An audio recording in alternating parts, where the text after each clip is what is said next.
Johnny Dollar. This is Frederick Keeley at Masters Insurance and Trust Company. How are you, Mr. Keeley? Why, fine, thank you, but that's rather beside the point. I have a bit of a problem, Mr. Dollar. Haven't we all? Huh? Beg your pardon? Nothing, sir. Just go on, please. Well, Mr. Dollar, one of our claimants, that is to say the beneficiary of a small insurance policy, apparently never received the check for $3,000 we sent him. I'm afraid I don't get it, Mr. Keeley. Why call on me? What do you mean, sir? Well, all you have to do is call the bank, stop payment on that check, and issue another. I'm afraid not, sir. Why not? I said apparently never received it. I use that word advisedly. Well? Because it so happens the check we sent him has been cashed. Oh. Yes, properly endorsed and apparently cashed by the claimant, the beneficiary himself. Apparently. Yes, and again, I use the word advisedly. Well, then it kind of means one of two things. Either this beneficiary is trying to collect the money twice, yes, or somebody else got to that check first. In which case, we have a little matter of forgery on our hands. Which, of course, should exact the fullest possible penalty of the law. Will you look into it for us? Sure, Mr. Keeley. Why not?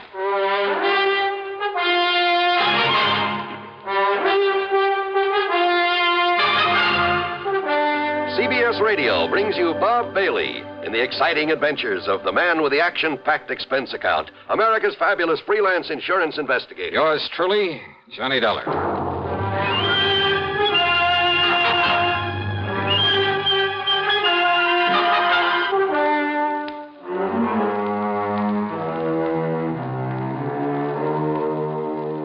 Expense account submitted by Special Investigator Johnny Dollar to the Masters Insurance and Trust Company, Home Office, Hartford, Connecticut. Following is an account of expenses incurred during my investigation of the double exposure matter.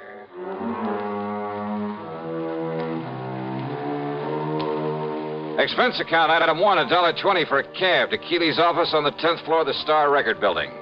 He's a man of about 60, I'd say, short, stout, and rather pompous in his manner. Or maybe self-important is more like it. No, I'm sure you realize as well as I do that a $3,000 claim is relatively small, relatively unimportant. I use that word advisedly. Well, that means I can't expect much of a commission. Huh? What's that? Nothing, sir. Go ahead, please. Yes. The fact remains that if the claimant, the beneficiary, thinks he can get away with collecting twice on the policy... Seems to me he'd have to be pretty stupid to try a thing like that. Oh, you're right. You're entirely right, sir. Exactly the way I feel about it. And Peter Upman is not a stupid man, so far as I have been able to determine. Upman? The beneficiary. In other words, it becomes evident, and I use that word advisedly, that someone else got hold of that check, endorsed it with Peter Upman's name, signed the receipt, of course, and, shall we say, left for parts unknown. In other words, we are faced with a case of forgery. Yeah, I think I suggested something of that sort. Why, yes, of course you did. And forgery is a serious matter, sir. I'll go along with you on that. Not only in this particular instance, because of the relatively small amount involved, and I use that term advisedly. Oh, I'm sure you do. But because it could lead to other attempts where perhaps much larger amounts could be involved. So you want me to see if I can run down this forger for you? No. No? Why do you say that? If we are to believe the People's National Bank over in Milford. Milford, Connecticut? That's right. If we are to believe them, the personnel concerned, their actual photographic record of the transaction, there was no forgery. But I thought you just finished saying... What's that? Mr. Dollar, according to them, and I have no reason to doubt them in the least, Peter Upman himself appeared, endorsed that check, cashed it, and left with the money. However... Yeah? I have here a properly signed deposition to the effect that Upman not only never cashed that check, but that he never saw it. Oh, no, this doesn't make sense. We have no reason whatsoever to question the validity of this deposition. You're sure of that? I am certain of it. But you can't be. That is why I have called upon you. Somehow, Mr. Dollar, you must bring the criminal, whoever he is, to justice. Will you do it, sir? Well... Yeah, sure. Why not? And I use that term advisedly.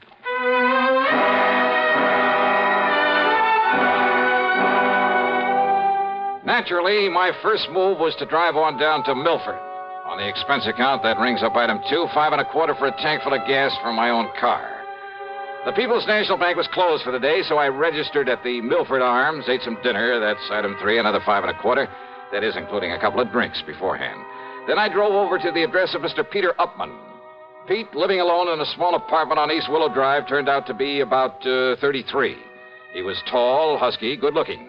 The football type with a big shock of red hair. Very nervous, though. The kind who doesn't stay put anywhere for very long. Yeah, sure. Come in, darling. Sit down, sit down. Okay. How about if I pour us a drink or something? How about it? No thanks, Upman. Upman? Sure you don't mean Mr. Upman? Now, don't be so formal. Just call me Pete. Sure you couldn't do with a little drink just to sort of celebrate. How about it, huh? Celebrate what? Celebrate what? You said the insurance company, didn't you? That's right. Then produce, man, produce. Just don't keep me hanging here. Only I'll sit down, too. Come on, man. Come on, let's have it, huh? What are you talking about? The check. What else? Old Aunt Lizzie's insurance. Don't tell me you came all the way down here from Hartford without bringing me another check for all that lovely money, that $3,000. Now, don't tell me that. Oh, another check, huh? Why, sure. What else? Hey, now, look. What I mean is... Yeah.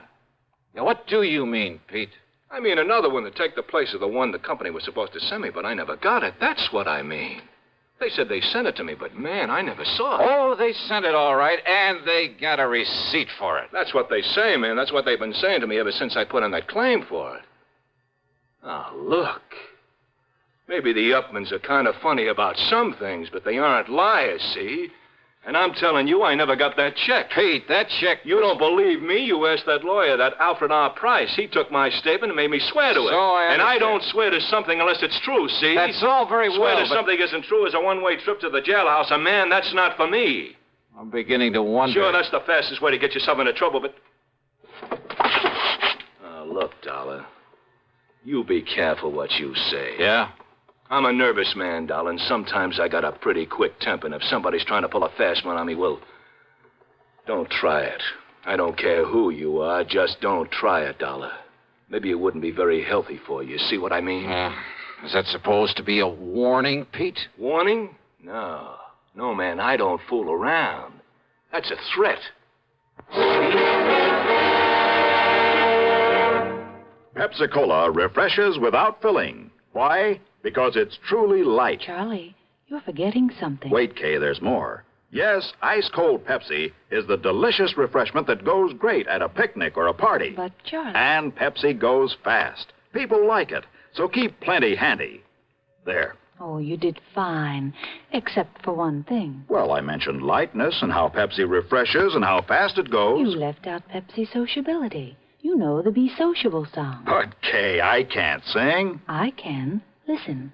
Be sociable, look smart, keep up to date with Pepsi. Drink light, refreshing Pepsi. Stay young and fair and debonair. Be sociable, have a Pepsi.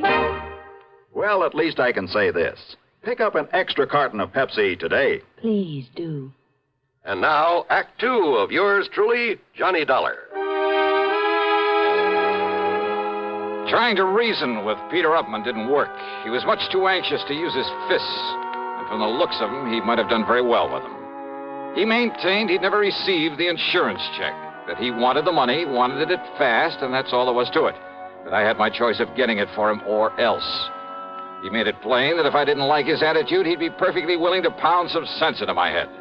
So why stick my neck out when I figured I could get all the information I needed from the lawyer, Mr. Alfred R. Price? And Price, living in a lonely home on the north side of town, was somewhat different from his hot-tempered young client.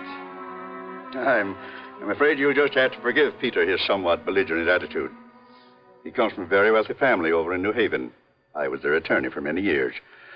They tried to spoil him, make him the same lazy, indolent sort that his sister and his two brothers are. One of those things, huh? But Peter would have none of it. He was determined to make something of himself entirely on his own. I see. As a result of his stubbornness, his defiance, and his father's unreasonable attitude, well, his father blandly told him he was cutting him off without a penny. Well, how do the other kids feel about him? Well, there's no love for him, believe me. But how's he made out? Very well, Mr. Dollar. He owns a little electronic shop. More important, he's the only member of the family who has any real knowledge of the value of money, simply because he's the only one who's gone to work for it. Which explains, I suppose, why he's so anxious to get his hands on the $3,000 insurance that his aunt left. Oh, he can use it, too. That is, if he hasn't already got it and is simply trying to bluff his way into another $3,000. No, don't you believe it, Mr. Dollar. Peter would no more could no more think of such a thing.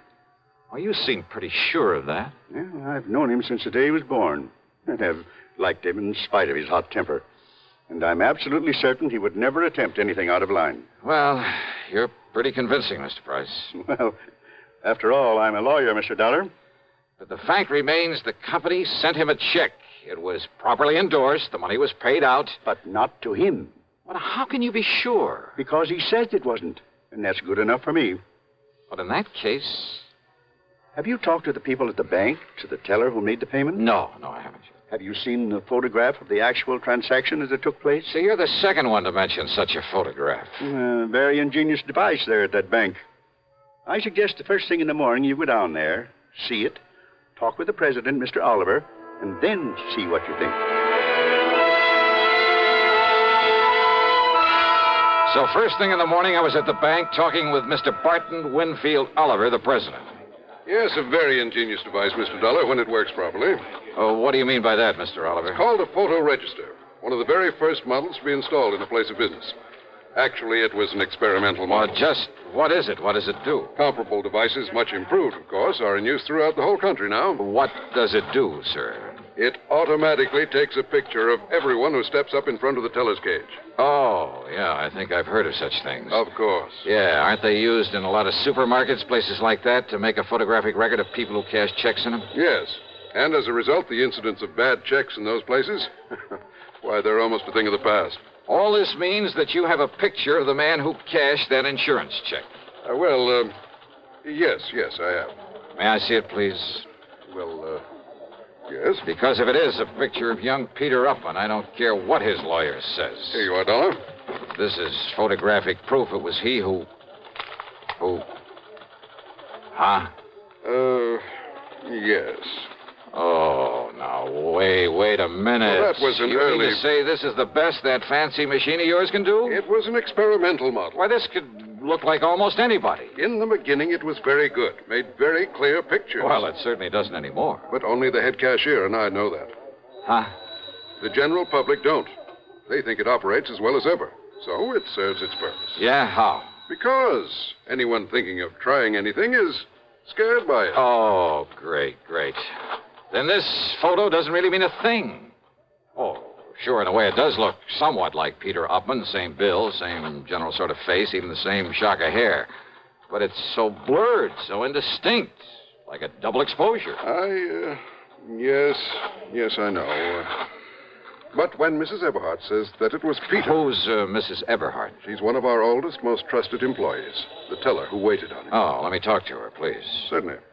Mrs. Eberhardt, will you close your cage for a moment and come here, please? Certainly, Mr. Oliver. That's the one? It is. She's been with the bank much longer than even I have. Almost from the beginning. She knows more about the people here in... Mr. Dollar, what does this mean?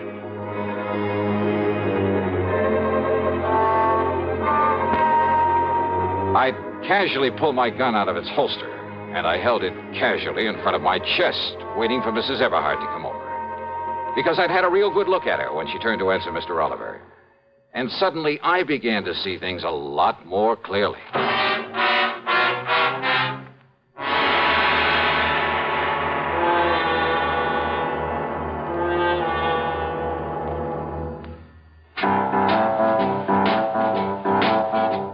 Talk about best-selling records.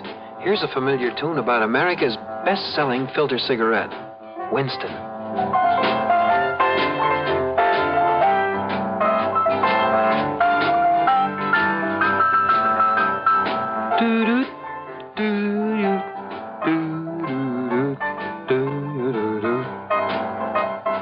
Winston gives you real flavor, full, rich tobacco flavor. And you know, that's because only Winston has filter blend up front. Choice, flavorful tobaccos, specially selected and specially processed for filter smoking. No wonder Winston tastes good, like a cigarette should. Smoke Winston. And now, Act 3 of yours truly, Johnny Dollar and the Double Exposure Matter.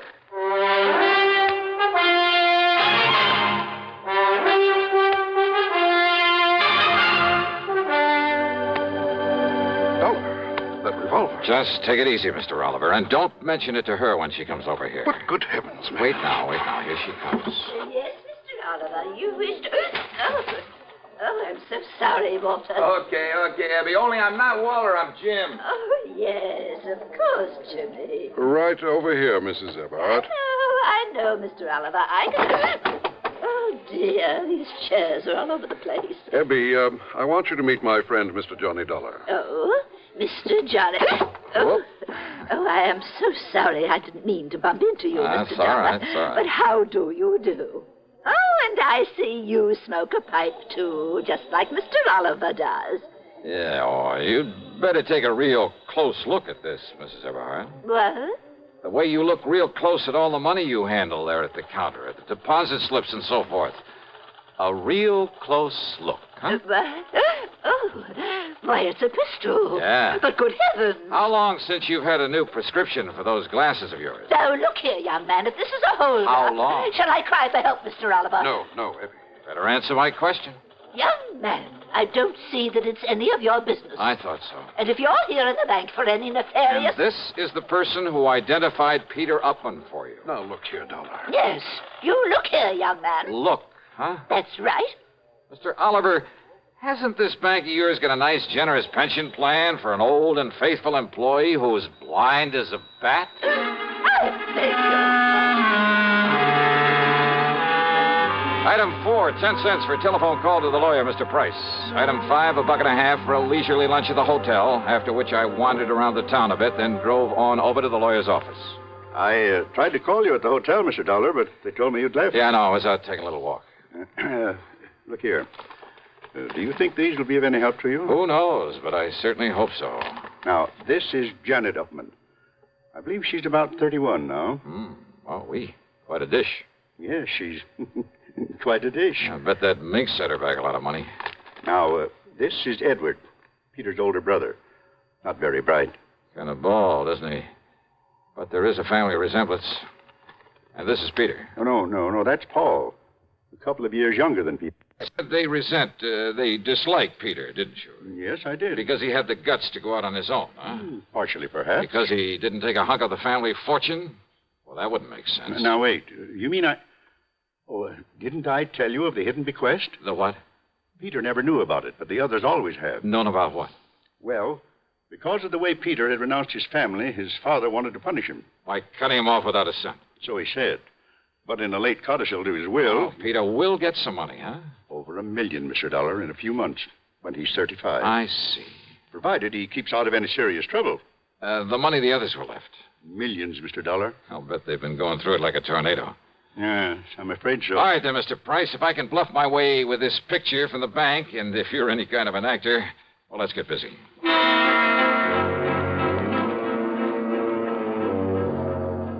I telephoned to Peter, told him to come over. Mr. Price called the others. They didn't care particularly about seeing Pete again, but Price told them some of the as-yet undistributed money was at stake, and they quickly changed their mind. So, about an hour and a half later, there was a gathering of the Upman clan there at the office of the old attorney. Look, Dollar, Mr. Price says you're okay and all that, but I still don't like your company's stall on the insurance payment. Just keep your shirt on, huh, Pete? And another thing, I didn't like your attitude when you came to see me. Now, look, you may be a little bigger than I am, but I've decided you'd be very foolish if you tried to take me on. Oh, yeah? It might even cost you $1 million. Well, all I care about is Aunt Lizzie's $3,000. Okay, just take it easy, huh? Take it easy. You say that to a Oh, redhead? then shut up. Okay, now, all of you, listen to me. Yes, Johnny? I'm sure you all know that Pete here inherited a few $1,000s from his Aunt Elizabeth, I guess it is. Yes, and we've heard about how he's tried to collect it twice over. Well, if you ask me, Johnny... Thank you, Janet, but I am not asking you. Well, if you ask me, Pete ought to be locked up for trying such a silly, childish thing. Yeah? Paul, with all the time in the world on your hands, it was real easy for you to pick up that insurance check over where Pete lives while he was at work, wasn't it? What's that? What? And forging a signature, well, after all, you're his own brother. Just a minute, please. And there at the bank, why, dear old half-blind Mrs. Eberhardt couldn't tell which was which. Now, look here, Dollar. But A little machine put the finger on you, Paul. Absurd. Yeah, a little device at the bank that photographs everybody who goes up to a teller's cage. Dolly, you mean that... Oh, now, Johnny, you've been taken in. Have I? That whole thing is just a bluff. It hasn't worked right in years. Oh, what makes you think that? I know. Because the cashier is a boyfriend of mine. Oh, that bank had better check its books. What? He didn't tell you it's been fixed recently? Fixed? No, he didn't. I mean... Oh. Now, wait a minute. Like to see the picture it took of you, Paul, collecting that money? Here, Mr. Price. See what you think. Why, yes, Mr. Dollar. It's about as clear as it can possibly... Okay, Paul, you dirty... No, stop him. Somebody stop me. And not you, Paul, or anybody else. Good heavens, Mr. Dollar. Peter will kill him. Oh, I doubt it, Mr. Price. Can you think of a better way for justice to be done?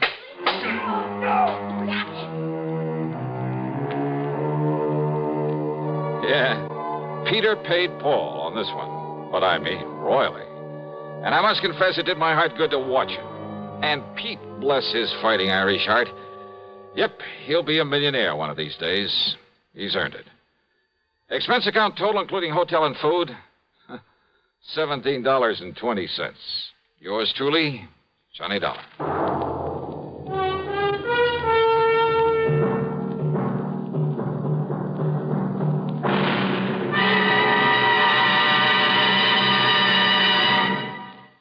Our star will return in just a moment. Constipation is something people don't talk about much, but it can be a problem for anyone, even doctors. And when constipation occurs, it's interesting to see just what doctors consider important about a laxative they might use or recommend. Well, a majority of the doctors we heard from had this to say. A laxative should be effective, gentle, close to natural acting. A medicine that can be used with complete confidence. Now, X-Lax has been popular with many doctors and millions of people over the years because pleasant-tasting chocolated X-Lax is effective. Overnight, it helps you toward your normal regularity. X-Lax is so gentle, so close to natural acting, there's no upset. That's why many doctors and millions of people use X-Lax with complete confidence. X-Lax, the laxative that helps you toward your normal regularity gently, overnight. Now, here is our star to tell you about next week's story. Next week, a story of a deadly swamp and 4 dedicated killers. Their intended victim? Well, join us, won't you? Yours truly, Johnny Dollar.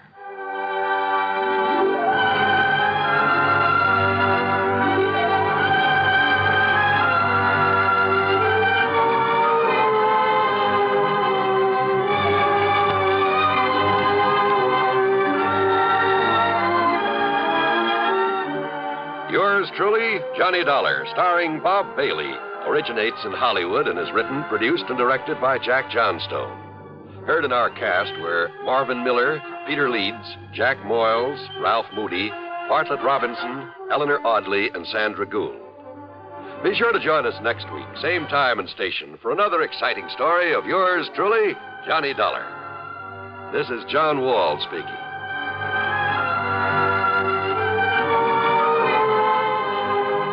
Silent death stalks a ship's corridor as suspense follows on the CBS Radio Network.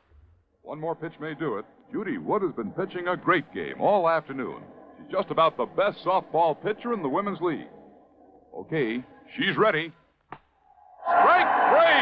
Man, oh, man, what a pitch! Man, oh, Manischewitz, what a wine! At the ballpark, not everybody gets the big cheers. But at home, everybody's wine is always cheered. It's Manischewitz. Man, oh, man. Man, oh, Manischewitz, everybody's wine because it tastes so good. Have you tried new Manischewitz fruit wines?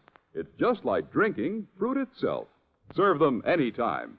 Manischewitz fruit wines, 100% pure, specially sweetened. Blackberry wine, cherry wine, Loganberry wine. Man, oh, Manischewitz, everybody's wine because it tastes so good. Manischewitz Wine Company, New York. Radio 59, WROW, Albany, New York.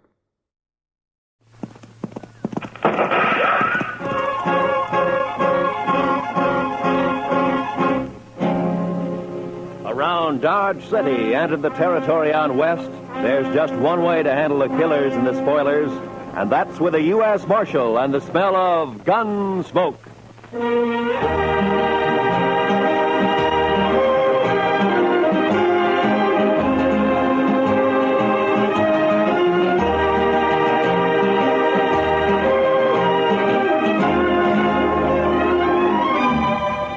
Gunsmoke, starring William Conrad.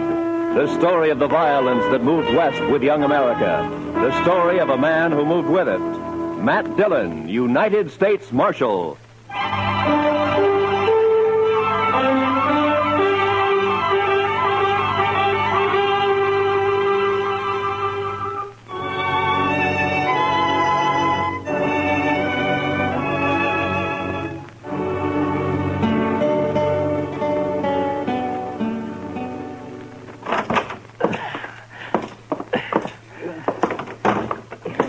Is he heavy, Matt? Oh, somehow it was easier carrying him up to your office and back down, Doc. Where are you going to put me, Mr. Dillon? Yeah, well, on the couch here, I guess.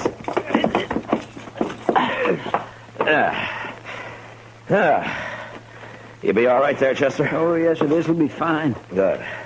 I'm sure sorry I'm so much trouble. Chester, next time, try to land on just one foot. Even if you break a leg. I know. A man's in a terrible fix when he sprains both ankles. He sure is, Doc. I don't know what I'm going to do. I know what you're going to do. You're going to stay right there on that couch, and you're going to sleep there, too. Maybe Doc and I'll bring you in something to eat every day or two. Oh, no. It's better than you deserve. I know. I've been saying over and over to myself, Chester, you fool, you. Well, the wages of sin, Chester. You were lucky to get off as easy as you did. The way I heard it. Come on, Chester. Tell us what really happened, huh? But I did tell you. I was looking out this second-story window, admiring the view, so to speak. And the next thing I knew, I fell. That's all right onto the street. He didn't say whose window, Chester? In Texas, Doctor, a gentleman don't mention such things. You ain't in Texas. Well, sometimes I wish I'd never left. Like now? Yes, like now. Huh. Many a reputation's been ruined by just such loose talk that you're making, Doc. Never mind Doc, Chester. He's jealous, that's all. Oh, jealous? Putting tracks in a man's yard? Not me. Not by a long shot. Why, no, sirree. Good morning, Marshal. Well, good morning, gentlemen. What can I do for you, gentlemen? There's Chester. Heard about you, Chester. I heard... Never mind what you heard, Torp. Chester just got thrown from a horse, that's all. Yeah. All right. What is it you want here, gentlemen? Yeah. All right, you tell him, Summers. Well, Marshal, it's about tomorrow night. Oh? So what about tomorrow night? Well, you know, it's the roundup. The sales season's over. There'll be 1,000 cowboys celebrating in Dodge. Well, they always do at the end of the season. What about it? Well, there's going to be more of them this year, and there'll be a lot of homesteaders in town, too. It's going to be worse than ever. Well, I expect that. There could be a lot of trouble, Marshal. Yeah, there could be, Summers. Just what is it you want? Well, we've talked it over, and we want you to get a lot of good, tough men together, maybe about 20 of them, and deputize them. That way, there won't be any trouble. Yeah. That's what you want, is it? Yes, we do. Look, Summers, my job's to keep the peace around here, and I'm going to do it, but I'll do it in my own way. Oh, I know, Marshal. Now, you turn 20 deputies loose in that crowd looking for trouble, and they're going to find it. As soon as the wild ones heard about it, they'd bunch up and shoot it out with every one of them. Why, it'd turn into the worst slaughter Dodge's ever seen. I think that's about the most fool idea I ever heard of. Yeah, no reason for you to talk like that, Marshal. I think it's a good idea. I sure don't want my place wrecked just because you're mule-headed. You're a gambler, Torp.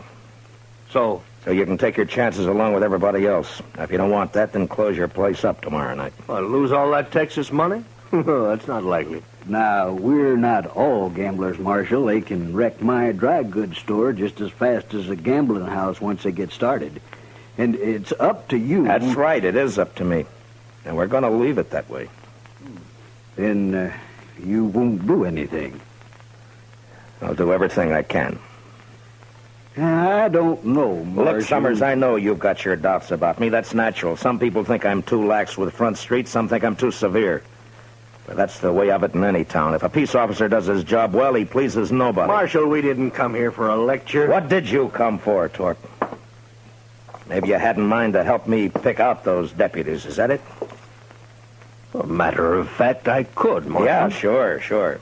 In a couple of hours, yours would be the only tables open for play. No, that's not what It's been done before, Torp. Is that true, Torp? We're not going to take his word for anything, are you? I don't know. But anyway, he won't listen to us, so it's his responsibility. Come on, men, let's get out of here. I hope you can handle it, Marshal. Goodbye, gentlemen.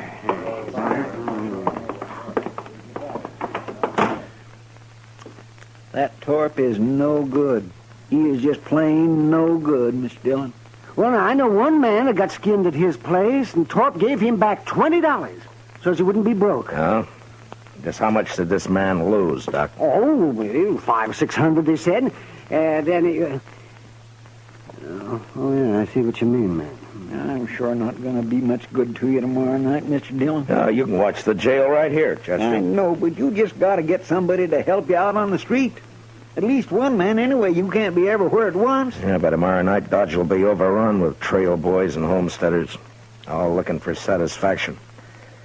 No, I wouldn't ask any man to face that. I know a few fellows who'd do it, and so do you, Mr. Dillon. Yeah, maybe. But I wouldn't ask anybody. How many were killed last year, man?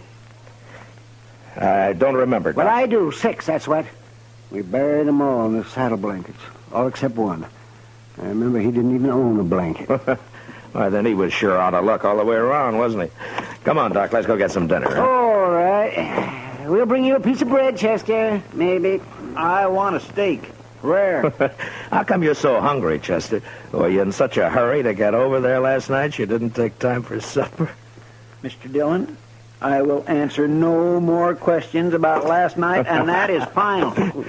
Well, we'll bring you something. Yeah, I don't know if we should, though, Matt. A man can think about his sins better on an empty stomach. Close the door, will you?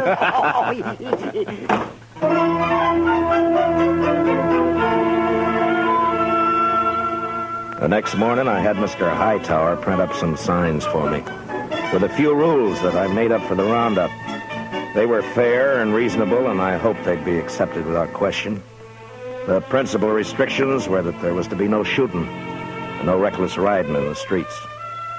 That afternoon, I went from saloon to saloon and left a sign at each one.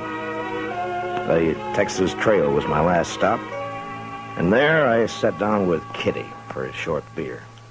Town's beginning to fill up, Matt. Yeah, it'll be swamped to the dashboard by dark. You, expect trouble tonight? I always expect trouble, Kitty. Yeah, I know. Matt, I heard something. Yeah? I heard Torp and a few of his men cut cards last night. So? I don't know who it came out for, but Low Man is supposed to kill you. Oh. When? Tonight, I suppose. Why's Torp after you, Matt? Torp says he wants an open town, Kitty. But what he's really after is somebody who'll close down every game but his. Who's this, Matt? What? Rough-looking traveler headed this way. But... Well, I'll be. Why, it's Zell Matlock. Zell! You old badger, how are you? Zell, it's been a long time. Hey, a long time. man. Here, come on over here. Sit down. Sure. I'd like for you to meet Kitty. Kitty, this is Zell Matlock. This is Kitty. Glad to know you, man. Just rode into Dodge an hour ago. It's your first time in it, Zell. Hey, would you like a beer? Don't mind. Good. I aimed to get drunk tonight, but before I got started, I thought I'd look up the peace officer and shoot him. I'd be sure to tangle with him before the night's out. I always figure it's safer to do it sober. So he half means that, kid. So I asked around and found out the man's name is Matt Dillon, United States Marshal. I've seen it all now.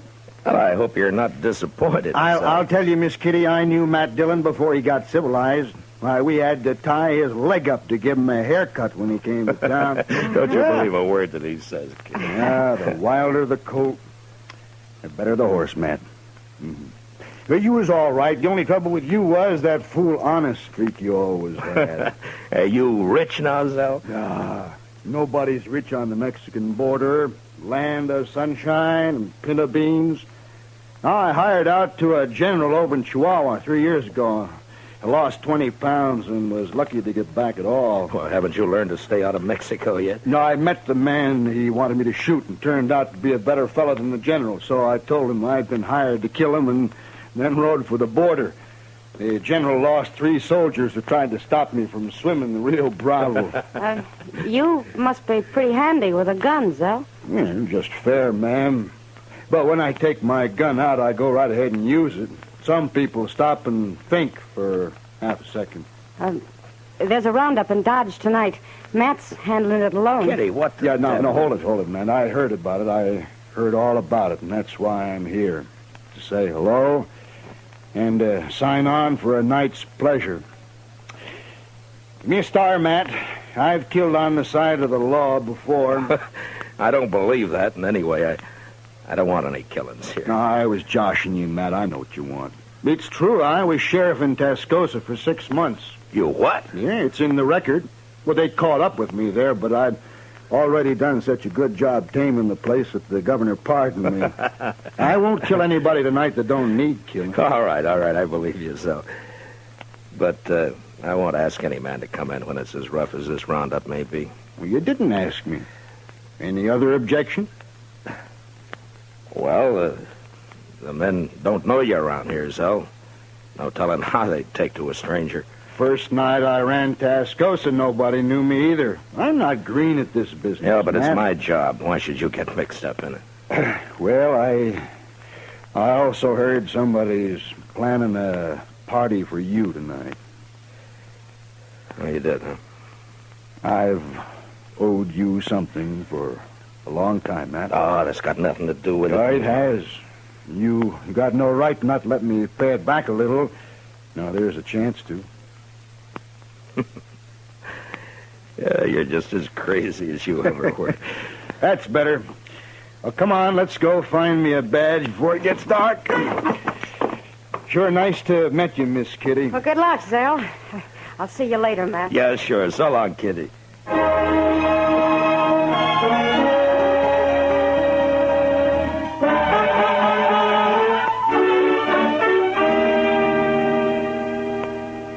You sure been a long time coming to Dodge, Mr. Matlock. What do you mean, Chester? Well, I've heard Mr. Dillon mention you a lot, but the way he talked, I wasn't never sure you were still alive. Oh. Well, I was never sure either, Chester. You know, Zell isn't the most cautious man I ever knew. You think being a U.S. Marshal isn't asking for an early grave, man? Oh, maybe. But at least it's a way to do some good before you die. Whether folks think so or not. No, men like Torp, that's all. Oh, no, Chester. Even good men have got a strange twist that makes them suspect any man paid to handle the bad element. Hey, you just can't help thinking that some of its dirt is rubbed off on him. And I never thought about that before, Matt. Sure how it was in Tascosa. They wanted me there all right, but they wanted me to keep my distance, too. It makes a man kind of lonely. They just don't know what's good for them, that's all. Instead of a real lawman, they'd rather hire some killer with a lot of notches carved on his gun. Well, there are plenty of them around. Sure are. Bragging kind. I never did like a man who has to notch his gun to keep his courage up. Yeah. My goodness. Look yonder. The street's about full already and it isn't even dark yet. Yeah. Zell, give me a hand here, will you? We'll move Chester's couch away from the window there. All right. There, that should do it. You'll be safer here, Chester, in case somebody gets it in mind to shoot up the jail. Thank you, Mr. Dillon. I can watch both doors from here. Just hand me my gun belt, if you will. Oh, yeah. There you are. Well, come on, Zell. Chester, I'll get somebody at the Dodge House to fetch up some supper, huh? Thank you, sir. And good luck, both of you. So long, I see you, Chester. Now, how will we work it, Matt? I tell you, Zell, you take this side of the street. I'm going up to the Dodge House, and then I'll be on the other side somewhere. All right. Oh, say, you mind if I go back later and get that Spencer carbine of yours? Make a mighty handy club if I don't have to use it any other way. Sure. Who they got there? That fella on their shoulders. Oh, that's Mr. Hightower. He runs the printing press here. Shall we stop it? Oh, no. They're just carrying him into the Longhorn to make him stand some drinks. Oh. They like Hightower. They won't hurt him. Well, I guess that sort of officially opens this here roundup, huh? Yeah, I guess it does. Well, I'll leave you here, Zell. Yeah, sure, man. And, Zell, I want to thank you for what you're doing tonight. I ain't done nothing yet, but I'll do plenty if someone shoots you in the back. I can promise that. Yeah. Well, I'll see you later. Sure, Matt.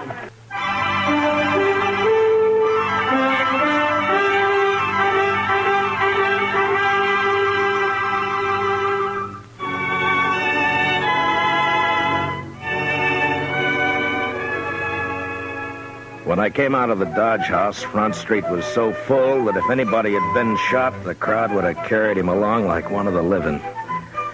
I had a feeling that the word was out about Torp and his bunch cutting cards to see who would make a try for me, and that the crowd knew it and was waiting for it.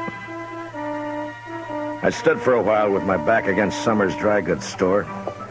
Then I left the street and cut down an alley, thinking to change my position with as much irregularity as possible. I was passing the back door of the Texas Trail when I heard the first shot of the night. I entered the saloon from the rear and made my way into the crowd. Yeah. It's all right, Marshal. There's no fight. It's not all right, Sam. I made a rule that there'd be no shooting for any reason. All right. Who fired that shot? Oh, it's outside. It was Torp, Marshal. He just took a shot at the moon, that's all. Yeah.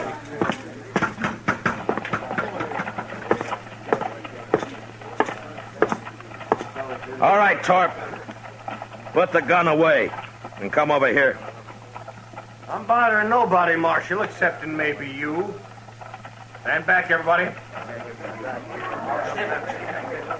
I said that's enough, Torp. No, it ain't, Dillon. This time I got the jump on you. You ain't pushing me no more. Torp's bullet just grazed my arm. Then I put one in his head and another in his chest. And at the same time, out of the corner of my eye, I saw a figure with a gun in each hand move out of the shadow of the alley and turn toward me on the boardwalk. And without really looking, I dropped him with one shot. And then I faced the crowd and waited for the next move. But for some reason, none came. Marshal? Yes, Summers. That man you just shot, Marshal. Torp got what he deserved. Yes, I know. It's the other one that So did he. Marshal, you'd better go take a look at that man. He's dying. Who is he? I don't know him, Marshal, but you do. What? He's wearing a star. No.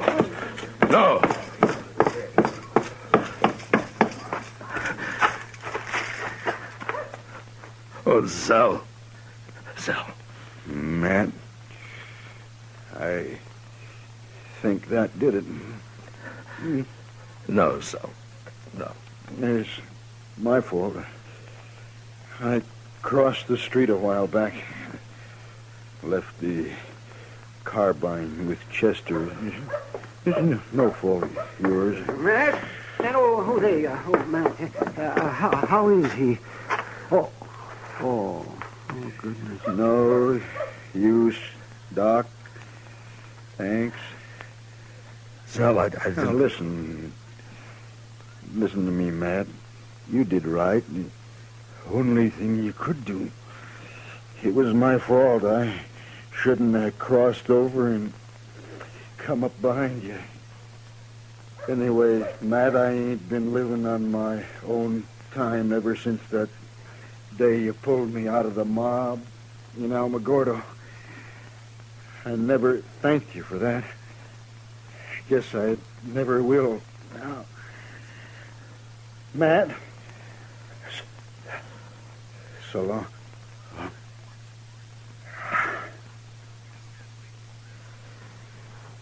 Well, I'll find someone to carry him over to your office, Matt. No. I'll carry him.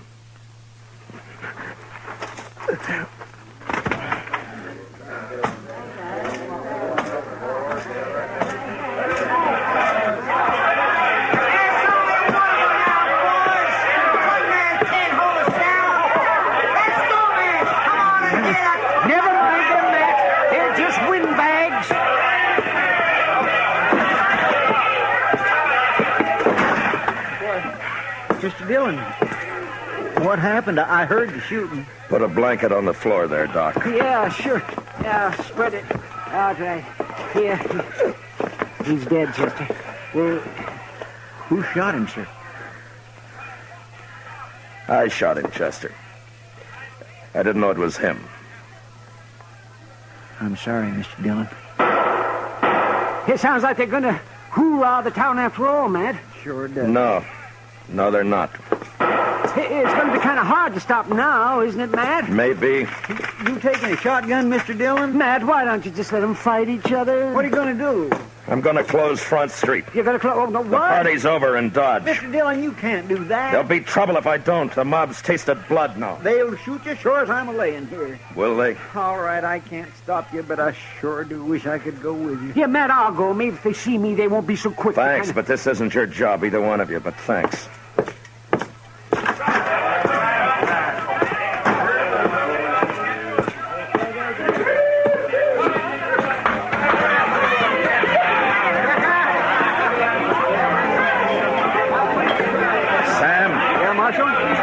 Close up and turn out your lights. What? You heard me!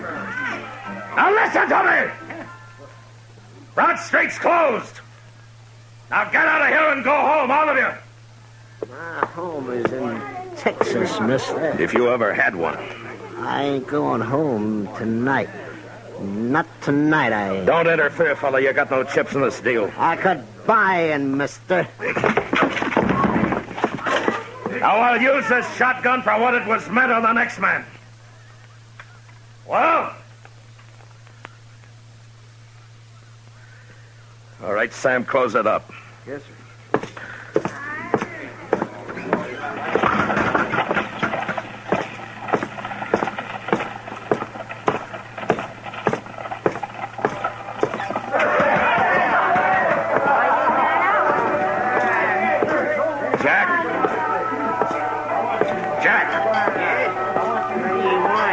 The street's closed. Put out your lights. Huh? You heard me. Lock the place up. No, I ain't going to do it. Now, don't tell me what you're going to do. All right, boys. We're closing up.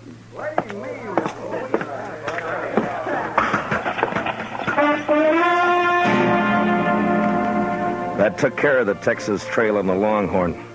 And I moved on through the Oasis and the Olafraganza, then to the smaller bars that infested the outskirts of town.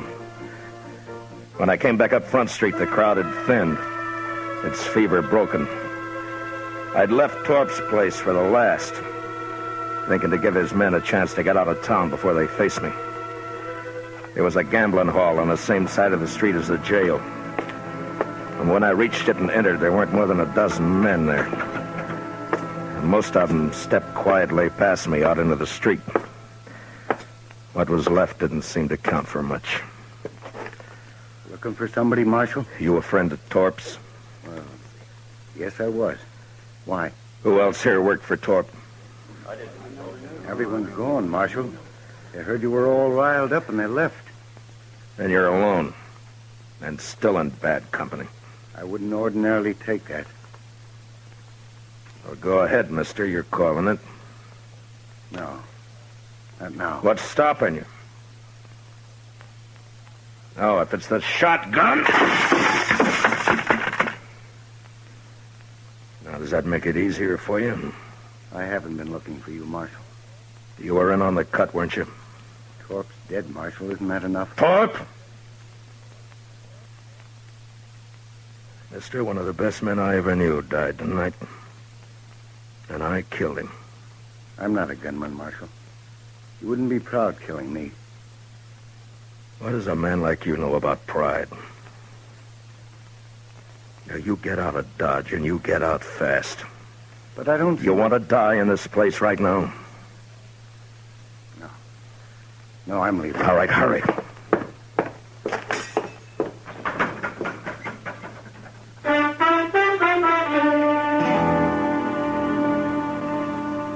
The rest of the night, I walked the dark, empty street alone. And just before dawn, I got a spring wagon and loaded Zell onto it. A couple of hours later, I buried him out by the Arkansas in a little grove of cottonwoods.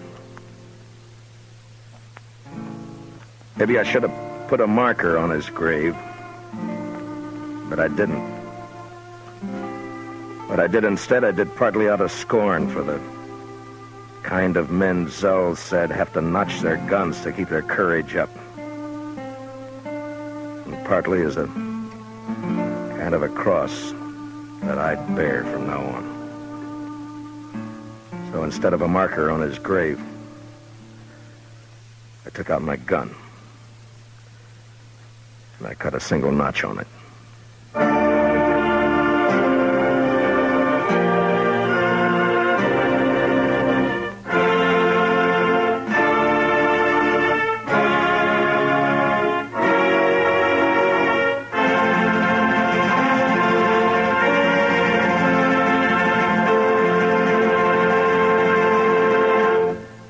Gunsmoke, under the direction of Norman MacDonald, stars William Conrad as Matt Dillon, U.S. Marshal. Tonight's story was specially written for Gunsmoke by John Meston, with music composed and conducted by Rex Corey.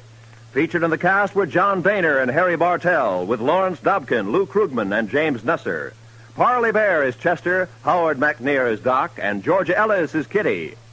Gunsmoke is heard by our troops overseas through the facilities of the Armed Forces Radio Service. Join us again next week as Matt Dillon, U.S. Marshal, fights to bring law and order out of the wild violence of the West in Gunsmoke. Stay tuned for Nero Wolfe. Saturday night chimes on NBC mean a full hour of fun with Dennis Day and Judy Canova. Dennis always appears perplexed and bewildered. But one thing that doesn't perplex him is how to make a popular ballad come to life in his thrilling tenor voice. And there's music also on the Judy Canova Show, plus comedy in the mischievous Canova manner. That's Judy Canova and Dennis Day, tomorrow night over most NBC stations. My boss is the smartest and the stubbornest, the fattest and the laziest, the cleverest and the craziest, the most extravagant detective in the world, Nero Wolfe.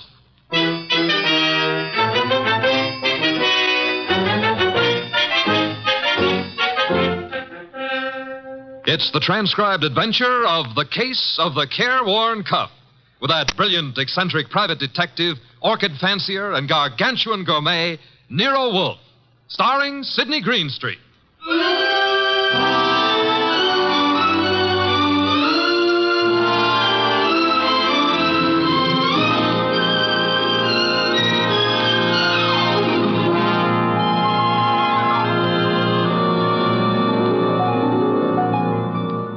The place is Nero Wolfe's office.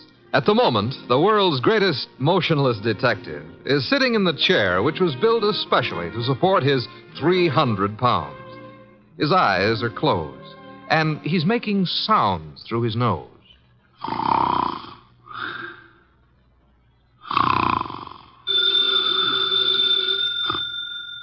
Archie. Archie. Archie! Yes, Mr. Wolfe, what is it? The phone, if you please, Mr. Goodwin. Well, it's on your desk, only 8 3/4 inches from your left elbow. All you have to do is lean forward. Found it, Archie? What do you think I am, an athlete? Hello. No, wrong number, mister. Well, I'm sorry, Mr. Wolfe, if that old phone awakened you. Wrong number, and I was not asleep. I was merely concentrating. On what? We're out of work. There's nothing to concentrate on. May have escaped your errant attention, Archie. But there are other subjects for thought besides murder. Mm-hmm. Sure, blondes. And blondes. You're right at that, brunettes. Phooey. That's not a nice thing to say about any girl, even if she does happen to be a brunette. Archie. Yes, sir? Go away. You annoy me. Suppose I did. It would get your beer for you. Fritz. Tonight happens to be Fritz's night off. However, you can always get your beer for yourself. Don't be an idiot. There are exactly 23 steps between here and the kitchen. As you very well know, I abominate strenuous physical activity. 23 steps times 2 is 46. You could walk very slow. Nonsense. Now that you mention it, I happen to be mildly thirsty, Archie. Would you... Now that I mention it, you'd better let the beer go for tonight. Why? Our stock is running low. You being careless? I've been careful, because something else is also running low. What? Money? Fiddlesticks, there's plenty in the bank. Sure, but very little of it is yours. Mr. Wolfe, do you remember that batch of orchids you bought last week? Of course I do. Magnificent and very rare specimen. I got a magnificent bill for him this morning, too. It was large? It was large. Confound it, Archie. I shall have to do some work. You turned down half a dozen cases in the last few weeks. One of them may still require me. Most of them hired other detectives. However, there is a Mr. Wenceslas who might still be in need. His problem is what? As I remember, he's being followed by midgets. He wanted you to do something about it. Not that he minded the midgets so much. It was the elephants they were riding. The man needs a psychiatrist, not a detective. Anyone else? I can check my files, but I don't think... Ha-ha! Saved by the bell. Another cliche like that, and I shall... Answer the phone yourself? Assassinate you. See what it is. Okay. Hello? Yes, Mr. Wolfe is in. Yes, he'll be in. He always is. What? But... That was a Mr. Charles Porter. He was in a hurry. He's on his way over right now. Should be here in 10 minutes. Prospective client, I trust? $1,000 worth of prospective client. Splendid, Archie, my beer. Okay, but, look, I'm not sure you're going to accept his offer. Indeed? What does he want me to do for his paltry fee? That's the point. If I heard him right, he wants you to do nothing.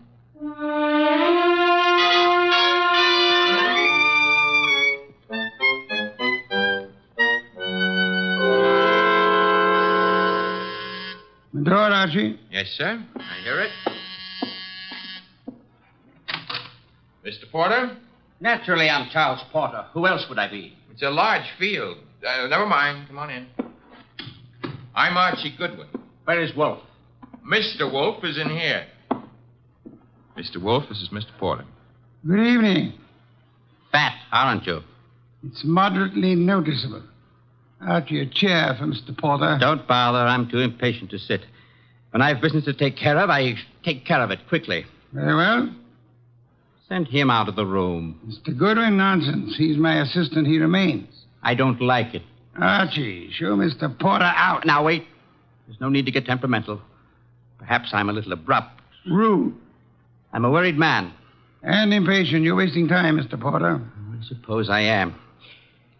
The reason I came to you...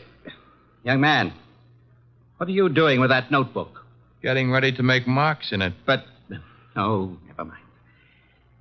Mr. Wolfe, you have a client named Dorothy Spencer. Have I? There's no need to be coy about it. I happen to know. Then you know. I want you to drop her. Drop her? Refuse to handle her case. Close the books on her. You know what I mean. Why should I? The girl has no money. I have. It doesn't answer my question. Perhaps this will. Appear to be a small package of dollar bills. It happens to be $1,000. Archie, will you? I will. It is $1,000. Thank you. Mr. Porter. Yes? You're paying me $1,000 in order that I refuse to act for Miss Spencer. Nothing more. That's right. What does she suspect you of? I said nothing about... Well, that is... You must know that as well as I do. Possibly. Nevertheless, what does she suspect you of? Being a blackmailer. Whereas your occupation really is? I'm a musician. Pianist. I'm appearing nightly at the Windsor Hotel. Archie, have you made out a receipt for Mr. Porter? Yep. Give it to him and show him to the door. Okay. Mr. Porter? Mr. Wolfe, I want your assurance that the entire affair is definitely finished. My association with Miss Spencer, you mean? You have my assurance that it is. You will forgive a classical allusion. The Cabo. Thank you. Good night.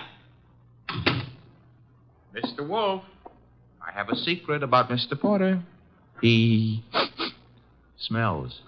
Some perfume or other. More important, his right coat cuff is more worn than his left cuff. And a cover happens to be a musical term meaning start again from the beginning. Oh? Porter thought it'd been finished. Therefore, Mr. Porter is a liar. His ignorance of common musical term indicates that he's not a musician. The worn right coat cuff, that he is an office worker. That's kind of leaping to a deduction.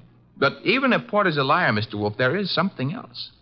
He paid you $1,000 to drop a client named Dorothy Spencer. Mr. Wolfe, you never had a client with that name.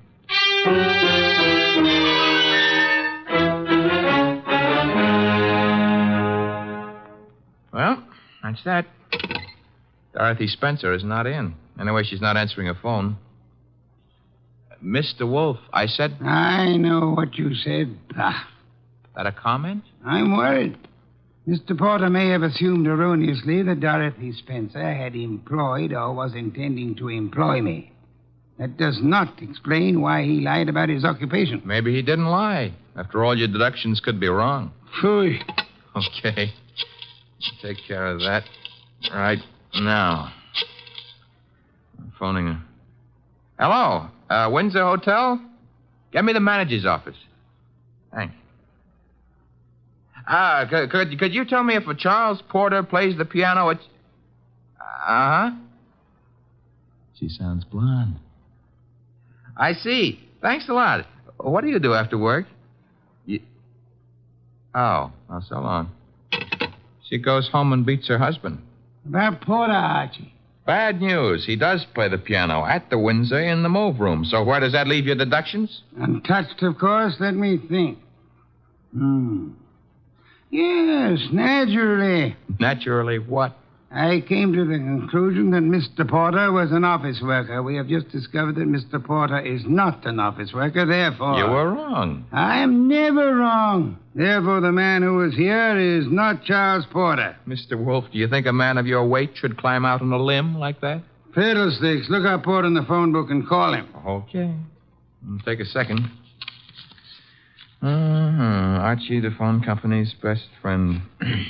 Yep, here he is. What do I ask him? There'll be no need to ask Mr. Porter anything. Just phone. You're the boss. Yeah. I have to say something to the guy. Hello. I'd like to speak to Charles Porter. So would you. Who's... Oh, Stebbins, huh? Yeah, that's right, Archie. Oh. No, don't bother why I called. It's a coincidence. Goodbye. You know who that was? No. That was Sergeant Stebbins, Sergeant Pearlie Stebbins. I might add, as though you didn't know, that Stebbins happens to be a sergeant in homicide. Indeed. You expected this. I still don't know what your conversation was about. It was about Charles Porter, who maybe was a liar, but who isn't going to tell any more lies on account of he was just shot to death.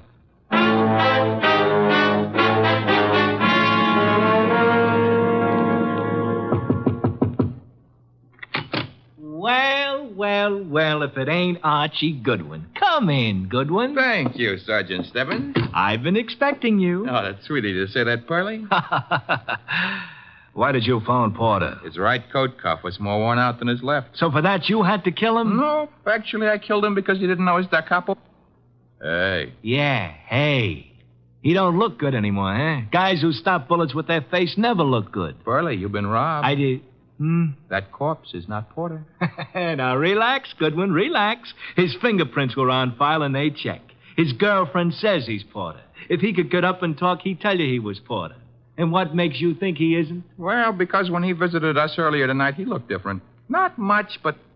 You said girlfriend? Yes, I said girlfriend. She's in the next room mopping up. She kind of broke down when we brought her here. You brought her here? Now, don't tell me what her name is. Why shouldn't I? It's Spencer. Dorothy Spencer. Ooh, that's what I was afraid of. Sergeant, Oh. Ignore him. He comes with the woodwork. His name is Goodwin, Miss Spencer. Archie Goodwin. Find what you were looking for? What I was looking... Somebody's gone through this place like a minor league hurricane. You? What business is it of yours? Mine? None, maybe. On the other hand, Nero Wolfe might have other ideas. Matter of fact, I'm sure he'd have. Miss Spencer, why don't you go see him? The address is 601 West 35th Street. I don't see why. You want your boyfriend's murderer found, don't you? Now listen, Goodwin, the police are working on this. Sure, they'll see to it nobody harms a corpse. Goodbye, Miss Spencer. Don't forget that address, 601 West 35th Street. Believe it or not, you used to be a client of ours.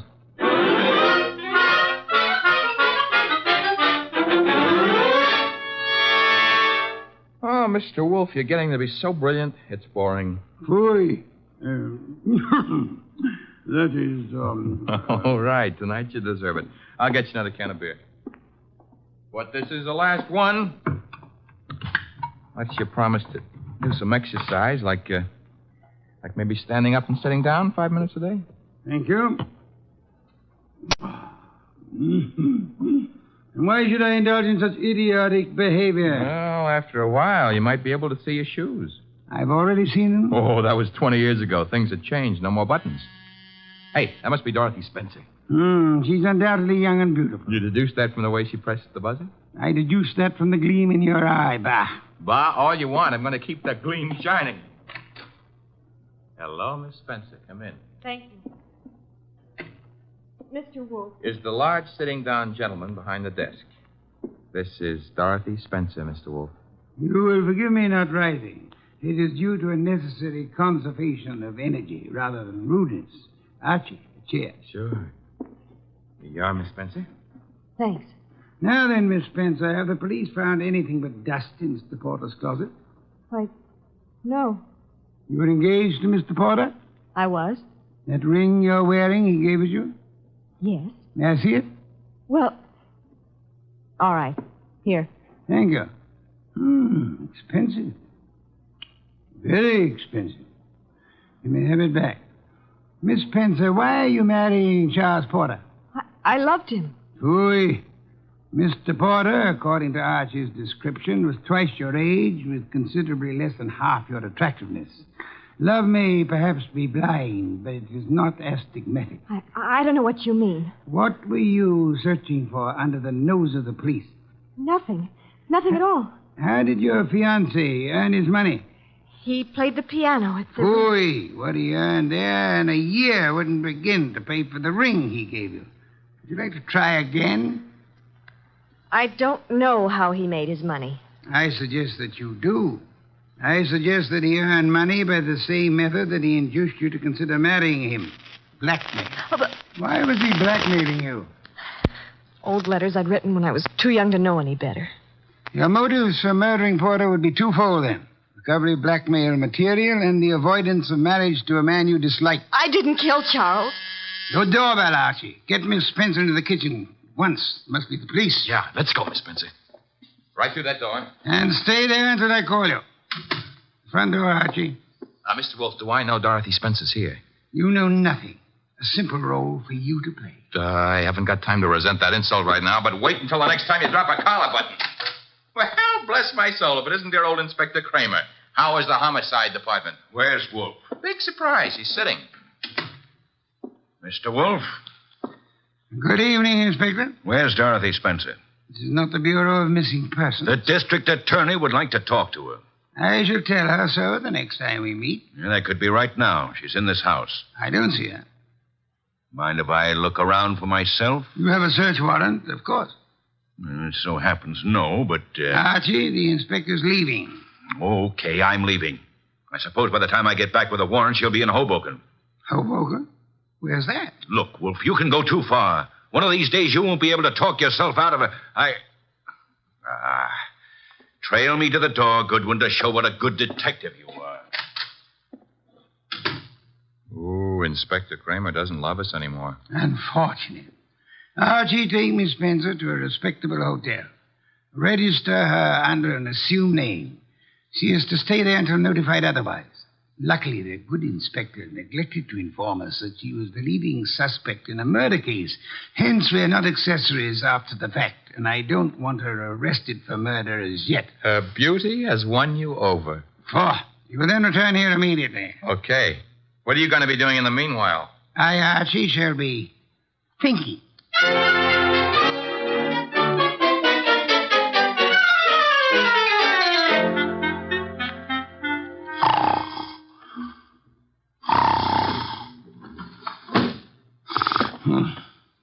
Archie? No. No, not Archie. Ah, our impatient and non-musical friend came in through the window. How are you, Mr. Not Porter, of course? Where's the girl? Question is beginning to bore me. I don't know. I think she's here. So did the police. I might add that they were slightly closer to the truth. Incidentally, what makes you think she was Porter's accomplice? She must have been. Nonsense, she wasn't. Porter was blackmailing her, just as he was blackmailing you. In her case, it was letters. In yours, a previous criminal record, perhaps, that your employers might be interested in. I want to know where she is. Maybe this would help you remember. Good heavens, don't point a pistol at me. It annoys me. Ah, the police, I should think, opened the door for them like a good fellow. Oh, no. I'm leaving. But if I don't find that girl, I'll be back.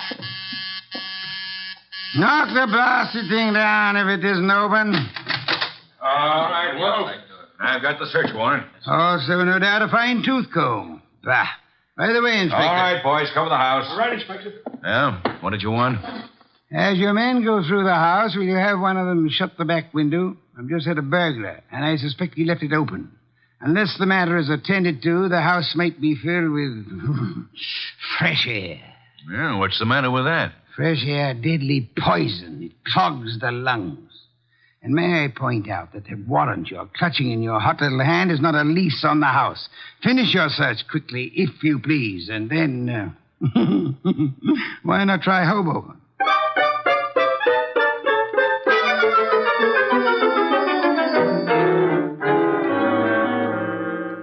So I just missed the inspector, huh? You did? That I can stand. I'm sorry about the burglar, though. Perhaps we can arrange to have you meet him in the morning. He left his calling card with name and address on it? He dropped his handkerchief here on my desk. Oh. It's a handkerchief. It smells. So it does. But, all of our unknown friends' clothes carry the odor. Therefore... Yeah? You will go out immediately to the nearest drugstore, buy a specimen of every cake of soap manufactured in this country.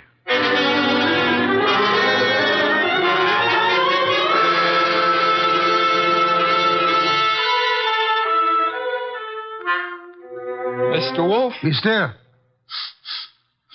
No. I never realized just how many different brands of soap are made in this country. You should listen to the radio more often. So far, we've sniffed at 37 cakes. None of them smell like porter. Let's see. 38. Hey. Let me have it, Archie. Yes, the soap. It's labeled orchid ovals. I should say basically mislabeled. Orchids have no odor. Our task for the evening is finished. Why? All we know is the guy washes with a basely mislabeled soap. No, the odor would not have been so persistent in that case.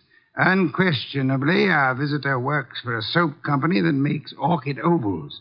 Every employee of a plant in which perfume in large quantities is used inevitably carries the odor on his clothes. Oh. And you already deduced he works in an office. Uh-huh. I go see him in the morning? You do? You know, Mr. Wolfe, what with hiring rooms for girls and paying visits to a perfume factory, I'm beginning to feel like a maiden aunt. No one would ever mistake you for a maiden aunt, Archie. Thanks. Is that another deduction? Maiden aunts rarely need a shave.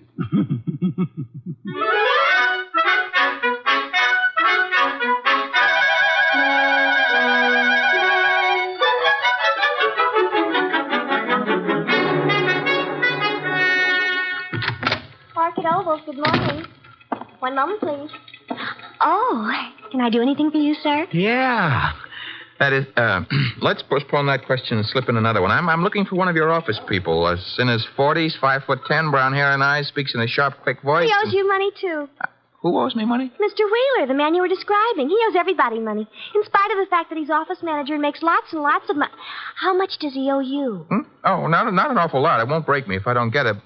Is he in yet? Well, he was, but he went home. He was sort of sick. Sort of? He got a phone call from somebody and rushed out. Too bad. Well, I better scram. Well, you didn't answer my question yet. I'm off at 5. My name's Gwen. Goodbye.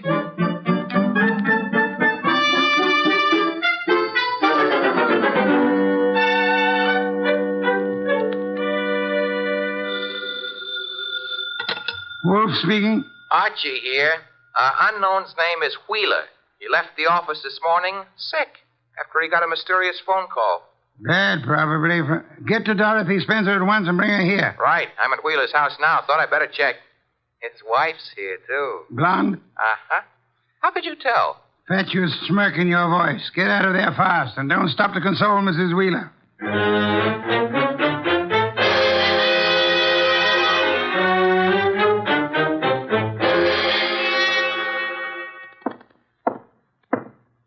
(908).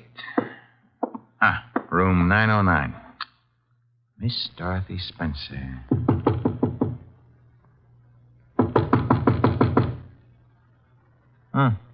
Nobody home.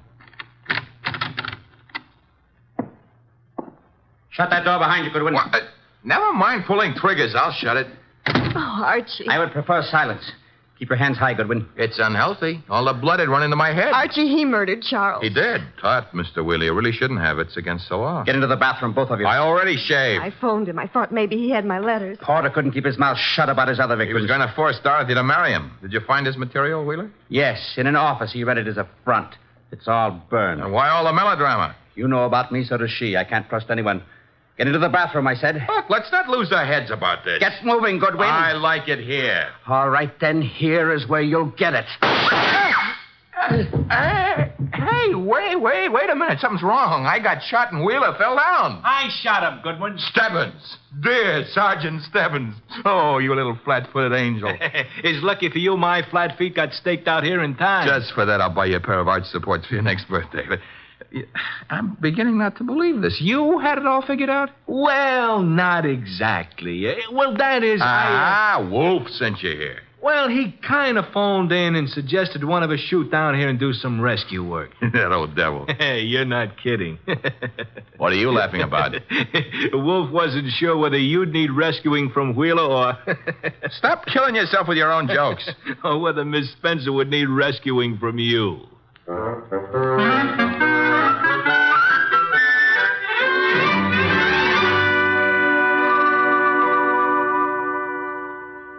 You've been a very foolish young woman, Miss Spencer. I suggested in the future you exercise more care in your correspondence. Oh, I shall, Mr. Wolfe, but how can I ever thank you? Well, one way would be to listen wide-eyed while he explains how he solved the case. I have no intention... Oh, come on, Mr. Wolfe. Stop stalling. Please, Mr. Wolfe.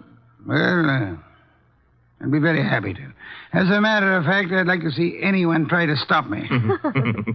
A man came to me, offered me $1,000 to drop a client I didn't have. Why? Because obviously he wished to direct my attention to that client. Me? You, Miss Spencer. Now then, he identified himself as Charles Porter, a musician. But I tested him and discovered that he knew nothing of music. The da capo routine. Precisely. Therefore, he was an imposter. His purpose? Yeah? To indicate by no means subtly that enmity existed between Porter and Dorothy Spencer. Huh? Thus, when Porter was found murdered, I would presumably be convinced that Dorothy Spencer, balked in her effort to enlist my aid against Porter, had resorted to most foul and bloody murder. Most foul and bloody murder is very fancy, Dorothy. Shows he likes you. I thereupon asked myself, why should an unknown seek to convince me that Dorothy Spencer was Porter's murderer? And you answered yourself? One reason only, because he himself intended to murder Porter, as he did. For which peccadillo he has, thanks to Sergeant Stebbins' accuracy with a revolver, already paid with his own life. Quodirat demonstrandum. Latin for that's what you wanted to know. I think you're wonderful, Mr. Wolfe, and I'm going to... Be careful. Kiss you. Archie, Miss Spencer is a very dangerous young woman. Today I feel brave. Do you, Archie? Very brave. What are you doing tonight? Nothing. Let's do it together. Bah. Oh, is that Mr. Wolfe? I said bah. Would you very much mind conducting your romance elsewhere? I would not. And do so at once. I have a very important matter to attend to. Goodbye, Mr. Wolfe. Goodbye. Night, sir. Very important. Very important.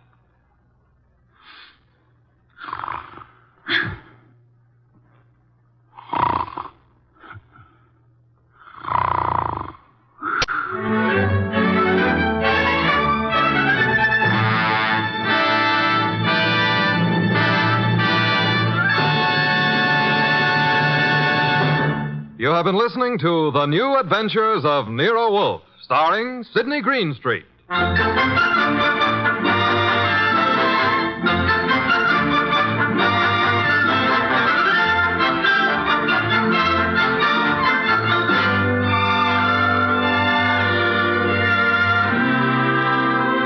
Tonight's transcribed story was based on the characters created by Rex Stout, produced and directed by J. Donald Wilson. In the cast were Lamont Johnson as Archie Goodwin, and Jane Webb, Peter Leeds, Bill Johnstone, and Wilms Herbert. Next week at this same time, Nero Wolfe and Archie will bring you The Case of the Dear Dead Lady. Don Stanley speaking.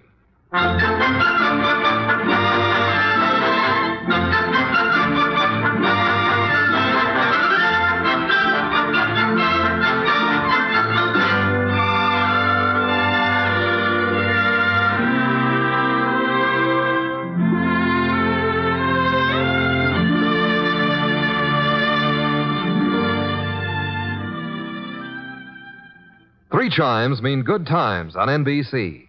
The NBC chimes are excited about the big show. An hour and a half every Sunday night with Tallulah Bankhead as Femme C. Comedy with stars like Jimmy Durante, Fred Allen, Jack Carson, Groucho Marx, and a host of others. Music with Meredith Wilson, Mindy Carson, and many more. It presents drama with Mr. Jose Ferrer and many more leading stars of Broadway and Hollywood. It's The Big Show. Starts Sunday, November 5th on NBC. This is Chester William Bendix Riley. The Man Called X follows on NBC.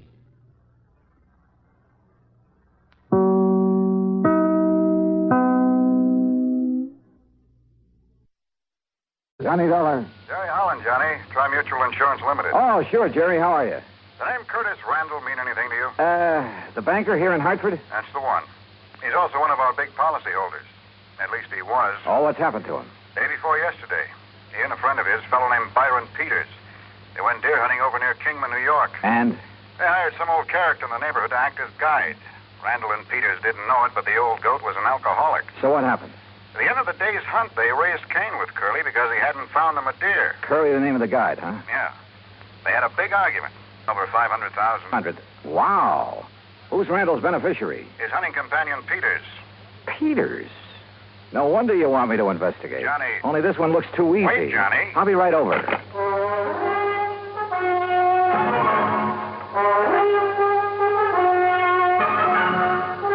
Bob Bailey in the exciting adventures of the man with the action-packed expense account.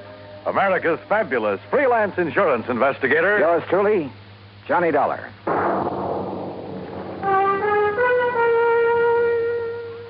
And now, Act One of yours truly, Johnny Dollar.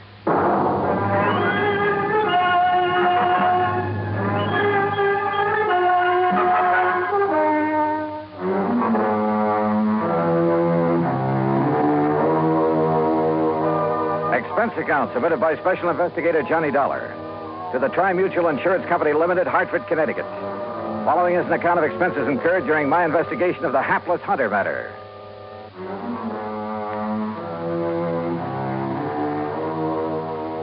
Expense account item 1, 95 cents for a taxi across town to Tri-Mutual in the office of Jerry Holland. As they opened the door, he met me halfway. Hey, what was the idea of hanging up on me, Johnny? Then when I tried to call you back, you'd left. Well, sure. I figured if this thing only happened a day or so ago, the faster I could get working on it, the better. Well, I'll go along with you on that, but Where's now... this man Peters? In the hospital. Because if anybody should be suspect, he should. After all, as a beneficiary... What did you say? I tried to tell you on the phone, only you hung up. Byron Peters is in the hospital. Where? Over in Kingman, New York. Why? Because he was shot up, too, by that drunken guide when he tried to prevent him from killing Randall. Oh. Then Curly killed himself. Yeah. You know, if you'd stop going off half-cocked, you might get somewhere on this case. If it really is a case. Sorry, I guess I jumped to a conclusion You sure before. did. Oh, $500,000 is still a lot of money. Sure it is. If you need it. And Byron Peters doesn't? Well, according to the local police chief who called me, it was in Byron Peters' brand new Eldorado that they drove over to Kingman.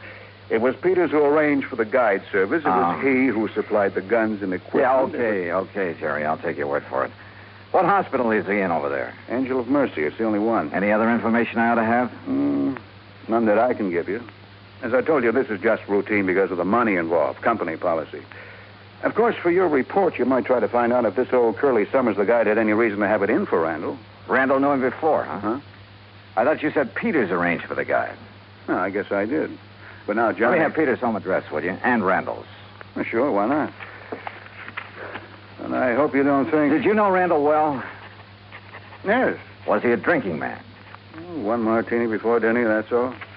There you are. Why? How about Peters? Oh, I don't know. What difference would it make? Oh, just wondered. Don't kid me, Johnny. You've got something up your sleeve. Why, Jerry. Come on now, what is it? You know something about these people that I don't? Not a thing, so help me. But $500,000 is a lot of money. And I tell you that if you suspect Byron Peters, you're crazy. Did I say I still suspect But the him? way you've been talking. Did I? Well, no. Well, I do. Sure, with so little to go on, I had no reason at all to suspect Peters. Except for a hunch. But hunches have paid off for me more than once. Expense account item 2, $380, a tank full of gas for the drive across Route 6 to the New York state line. There I picked up 9W, then 212 to Kingman. I found the Angel of Mercy Hospital on the way into town. The chief resident physician, Dr. Matthews, was completely cooperative and of no help whatsoever. Quite pointless to see him at the moment, Mr. Dollar. Oh, what do you mean, Doctor? Mr. Peters is sleeping under sedation. Oh? I'm afraid the ordeal with the police left him quite exhausted. The police have already seen and questioned him? Yes, and they had no business questioning him so long in view of his condition. Shock, you know. Tell me something. Do they suspect that he killed Mr. Randall, too, then wounded himself for an alibi? You mean that you do? Yeah. Do they? Oh, my boy, you must be joking. Of course not. Oh? Why not? Whether you realize it or not, and you will, if I permit you to see Mr. Peters, see the manner in which he was wounded, see the extent of his wound. I'll realize what? Oh, my boy. I asked you a question, Doctor. You will realize how impossible it would have been for him to shoot himself in that fashion, how narrowly he himself escaped death at the hands of that rum-crazed guide. You're sure, Doctor? Of course I'm sure, and so are the police. Well, where does that leave me? If I may say so, with egg on your face. Act 2 of yours truly, Johnny Dollar, in a moment. And now, Act 2 of yours truly, Johnny Dollar, and the Hapless Hunter Matter. A hunting guide had run amok near the little town of Kingman, New York. And, according to report, was responsible for the death by shooting of wealthy banker Curtis Randall for the wounding of Randall's companion, Byron Peters. But Peters is beneficiary of Randall's $500,000 insurance policy. So, naturally, the old bug of suspicion began to gnaw away at the back of my brain. Until, that is, I saw Peters, his wounds, the x-rays, and finally talked with Captain McManus at the local police headquarters.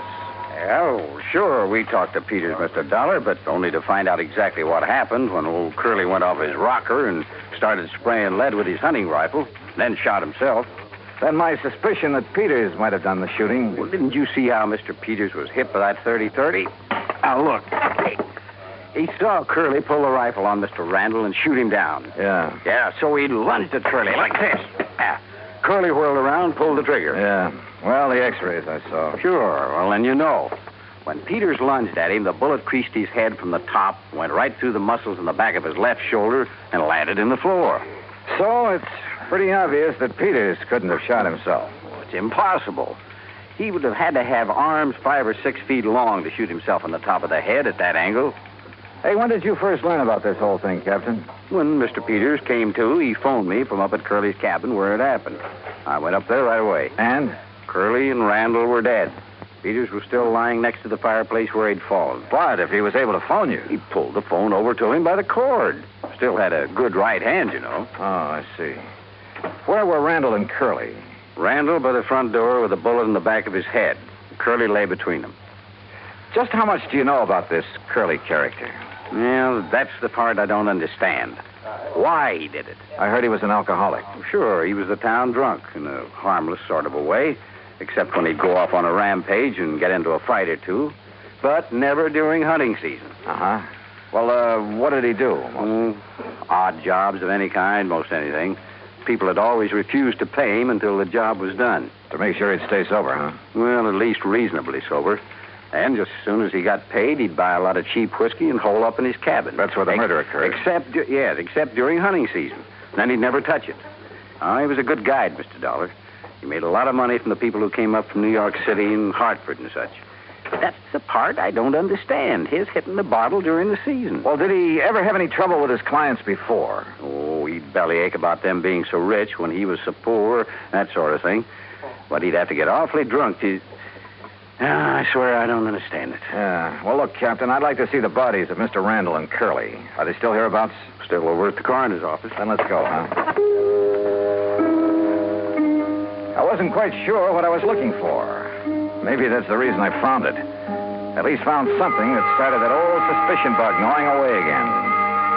Peters, back at the hospital, had had a bad powder burn on his forehead, next to where the bullet had creased him. Okay. He had said that Curly the guide pulled the trigger when he lunged at him. Randall, there at the coroner's office, had no powder burns. Okay. It was apparent that he had been shot from across the room. But Curly, who was supposed to have shot himself upward through the jaw, also showed no sign of powder burn. Sure, the bullet hole indicated he could have shot himself by holding the gun at arm's length. A 30-30's fairly short. But no powder burn. I said nothing of this to Chief McManus. Well, it pretty much bears out what Peters told me and I told you, doesn't it? Curly shot Randall, then Peters, then himself. Captain, suppose, just for the sake of argument, that Randall did the shooting. First, that is. Well, now, Mr. Dollar... Wait, speaking of argument, Peters said that Randall and Curly had a pretty big one. Because Curly didn't find him any there. That's when he started to get drunk and abusive. But as for Mr. Randall... On the other hand, suppose that Peters started the whole thing. Oh, now, look, that doesn't make any sense. Then try to kill himself? Well, isn't that what you're saying Curly did? Well, sure, but that's different. No good old bum realized he'd gone too far. There was no other way out for him. But a man like Peters, with money, everything he wants... Where's this cabin of Curly's? Quite a way. 10, 12 miles. How do I get there? Straight down Paris Street to the mobile gas station. You know where that is? Yeah, I saw it on my way in. Okay, you turn left there. You go 6 miles. Then take the first right-hand road right up the side of Deer Mountain until you get there. Okay. Oh, here's the key to it. Oh, good, thanks, Chief. I'll see you later. You want me to go along with you? No. According to you, this hunch of mine is all wrong. I'm sure of it. Okay, then. I'd better wing it alone. From the outside, Curly's cabin was a shack, nothing more. And there were enough cheap whiskey bottles scattered around the yard to sink a battleship. Inside, however, it was pretty comfortably fixed up. And back under the kitchen sink, I found a case of Prince Francis Scotch, nearly full. Had Curly suddenly changed his taste for the better? Or had somebody decided to bait him with it? By the dark stains on the floor, I could see where both Randall and Curly had fallen. Where Peters had gone down, there was also the rifle slug embedded in the floor. And then I noticed the angle at which that slug had ended, as though it had been fired from the ceiling, certainly from higher than any normal man could reach. And Curly was only 5 foot 2 or 3. Then I saw something else, a heavy cord hanging down from one of the rafters above where Peters had lain. It was frayed at the end as though forcibly broken. Now, suppose someone had hung a loaded rifle there by the trigger so the slightest pull would set it off, had stood under it holding the muzzle carefully next to his head to one side, just close enough to...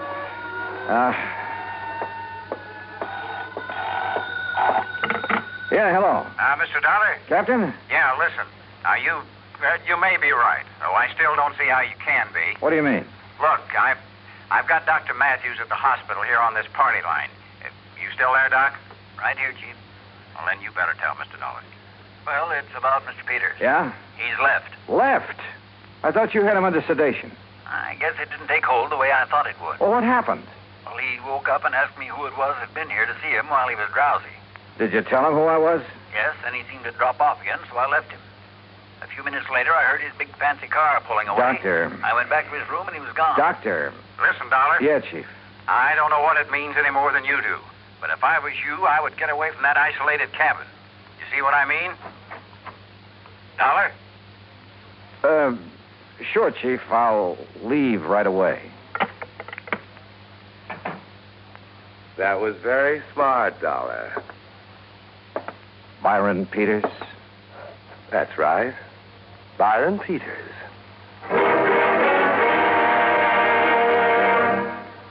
Act 3 of yours truly, Johnny Dollar, in a moment. And now, Act 3 of yours truly, Johnny Dollar, and the Hapless Hunter Matter.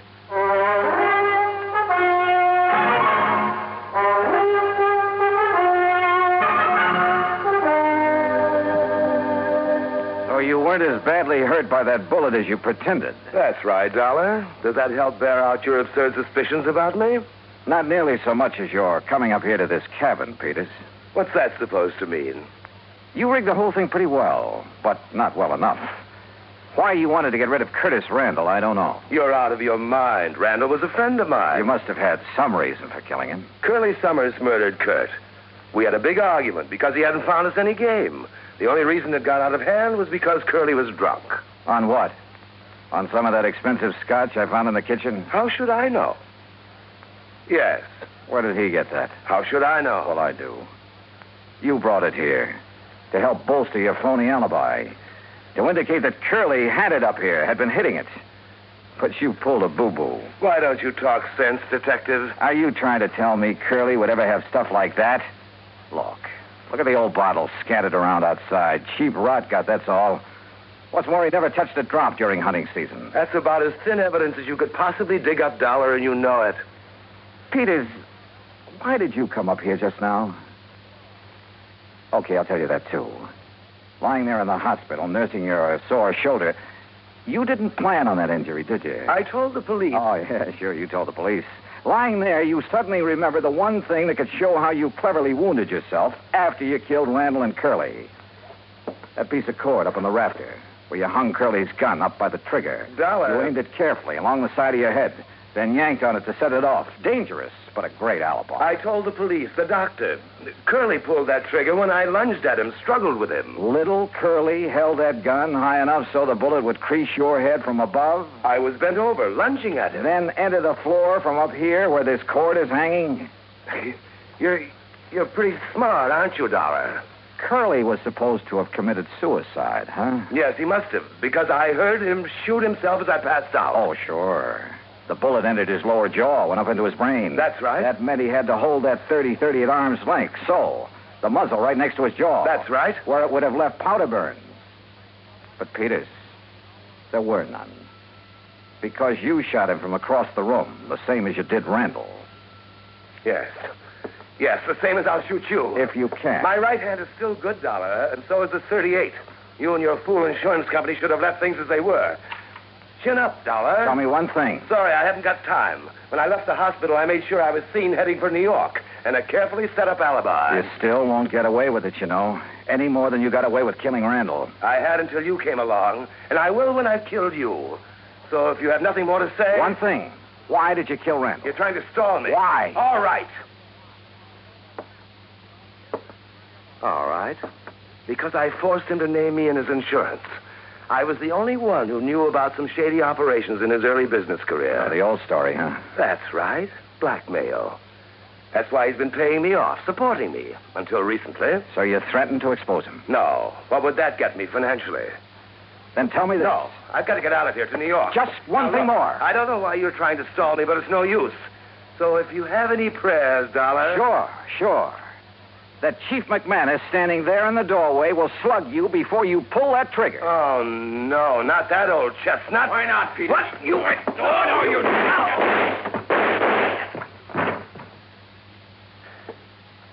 Doggone it, Dollar. I thought I told you on the phone to get out of here.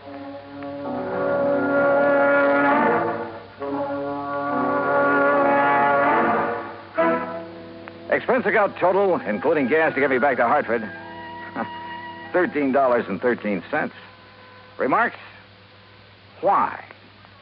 Why don't they ever learn? Yours truly, Johnny Dollar.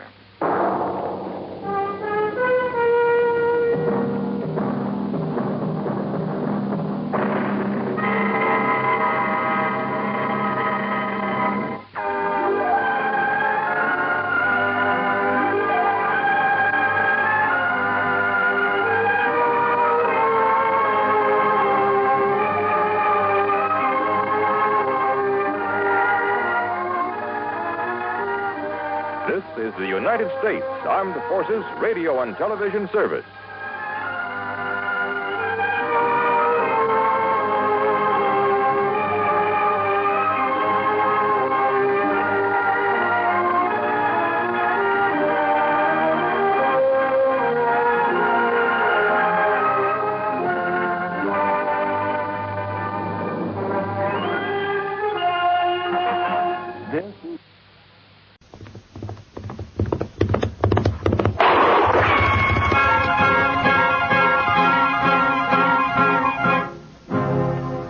Dodge City and in the territory on West, there's just one way to handle the killers and the spoilers, and that's with a U.S. Marshal and the smell of Gunsmoke.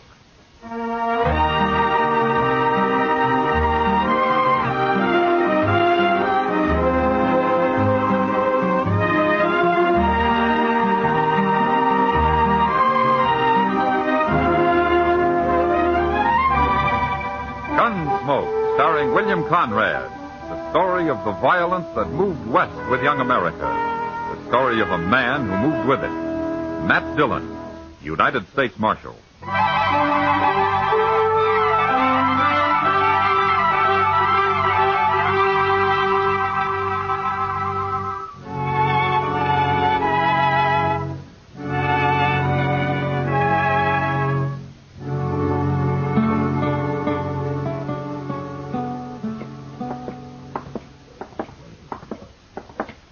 Mr. Dillon, would you mind stopping at the Alfreganza here for a minute? Pretty early in the day, isn't it, Chester? Oh, I don't want a drink. No? No, the barkeep's holding some money for me. I won a little last night, and I didn't want to put it back into the game. Ah, but you want to get it now so you can put it back tonight. Is that it? Yes, sir, I'm afraid it is.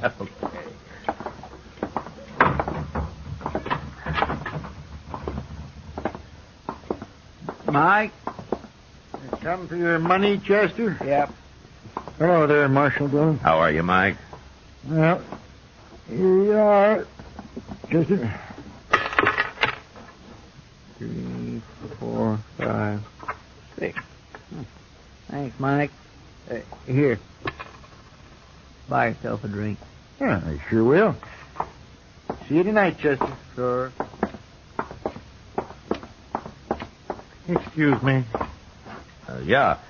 I heard the bartender call you Marshal Dillon. Well, that's right. I got something to tell you, Marshal. Go ahead. It's important. Okay. You're going to die, Marshal. Who are you, mister? Wilbur Hawkins. I'm a whiskey drummer. First time I've been to Dodge, though. I've worked around St. Louis till they sent me out here. Liked it better in St. Louis. There are lots of important people there. Wait a minute. What are you talking about? You're going to die, Marshal. I heard them saying so. You heard who saying so? Well, I don't know their names. It was dark, and they weren't there long. I didn't dare say anything, or they'd have known I was listening. And then, of course, I'd never heard of you till just now, that is. You're not making much sense, mister. Oh, it makes sense, all right. You see, I rode the Santa Fe out here from St. Louis, and one night I was all wrapped up trying to sleep, and these two men came by and stood there in the aisle. One gave the other $300. He said it was to kill Marshal Dillon, but he didn't say where. So, of course, I didn't know till just now. Is that all you know about it, Mr. Hawkins? Yeah, that's all, Marshal. I've done my duty now, and I'll be going. Goodbye. Well, what do you make of that, Mr. Dillon? I don't know, Chester. He acts so crazy like I don't know whether to believe him or not. No. But I suppose we'll find out soon enough.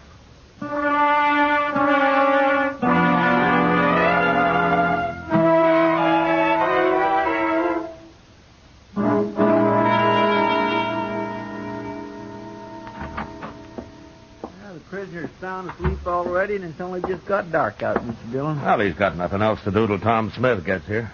Is that who you're holding him for? Well, I thought I told you, Chester. Yeah, but Tom Smith's sheriff of Tascosa, ain't he? Sure. Why? I thought this fellow was wanted in Abilene. No, they never heard of him in Abilene. That's why I wired Tom. I'm going out back for a minute, Chester. I think I left my new bridle on the hitching rail out there. Yes, sir. Well, I better get this place swept up a little, Mr. Dillon. That's a good idea.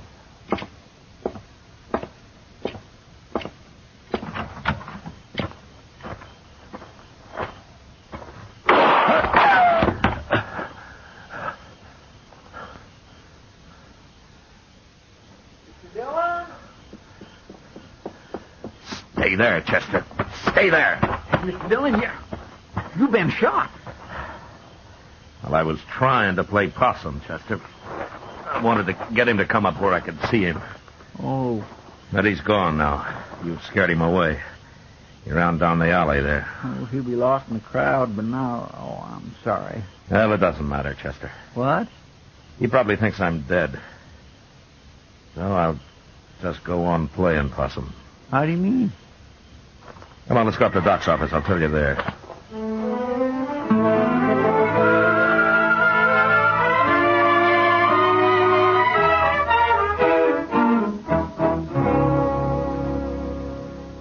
What'd you say that whiskey drummer's name is, Matt? Wilbur Hawkins, Doc, but you never heard of him. This is his first time in Dodge.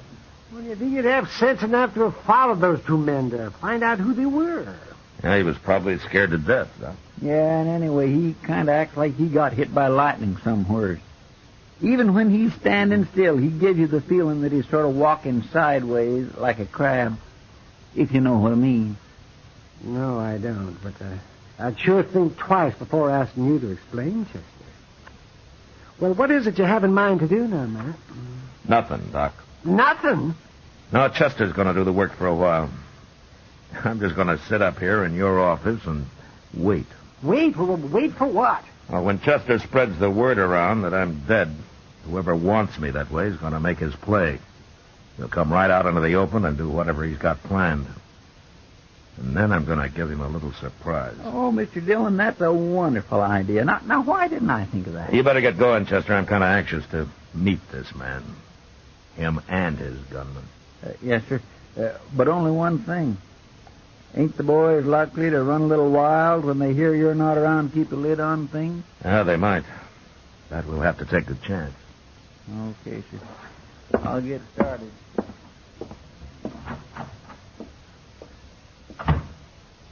Well, I think Chester's right, Matt. There's a lot of men in Dodge who are just waiting for an excuse like this. If it gets too bad, I'll just have to come to life again. Oh, yes, Turner. Tell me something, Doc. What are you going to do to entertain me while I'm waiting up here, huh? Hey, I never thought about that. I suppose I got to feed you, too. You'd be a mighty poor host if you didn't. Well, how long do you figure on staying here, anyway?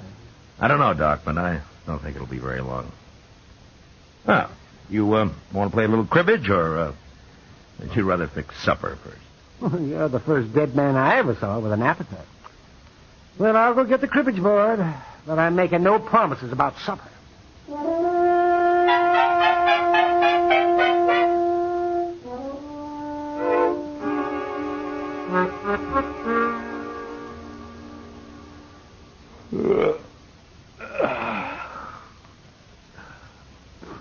Doc, what time's it getting to be? Let's see. It's nearly midnight now. Yeah. How long are you going to wait up? Well, till something happens, I guess. Now, Chester will let me know. Town seems quiet enough so far. Maybe nothing's going to happen. They didn't try to kill me just for the fun of it, Doc. No, I guess not, man.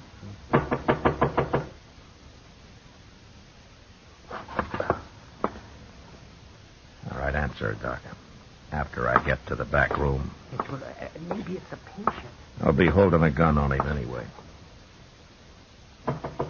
I'm coming. Kitty, what are you doing here this time of night?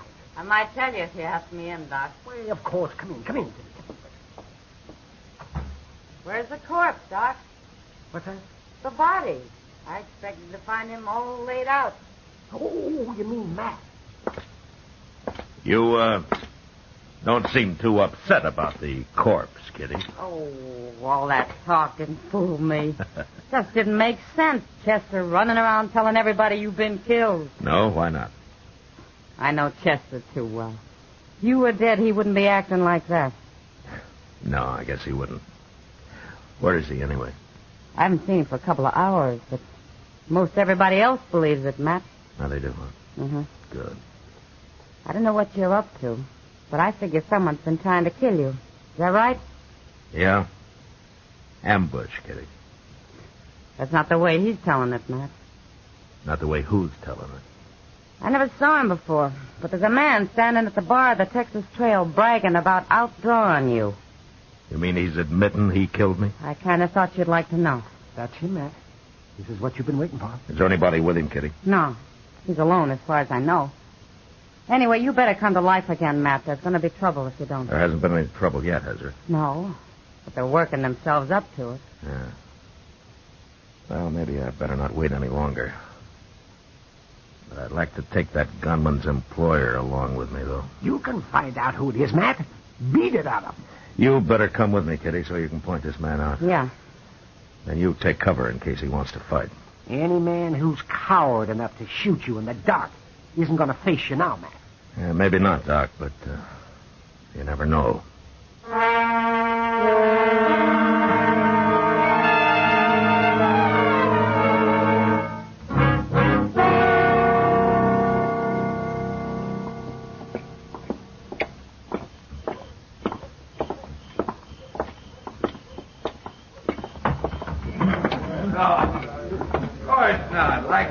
There he is, Matt. Tall fellow in a black hat. He's kind of drunk. Okay, Kitty. I was just waiting. You wait outside while I see how he's going to behave. Okay, Matt. Good luck. Thanks.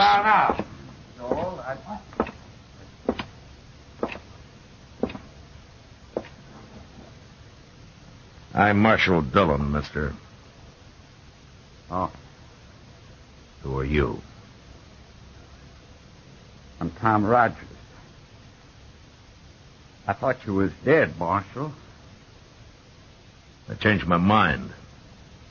What do you want? You've been bragging about shooting me.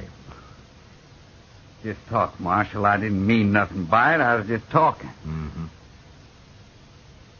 Kind of dangerous talk, don't you think? Everybody said you was dead. Well, I was waiting for you to come out of your hole, Rogers.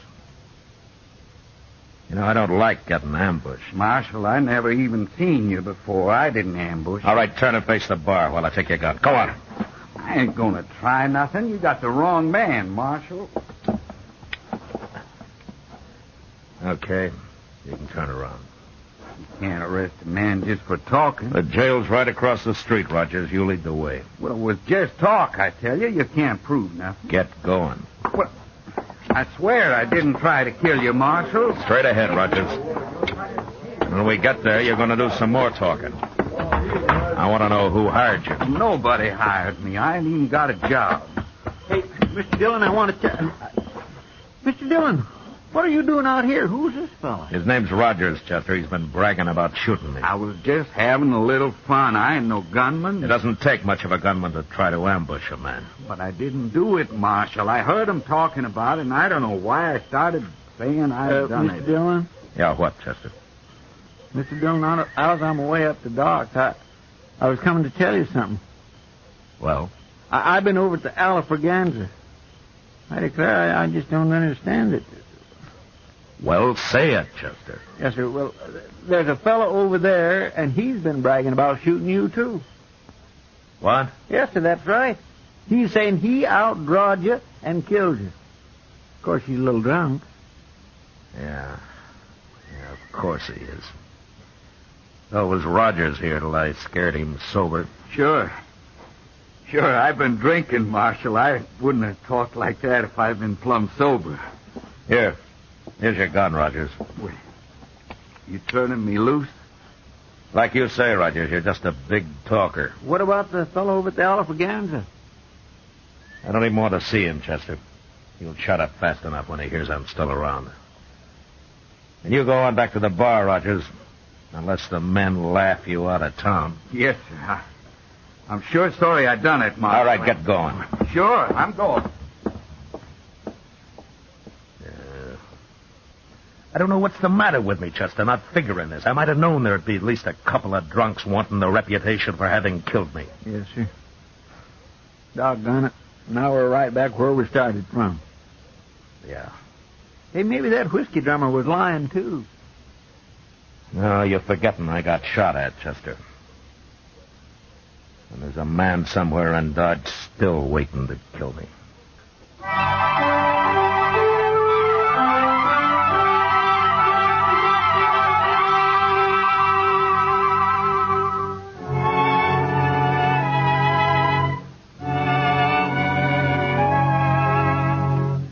It wears a man down, living from day to day, waiting for a bullet in the back, and not knowing who to expect it from or when.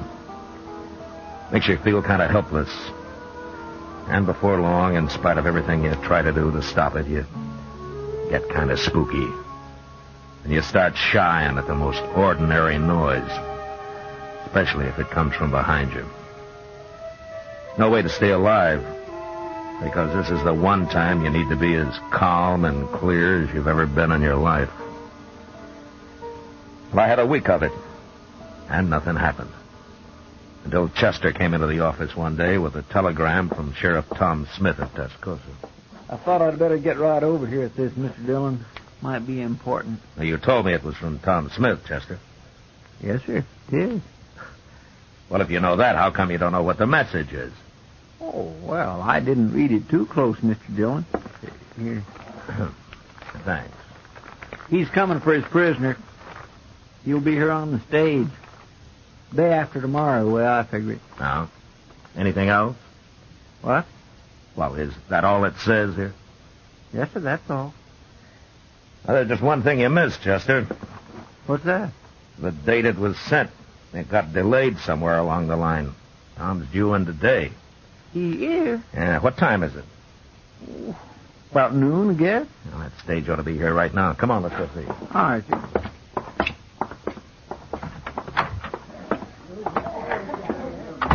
Well, there it is, Mr. Dillon. Must pulled in just a minute ago. I don't see no passengers, though. Well, that may be because they haven't got out yet, Chester. Yes, sir. Here they come. Ain't that Tom Smith? Yeah, that's him. Who's that other fella? He looks kind of familiar. Now, that's Wilbur Hawkins, Chester, that little whiskey drummer. Oh, yes. Well, now, I've been wondering where he's been. Matt Dillon. Hello, Tom. Hey, how are you, Matt? Hello, Chester. Hello, Mr. Smith. Well, I'm sure glad that trip's over. Next time I'll come horseback. Now, the stage is easier when you're taking a prisoner back, though. Yeah, I guess you're right at that, Matt. And I hope you still got him. I'd hate to make this trip for nothing. Oh, he's there. Anytime you want him. Hey, where's Wilbur Hawkins going? Ain't he even going to say hello? You know that little fellow? Oh, yeah, we know him. He told me he's staying at the Dodge house. Crazy talkingest man I ever run into.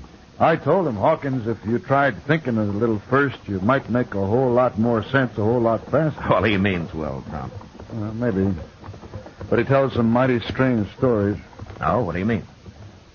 Well, of course it could be true, but he told me he heard a couple of men in a bar talking about me. He didn't know who they meant till I introduced myself on the stage and he recognized my name. Well, what are you looking like that for, man? No. Go ahead, Tom. What did Hawkins hear? Well, he said this one fellow was going to give the other fellow $300 to shoot me. Ain't that the darndest thing? Yeah, that sure is. I don't know, Matt. There's a lot of men that'd like to kill me, but I don't believe they'd be standing around talking about it that way. I kind of think he made it all up. No, he didn't make it up, Tom. Not quite. Huh? You know something about this? You mean someone is out to shoot me? Yeah. Who? I'll tell you about it on the way over to the Dodge house.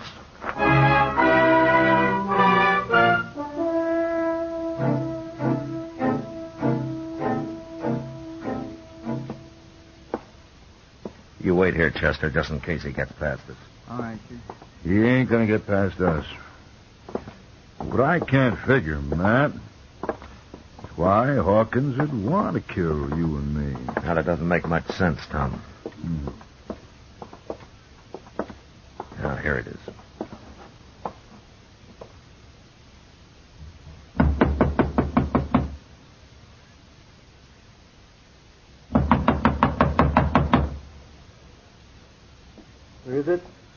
Tom Smith and Matt Dillon, Hawkins. What are you doing here? We want to talk to you. Open up, Hawkins. Tom, get out of the way. Yeah.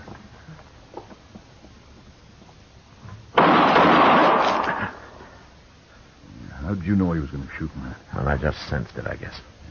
Look, I can kick that door open with 1 foot. And then you cover me. All right, you ready? I'm ready. Okay. I'll kill you! You kill him, Matt? Well, I tried not to.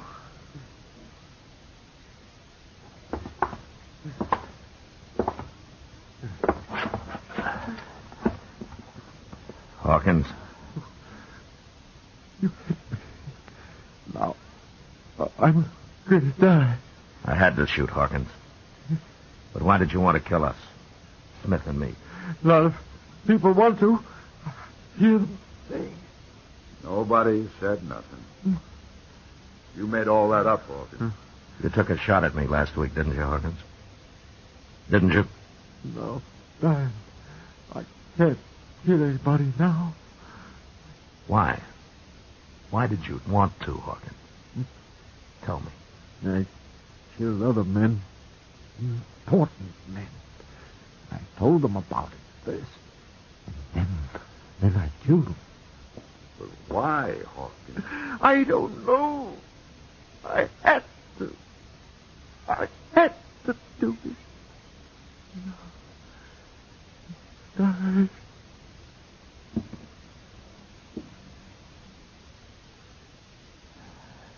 He's dead, Tom. Matt, what the devil was he talking about? I don't know. But it doesn't matter much. I don't understand it. I never saw him before yesterday. Now, Hawkins was a murderer, Tom. The kind that doesn't need any particular reason.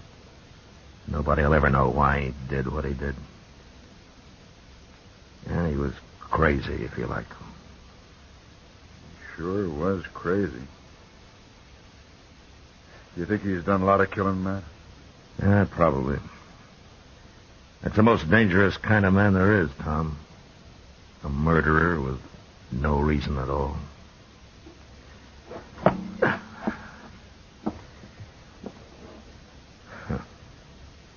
Innocent-looking little whiskey drummer.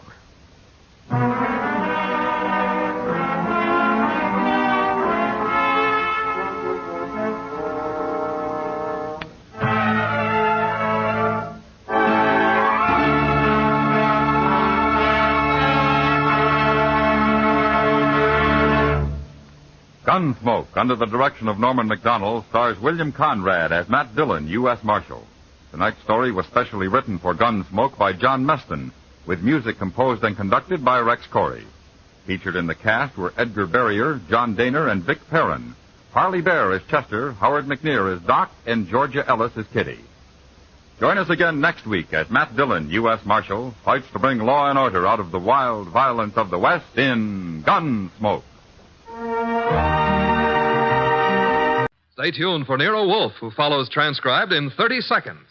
Later tonight, over most of these NBC stations, Duffy's Tavern comes your way. And on the menu at Duffy's tonight, there's a blue plate special of grilled English language, served up by the delightfully ungrammatical Archie. Plus laughs garnished with chuckles, brought to you by Archie's remarkable crew.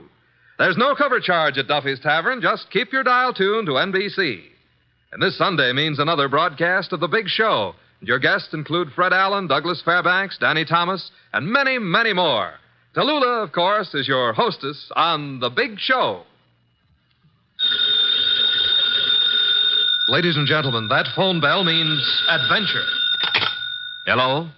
Hello? The young man answering the phone is Archie Goodwin. The mountain of a man engaged in deep thought in the oversized armchair is Nero Wolfe. Mr. Wolfe, we've got a case. I'm not sure whether somebody's going to kill a rabbit or a rabbit is going to kill somebody, but either way, it's going to be murder. Please, Mr. Wolfe, even orchids have to eat. Phooey. Yes, sir, Mr. Wolfe will take the case. As a matter of fact, he's working on it right now. Money, work. Bah. Greatest detective in the world. Only trouble is, he is.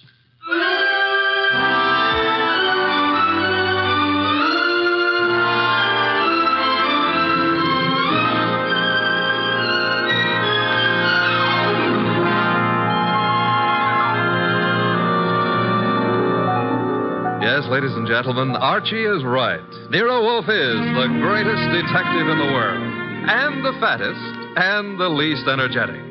Nero Wolfe, created by Rex Stout, and brought to you over this NBC network in a new series of adventures by Mr. Sidney Greenstreet.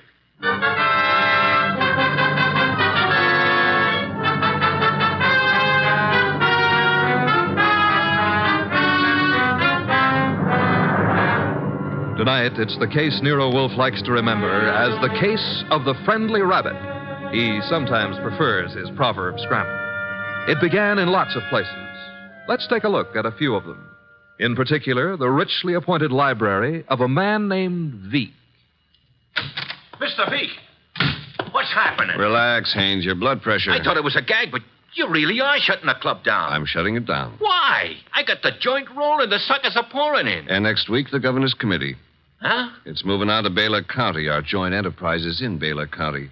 I think the club needs a rest. Crime committees so rarely admire gambling. Oh, that's different. So it is. The club needs a rest. You need a vacation. Florida, perhaps? I don't like Florida. Pick any place you like, just so long as you get out of reach of a subpoena. The heat's on, huh, boss? You've just coined a phrase that may very well catch on. Get out and stay out of the state until I send for you. Okay, Mr. Veek. Sure, Mr. Veek. Marshal? Yeah? That about covers us in Baylor, am I right? You're right.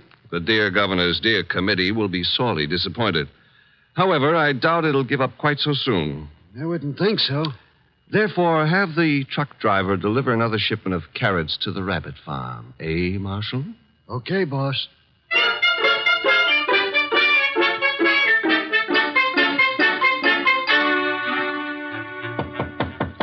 Come in, Williams. Good afternoon, Governor. Good afternoon. Williams, I'm disturbed. The crime committee, sir? It was doing well, very well. And then... I know, sir. There's a leak. Someone is passing on confidential information. Who? That's the problem. Who? Started 3 weeks ago. A three-man committee, Wilson, McCarthy, Tolliver. One of them, Williams? I'd stake my life, sir, no. Then who? You've forgotten Collier, committee secretary. You have reason to suspect him? No, nothing that means anything. Except... You do suspect him? And he's been watched, telephone calls checked, mail. I have no reason to suspect him. Except that one thing bothers me. What's that? He has a small farm in Greendale County. He rarely went near the place in all the time he's been up here at the Capitol. But that suddenly changed. 3 weeks ago? Yes, sir. He's been staying at the farm for 3 weeks. Is there anything unusual about that farm? Nothing unusual. Except Jimmy Collier has gone in for raising rabbits.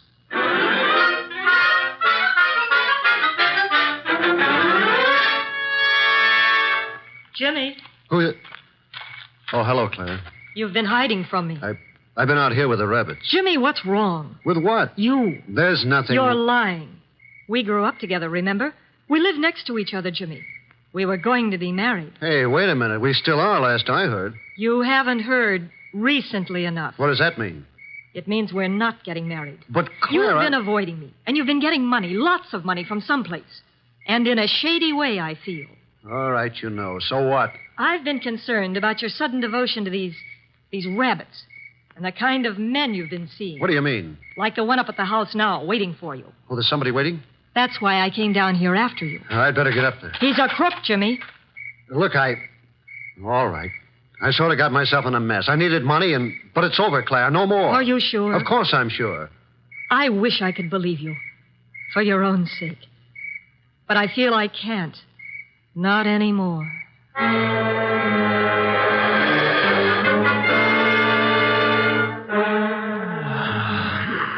Archie. Yes, Mr. Wolfe. Either stop breathing so heavily or... Take the evening off? Stop breathing. Old Dr. Tidmouse wouldn't approve of that. Who in blue and assorted blazes is old Dr. Tidmouse? My family doctor. Mavis keeps your puny mind, but you don't have a family. Answer the phone. Oh, but it might be a case. It might be very important. It might mean work, Mr. Wolfe. Archie. W-O-R-K. You've got millions in the bank. Why worry? Confound you. Do you want me to answer that phone myself? Now you've got me. No, Mr. Wolfe, couldn't let you knock yourself out lifting a telephone receiver. Nero Wolfe's office, Archie Goodwin speaking. What? Wait, Mr. Wolfe is to go up to Greendale at... Oh, now, look, friend. Mr. Wolfe does not go anywhere, and that includes Greendale. He wouldn't stir out of the house for anybody short of the... What? I see. Yes, sir, in an hour. Goodbye.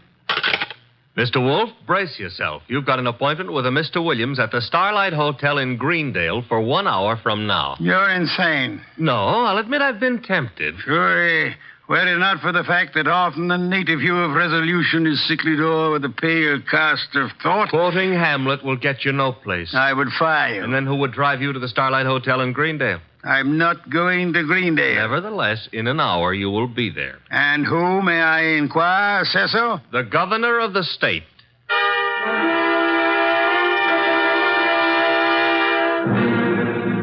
Is that all, Mr. Williams? That, Mr. Wolfe, is all anyone knows about the situation. Except the guilty man, of course. An admirably clear summary, Mr. Williams. Obviously, our meeting here at the hotel was necessary. I couldn't be seen entering your house, nor would it have been advisable for you to visit the governor. I can appreciate that. You're quite sure I need pay no attention to anyone on the committee except James Collier? Quite sure. Police surveillance of Collier is deemed unwise. He has suddenly taken interest in rabbits, but although keeping them may perhaps be considered suspicious, it is hardly in itself of value. You have no other evidence against Collier? I know we're clutching at straws, Mr. Wolfe, but there is a leak and work is being nullified. Something must be done. Hence the governor's call for you. Very well, sir. I shall attempt to be more than a man clutching at a straw. I said attempt. Archie, unpack. We shall stay at Greendale near Collier and his rabbits.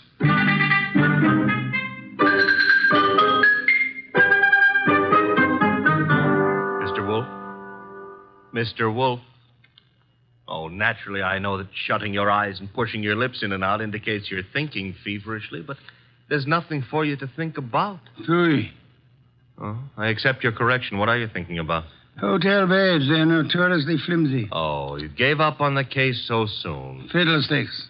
I already know exactly what role the rabbits play in our problem. Therefore... We're going to drive out to Collier's farm? You are. While you test the hotel beds, fine. It'll be necessary for you to spend the night at Collier's place. You'll drive out there and pretend you've lost a cylinder or something. Oh, a lost cylinder. Oh, fine. Confound you, Archie. You can invent something plausible as a pretext, and if you are properly charming, Mr. Collier will, I hope, invite you to stay the night. And during the night I sleep, happily breathing the fresh country air. Trust not. Okay, Mr. Wolfe, I accept the assignment. I will learn all I can from Mr. Collier's rabbits. Incidentally, remember the play Harvey? I do? Why? Harvey was an invisible rabbit, a figment of a man's imagination. I hope this rabbit venture is more tangible, Mr. Wolfe. It is, Mr. Goodwin. Will you desist and depart? Okay. Oh, if anyone calls, just say I've gone out to Greendale to cross-examine a rabbit. Archie, I think you're going to be quite surprised. Yes.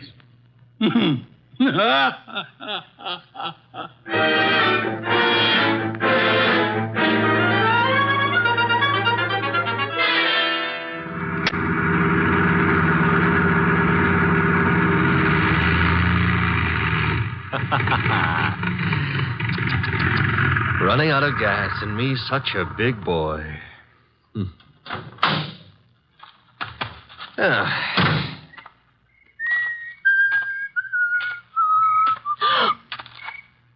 Hello. Hello? That tree a friend of yours? The tree? Yeah, the one you're clutching.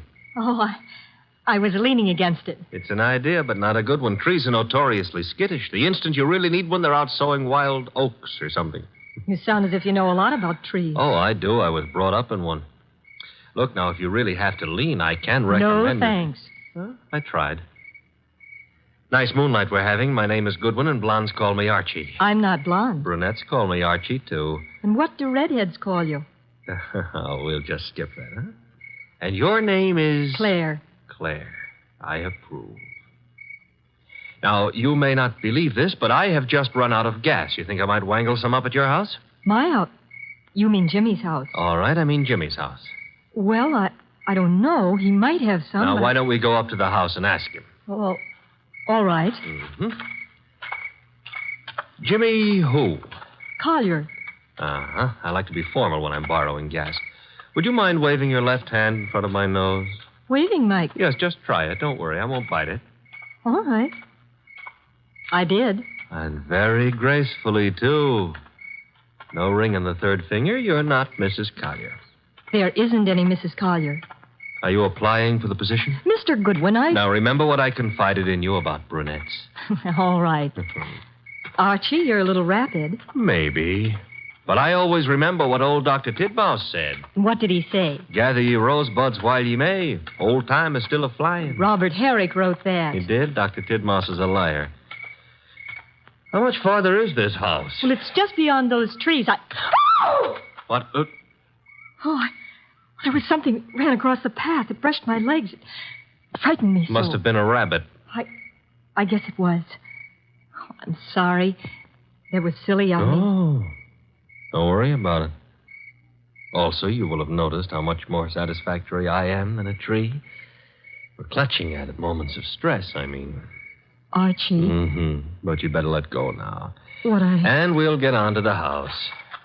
See, I don't need a haircut, and you're not the right type for Delilah anyway. You mean something by that. Something nasty. Well, that depends. What I meant is you've already signaled whoever you're supposed to signal. Nothing frightened you back there. Why? That scream had a lot of carrying power. Oh, that's the house, huh? Looks peaceful enough. Archie, Who were you supposed to warn if anyone came up the path to the house? Well, no one. Something did frighten me. Honey, I've been lied to by experts, and you're not one. Oh. Think I ought to knock? No, we don't think I ought to knock. Dark inside, except for a handful of moonlight filtering in through the windows. Kind of early for Collier to turn in, isn't it? I wouldn't know. Let's go find out. Now, relax. Grandpa's making with the chimes. Time is, 10 o'clock. Oh, it's getting late. Come on. This would be the living room. Filled with early American furniture. The early Americans would be pleased. Nothing here. What's that door lead to? I don't know. Or won't tell? Smaller room. Dark as...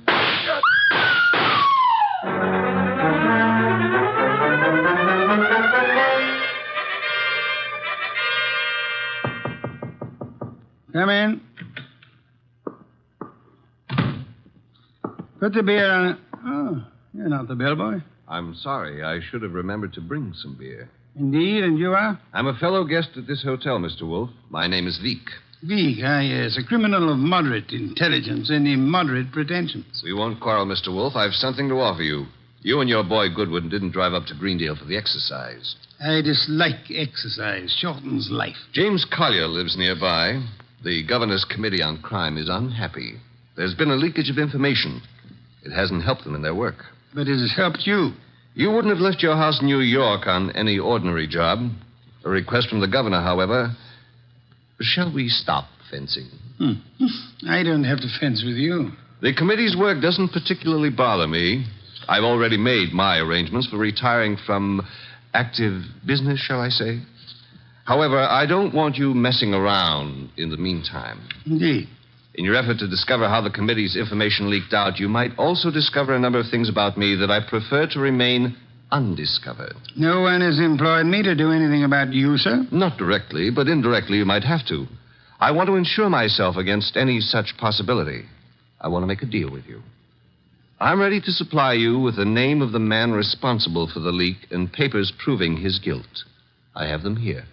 In return for which you expect? A quick conclusion to your activities and your return to New York, leaving my name out of your reports. I'm neither a public official nor a philanthropist. I should do nothing about you unless it becomes necessary. You may remove your hand from your pocket. You wouldn't dare shoot me. Now then, the name of the man. James Collier. Proof of his guilt?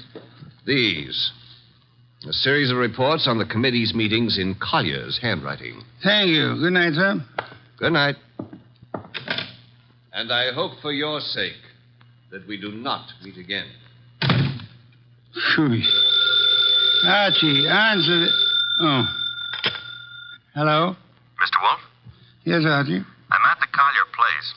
Since it takes only 10 minutes to get there, may I congratulate you on your speed? I've been at the Collier place for nearly an hour. Doing what? Oh, meeting Claire for one thing, discussing rosebuds. Your delay has been explained. Good night. And for another, I was being around when someone got murdered. Ah, you laid hands on the murderer? No, the room was dark. By the time I got Claire untangled from me and started looking for somebody with a gun, he'd left. I see. And the dead man, of course, is James Collier. No, sorry. Found it had to be. Who was he? Total stranger. Archie. I'm not being difficult. There was no identification on him. Strange. A description. Early 30s, height maybe 5'10", weight around 175 pounds. Blonde hair, blue eyes, very natty dresser. Suit custom tailored with a built-in shoulder holster. Don Juan shirts. Manicured but very dirty fingernails. And he... Uh-oh. Company. The police? Mm-hmm. Very well, you tell them whatever you think proper, without mentioning the governor's committee, of course. You'll then bid them farewell and come to the hotel. Can't I say goodbye to Claire, too? You cannot. Confound you, Archie. Do you think I want to wait up all night?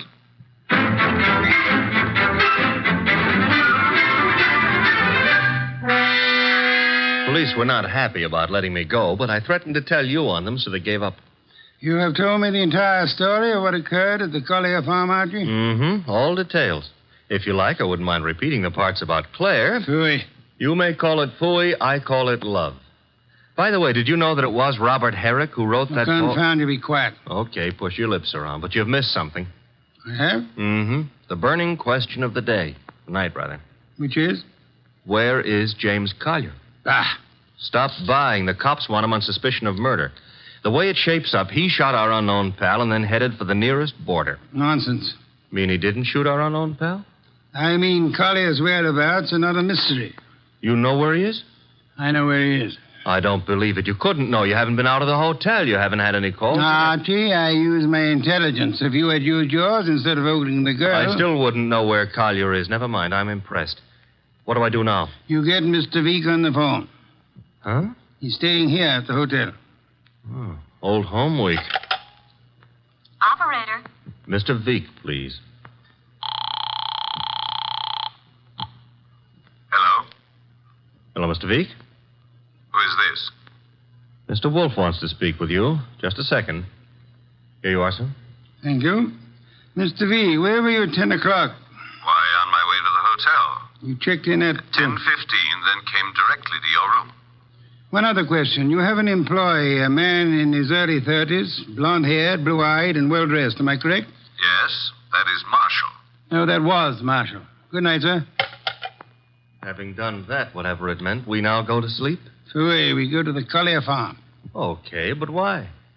Because, Archie, the time has come to cross-examine the rabbits.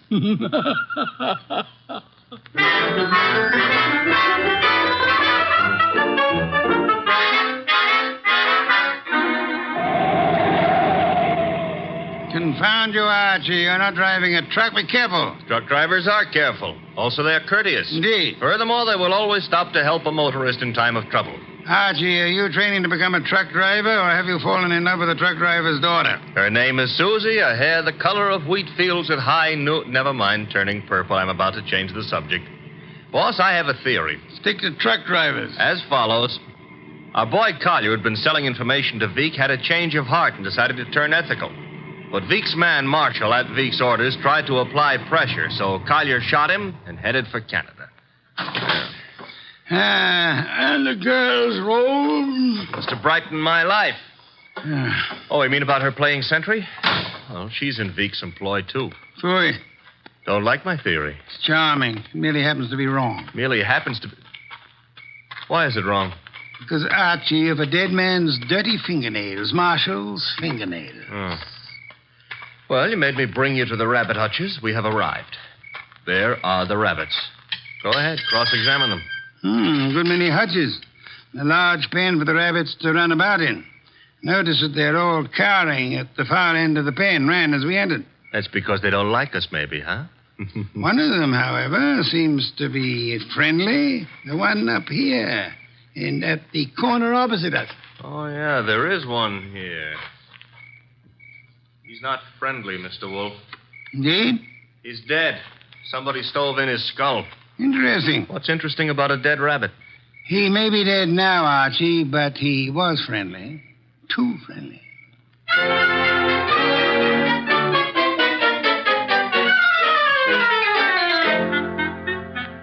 Claire, this is Mr. Wolfe. Mr. Wolfe, this is Claire. Claire, I'm Archie. Chair, Archie. A chair. Try this one. Be gentle with it. If you break it, all the early Americans will hate you. It'll serve. Steady. Well, now then. Mr. Wolfe, I'm dreadfully tired. The police have... Are idiots. What? For example, do they know that you were posted as sentry outside this house in order to warn James Collier of any intrusion? Well, they don't... I wasn't. Do they know that James Collier and the dead man Marshal were quarreling? No. Do they know that James Collier had armed himself in preparation for this meeting with the gunman? That isn't true. It is true. I don't have to say anything.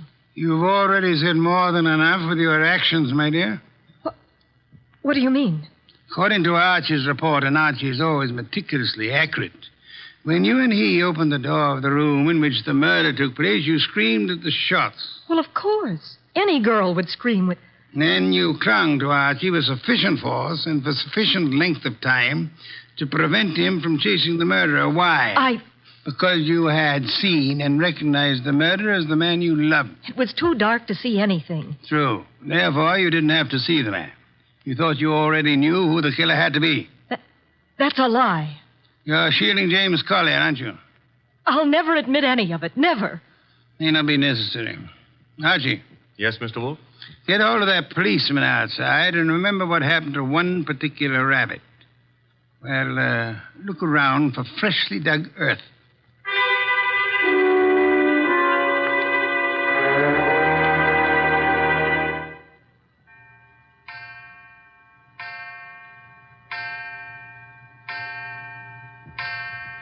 Midnight. What are we waiting for? A return? Archie's? No, it'll take him longer. Well, then whose? Mr. Veek's, of course, complete with revolver. Come in, Mr. Veek. It couldn't have been easier.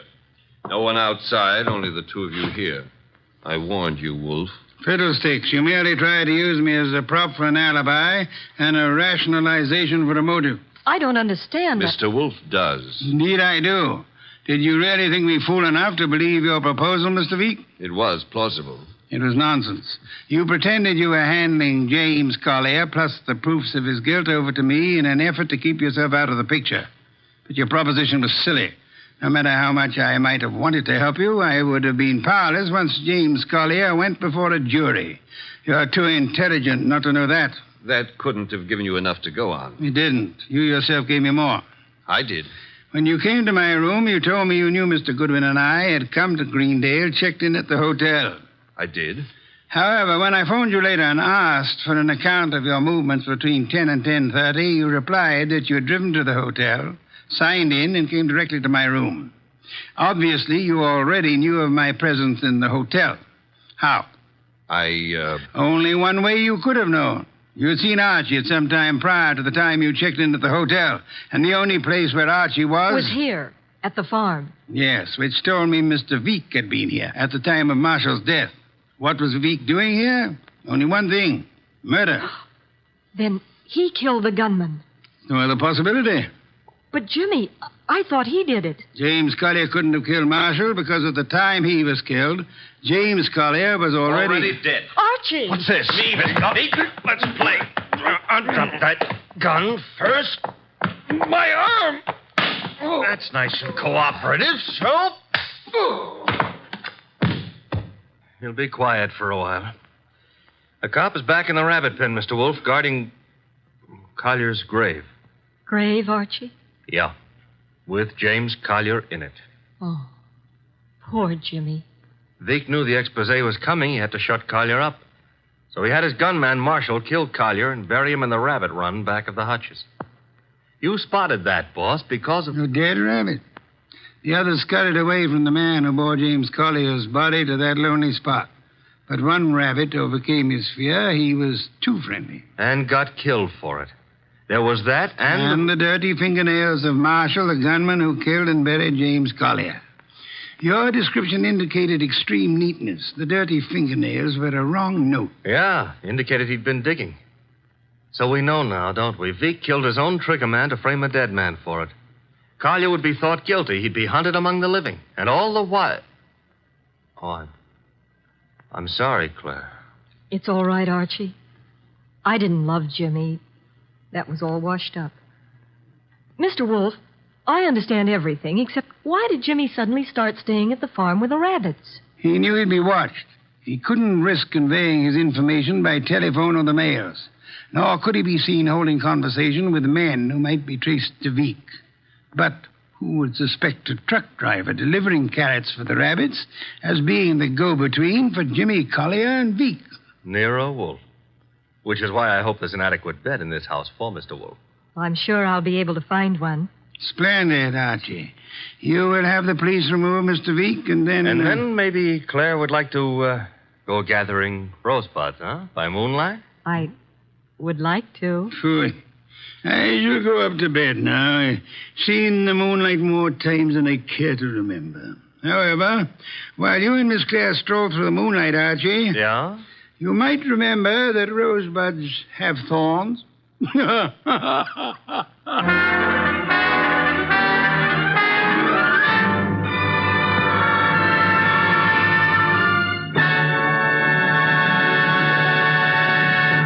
You have been listening to The New Adventures of Nero Wolfe, starring Sidney Greenstreet.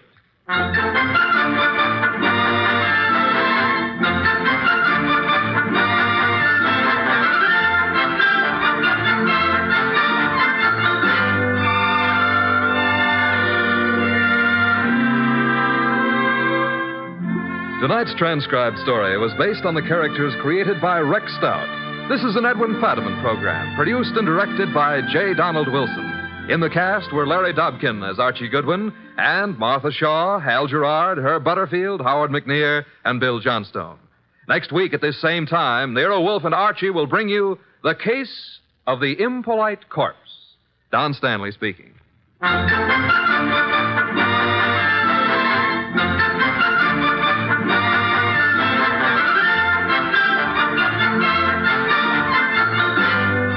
Three chimes mean good times on NBC. There's no cover charge at Duffy's Tavern. Just keep your dial on this NBC station this evening as Archie the Manager, played by Ed Gardner, and his remarkable friends serve up another blue plate special of grilled English language, fresh laughs and whimsy a la mode. Another Friday fun favorite is the delightful Life of Riley, starring William Bendix as the beleaguered Chester A. Riley. Now it's Sam Spade. Then, The Magnificent Montague on NBC.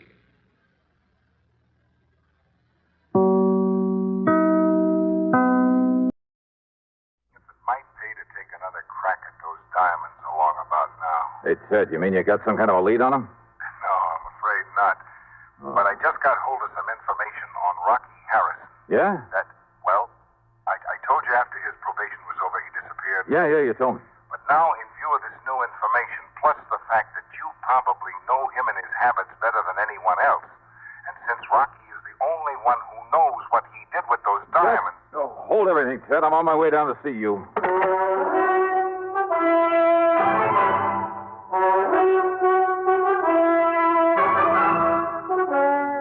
CBS Radio brings you Bob Bailey in the exciting adventures of the man with the action-packed expense account, America's fabulous freelance insurance investigator. Yours truly, Johnny Dollar.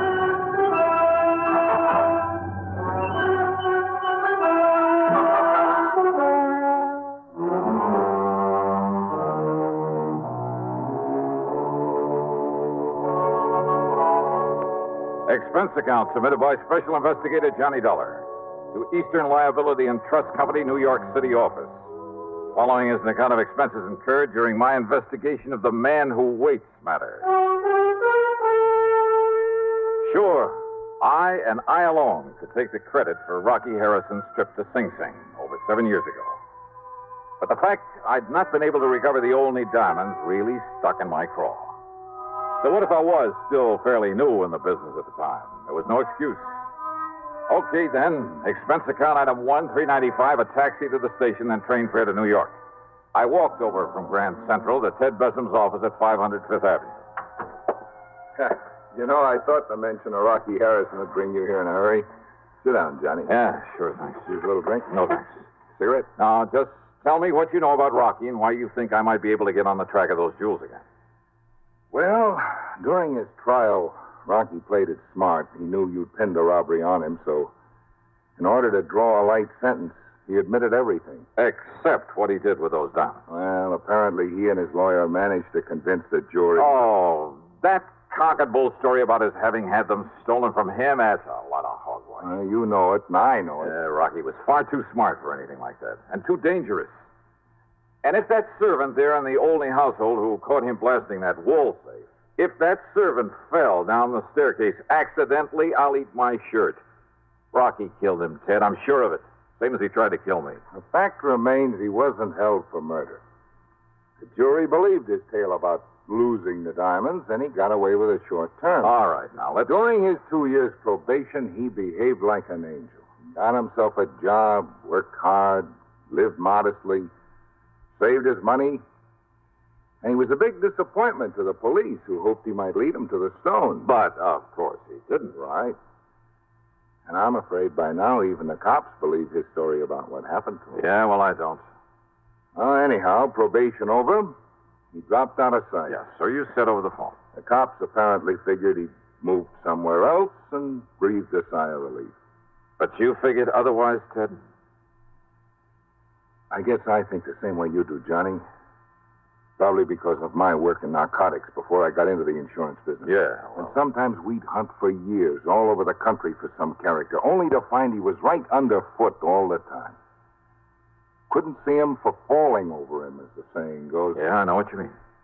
Well, anyhow, I figured that instead of making himself conspicuous in some small town, the best place for a man like that to get lost, the best place in the world, would be the biggest place in the world. Right here in New York. I can't argue with you, so?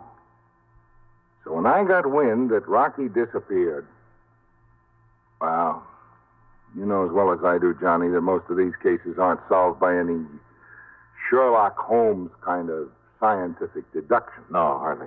Sir, they're solved on information. One good stool pigeon is worth all the clues in the world, right? Well... So when I found out he'd disappeared, I got in touch with one of my paid informants from the old days. An old character by the name of Soder. Soder. Soder. Don't think I ever heard of him. Whiskey Soder, they call him. I told him I'd pay him well if he'd locate Rocky Harrison for me. You've heard from Soder? He called me this morning. Told me that he's seen Rocky here in town, just as I thought he would. Where? Well, he wouldn't say over the phone, so I told him I'd send you down to see him. Here, Johnny, I'll scribble his address down for you. Yeah, do that. Cheap rooming house down near the Brooklyn Bridge. There you are. Good, good. Okay, I'll go see him. Just a minute, Johnny. Yeah? Soder made one thing clear. I don't know just how or why. I guess the why is obvious enough. Yeah?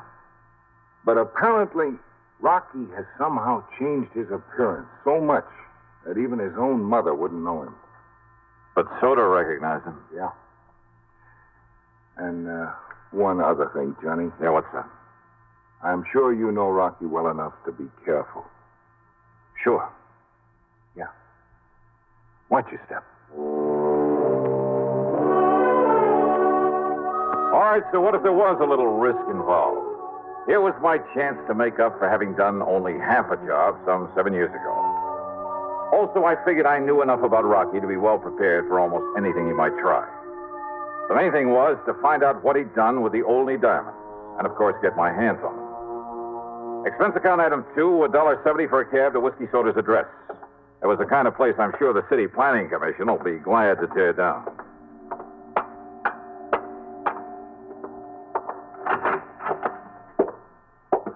The word manager was scrawled across the door in the hallway marked with the number 1. And as for the manager... Yeah, what do you want? My rooms are all filled up. Well, now, what's a gent like you doing around here?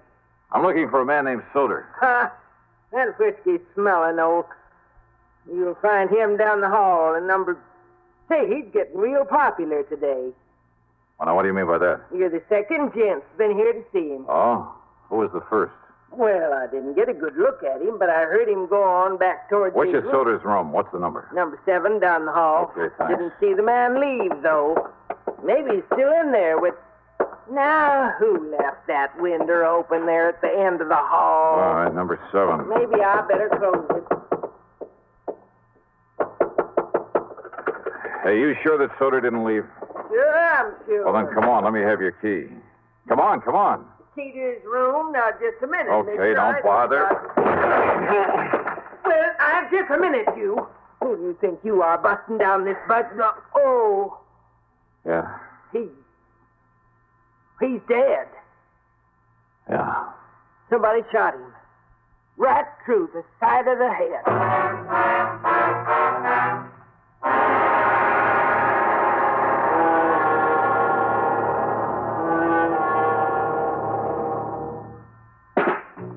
Smoking more now, but enjoying it less.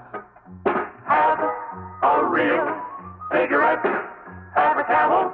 So good. Have a Camel cigarette. So rich.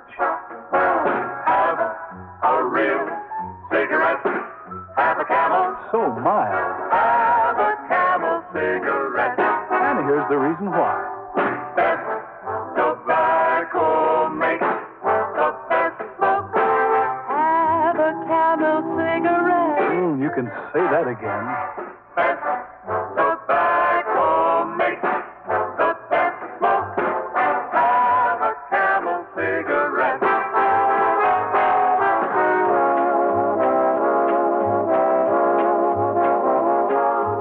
If you're smoking more these days, but enjoying it less, then change to Camels, the best tasting cigarette of all. Have a Camel. Start to really enjoy smoking again. Now, Act 2 of yours truly, Johnny Dollar, on The Man Who Waits Matter.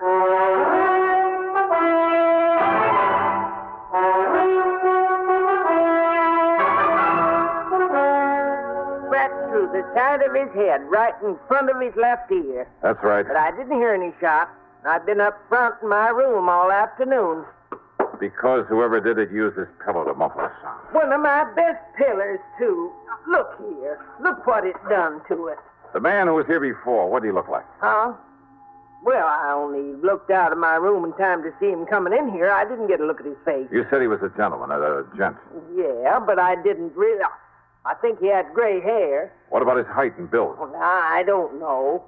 I was up front. Now, how old was he? Look, I told you, mister. I don't know. Okay, here. There's a 5-spot for your trouble. And for calling the police. Sergeant Randy Singer at the 18th. Police? And my name is Johnny Dollar. Dollar? That's right. The one that's on the radio? You call the police. Tell them I'll contact them later.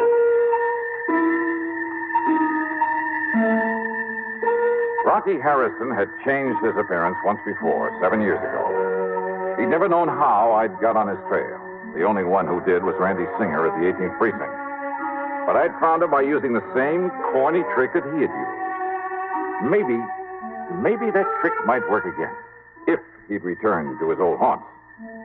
All right, then, item 3, a bucket of quarters at the nearest drugstore for some goop to plaster down my hair. Item 4, $1 for some black hair dye. Item 5, 78 cents for a jug of peroxide. Getting rid of the tan I usually have took time, was a lot of work, but it gave me a few days to raise a small mustache. I dyed that black also. Item 6, $20 for some clothing, including a couple of aprons. In some of these joints, you have to furnish your own. Then, item 7, $31 for a pair of thick glasses that I could see through all right, but that gave me a headache. But it was the waste of time that got me down. Working there 4 solid nights, hoping nobody gets suspicious of me. Working where and why, and the reason for the silly getup, well, you figure it out. Okay, there you are, Willie. One old-fashioned, one double Gibson. Good, thanks, Joey. And there's the ticket on them. To what? Yeah, right there, right in front of you. Oh, sure. What's the matter with you? Can't you see? Why don't you get them glasses changed? Oh, they're okay, sir. Oh, yeah, sure they are. Ain't you going to take your drinks to the table? Huh? Oh, that's right. Willie, I've been tending bar here at the Purple Hat since the place opened up. But you are the punchiest waiter I ever seen, and that's a fact. Here you are, gents. An old-fashioned and a double Gibson. Well, you took long enough to get them. I'm sorry, mister. The other way around. The double Gibson's mine. Oh, yes, sir. Well, here's to prosperity, Barney. Yeah. Would you just like to order dinner now? No, later. Yes, sir. I'll wait then. Yeah, you do that. All right now, Rocky. Waiter. Yes, sir. Go get yourself a drink. It's on me. Well, I'm afraid the management would exactly like it. Okay, then just for moose. We'll call you when we want another one. Yes, sir. Now, Rocky. Barney, you fool. Don't you ever call me that again. Call me Tilson. Sorry, it was a slip of the tongue, Mr. Tilson. Rocky Harrison. Oh, it was luck. Dumb luck. He'd been in there alone 3 nights running. But believe me, I hadn't recognized him, wouldn't have recognized him now if his pal there at the table hadn't slipped up and called him by name. Since probation, he disappeared for only one reason, to change his appearance completely. He'd grown a beard, a full head of hair, and he bleached it almost white. He'd put on 20 or 25 pounds, had his buck teeth fixed, and it made a big difference. What's more, of course, I hadn't seen him since he'd been sent up the river. As for his pal, Rocky had called him Barney. Sure. Bernard Little, one of the cleverest big-time fences the NYPD had ever known about, on whom they'd been able to pin absolutely nothing. Sure, it was a natural. Rocky had the jewels stashed away somewhere. Barney knew it and was willing to recut them and fence them out for him. Maybe if I was real lucky, I could nail them both. During their meal, I stayed close to them as much as possible, but it got me nowhere. Whenever I was in hearing, their conversation was meaningless. That's right, Barney. Just tell them that Edward Tilson said it. Of course, Mr. Tilson. Be glad to use your name. I'm certain they'll do all right by you. Yeah, what's more, they were both trying to make it oh so plain that Rocky's name was Edward Tilson. And I wondered, had Rocky by any chance seen through this corny disguise of mine? But apparently not. Okay, waiter, here you are. Thank you, sir. I'll have you change in a minute. It's all right, boy. You can keep the change. Thanks very much, sir. Well, shall we get up? Shall we leave, Mr. Tilson? I'm all ready. I'd like to look up the owner and compliment him on his chef. Why not? Good dinner, wasn't it, Tilson? Excellent. Now, if we can find the owner's office. If they could find the owner's office, they made a beeline for it. And that told me something else. The owner, Pete Monaster, had been away when I was hired. Now he was back in town. And he probably knew more about Rocky, more about the jewels, than he'd ever admitted to the police. I wished I'd planted a bug in Monaster's office. I'd like to hear what went on in there. But I hadn't, so I couldn't. Instead, I cleared off the table, and since my hitch for the night was over, I went back into the locker room, changed into my street clothes. As I was about to leave... Don't bother, buddy. Your name's Willie, ain't it? Yes, sir, Willie Pagano. My name's Pete Monaster. I own this joint. I've been away a couple of weeks. Oh, how are you, sir, Mr. Here's Monaster? your paying a few bucks severance. You beat up fired? That's right. I done something wrong, Mr.? No, it's just that we got enough waiters without you. Shouldn't have hired anybody while I was gone anyway. Just go on out by the back way. Well, sure, sir, but if I thought I'd done something wrong, I could... We just don't need you. That door will tie you open until you get another job.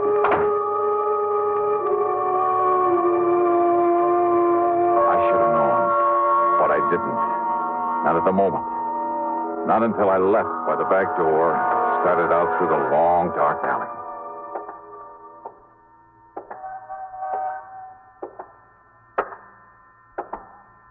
Just a minute. Huh? You're the waiter we had tonight, aren't you? Yeah, that's right. You made a real good waiter. Real good, see? So? So I got something for you, Dollar. Here. No, All right, now, Dollar. You think I'm going to leave you alive? Oh, Rocky, put that thing away. The noise will bring the cops. It's all right, Barney. I'm just going to use the butt of it like this.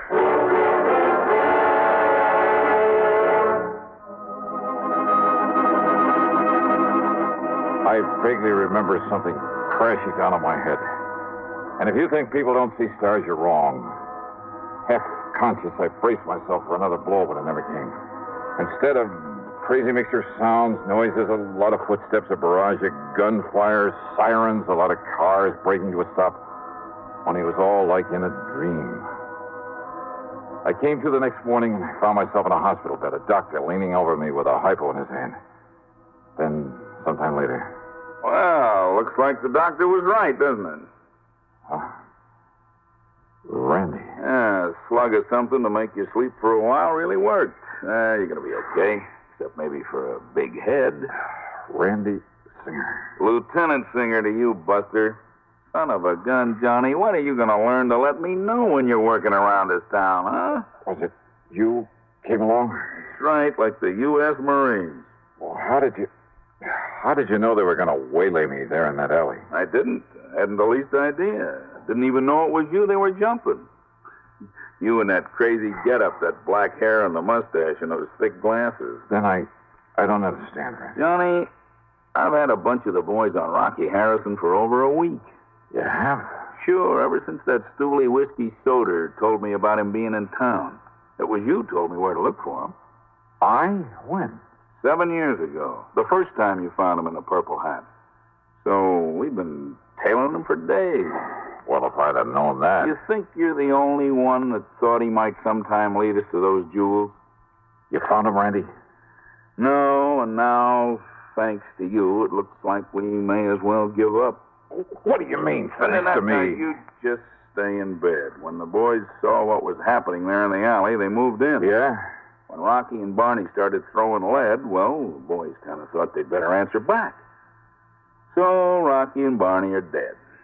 So now, how are we going to find out where those diamonds are stashed away, huh? Do you know where Rocky was living? Sure, we've been all through his place and Barney Little's place. Nothing. Since we don't know of anybody else who might have been in with him. Oh, you don't, huh? What do you mean, Johnny? Oh, Randy, I've suddenly got a crazy idea that maybe I can bluff my way into finding those jewels. You what? Come on, help me get into my clothes.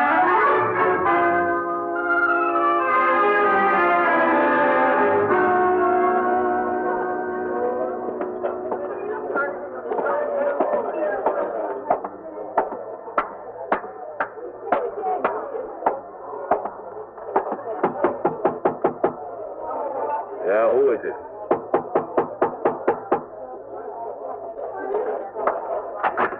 Yeah, who are you? Johnny Dollar, Pete, as if you didn't know. Just a minute. Dollar, did you say? That's right. Well, there's something a little familiar about you. Oh, come off it, Pete. Oh, waiter.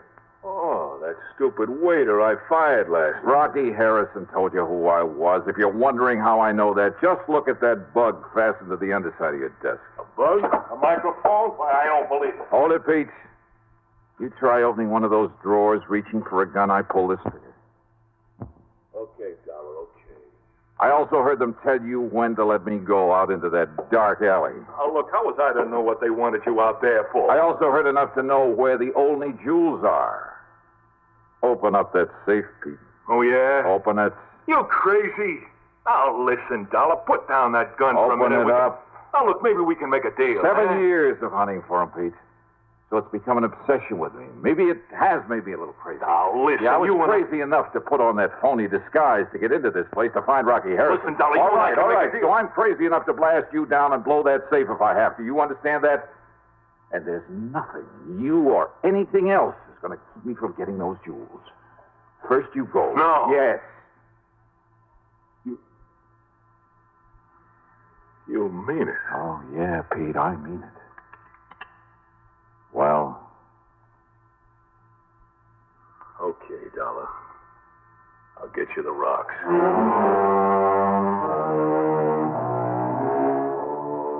The fee on this one for recovery of the diamonds? Well, maybe the department frowns on such things, but half of the check goes to Lieutenant Randy Singer, NYPD. Good man, good friend. Expense account total, including the ride back to Hartford, well, it just about balances with what I made on my job as a waiter. Yours truly, Johnny Dollar.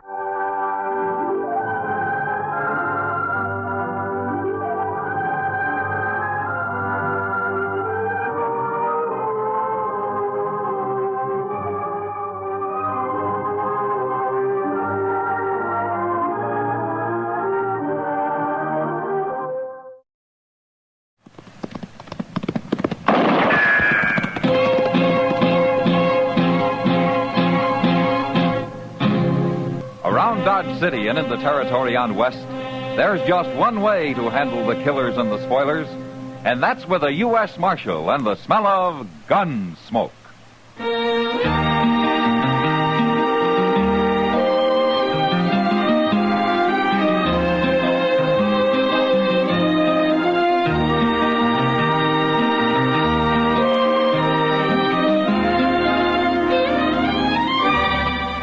Gunsmoke, starring William Conrad.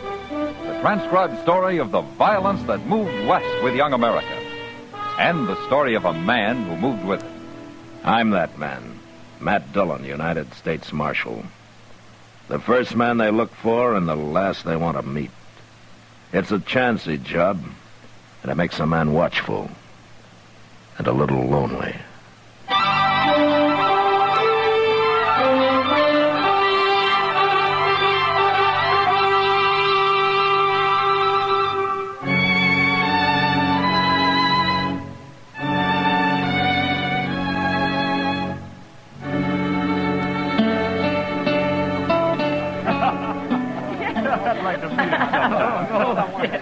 Oh, wait a minute. Chester?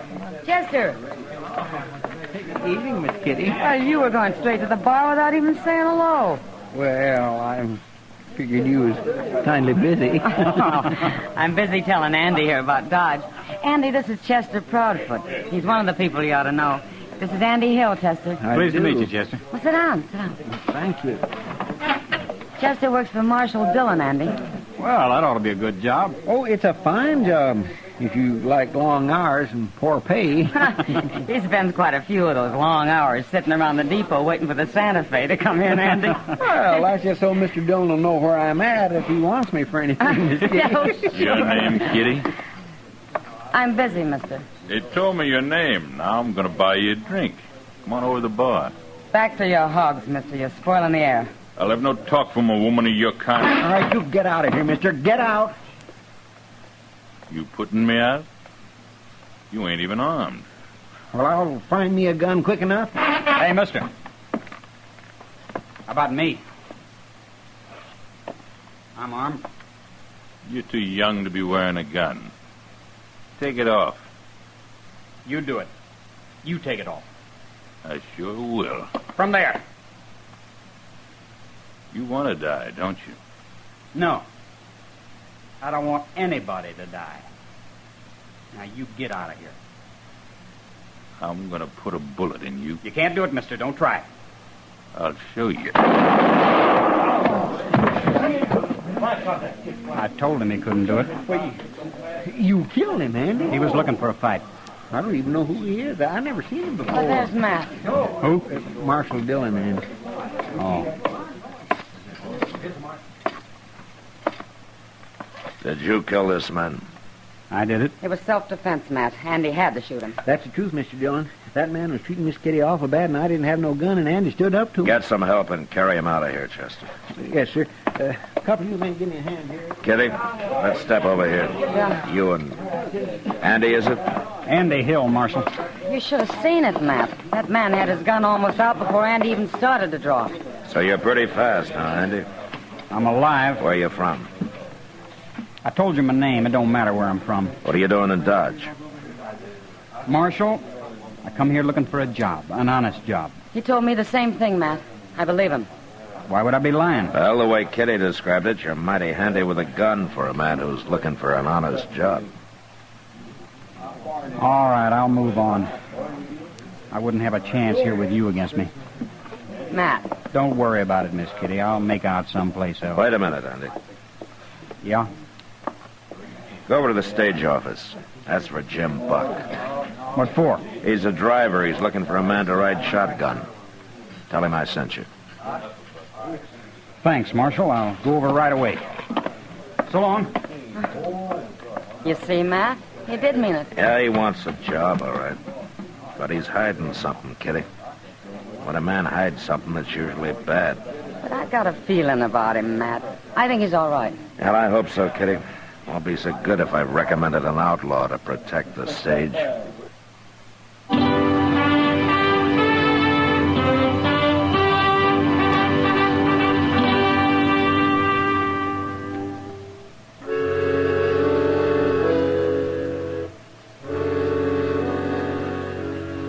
I didn't see Andy again that night, but I ran into Jim Buck, and he told me that he'd hired him and that they were leaving for Hays City the next morning.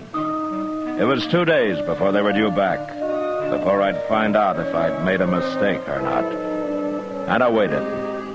In the evening they were due, I was over at the stage office. Of course, the stage was late, over an hour late, but it finally came. And Andy was up on the box next to Jim. They pulled up, and Jim jumped down and ran over to me. Marshal, you arrest him. Arrest who? Andy Hill, that's who. If I hadn't heard how good he is with a gun, I'd have taken him myself. I'd have shot him dead. Now, wait a minute, Jim. What's the trouble? He's mad at me, Marshal. Mad at you? You ought to be tarred and feathered. Why don't one of you tell me what this is all about? We was held up, Marshal. Held up by heaven, and this so-called shotgun man sat there like a owl on a rafter. Sat there and did nothing. Is that true, Andy? Why kill a man for nothing, Marshal? For nothing? The treasure box was empty, and we carried no passengers this trip. He didn't get a thing. You didn't know that box was empty till I told you afterward. I knew it before we left Hays City, Jim. I figured I ought to know what I was guarding, so I found out. Sure. And for all I know, you was in cahoots with that bandit. Maybe you and him were partners. There's no proof of that, Jim. Well, I ain't hiring a man who won't fight. You're fired, Andy. I never want to see you again. I'm sorry, Marshal. I guess I've disappointed you. Because you didn't want to kill a man for nothing. That's right.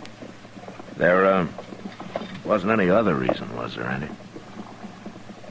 You think I was in on it, too. I didn't say that. Good night, Marshal. Andy. Andy. Yeah, maybe I did make a mistake.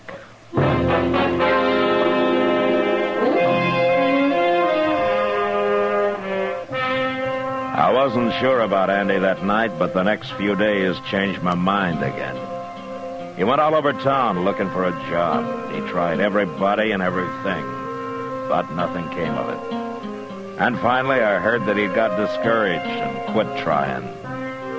I had a long talk with Jim Buck, and at the end, he said he was sorry he'd lost his temper, but he still wouldn't rehire Andy.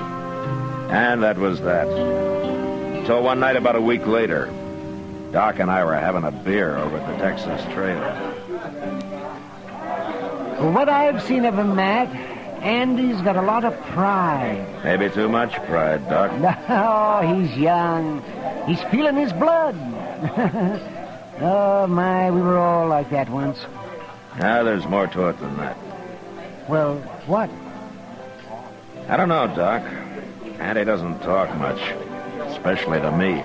Well, maybe he doesn't trust the law. Well, most people around here don't. Yep. Get away from him. Oh, now what? That's Andy. He's drunk. Who's that following him? Who is that, man? I'm trying to think, Doc. I've seen his face. Maybe it was his picture. I said I don't want to drink with you. No drink. Oh, there's going to be a fight, man. Yeah, stick around, Doc. We may need you. A man won't drink with Take it any way you like. Andy, I could kill you. You know, you're drunk. Try it. Hold it, Andy. Stay out of this, Marshal. He's right. You're too drunk to fight. Am I? Watch me. No. Hey. What'd you do that for, Marshal? To keep you from killing him, Carrick. Know my name? I heard Andy say it, but I don't want to hear it again. And I don't want to see you again. You find your horse and you ride him out of town, Carrick, and you keep on riding him. Now, you get moving while you got a chance.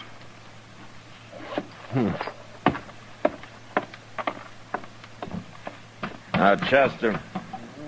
You should have arrested him, Mr. Dillon. He started the whole trouble. Yeah, maybe. But right now, get Andy's gun and take him to jail. He can sleep it off there. Yes, sir, I will.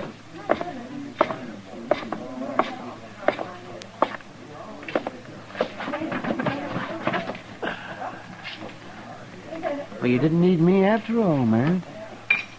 Doc, that's the first time I ever turned an outlaw loose. What's that? Carrick. I saw his picture the other day on some news circulars. The law in Oklahoma Territory. I'd like to have him back. Well, then why didn't you arrest him? Andy's wanted with him. There's no picture, but I remember the description now. Carrick for murder, Andy for robbery. They were partners. You let a murderer go? No, not exactly, Doc. Carrick needs Andy for a partner. That's why he came here. And that's why he'll come back. If he comes back, you're going to have two outlaws to deal with. Yeah, maybe. But it's Andy who's going to have to decide that. He's still got a choice to make, Doc. So all I'm doing is giving him the chance to make it. Why should you risk facing a pack of trouble to help a man you hardly know, man? A man who hardly knew me went out of his way once, Doc. Maybe I'm kind of paying him back. Oh. Well, I still say you must have a lot of faith in Andy. No, not a lot, Doc. Just enough to take a gamble.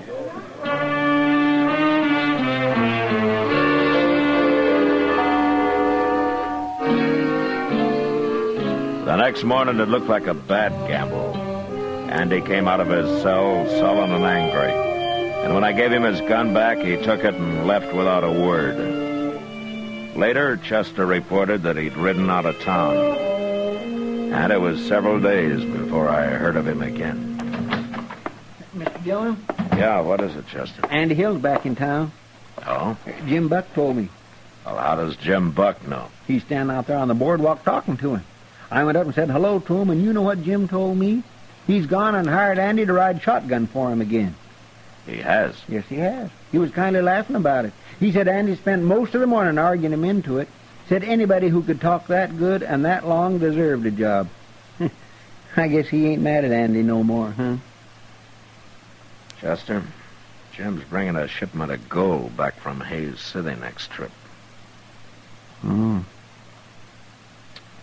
You're thinking maybe Andy knows about it. Him and Carrick both. Yeah, maybe. What's that? It's a circular from Oklahoma with Carrick's picture on it and Andy's description. Oh, what are you going to do with it? I'll be back directly.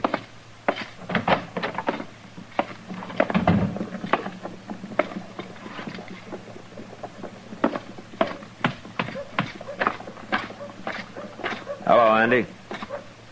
What do you want, Marshal? Where's Jim Buck? He went over to the stage office. I hear you riding shotgun for him again. Any objections, Marshal?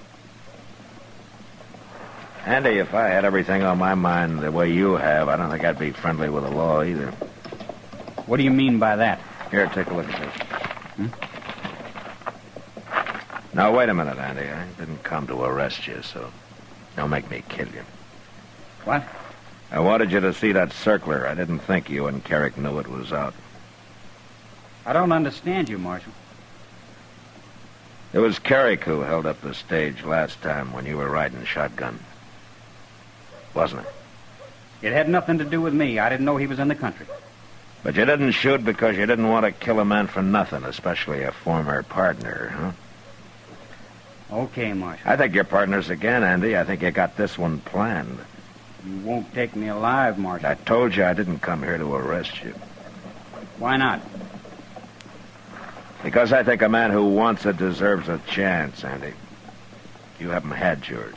Not yet. Well, maybe I'm wrong giving it to you, but I'm going to do it. What do you mean? The stage goes to Hayes tomorrow. It'll be back Thursday. I'm going to be waiting for it, Andy. Waiting real hard.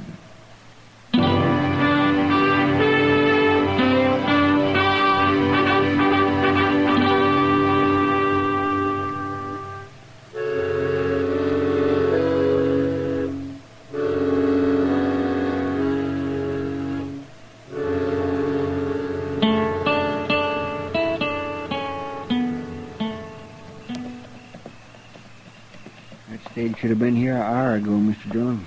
It's already dark. That's often late, Chester. Why did it have to be late this time? Are you worried? Yes, sir. And so are you. Well, it's like putting your whole stake on one turn of the card. Yes, sir. Mr. Dillon? Yeah. It made it. The stage made it. Yeah, the stage did, Chester. But there's no shotgun messenger. Oh, my golly, you're right. Where's Andy?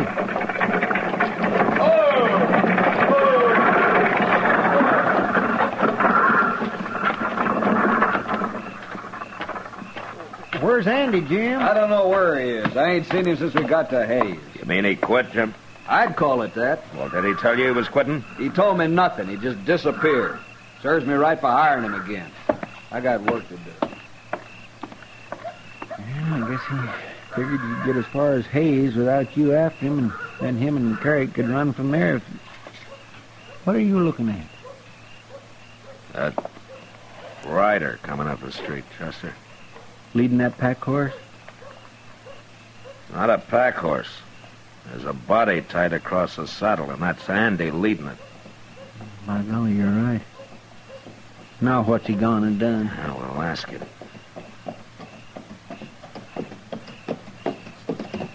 Hello, Marshal. Hello, Andy.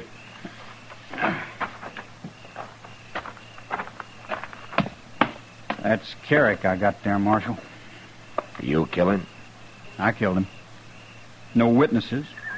No way to prove who drew first. Jim Buck told me you ran off up in Hayes City. Jim might have got shot if I hadn't. Oh? Carrick was going to hold up the stage again, Marshal, and I decided not to let him do it.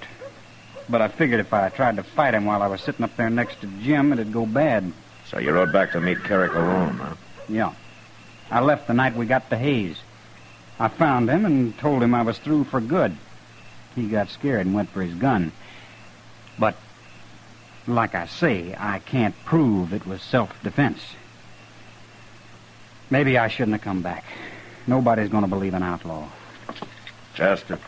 Yes, sir? Give Andy a hand with Carrick's body. I got some work to do. Where are you going? I'm going to write to the law in Oklahoma Territory. I'm going to let them know they can withdraw that wanted circular on Carrick. But what about Andy and that robbery charge? After I tell them how he brought in Carrick and how hard he's trying to go straight, I think they won't be too hard on him.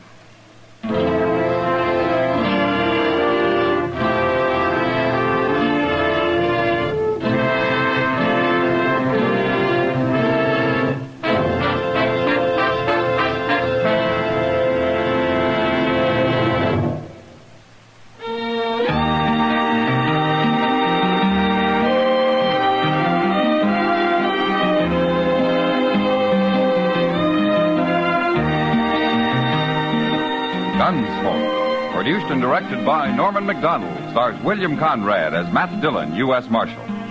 Our story was specially written for Gunsmoke by John Meston, with music composed and conducted by Rex Corey.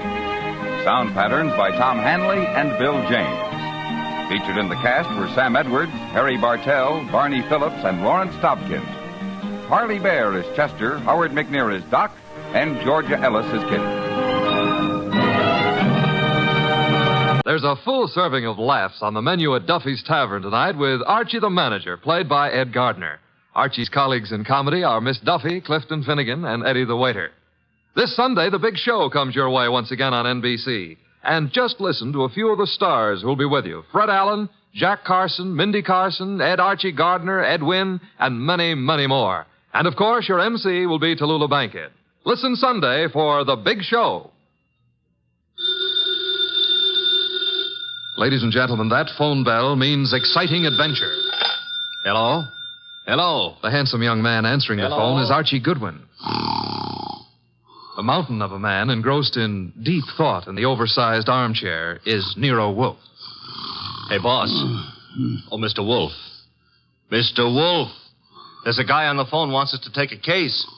Seems that someone was mad at a guy who was mad, and now this guy on the phone is mad, wants us to find out who did the killing. What do you say, Mr. Wolfe? We need the money. Hello?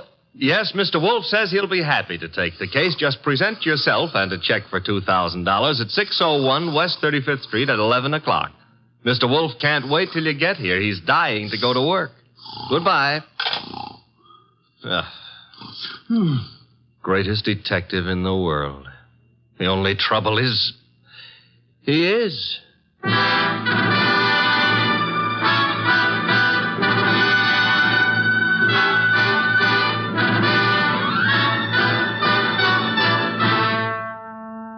Yes, listeners, Archie is so right. He is the greatest detective in the world, and the fattest, and the least energetic.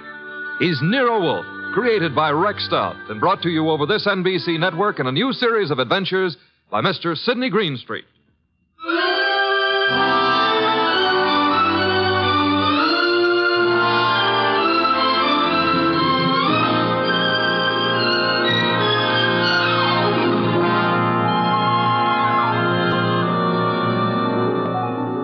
Tonight, it's The Case of the Beautiful Archer. That's a good title. And it was a good case, too. It began in the consulting room of Dr. Raynard Townley of the Townley Sanitarium, skipping a jump north of Nyack, New York, when a very lovely young lovely glared across the desk at the good doctor. Shall we pretend you don't know who I am, Dr. Townley? How could we possibly do that, my dear Diana Lawrence? 23 years old, daughter of one of our better-known sculptors, Michael Lawrence. You were born in Johannesburg, educated in London and Paris, and live at present 100 yards from here in your father's cottage on Berry Hill Lane. How's that? It's intended to be staggering, isn't it? You take no cream or sugar in your coffee, were winner of the Women's National Archery Tournament for 1947, and have an exceedingly high temper. Let's stop the nonsense. You have an inpatient here named Willard Garth. Well, Willard Garth happens to be my fiancé. Yes, he has mentioned the fact during his analysis. And, well, has he by any chance mentioned his reasons for suddenly refusing to see me during the past 5 weeks? He didn't have to, Miss Lawrence. Well, what do you mean? I mean that I recommended he give you up as a bad job. What? Yeah, well, I suppose you had some purpose in saying what you did. Of course. I'm the boy's doctor. You think you're in love with Willard Garth, I know, but actually, you're infatuated with the Garth millions. You take a lot on yourself, don't you, Doctor? I consider it important to relieve Willard of all painful external pressure. You've done well for Willard, Dr. Townley, relieving him of me. I think so. Now, let's see you relieve yourself of me. You, purchased the gun for this occasion, Miss Lawrence? Yes. And what exactly do you hope to accomplish with it? A quick and complete reversal of your decision about me. I'm not as easy to handle as Willard is, you see. And if you intend to ruin my life, then I intend to end yours, here and now. The phone is ringing. Let it ring. Just as you say. It's the house phone, Miss Lawrence. It may be Willard, you know. Oh, Willard? Yes, he usually phones me from his room at about this time every day. Well, all right. Answer it, but be careful what you say. You're in command, it seems. Hello? Oh, why, hello. I thought it would be you, Willard. Look, my boy, Diana Lawrence is here. I've had a talk with her, and I've reconsidered my opinion. Yes, I'm quite serious. If you're at all sensible, you'll see her regularly and plan on a marriage as soon as you're discharged. Yes. Oh, you do? Very well. I'll see if she'll talk to you. Miss Lawrence. Yes? Do you want to speak with him? Give me the phone. Of course. Here you are, and I'll take this gun. There we are. Now, stand away, Miss Lawrence. But Willard's on the phone. Willard's not on the phone. No one was on the phone. The ring came from the push-button bell under my desk here. Oh. Sometimes I find it convenient to interrupt my consultations with a phone call. Oh, you smug, deceitful, self-sufficient... Murder is a vexatious business. You'll be grateful to me one day. All right. Give me my gun and let me go. The gun, I'm afraid, stays with me. Here in this Majolica cabinet. I'd scarcely feel justified in trusting you with it. And now, with your permission, or without it, the interview is ended.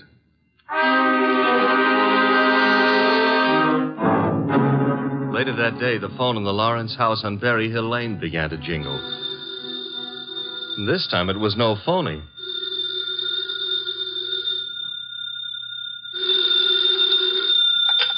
Hello? Diana? Yes? Willard, darling. Diana, darling, it's Willard. Imagine. Has the doctor let you use the telephone just as if you were a great big adult? Oh, I've got to see you, sweetheart, and I didn't call you to argue. Love, beauty, understanding, that's what matters. Isn't it? Isn't it? do I hear the overtones of a change of heart? Oh, Diana, what's happened wasn't my fault. He poisoned me against you. Then why don't you walk out of that amateur nut house and stand up like a man? I probably shall, Diana. Now, please listen to me. He's letting me have the limousine tonight from 8 until 12. I want us to go for a ride and talk until everything is clear. Clear as a bell, my baby. Don't tell me he's trusting you to drive. Oh, no. No, one of the handymen here will chauffeur us. Oh, say you'll come, Diana. Will you? Say it. Say yes. Say you will. Well, yes, Willard. I'll be glad to. 8 o'clock, then? 8. Oh, bless you. Bless you, my angel.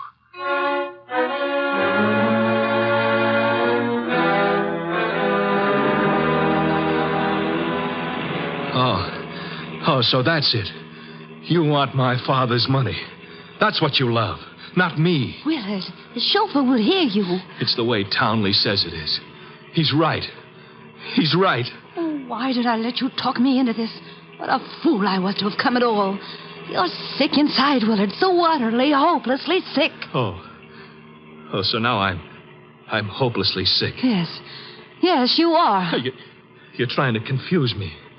Take advantage of me. Wind me around your finger. Just because I love you too much. That's it. That's my illness. Of course, I see it now. You're the thing I must get rid of. You with your beautiful, beautiful face and your twisted values. You're at the bottom of all my agony. Willard! Willard! I'm saving myself. I'm saving myself. Once you're dead, the sickness is ended. I'll be safe. I'll be safe. I'll be safe. Willard.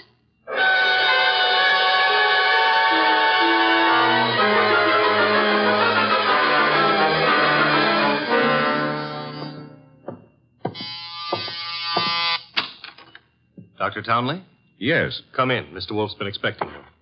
Come in, Dr. Townley. Come in. Have a chair. Thank you, Mr. Wolfe. I'm so happy you've agreed to take this case. Have a glass of beer. Oh, no. Never at this time of morning, thank you. Well, Doctor, the newspapers check with what you told me. The girl and young Garth went out for a ride in your limousine last night. The car was driven by one of your handymen. That's right. Haynes, his name is. And they never came back. Young Garth was found dead in the car with 2 bullets in him. The girl was gone, and also Haynes, the handyman chauffeur, huh? Correct, sir. Have you any idea where he could be? No, sir. And the young lady, tell me about her. She's Diana Lawrence, daughter of Michael Lawrence. The sculptor? The sculptor. She lives with him in a small cottage near my sanatorium on Berry Hill Lane. An extremely aggressive and self-centered female with more than a slight flair for violence. Your description might easily lead me to suspect her of this murder, sir. Well, I'm aware of that. And I don't think you'll be far off the mark. As I told you on the phone, she tried to murder me yesterday morning. The police have made no headway in locating her? No, the homicide division has contacted her father, but he's remained quite noncommittal. He simply says that he's sure she's incapable of killing a fly and that he hasn't laid eyes on her since 8 o'clock last night. Highly suspicious behavior. She was unquestionably in the car with young Garth when he was murdered. She wasn't alone in the car with him. You're referring to Haynes? Yes, but he can't be found either, remember? It appears that he failed to list his address on his job application. But somehow, Mr. Wolfe, I'm quite sure he'll show up this afternoon. Somehow, Dr. Townley, if I were you, I wouldn't be quite so sure. We must begin by facing the initial problem of locating our suspects. Archie? Yes, sir? Get out the car and drive up to the house on Berry Hill Lane. And then? There you will ask Mr. Michael Lawrence to be sensible enough to cooperate with us in finding his daughter. And if the answer is no? I recommend, Archie, that you flatly refuse to take it.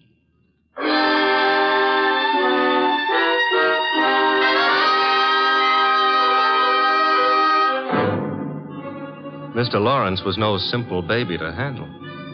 He was in a studio when I walked in, chiseling on a statue of a boy and a girl, both wearing less clothes than the law allows. And before I got a chance to state my name, he commenced giving me a free lecture on the marble work of art. She's good. Really good. She's practically superb. The Ariadne. The what Ariadne? The girl in the statue. Oh. That's Ariadne, tragic nymph of Greek mythology. Don't tell me you're not familiar with Apollo and Ariadne. All right, I won't. The Apollo, on the other hand, is unfinished. The face, you see, it lacks something. The passion of yearning, Olympian desire. And yet, you know, the two figures have motion. Like your daughter?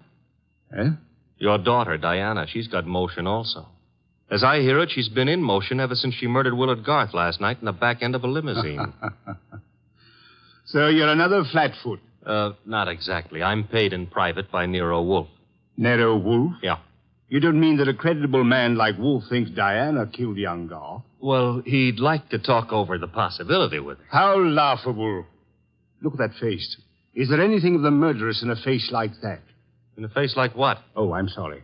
Diana posed for the Ariadne, you see, and the likeness is exact. Do you think a girl of this type, classic, sensitive, civilized, could descend to the clumsy, brute level of murder? Well, it's a little hard to imagine. There. Even you agree with me. On the other hand... Shall we discuss the other hand over a cup of coffee? I'm quite exhausted. If you insist. I do. Sit down and inhale the atmosphere of culture at its source. There's a pot warming on the stove. Pot of what? Coffee or culture? Well, wait to see what he means. Could never ignore a phone call. Who knows? Might be something important. Yes? This is Diana, Father. Oh, yes, Diana. It's all over the papers. Yes, I know. Well, I don't think they'll find me where I am, and I'm staying here until things quiet down a little. Where are you, honey? What did you say? I said, where are you? You said honey. Daddy, you never call me honey. I know it's because I'm excited. Where are you, sweetheart? Well, you mustn't let anybody find out. Not a soul in the world. Where are you? Well, you know where Tyne Pike turns off to the left beyond Bardsville? Yes? Well, I'm... Call me later, Angel. But, Father...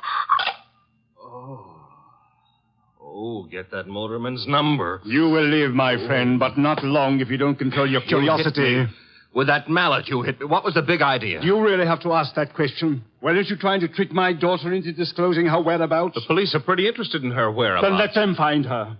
But you can't be surprised, my friend, if I choose to protect Diana's interests.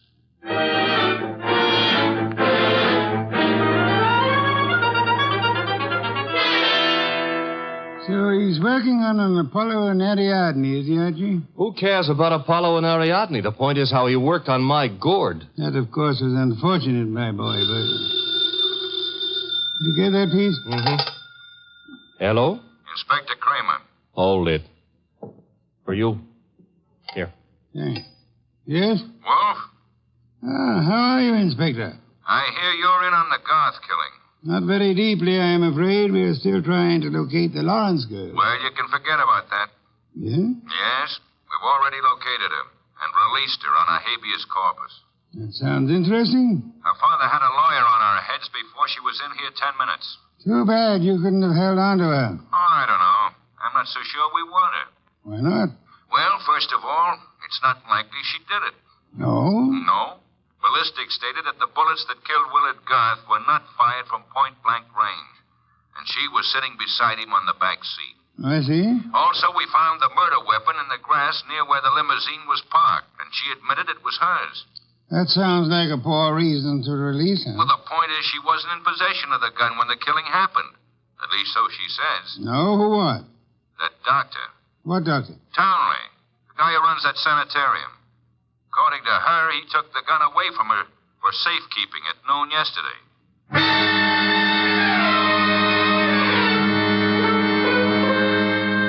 There was a little more talk between them, something about fresh cigar ashes that were found in the dashboard ashtray of the limousine. After that, the boss hung up and exerted himself enough to put a call through to the Townley Sanatorium. I'm afraid the doctor is very busy just now. So am I, and my business happens to be highly important. Well, I'll say you called, Mr. Wolfe, and I'll ask him to contact you just as soon as he has a free moment. Do you happen to have a free moment, miss? Why, yes, sir. Could you spend it by telling me if that handyman, Mr. Haynes, is being located? Why, yes, as a matter of fact, he has. One of the staff just found out where he lives, Mr. Wolfe. Well? He has a little cottage at 2 206 Dockside Road. That's out near Sheepshead Bay. Thank you. Archie. I'm going someplace, I suppose? You are? You're going to Sheepshead Bay.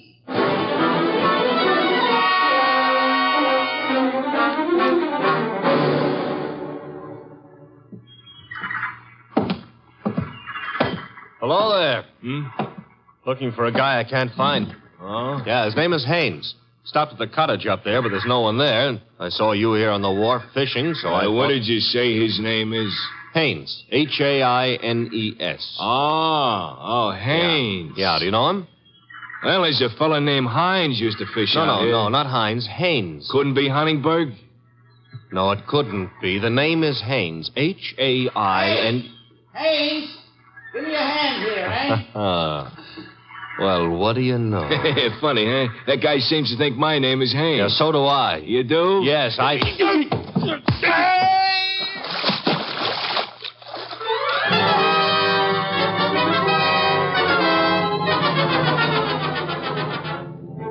I got back to our house soaked to the skin and minus Haynes, and just in time to see the boss in the exhausting process of walking across the room to answer the phone. Hello? This is Dr. Townley. You called me. So I did. About the murder? More specifically, about the statement from Diana Lawrence that you removed a firearm from her possession yesterday morning. That's quite correct. It's here in my Majonica cabinet. Is it? Of course it is. I suggest you check. Just a moment. Mr. Wolfe. Yeah? I'd like to see you at once. The gun, I suppose, has vanished. How did you know? Because it is at ballistics, Doctor. It turned out to be the gun that killed Willard Garth. I see. Do you? Yes. I understand everything now. It's all so crystal clear. Just how crystal clear? I'm quite certain, Mr. Wolfe, that I can put my finger on the killer. And I think it would be well if you came here immediately. No, I'm afraid it's impossible, sir. There's an important operation scheduled, and I simply cannot leave. What do you suggest? Well, is it outside the realm of possibility that you come here? Is it, Mr. Wolfe? Hello, Mr. Wolfe? Mr. Wolfe?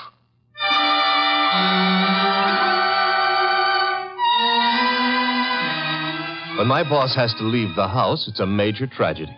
Sometimes he rages, sometimes he curses the whole detective business, lock, stock, and barrel. And sometimes he keeps very quiet and grips the side of the car desperately and tries not to inhale any fresh air. This was one of the quiet times.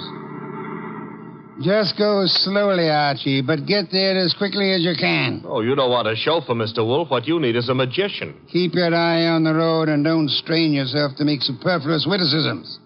Why don't you try relaxing a little? I hear there hasn't been a man-eating tiger sighted on the Sawmill River Parkway in the last 500 years. Your liberty is out of order. Don't try to make light of a deplorable situation.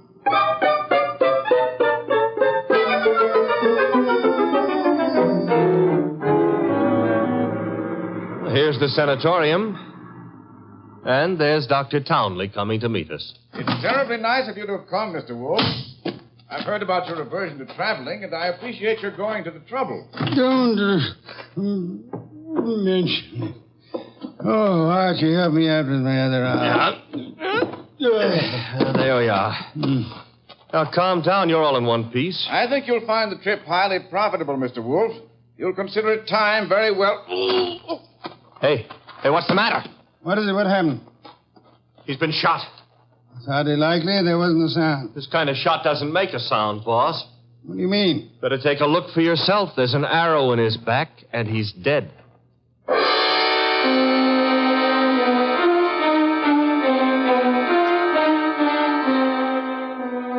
We remembered that Dr. Townley had said Diana Lawrence had won the Women's National Archery Tournament for 1947. The Lawrence house was visible through the trees 100 yards away, so we started for it and the sculptor's studio. There's no one around. So this is his latest effort, Apollo and Ariadne. Yeah.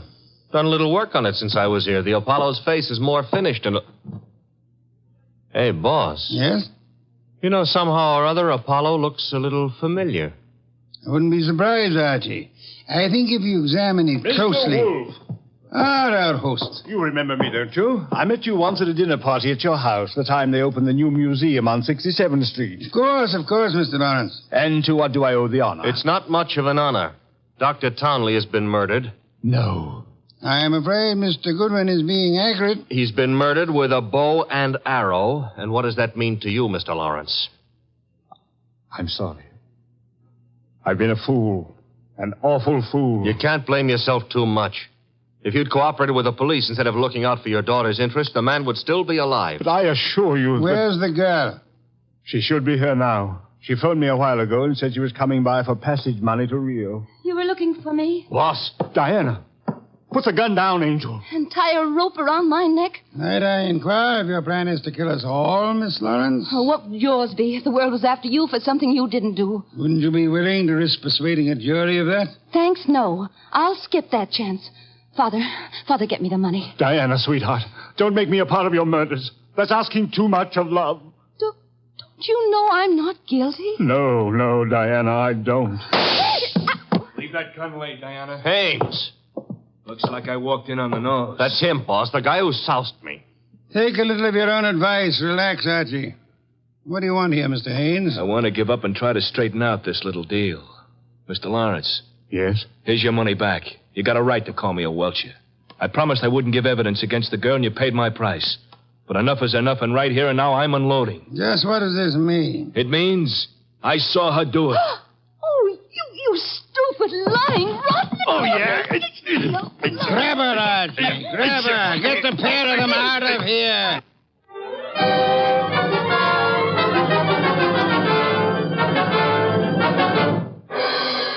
What can I say to myself now?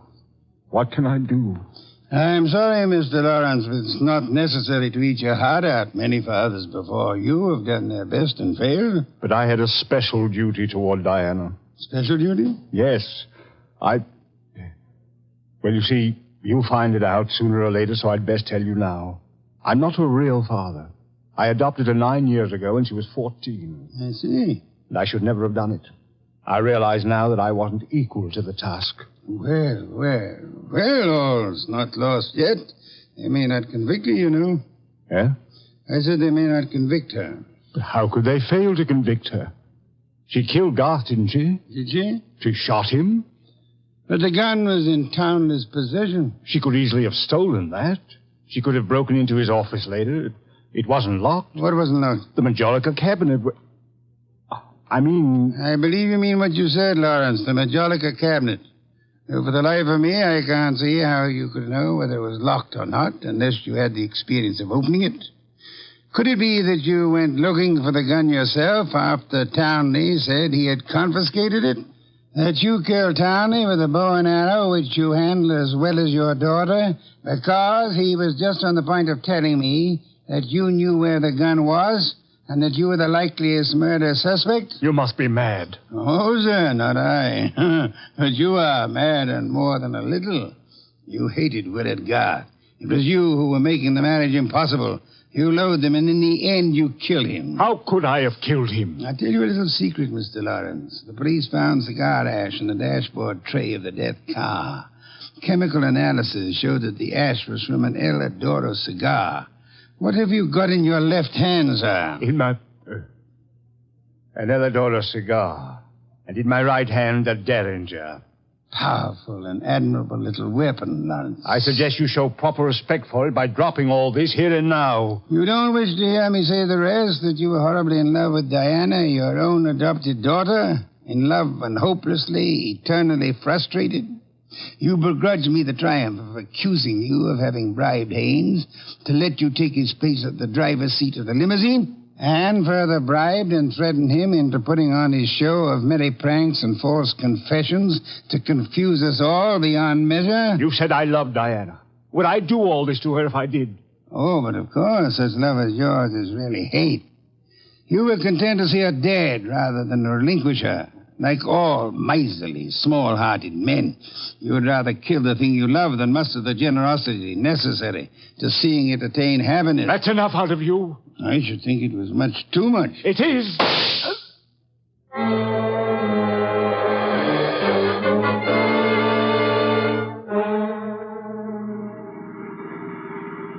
Archie, my boy, I'm grateful to you, both for coming back into the house when you did and for being such a good shot.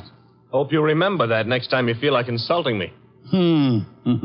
Tell me, what's with that cigar ash routine? Who told you the ashes in the limousine were from an Eladoro, boss? I never heard anything about that. As a matter of fact, neither did I. No one could possibly have determined the brand by any chemical means in existence. I knew that, you see, and I took the long chance that Lawrence didn't. Oh. But I still don't get the mainspring of the deal. How did you know he was in love with Diana? That was genius. I have to admit it. You see, it all hinged on the statue of Apollo and Ariadne. According to the Greek myth, Apollo fell deeply in love with the nymph, but because they were of different worlds, he was condemned to pursue her always and never to catch her. Well, what's that got to do with the price of eggs? Isn't it perfectly obvious? Didn't he tell you that Diana had posed for the Ariadne? Yeah, but I still don't... And you yourself remarked on the fact that the finished Apollo looked somehow familiar, didn't you, Archie? Yeah, I did, boss. Don't you know why that was? You mean that... I mean that Michael Lawrence unconsciously revealed the true state of his heart. He didn't intend to, I suppose. But precisely and accurately, he chiseled the features of the tortured god in his very own image. Oh. And speaking of torture... Yeah? Will we be home in time for dinner? Oh, boss, you can't be that hungry. Oh, I am. Good heavens, Archie. Do you realize that I haven't eaten since lunch?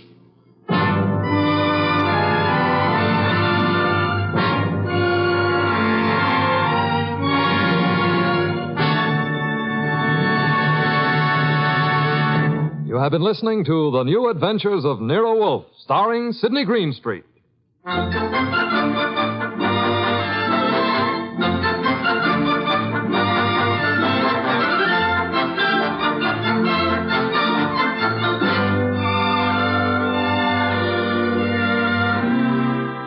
Tonight's transcribed story by Peter Berry was based on the characters created by Rex Stout.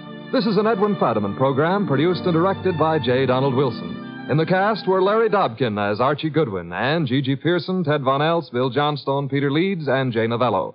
Next week at this same time, Nero Wolfe and Archie will bring you The Case of the Brave Rabbit. Don Stanley speaking. There's fun and laughs later tonight when Ed Archie Gardner stars as Archie the manager in Duffy's Tavern. As usual, Duffy won't be there, but Archie will be there, armed with his own whimsical version of the English language. Another Friday favorite you'll hear later is The Delightful Life of Riley, starring William Bendix as Chester A. Riley.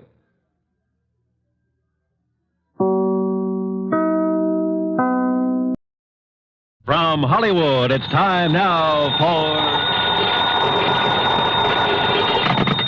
Johnny Dollar.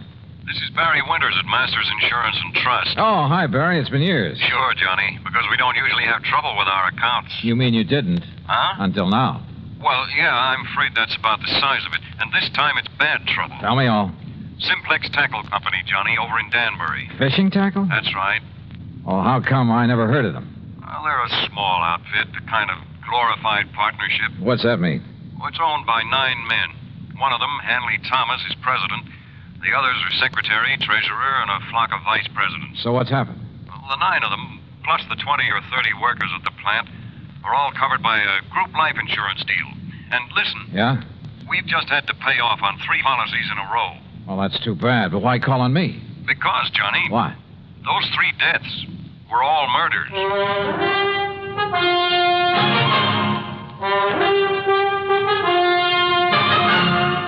Bob Bailey in the exciting adventures of the man with the action-packed expense account, America's fabulous freelance insurance investigator. Yours truly, Johnny Dollar.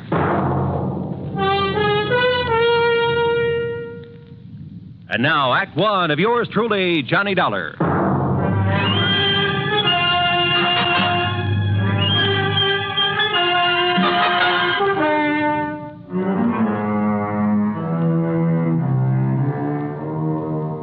Expense account submitted by Special Investigator Johnny Dollar to the Masters Insurance and Trust Company, Home Office, Hartford, Connecticut.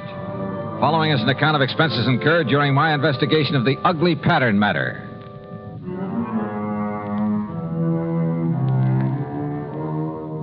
Expense account item 1, $1 even taxi to Barry Winter's office at Masters, where I hoped he could give me something more to work on than he had over the phone.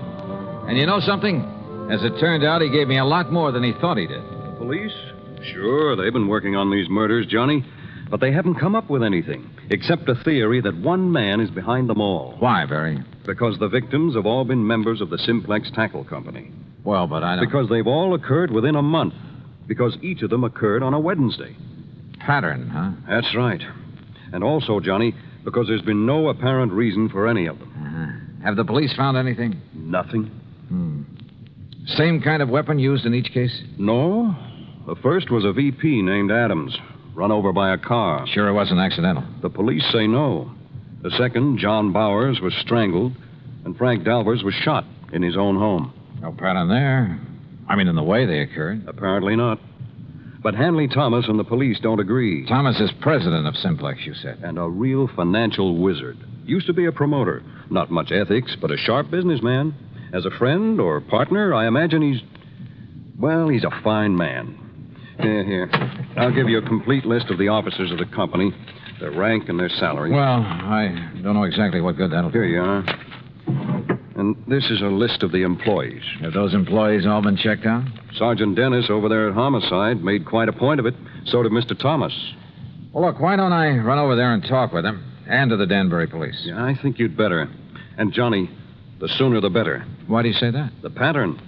There are still 6 officers left in that company. That is, 6 who are still alive. Item 2, another $1 for a cab back to my apartment. There I picked up my own car, and from here on in, the charge will be for mileage. Except for item 3, $4 1/4 for a tank of mobile gas. It was almost noon by the time I'd covered the 60-odd miles to the Simplex factory on the far edge of Danbury. To my surprise, it was quite a plant, new and modern in every way.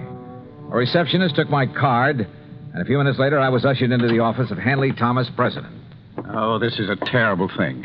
Adams, Bowers, Frank Dalvers, all within a few weeks. Barry Winters back in Hartford seems to think these murders have all been the work of one man. Police and I concur in that theory.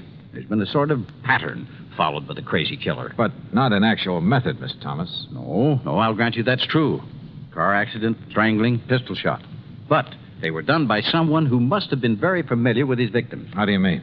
Well, someone who knew, for instance, that Ben Adams took a long walk alone each night. He knew the route that he took. Same thing applied to the second victim? John Bowers always drove to work through a little woods. It was there he was stopped and strangled. Frank Dalvers always stayed at home alone on Wednesday nights while his wife was out playing bridge. Someone broke in on him, huh? Have the police checked that? Well, it was someone he must have let in. In other words, someone he knew. That's a possibility, I suppose. I understand you've checked on all your employees. Yes, right off the bat, as much as the police could. Any particular reason to suspect one of them? Well, only because they were all in position to know these men pretty well, know their habits. We're a small company, Mr. Dollar. Our employees, including the girls in the office, only number 21. That was your only reason to think one of them may have done it? Oh, of course, we've had our share of labor troubles, a few dissidents in the ranks, so to speak. I suppose some of them resent the rather top-heavy management here. You mean the fact there are 9 executives to only 21 employees, huh? Yes, and I must confess the profits have been pretty good lately. Barry Winters gave me a list of, here it is. Now, according to this, all of these... What is it, Mr. Dollar? Well, I got thinking on the way over here. Yes? Part of the pattern you mentioned. The 3 men were killed in alphabetical order. What? Well, yes. Adams, Bowers, Dalvers. But now that I look at this list again... Of course. The pattern again. No, I think that was just coincidence. The pattern, if there is one, is based on their order of rank. That is, if these salary figures mean anything. I'm not sure I understand you. Well, look, first was Adams at the lowest salary among you officers. Well, yes. Adams received $12,000 a year. Yeah, look. Bowers came in next at $13,500. You're right. And Frank Dalvers earned $15,000. So, if this pattern should continue... You mean to say you think there might be more of these murders? If this pattern continues, the next to go would be... Good heavens. Would be James Williams or Charles Hart, both earning $16,500. Then a couple of more. Then you, Mr. Thomas. Mr. Dolly. Where'll I find James Williams? Why, Williams is on vacation, a little place not far from here, Parvin's Pond. When did he leave? Last week, on Monday. Have you heard from him? No, I haven't, but... Of course, if the alphabetical pattern is the right theory. Oh, excuse me. Yes? Sergeant Dennis, Mr. Thomas. Oh, it's the sergeant at homicide, Mr. Dollar. So I hear. I'll hold the phone so you can hear what he's Thomas. saying. Yes, Sergeant. I'm afraid I have some bad news for you. Oh? Another one of your partners. Williams. Mr. John Williams. Yes? Discovered his body over at Parvin's Pond this morning. He's been murdered. Good Lord.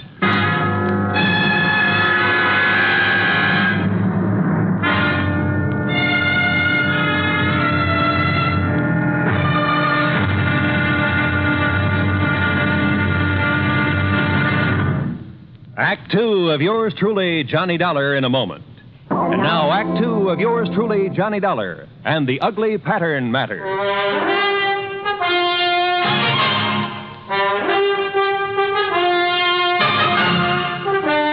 Another of the executives of the Simplex Tackle Company murdered, bludgeoned to death in his little vacation cabin on Parvin's Pond, some 40 miles north of Danbury. And again, it was according to pattern. How those carefree kids can fish and water ski out there when there's been a murder right under their noses. Yeah, Sergeant, I know what you mean. This the cabin Mr. Williams was using? Yes, sir. He came up here on his vacation Monday morning last week alone. There we are. Who knew he was coming to this particular spot, Sergeant? Why, everybody down at the plant, I guess. Now, the way the doc and I figured it out, Mr. Williams had just come in from fishing. Now, you see there, he just tossed his rod and stringer on the bed. Ah. Everything's just the way it was, huh? Yeah, except for his body. That's in Danbury at the coroner's. You said he was bludgeoned to death. Yeah, with that oar from his rowboat. You see it laying there on the floor? Yeah, I see. Who found his body? Little old lady from the cabin next door. She'd stopped by this morning to bring him some cookies. Knocked on the door swung open, and there he was. And the doc says the body was lying there ever since. Have you checked that oar for prints? The killer must have used gloves. What about footprints? Well, if there were any, the vacation crowd tramped them out long before we got here.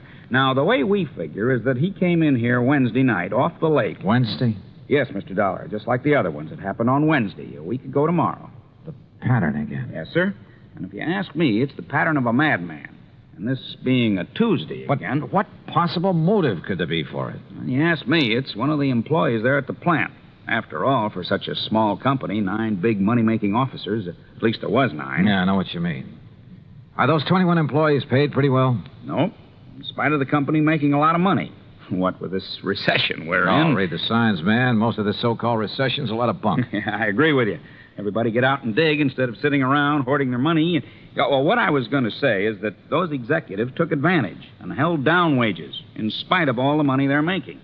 So, just let one crazy hothead find out how good they're doing. How well have you checked those employees? The best we could. I talked with every one of them myself.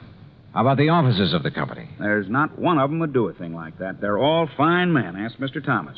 Sure, they're hard-headed businessmen, everyone looking out for himself, but they're all fine men. And they're all making plenty of money. Oh, which reminds me. What's that, Mr. Dollar? A list of the officers and their salaries. And according to this, if there's to be another victim... Another? Oh, no. I've worked out another step in the pattern of these murders, based on the earnings of these men. Then, Mr. Dollar, who will it be? It won't be anybody if I can help it.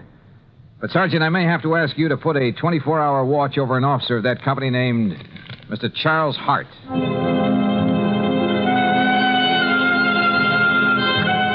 I didn't bother explaining my own idea of the pattern to Sergeant Dennis. After all, my theory could be wrong. But I drove back to the Simplex factory, to the office of Charles Hart. I found only a secretary there. No, he isn't here, Mr. Dollar. Well, where is he? To be perfectly honest about it, I don't know. Hasn't he been in at all today? No, sir. Hasn't been in since about last Wednesday. Look, Miss whatever your name is, have you called his home, his wife? He's a bachelor, Mr. Dollar, and lives in a little apartment in Danbury. Have you tried to call him? Well, no, sir. You see, there was Does Mr. Thomas know about his not being here? There's nothing unusual about Charlie's leaving without telling us, Mr. Dollar. Oh, Mr. Thomas. He often goes off on sales trips like this. He was last seen the day Mr. Williams was killed. Well, surely you don't think Charlie Hart had anything to do with Jim Williams being... Oh, no. Did you find out anything over at Parvin's Pond? No, not much, I'm afraid. Of Could this Charlie Hart have had any reason for wanting Williams out of the organization and Adams and Bowers and Dalvers? Of course not. Yes. Yes, he could. What? Miss Gregg. What do you mean by that? Mr. Hart was the one who built up this company, the one who developed the products, put all his money in it. Now, just a minute. He's the one who sold all the product that made all the money. He and Mr. Adams were the ones who started the business. Is that true, Mr. Thomas? Yes, of course. And when Mr. Thomas and his relatives came along... Miss Gregg. What she says is true, Mr. Dollar. Charlie Hart and Ben Adams did start this business. They took on a couple of partners, Al Bowers and Frank Dalvers. They were the ones who decided on the expansion program, who came to us for the financing. With the others gone, it should have been Mr. Hart's company. Wait, Miss Gregg. Our financing made this present operation possible. But to imply that Charlie could have been driven by jealousy or any other motive to commit these crimes, that's absurd. How could you suggest such a thing, Miss Gregg? I didn't say he did it. I only tried We know what you said, and you've said enough. Tell me one thing, Mr. Thomas. Yes? What happens to his share of the business when one of the partners dies? Or in this case, when he's murdered? Well, the other partners absorb his share. Then, if Charlie Hart eliminated one of you, it would add to his holdings. That's true. Okay, I'll see you later. But, Mr. Dollar, if you believe for one moment that Charlie Hart... Why, I've known him for years. Yeah? Well, I think I want to know him a little better.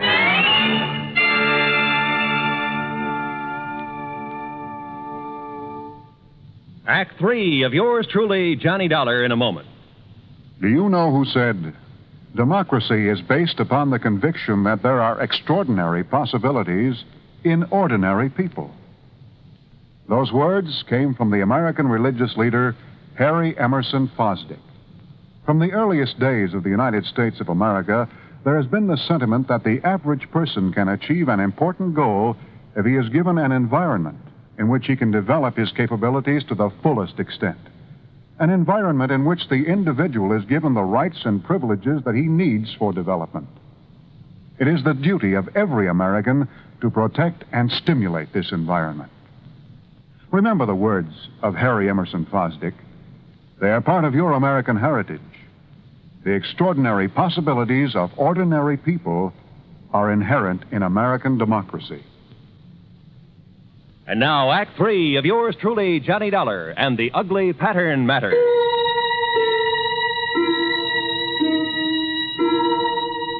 It was pretty plain that Charlie Hart, supposedly next on the list of victims, had plenty of motive for eliminating some of his partners in the Simplex Tackle Company. I guess the same applied to any other member of the company. But he, having started the business, knew all about the others, their plans, their habits. And he'd been last seen just prior to the murder of James Williams. I got his address, hopped into my car, and drove back to Danbury.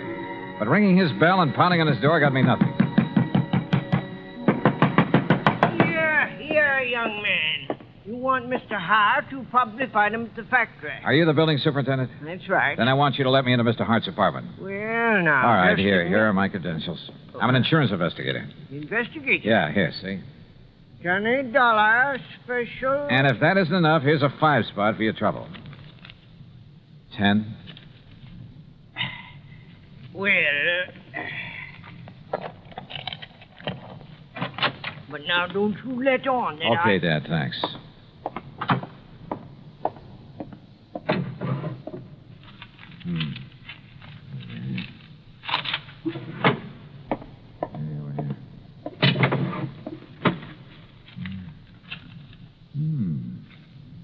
The same list that I got... The office. Huh? The offices of our company. Mr. Hart. That's right, Charlie Hart. Should have looked behind the door when you barged in here. Yeah, well, look, would you like to point that thing the other way, please? I'm sorry, Mr. Dollar, of course. Well, you know who I am. Yes, I heard you through the door. All right, is that the gun that killed one of your partners? That killed one of my... No. But listen. Tomorrow's another Wednesday. Wednesday, Mr. Dollar. I know. And look at that list you're holding. I finally realized the progression in which these murders are happening. Oh? On the basis of our salaries at the company. Adams, Bowers, Dalvers, and Williams are me. Yes, you've circled Williams' name. Yes, because he got it last week. That's why I'm staying in here, locked in. Because tomorrow, if the killer strikes again, that crazy maniac killer... Maybe. Or maybe that's what he'd like everyone to think. Charlie, a couple of questions. Anything if I can help you stop this. That company was once yours. Yes, that's right. You were the boss, the head man, until Hanley Thomas came along. Yes, Hanley and his brothers and his brother-in-law. And they took over as first in rank. Well, they were entitled to, Dollar. What? It was their money made the company what it is. I'm not an administrator, a man who knows and plays all the angles. I'm just a worker and a salesman. Now, wait a minute. You mean you're content with the present setup? Yes, of course. In spite of the prodding of a sweet old secretary who thinks that Wait a minute. But these murders, Mr. Dollar. You stay put. Keep that gun and don't move out of this apartment until I tell you to, no matter who comes to the door, to save your life. You think you know... Charlie, it's been right under my nose. The obvious. Almost too obvious. But I had no proof of anything. Only a hunch, but a potent one. So how to prove it out? Bluff? It might work, if I was right. I drove into police headquarters and picked up Sergeant Dennis, then out to the Simplex Tackle Company. But when I walked in, it was after hours, no secretaries about. When I walked into the office, I borrowed the sergeant's handcuffs and made him wait outside, his ear glued to the door. Well, Mr. Dollar, I didn't expect you back. What do the handcuffs mean? They mean arrest for the murder of your partners. That's a very bad joke. You and your brothers and brother-in-law, the whole company yours, once you got rid of the men who started it, who made it possible for your capital to make it pay off. But tell me, were you going to kill off your relatives, too, one by one? This is the most absurd thing. You covered your tracks pretty well. Perfect crimes. Except for that ore you used to kill Williams. Fingerprints as big as life all over it. Impossible. I figured the gloves you wore must have had holes in them, or have been worn very thin. What? That you just didn't notice in the excitement of the moment. And when I finally found those gloves... You've been out to my home, ransacking my home. And when your wife confessed that you weren't at home at the time of any of the murders... That's a lie. She helped me plan the whole thing. Oh. Then you admit the murders, after my bluff about the fingerprints. I see. But now that you know, you haven't had time to tell anyone, there's no one around to hear the shot, Mr. Dollar. Oh, but I heard a real clean confession, Mr. Thomas. Sergeant, No, that was just to protect myself from this... I'm afraid that kind of talk's a little late. No, it is. Look out!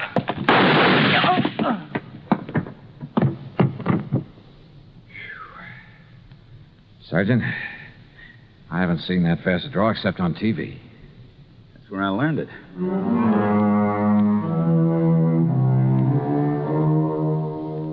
There'll be a lot for the courts to work on about who else was involved with Thomas.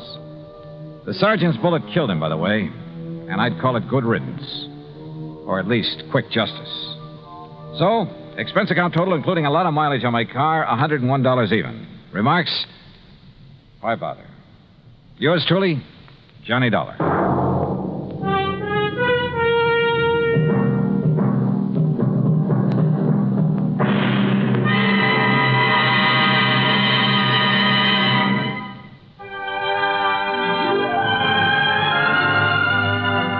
Yours truly, Johnny Dollar, starring Bob Bailey, originates in Hollywood and is produced and directed by Jack Johnstone, who also wrote today's story. Heard in our cast were Virginia Gregg, Les Tremaine, Forrest Lewis, Herb Vigran, Junius Matthews, and Frank Gerstle. Be sure to join us next week for another exciting story of yours truly, Johnny Dollar. This is Roy Rowan speaking.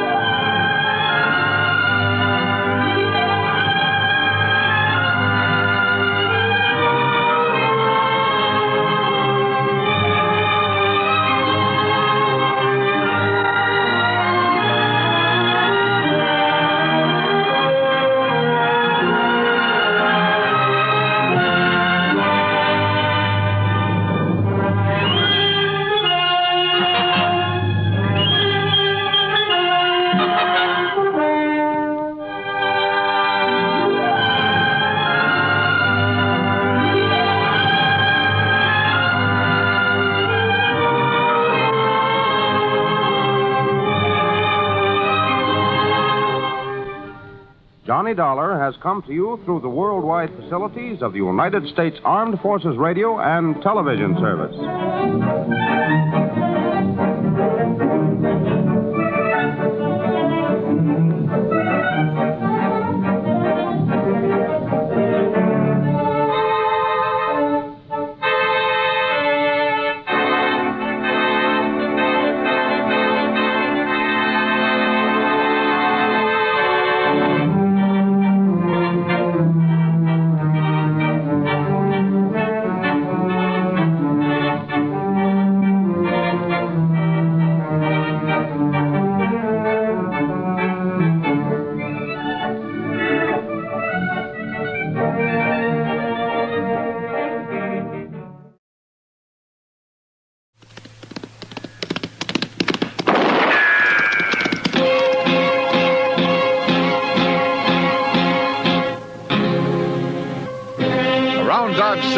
the territory on west, there's just one way to handle the killers and the spoilers, and that's with a U.S. Marshal and the smell of Gunsmoke.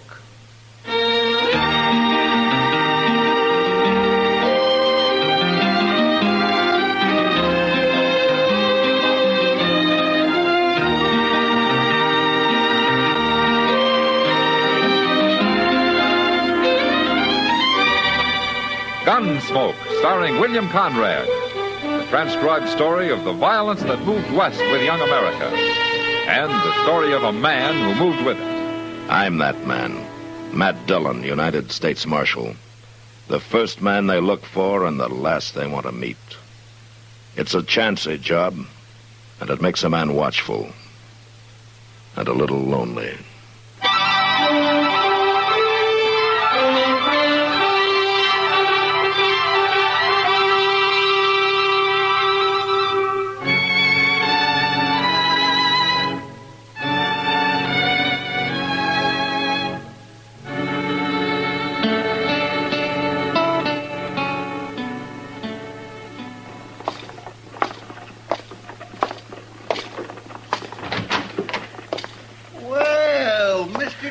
Morning, Chester. Well, I didn't know you was back. Yeah, I rode in late last night. Have a good trip? Well, I ran out of grub and I ran out of water. The last 100 miles got pretty long. Yeah. Now, what of interest has been happening in Dodge? Well, sir, let me see. Oh, I got the toothache. No. That was the day you left. No, it wasn't. It was the day after that. Ah. At least I think it was. I ain't real sure. But you are all right now, though. Oh, yes, sir. I'm fine. Well, I'm glad to hear that. I noticed a sign up the street. New bank. Yeah, they opened last week. Uh-huh. Well, that's a big thing for Dodge, isn't it? A new bank? Oh, I guess so. How do you know who's running the bank? A fellow named Holt. Drew Holt. Holt, huh? I never heard of him. No, sir. He just come to town, opened him up the bank, and he... Oh, my goodness. Marshal Dillon? Yes, sir. Parsley Smith, sir. At your service. So that's your name. I've seen you around, Mr. Smith. Not Mr. Smith, young feller. General Smith, 3rd Illinois Cavalry. What? I thought the 3rd Illinois was demobilized a long time ago, sir. It was, sir. In the fall of 65, we stood with General Grant before Richmond. Yeah, that was our last action. Well, what can I do for you, General? For me, nothing. For the good citizens of your town, plenty. Oh? I arrived on the Santa Fe last week, sir, and I've been waiting for your return. You sure wait loud, General. You see, he's kind of like a preacher when he gets started, Mr. Dillon. You ought to hear him. Well, I'm only doing my duty, but now that the marshal's back, he can take over. Take over what, General? Drew Holt is a thief, Marshal. What do you mean, the new banker? Oh, that's what he talks about all the time, Mr. Dillon. He claims that when Holt gets enough money on deposit, he's going to steal it. Well, how do you know this, General? Well, I haven't told anybody else, but I knew Holt in the war, Marshal. So? We caught him, but he escaped. He was a Confederate spy. He was? Well, of course, there's nothing wrong with being a spy, but Holt also was a Union spy. That man is no good. He's got to be stopped. Are you sure of all this, General? My word as an officer and a gentleman, sir. All right, I'll look into it. Well, just don't take too long, Marshal. Drew Holt's just waiting for enough deposits to make it worthwhile. Well, he wouldn't get very far, General. A man who spied for both armies and lived through it? You're underestimating the enemy, Marshal. But I've told you, it's your responsibility now. Yes, sir. Sure. Good day, sir.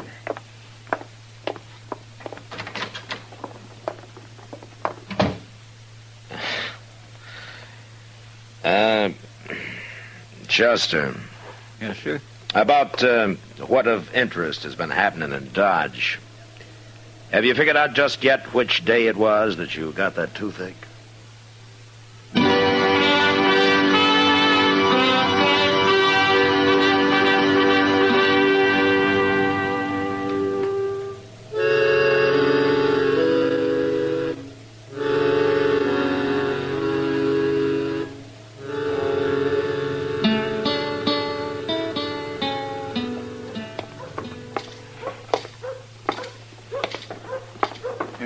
This is the place, Mr. Dillon. Drew Holt? Yes? I'm Marshal Dillon, Holt. This is Chester Proudfoot. I do. This is a pleasure. Have a chair, gentlemen. Thank you. I heard you were out of town, Marshal. Well, I got back last night. Dodge has grown since you were away, eh? Yes. Well, we're doing fine. Just fine. Except for one thing. Oh? That crazy old fool General Smith. I don't know what he's got against me. I never even saw him before, but... you're going to have to lock him up, Marshal. I'm not going to have my bank and my name ruined by a madman. Uh-huh. Where you from, Holt? What? I said, where you from? Why, back east, Pennsylvania. Why? Oh, you look familiar. I thought maybe we'd met somewhere a long time ago. It, couldn't have been in the Army, could it? I wasn't in the Army, Marshal. Ah. Well, it doesn't matter. Oh. What do you want? I didn't know you were busy. Well, wait outside. I'll wait at the Oliver, Kansas. You want me, you come. You'll have to excuse him. He's kind of a handyman I keep on staff. Uh-huh. Yeah, sure. Well, we'll be going, Holt. Glad you came by, Marshal. Yeah. You're not going to do anything about General Smith? I don't know. But don't you do anything about him. Come on, Chester. Yes, sir.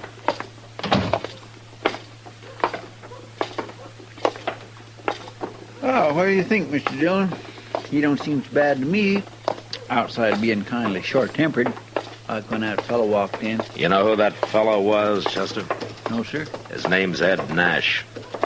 He's a hired gunman from up north.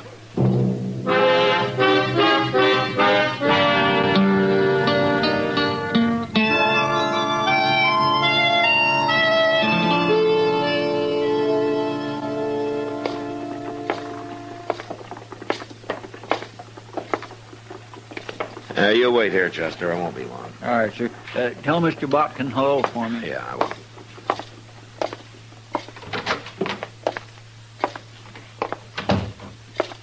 Well, if it isn't the Marshal, back safe and sound. How are you, Mr. Botkin? Well, can't complain.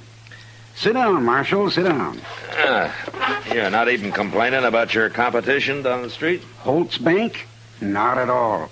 Dodge needs another bank, Marshal. Oh, is that so? Certainly is. Now I'll be able to spend more time in the land business, and that's where I'm needed. Tell me something, Mr. Botkin. Yeah? Do you know anything about Drew Holt? Well, he came to see me the first day he got here, Marshal. Showed me his credentials and his charter. Perfectly sound man. Uh-huh. But a man could fake credentials, couldn't he? Oh, come now, Marshal. You've been listening to that crazy old General Smith. Oh, you think he's lying, huh? Why, that old fool lies about everything. He told me he'd fought under Zachary Taylor in the Black Hawk War, and that the last time he saw Taylor was at Harper's Ferry. What do you think of that? Well, that had been some 10 years after Taylor died. Just about. And you can be sure he's lying about Drew Holt, too. Well, I hope you're right. You bet I am. And don't forget what I said. We need that bank. We need it bad. It's going to mean a lot to the whole country around here. You wait and see. Okay, Mr. Bucket. I'll wait.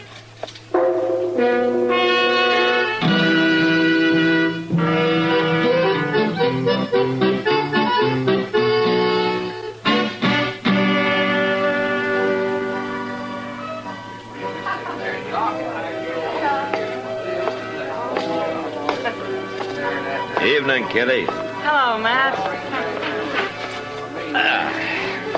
You haven't seen General Smith around tonight, have you? He's usually here about this time.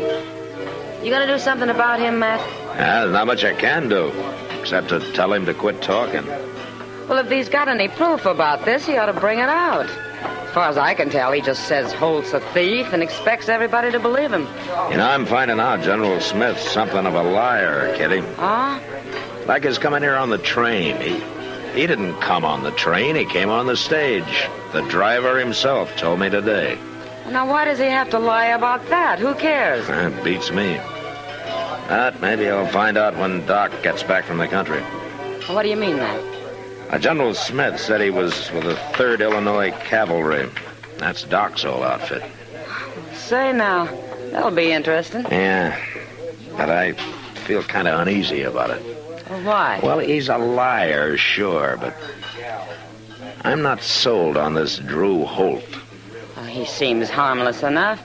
A man that hires a gunman like Ed Nash isn't as harmless as he might be, Kitty. I didn't know Nash was a gunman. Well, he is. I seen him up north. He doesn't remember me, though. Well, what's Holt need of a man like that? Well, if you ask him, he'd probably say it was to protect his bank. Mr. Botkin doesn't have gunmen hanging around his bank. No, he doesn't. Oh, well, there you are, Matt. The General's arrived. Yeah. Well, I better go talk to him, Kitty. Get it over with. Come back later, Matt. Yeah, I'll try. Draw me a beer, barkeep. And I could drop a shot of good bourbon in it. Yes. Oh, well. Good evening, Marshal. You join me in a drink? No, thank you, General. Yeah, I see the new bank is still open. When are you going to close it? I'm not going to. You're shirking your duty, eh? No, not the way I figure it, sir. Drew Holt's credentials are good, according to Mr. Botkin. There's nothing easier than that, especially for somebody as clever as Holt is. He's hired a gunman, General. It could be to take care of you. It'd take more than that to scare a man who stood before the batteries at Vicksburg. Have you ever faced grape shot, Marshal? Look, General, your talk is hurting this town. Now, we need that bank. I was decorated by General Grant himself, Marshal, in person. Look, your talk can also hurt Botkin's bank. Now, people lose faith in a hurry when they get started. Now, you're not helping Dodge at all. But I helped win the war, Marshal. That's why they gave me a medal. Will you keep your voice down? Give it to me. Keep your voice down. Now, look, General, either you prove that Drew Holt is a thief or you quit talking about him. Now, I mean it. I'm under fire, eh? Well, that's one way of putting it, General, but you come up with proof or I'll run you out of Dodge. You'll get your proof soon enough, but it'll be too late then. There's no use arguing about it. I've warned you. Now, next time, out you go. If they'd listened to me at Bull Run, there'd never have been no disaster. General, why don't... Now, what's the use? I've warned you. Now, you remember it. I'll do my duty as I see fit, Marshal. I always have, and I always will.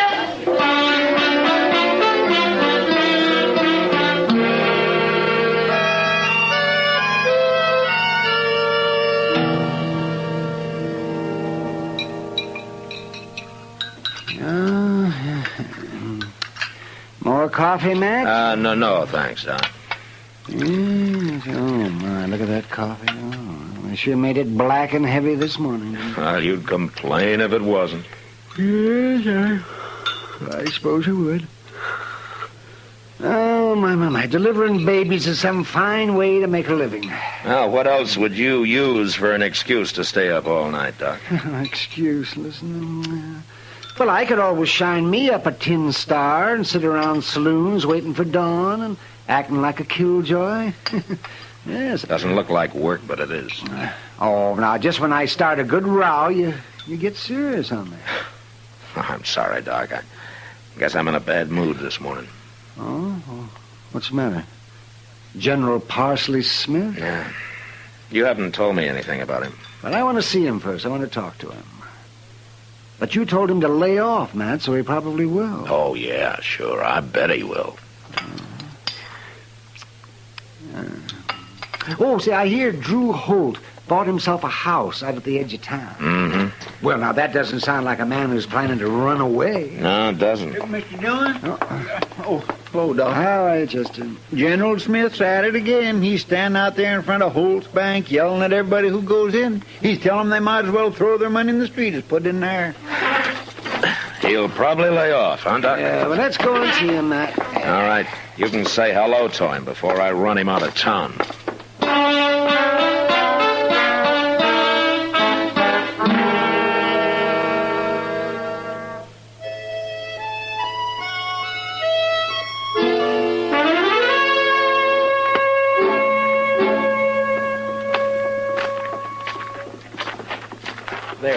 See that? Look at that. See? He just talked that fella out of going in there. Uh-huh. Well, he'll quit talking soon enough. Yeah. Oh, he's seen you, Doc. Yeah, so he has.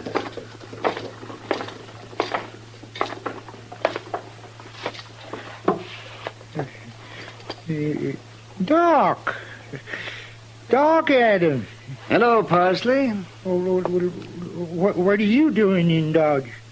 I live here. What are you doing here? Well, I was on my way to Arizona, but I stopped here because I guess you heard about Drew Holt and this bank. I thought I told you to lay off Holt, General. I'm only doing my duty, since you won't do yours, Marshal. You're a hard man to convince, aren't you? Well, I've already saved 2 men from losing their money today. Well, that's all you're going to save. You're through, General. I'm going to give you till noon, and if I see you around after that, I'm going to lock you up. You mean that, don't you? I mean it. All right. I'll go. Now, wait a minute. Doc. Yes? Did you ever hear of Drew Holt in the Army? That's the name he used, isn't it, General? Yeah. I never heard of him. All right, General. Till noon. Noon. Goodbye, Doc. Thank you. Goodbye, Parsley.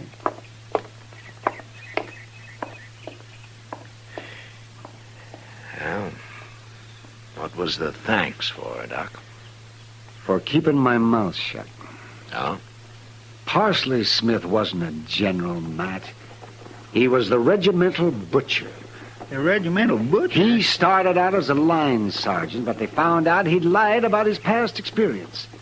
He claimed he'd been an officer with General Scott in Mexico.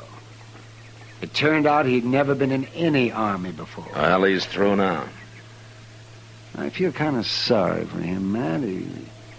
He isn't a bad man. No, he isn't. And I sure hope I'm doing right.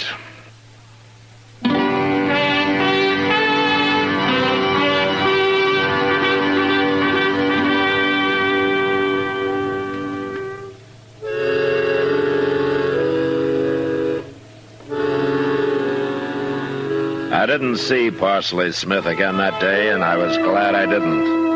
I'd have had to get rough with him, and I had no stomach for that. I did go talk to Drew Holt, however. I decided his gunman was the next man I was going to run out of Dodge. But he wasn't in his office, so I let it go till next day. And the next day started pretty early. Chester came and woke me up about dawn. Seems there was a gun battle in progress down at the edge of town at Drew Holt's house. There he is, Mr. Dillon, laying behind that barrel there. Yeah. Go tell those sightseers to keep back, Chester. Yes, sir. I swear he's gone plumb crazy. General Smith, it's Marshal Dillon. Now hold your fire. Well, just stay where you are, Marshal. He'll see you. And I'll come over there. Yeah. Drew Holt's still alive, Marshal. But I shot that gunman of his. He's laying dead on the porch over there. I see him. They was going to run off tonight, but I was standing guard. I stopped him. Give me your rifle, General. What for? I said to give it to me. Oh, you gonna take over? Yeah, I'm going to take over. Okay. Here. Now, you're shaking. You been hit? Oh, no. That Holt couldn't hit nothing. He kind of yelled once, though. I just might have a bullet in him. You better hope you haven't. You're in enough trouble now. You still don't believe me, do you? Doesn't matter what I believe right now. You stay here, General. Holt, it's Marshal Dillon. I got the General's rifle. You can come out.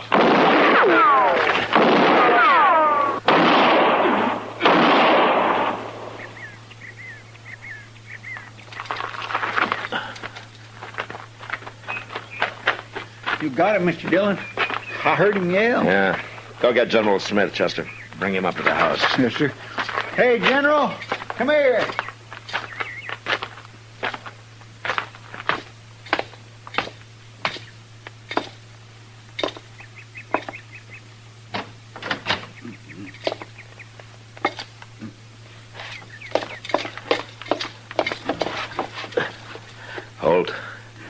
Holt, can you hear me?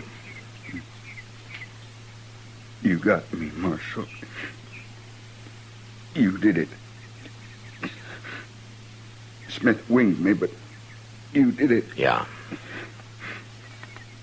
An old fool. I should have killed him a long time ago.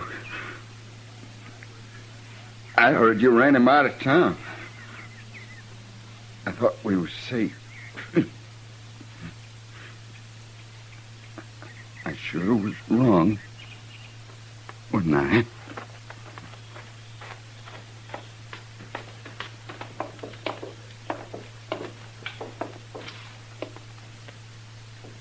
Is he dead, Mr. Dillon? He's dead. Now, you were right, General. You did have a bullet in him. Yeah, look at all them bags by the door there, Marshal. But that's the money they was running off with. I don't suppose there's any use asking you how you really came to know about Drew Holt, is there? I'm awful tired. Can I sit down in this chair? Yeah, go ahead. It's been a long night.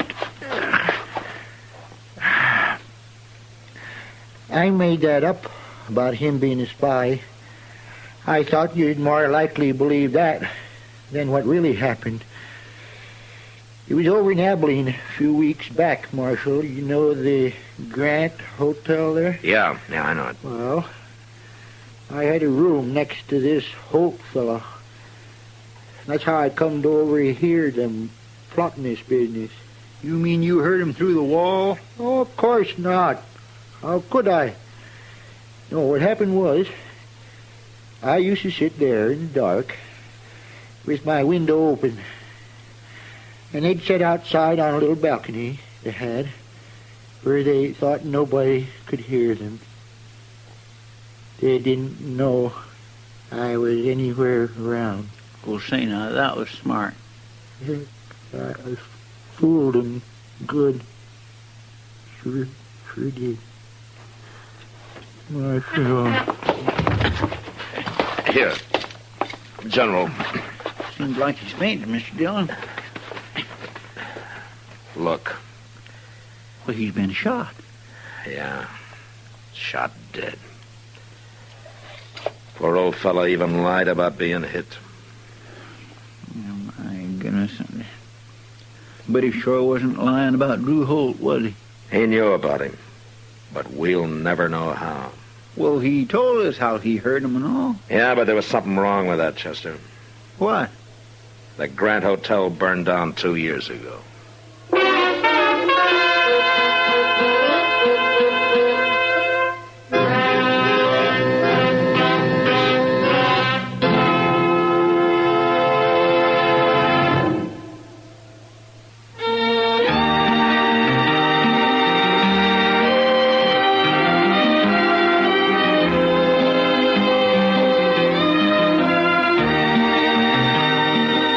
Gunsmoke, produced and directed by Norman MacDonald, stars William Conrad as Matt Dillon, U.S. Marshal. Our story was specially written for Gunsmoke by John Meston, with music composed and conducted by Rex Corey.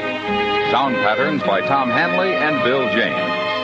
Featured in the cast were John Daner, Joe Duvall, and Vic Perrin. Harley Bear is Chester, Howard McNear is Doc, and Georgia Ellis is Kitty.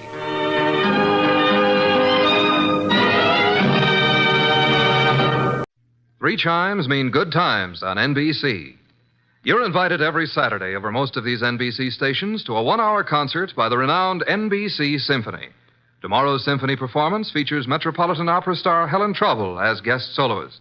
For tomorrow's broadcast, the orchestra will be under the baton of the widely acclaimed conductor Wilfred Pelletier. For the world's great music, hear the NBC Symphony brought to you tomorrow and every Saturday. Transcribed. Ladies and gentlemen, the ringing of that phone bell brings you mystery, adventure. Nero Wolfe's office, Archie Goodwin speaking. Yes, who's calling? Mr. John Blake? Well, is this a matter of business? That's fine, Mr. Blake. I'll just call him. Archie, I'm not here. Tell him I'm up in the plant room with the orchids. I was going to call him to the phone, but he's up in the plant room with his orchids. What sort of a case is this, sir? Really? Really, is that so? Is it a man or a woman? Oh, I understand perfectly. It's a man. Well, at least that's something different. Yes, sir. Very urgent, I understand. And I assure you, Mr. Wolfe will be here waiting for you. The fee?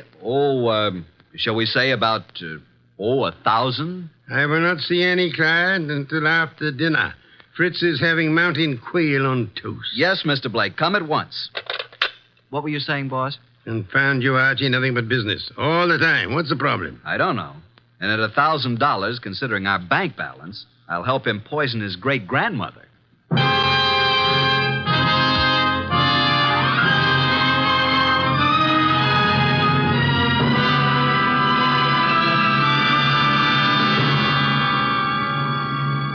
Ladies and gentlemen, it's that renowned genius who is the bulkiest, balkiest, most ponderous, and most brilliant detective in the world. Yes, none other than that chair-borne mass of unpredictable intellect, Nero Wolfe, created by Rex Stout and brought to you in a new series of adventures over this NBC network in the person of Mr. Sidney Greenstreet.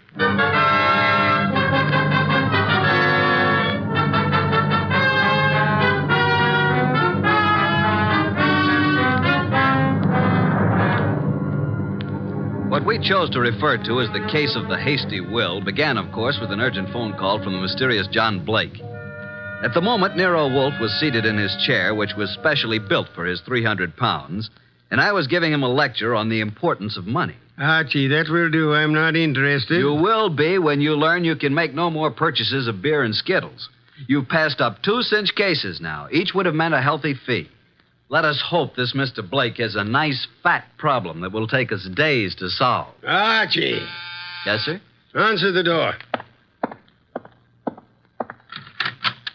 Good evening. I'm John Blake. Oh, yes. Come in, Mr. Blake.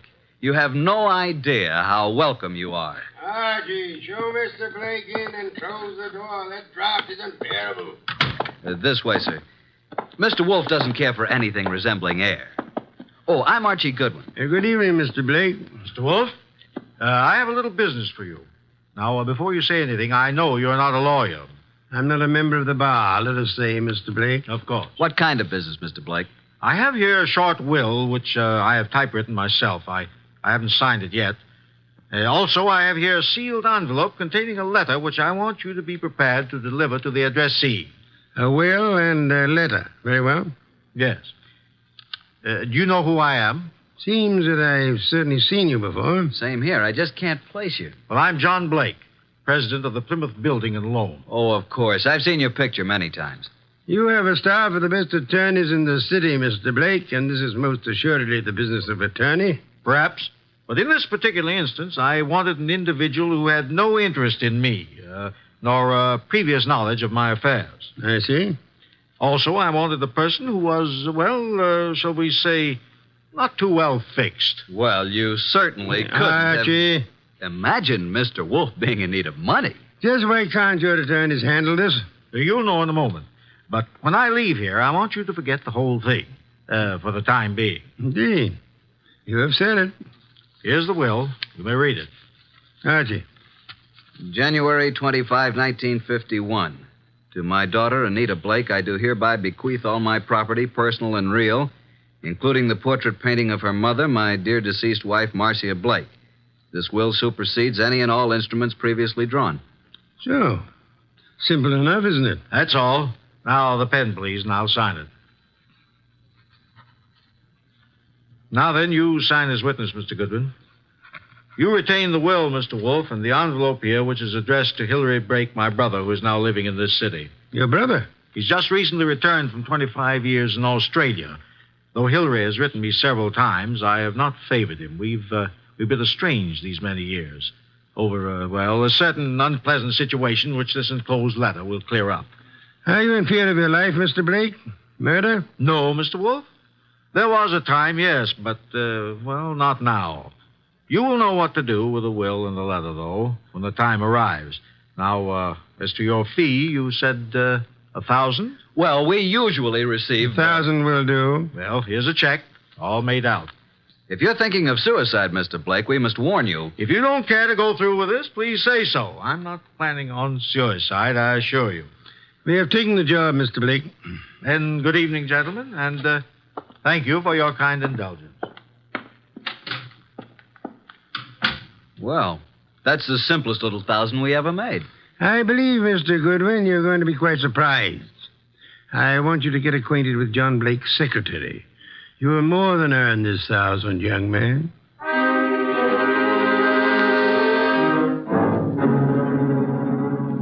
Archie. Archie, is that you? Yes, boss. What time is it? It is 6 p.m. The clock is right in front of your eyes. I'm thinking, Archie, it's very interesting. Very. An entire day has passed since the visit from John Blake. Did you learn anything from Blake's secretary? I did. He left his office late yesterday, she said. His daughter Anita is quite upset because he didn't come home. Check his club? Yup. I didn't talk to the daughter, but I learned that she's engaged to a young fellow named Wilbur Martin. She told the secretary that her father had been acting strangely of late, a bit morose. And what does the daughter feel has happened? Anita's afraid he's been kidnapped. You haven't met nor talked to any other than the secretary? Not yet. And so far, no one's called the police. Good. We must, for the time being, prevent that. What did you learn of Blake's brother from Australia? He's been here only a year. They've met only once or twice since his return. The secretary thinks the breakup was because of their love for the same woman. Hillary became very wealthy in Australia. Very well, Archie. It is time for you to visit Miss Anita Blake at her home. I'd love to, boss. She's a mighty purty gal. Phooey.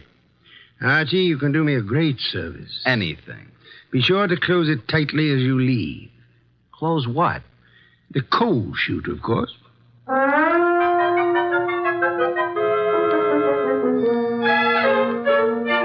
I'm awfully glad you could come, Uncle Hillary. Wilbur seemed to think you might know something about Father's disappearance. No, I don't know, Wilbur. I'm just as nonplussed as you are. When did you see your brother last? Oh, it's been 4 or 5 months. Why? Oh, I just wanted to know. What do you two think has become of him? Surely you know his recent actions better than I. Well, at first I thought he'd been kidnapped. Now I'm afraid it's suicide. Oh, I say, really now. Have you been putting such ideas into our head, young man? On the other hand, could have been murder. Indeed. Well, I suggest that the police be called. Hospitals, the morgue, every place. Have you thought of doing that, young man? I was going to. Oh, really? Then what are you stalling about? I'll just step into the library and do it myself. Oh, it can't be, Wilbur. It just can't be. Miss Blake, there's a Mr. Goodwin to see your father. Oh, I'll see him. Thank you, Miss Blake. I'm Archie Goodwin. This is my fiancé, Mr. Wilbur Martin. Mr. Martin? How do you do? What is it you want, Mr. Goodwin? Is your father here, Miss Blake? Why, no. No, he isn't. What is your business, Mr. Goodwin? Why do you want to see Mr. Blake? As a matter of fact, I don't really want to see Mr. Blake because I don't think he's here. I came to see Miss Blake. Just who are you? I'm a detective. Police? Private investigator with Nero Wolfe. John Blake has disappeared. I know you're trying to keep it out of the press because you think he's been kidnapped. We have called the police. Oh, what do you think has happened to my father? I think he's dead. Oh, dear. Why do you think that? Yes. Just what do you know, Mr. Goodwin? Oh, Anita, I want to ask you a few questions. I think it's advisable. Mr. Blake. Yes? I thought you were done for. That is... I don't think I... This chap is a detective. I'm sorry about this, Mr. Blake, but curiosity got the better of me. I hope I haven't wrecked things. What are you talking about? You remember the agreement. What agreement? Mr. Goodwin, do you know who you're talking to? Why, yes, John Blake. Oh, no, Mr. Goodwin. This is my Uncle Hillary, my father's brother. Hillary? Hillary Blake? Yes, my father's twin brother. John and Hillary were twins. Of course. That's news to me. I didn't know that. What did you know about him? Well, now that I look at him, now that I can recall his speech, there is a difference. And now, why do you think John Blake is dead? I've just come from police headquarters. You mean he's been murdered? No. From all indications, he's committed suicide. Suicide? Are you sure? Poor father. Oh, I was afraid of this. This morning, a hat and an overcoat were found on the East River docks near Pier 9. In the coat was a typewritten copy of a will made yesterday. The hat bears the initials J.B. There was a will? Yes. Could you identify the hat and coat, Miss Blake? Well, yes, of course. Very well. Come in, Sergeant. This is Sergeant Hanlon. Miss Blake, do you recognize this coat and hat? Yes. Oh, yes, I do. They were father's. Oh, Wilbur. Suicide? I can't understand it. But the hat and coat are not conclusive evidence. What about the will found in the pocket? Show them the will, Sergeant. Read it, miss. You read it, Wilbur? To my daughter, Anita Blake, I do hereby bequeath all my property, personal and real, including the portrait painting of her mother, my dear deceased wife, Marcia Blake. This will supersedes any and all instruments previously drawn. But no signature. I have the original. Here you are. Where did you get this? Notice the signature of the witness? Archie Goodwin. You witnessed his signature? In Nero Wolfe's office. But Mr. Blake had his own attorneys. Nevertheless, he came to Mr. Wolfe to take care of the will. If we hadn't recognized him from his photos in the papers, I wouldn't have witnessed the signature. Anita, is this your father's handwriting? Yes.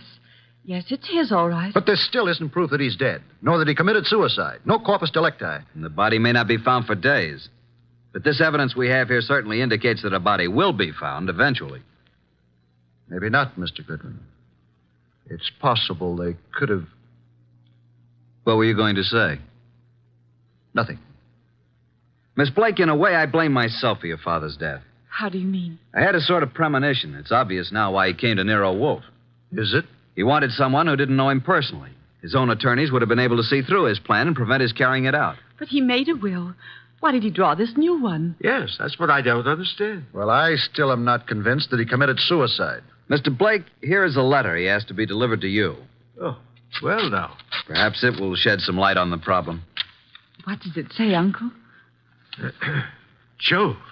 It says, Hillary, 25 years now, jealousy and bitterness have kept us apart.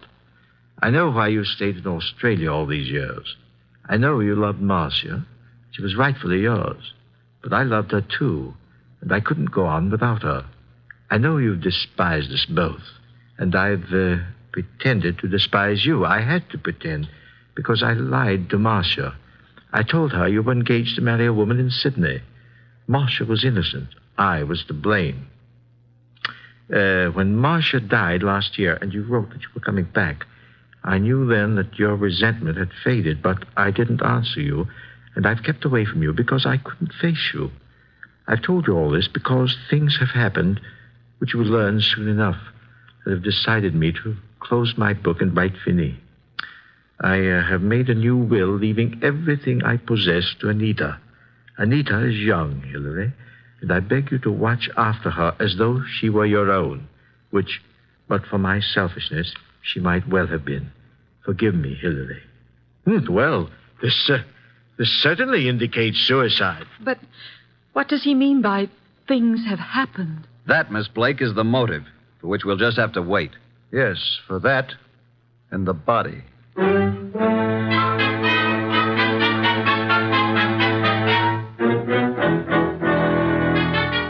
Well, boss, up here in the conservatory a bit early, aren't you? How are the orchids?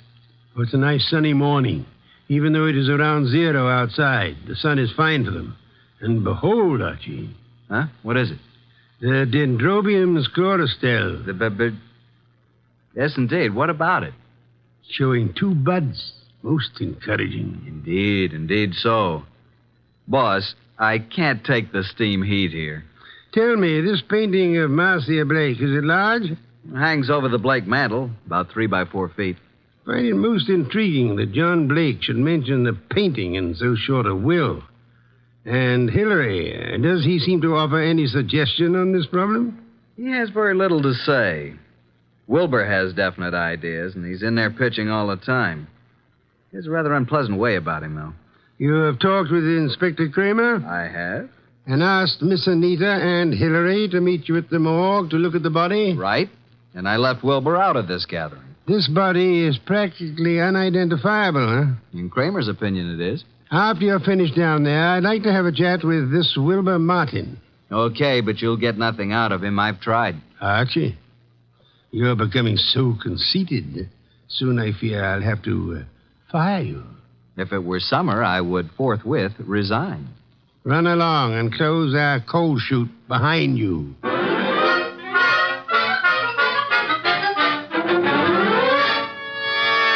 Morning, Inspector Kramer. Up early. Yeah, Goodwin. I just love to come down to this morgue. This is Miss Anita Blake and her Uncle Hillary Blake. Howdy do. Good morning, Mr. Goodwin. I hope you don't object too much to my joining the proceedings. Oh, I know, Wilbur. I suppose it's all right. Please, Mr. Goodwin, what's happened? There's a body here. Rather badly bruised and cut and in a bad condition, but I think you should look at it. Oh, I'm sorry, Miss Blake, but I'm afraid it's necessary. Very well. I'll be all right. I'd like to come along. Oh, yes, Wilbur, you must. Well, come on. This way.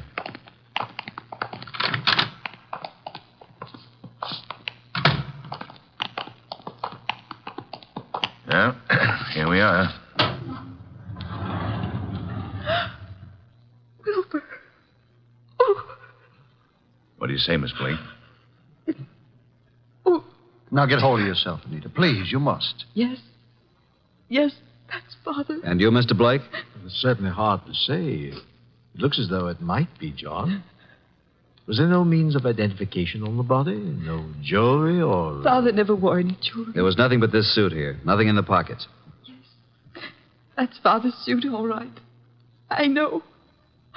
Oh, why? Why did he do it? Come along now. That's all for today.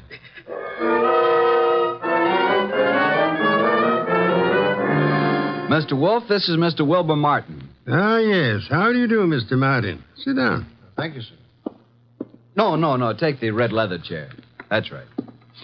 So glad you could come. Archie, beer first. Tell me, Mr. Martin, you saw the body? I did.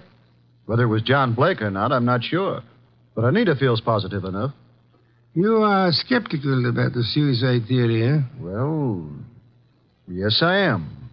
Are you trying to cast suspicion on someone else? No. He thinks he was murdered. I do. But not by you, of course. Certainly not. But who would know that John came here, signed the will, and gave us the letter to his brother? He must have contemplated suicide, don't you think? Are you positive it was John Blake who signed the will? How interesting. You think it was his brother Hillary who came here, posing as John, huh? It could have been. But the man was quite gray and had no Australian accent. Hillary could have dropped the accent for a short while and grayed his hair, and they were twins. So enlightening, Mr. Martin. Do go on. After he left you here, he could have killed John and thrown him in the river, and left his overcoat and hat on the wharf. And why would Hillary kill John? Well, there may have been several reasons. Maybe because of Marcia. Several reasons. Tell me, did John Blake object to your engagement to Anita? No, why should he? I don't know. I merely asked. Anita Blake identified her father's handwriting. She identified the body. You still believe it's murder? Maybe she only thought it was his handwriting. You had best be careful, Wilbur. In trying to make a murder out of this, you might place yourself in a most unhappy position. I checked the letter and the will with papers at John's office, and the handwriting is identical, in my opinion. Maybe Hillary is clever at forgery. Maybe. Did you have the experts check the writing? Not yet. Then how can you tell unless you had a bona fide sample of Hillary's writing? I take it that you found a sample of Hillary's writing? Some letters from Hillary to John? Yes. I found a package of them in John's desk at his home. That, Wilbur, is most encouraging. Here they are. Several of them tied together. Some written in 1928 and a couple in 1948. Now, we'll tell you something. We never thought John committed suicide either. You didn't? No. And before you go, Wilbur, write your name here on this pad. Very well. Thank you so much. I hope we shall see you tomorrow.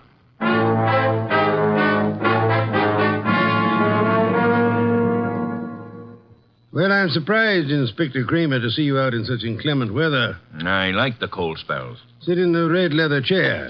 Thanks. Good. Have your experts finished checking the will and the letter? Yep. but not all through with a package of Hillary's old letters that Wilbur found. What's the verdict? If this is forgery, it's the cleverest bit of forgery we've ever come across. My men say the will and the letter you received appear identical with the specimens from John's office. Indeed, the will and the letter then do seem to have been written by John Blake. Yes. But on the other hand, and this is unusual, by comparing this letter from John with a letter Hillary wrote from Australia in 1948, we found characteristics in both men's letters which were definitely similar. Then, Inspector, you feel that Hillary might have written the letter and signed the will. That it was Hillary who came to my office? It's a tough thing to prove, but I think that's being on the right track. Inspector, what about the rest of the package of letters I got from Wilbur Martin? They're still working on those down at headquarters. What about young Wilbur? So far, can't see much in him to worry about, but it's a bit early. Archie, phone out to the Blake mansion and tell Wilbur Martin that we've uncovered the whole thing. And if Wilbur's in on it, he'll be gone before you get there. We can pick him up later. Okay. I'll let you know about the rest of Hillary's letters. Good. We won't phone out there until you're finished. And I'll call you as soon as possible. Archie, I want you to look into the affairs of the Plymouth Building and Loan Company. See what you can learn about the actual stability of the company. Okay. Boss, please put on your muffler and overcoat and open a window. A candle couldn't burn in this place. Yeah. I'm on my way.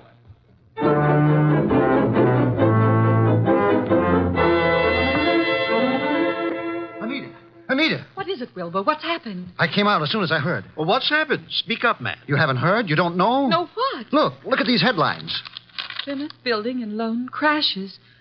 Wilbur, what does this mean? It means your father embezzled the funds of the company and he has gone to the wall. What? Yes, close the doors. Oh, no, Wilbur, no, I can't believe such a thing. I'm sorry, Anita, but there it is in black and white. Then this is the motive for John's suicide. Why? Why? Because he knew he was caught. What else? He could have put the money back, couldn't he? Yes, but maybe he lost it by trying to make more to cover up the shortage. I don't think he lost it. You don't? No. Oh, nonsense. He must have. Else why would he kill himself? Maybe he didn't kill himself. Oh, this is awful. Oh, please, Anita, you mustn't worry. I know this is very embarrassing for you, but it isn't your fault. Now, let me take you away for a while. We can run down to Mexico until this blows over. You won't take her to Mexico. You won't take her any place. Just what do you mean? What's wrong with you, Wilbur? You're acting stupid. Your father may have fleeced the company, but I don't believe he lost the money. Wilbur. He hid the money, and your Uncle Hillary found the hiding place. And he set up the suicide to cover your father's murder. Hillary killed him. Oh, you're crazy. You're out of your mind. Why, this doesn't make sense. I have all the money I need. Yes, you have now. Pack your things, Anita. I'll phone the airport for reservations. You can't leave at a time like this. You won't leave this room. Do you know what can be done to you for threatening people with firearms? I'll call the police. You don't need to call the police. I've just talked to that detective, Mr. Goodwin. He's on his way here. The police have uncovered everything. I know you killed John, and you have the money. Wilbur, you're out of your mind. I know what I'm talking about. Get out of here. Get out. I won't leave. No one will leave till Goodwin comes.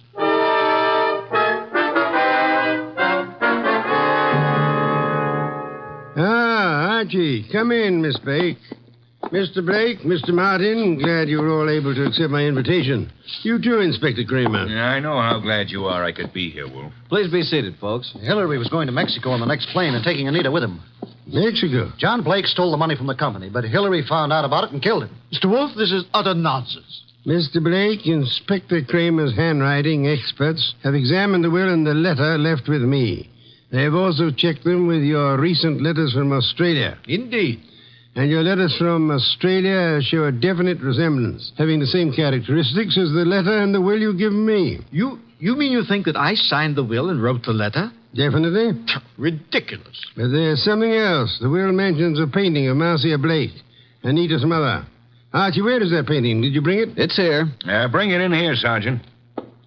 Just a moment. I hope you don't mind, Miss Blake. What are you doing to it? Tearing off the paper backing of the picture? Yes, and there you are. There's the reason for the whole thing. Bonds. Pasted in the back. Thousands of dollars in negotiable bonds. Then Hillary did know about the money. He killed John for all this. He had Anita order the picture to be credited for shipping. I did no such thing. Nevertheless, you didn't kill John Blake. Certainly he did. Look at these two letters from Hillary Blake to John here in America. What are the dates? September and November 1948. Those were supposedly Hillary's most recent letters to John. And look at these letters, June and July 1928. Notice any difference? All are signed by Hillary, but the ones dated 1928 are not at all like the ones written in 1948. Not the least similarity. The ones dated 1928 were written by Hillary. But those dated 1948 were written by John. John? How do you mean? Carry on, Inspector. You're under arrest, Mr. Blake. Not for murder, because there's been no murder. You're under arrest on a charge of embezzlement. Embezzlement? Oh, but how can And you, Miss Blake, are under arrest as an accomplice. What? I don't understand. Mr. Wolfe. Wilbur, you yourself unearthed the old 1928 letters, really written by Hillary from Australia. The recent letters are not in the same handwriting. They were poorly forged by John in 1948. Furthermore, we checked with Australia and learned that Hillary Blake died in Sydney 10 years ago. And this man here is really John Blake, posing as Hillary to escape the penalty for looting the company. Anita, it just doesn't seem possible. Anita knew all about it, and they might have gotten away with it if they hadn't come to us, Archie. What a fantastic plan. I'm giving you back your $1,000, Mr. Blake, but I'm afraid it won't do either of you much good now. Thank you so much, Inspector Kramer, for dropping in.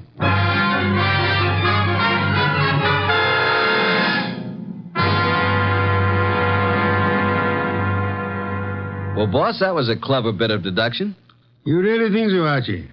It was quite a blunder for so clever a man as John Blake. Why did he make the mistake of coming to us? There are many holes in the plans of the criminal mind. He must have forgotten about the 1928 letters, or he would have destroyed them. And he underestimated Wilbur's intelligence. And I thought he was a dope, too. But he was half right. He really slipped up on the body in the morgue. Inspector Kramer was most kind to cooperate with us in that little act. Anita was too eager to identify the first body she saw. And the painting. You sensed there was more importance attached to it than the fact that it was a work of art. True. Some beer, please, Archie. Coming up, boss? Now, that brings me to an unpleasant subject. What's that? You were talking about resigning. Are you still in that frame of mind? Resigning? When did I say anything like that? Then you're going to be content with conditions as they are? Why, of course. What are you saying? And you don't mind it a bit as long as this dreadful weather continues? Well, not at all. Don't mind what? Going in and out of the house through the coal chute.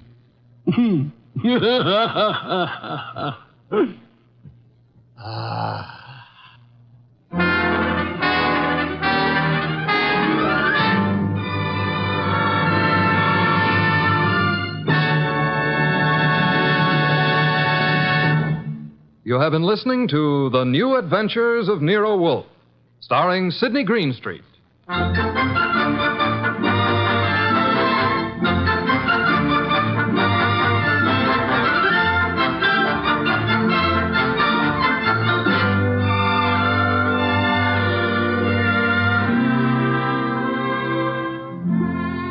Tonight's transcribed story by John Edison was based on the characters created by Rex Stout and produced and directed by J. Donald Wilson.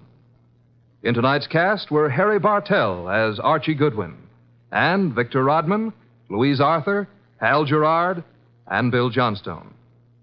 Next week at this same time, Nero Wolfe and Archie will bring you The Case of the Disappearing Diamonds. Don Stanley speaking. 3 chimes mean good times on NBC.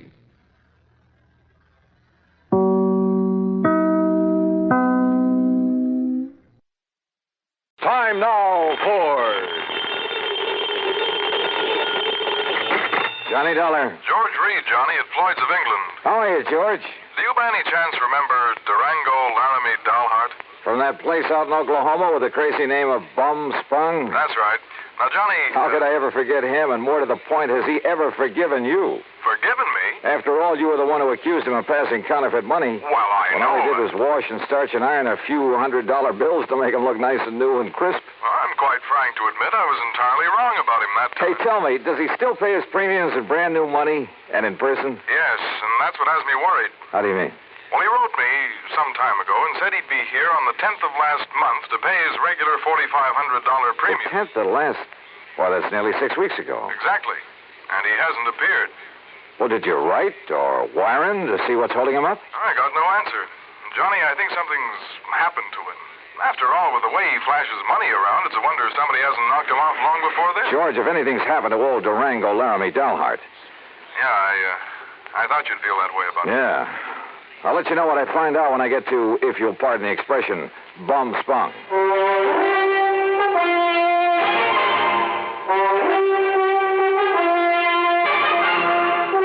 Bob Bailey in the exciting adventures of the man with the action-packed expense account. America's fabulous freelance insurance investigator. Yours truly, Johnny Dollar. And now, Act One of yours truly, Johnny Dollar.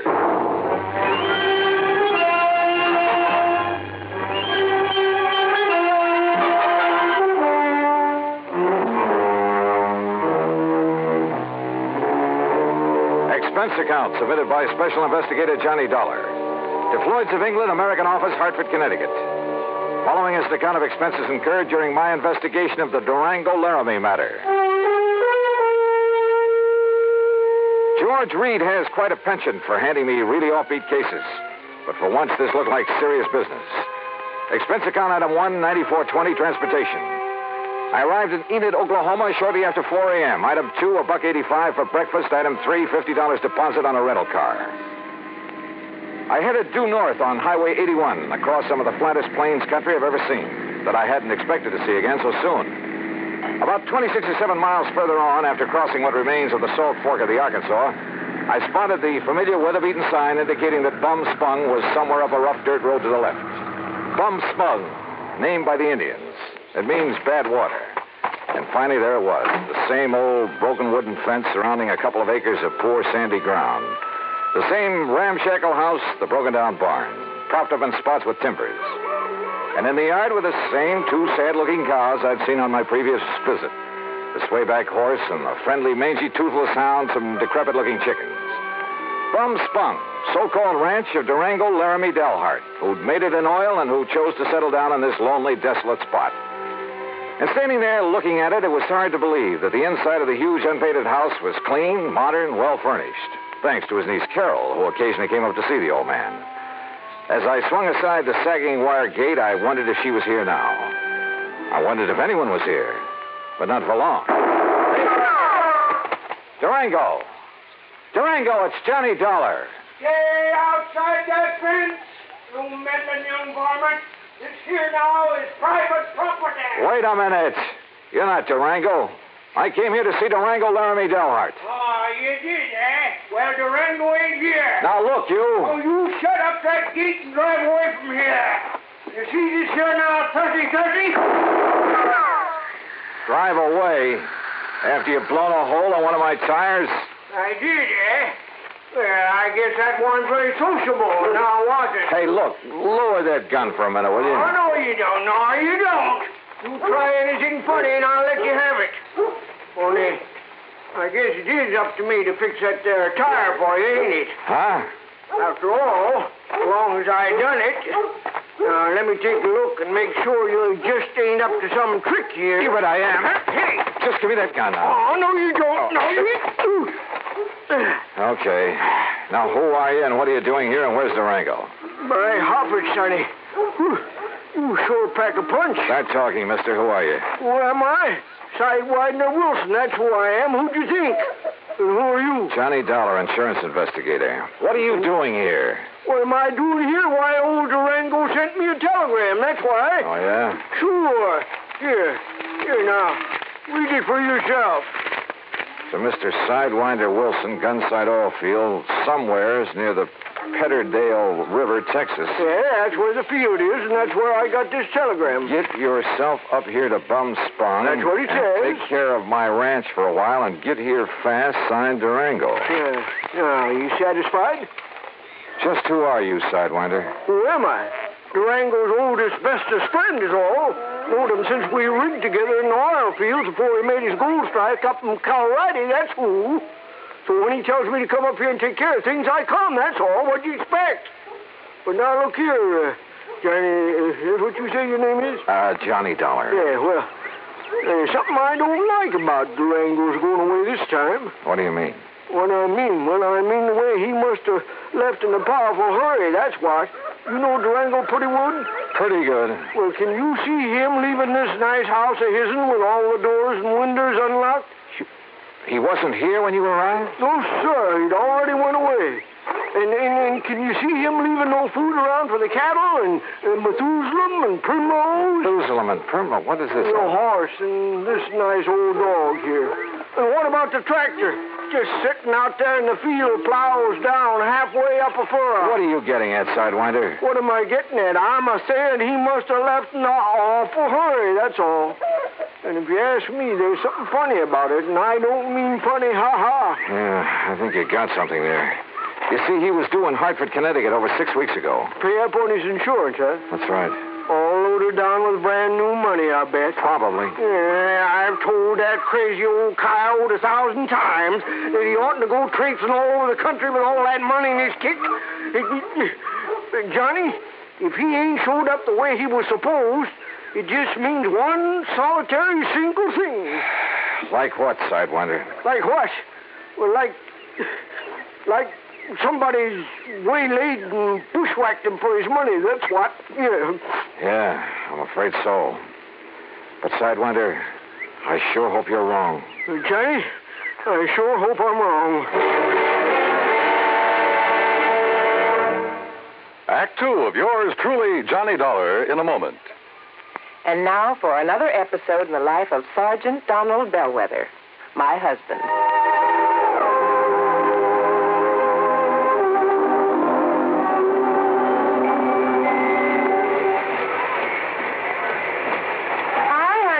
Fix the windshield wipers? I sure did, Reba. How's that?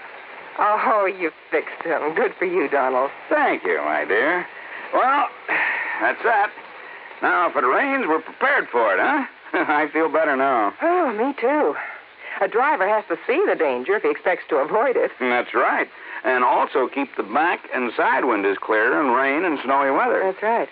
Oh, how about the horn? The horn? The horn doesn't work, Sergeant. Aren't you going to fix it? No, I don't think so. Frankly, Reba, I hate horns. Whenever there's a traffic jam, the first thing some guys do is blow their horn. Which does absolutely no good. Of course not. All it does is jar everyone's nerves. No, I don't think I'll fix the horn. Oh, but now wait a minute, Don. Look, supposing we're driving along and suddenly we see a youngster on his bicycle headed right out into the street. Sounding that horn will warn him and possibly avoid a tragic accident. Yes, that's true, but... Or supposing we're driving on the highway, and just as we're about to pass a car, that car decides to pull out into our lane and pass the car ahead of him. He obviously doesn't see us, and he won't hear us shout. But one little beep on that horn, and he'll automatically scoot back and avoid a collision. Reba, you've convinced me. Even though it can be a nuisance, the automobile horn is a necessity. Then you'll repair it? Immediately. Oh, that's my Donald. That's my doll.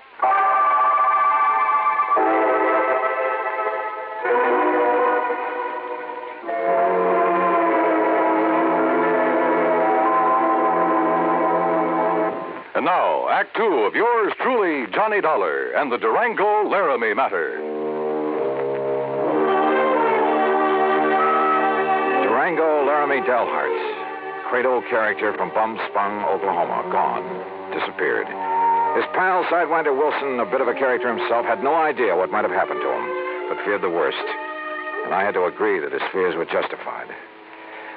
But tell me this, Sidewinder, have you heard anything from Durango's niece, Carol? You mean that pretty little gal fixed up this place for him so nice, kind of looks after him? That's the one. Well, say, don't she live down to Enid? Enid, yes, runs a gas station. That's right, sign of the Flying Red Horse. Come on, help me fix this tire. We'll drive back to Enid. Well, I'll help you fix the tire, but I'm staying right here. Oh, why? Why? Because Durango's trusting me to take care of the place. And if he does turn up, God willing, I'll be here to have him get in touch with you. Okay, now let's get this tire fixed. No, wait. Look. Huh? See that fancy convertible coming up the road? I not only saw the convertible, but more important, who was in it, who pulled up alongside the fence and stepped out. She was 23 or 4, a tall, slim brunette wearing a neatly tailored skirt, a tight-fitting silk blouse. Neat, trim. She looked like she'd just stepped out of Charles of the Ritz. Well, I'll be dog-breasted, Johnny. Carol, how are you? You couldn't resist my fatal charms. I couldn't stay away. Just with that. Oh, now, wait a minute. What's the matter with you? You don't like that? Oh, no, come here, Gal. Oh, now, Johnny, Yeah? Carol? Oh, Johnny. Gee, I've missed you. Oh, you shut up, Sidewinder. Johnny. By coming, by glory, Durango could see Durango. Oh, yeah. Carol, listen to me. You gonna propose, Johnny? Where's Durango? Have you heard anything from him since he left here 6 weeks ago? He went to Hartford. But he hasn't arrived there. Oh, now don't you start worrying none about old Uncle Durango or anything.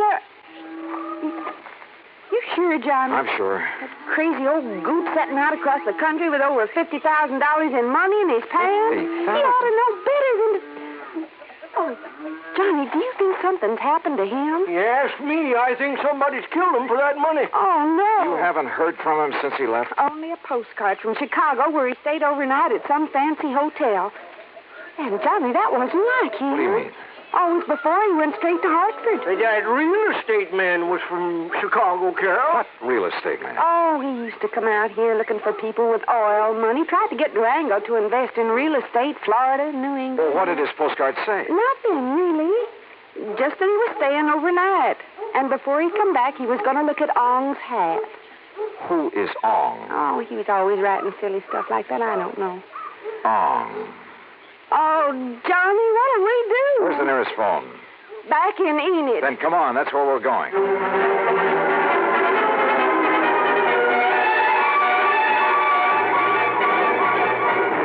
In Enid, I put in a long-distance call to Phil Avery, an old friend at International Press Service, in the hope that if Durango's body had been picked up anywhere in the country, the news files would have some note of it. Durango Laramie Dalhart? That's a man's name? Yeah, Phil. Does it mean anything to you? I'll say this, Johnny. If a name like that had ever come in over the wires, I'd certainly remembered it. But it hasn't. Not to my knowledge. Incidentally, what's this all about? Oh, he left here loaded with cash. Now he's disappeared. No clues? Only that he's planned to see some guy named Ong. Ong? For some crazy reason, he's interested in Ong's hat. Well, that's about as silly as... Ong's hat, did you say? Oh, no. You mean that rings a bell? Are you kidding? Of course it does. Oh, no. Phil. Phil, listen, will you? This may be a matter of life or death. Phil.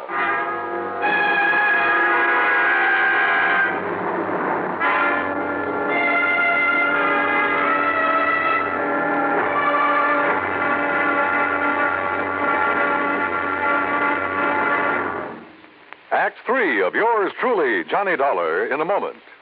And now for another episode in the life of Sergeant Donald Bellwether, my husband.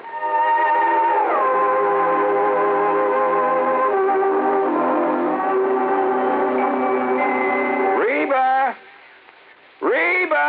What is it, Donald? Confounded Reba, I can't find the fountain pen. I've looked all through this desk. Here it is, dear. Here it is. You must have used it as a marker when you were reading this book. Let's see, this great literary classic, Six-Gun Showdown at Powder River Gulch. All right, never mind about my reading habits. Just look at the coverage we're going to get with this new auto accident policy. Let's see. We have collision. $50 deductible. Fire, theft, public liability, property damage, medical benefits. In other words, we have complete coverage. That's right. Of course, it's going to cost us money. I'm sending the company a check right now. Gee, it's too bad we don't live in Rhode Island. Rhode Island? Why? Oh, because then our rates would be lower. Rhode Island has less accidents per capita than any other state. Oh. Well, which state has the highest? Let me see. Here it is, Nevada. No, by golly, Nevada's second highest. Alaska has the most. Really? I didn't know that. Mm-hmm. You know, it's just too bad we can't eliminate traffic accidents completely. Not only would it save life and limb, but it'd be a lot less strain on the pocketbook. Yeah, that's for sure. These automobile accident policies get more expensive every year just because there's so many costly accidents. Well, I'm glad we've got some good insurance coverage, Donald, but just remember one thing. Oh, what's that, honey? Well, some auto accidents ruin a fender, and some ruin a family. Yeah, that's true. Very true. Well, as far as I'm concerned, I don't want any of your old insurance money. I want you here at home, safe and sound. You'll always drive carefully, won't you? Yes, I will, dear. Oh, that's my Donald. That's my doll.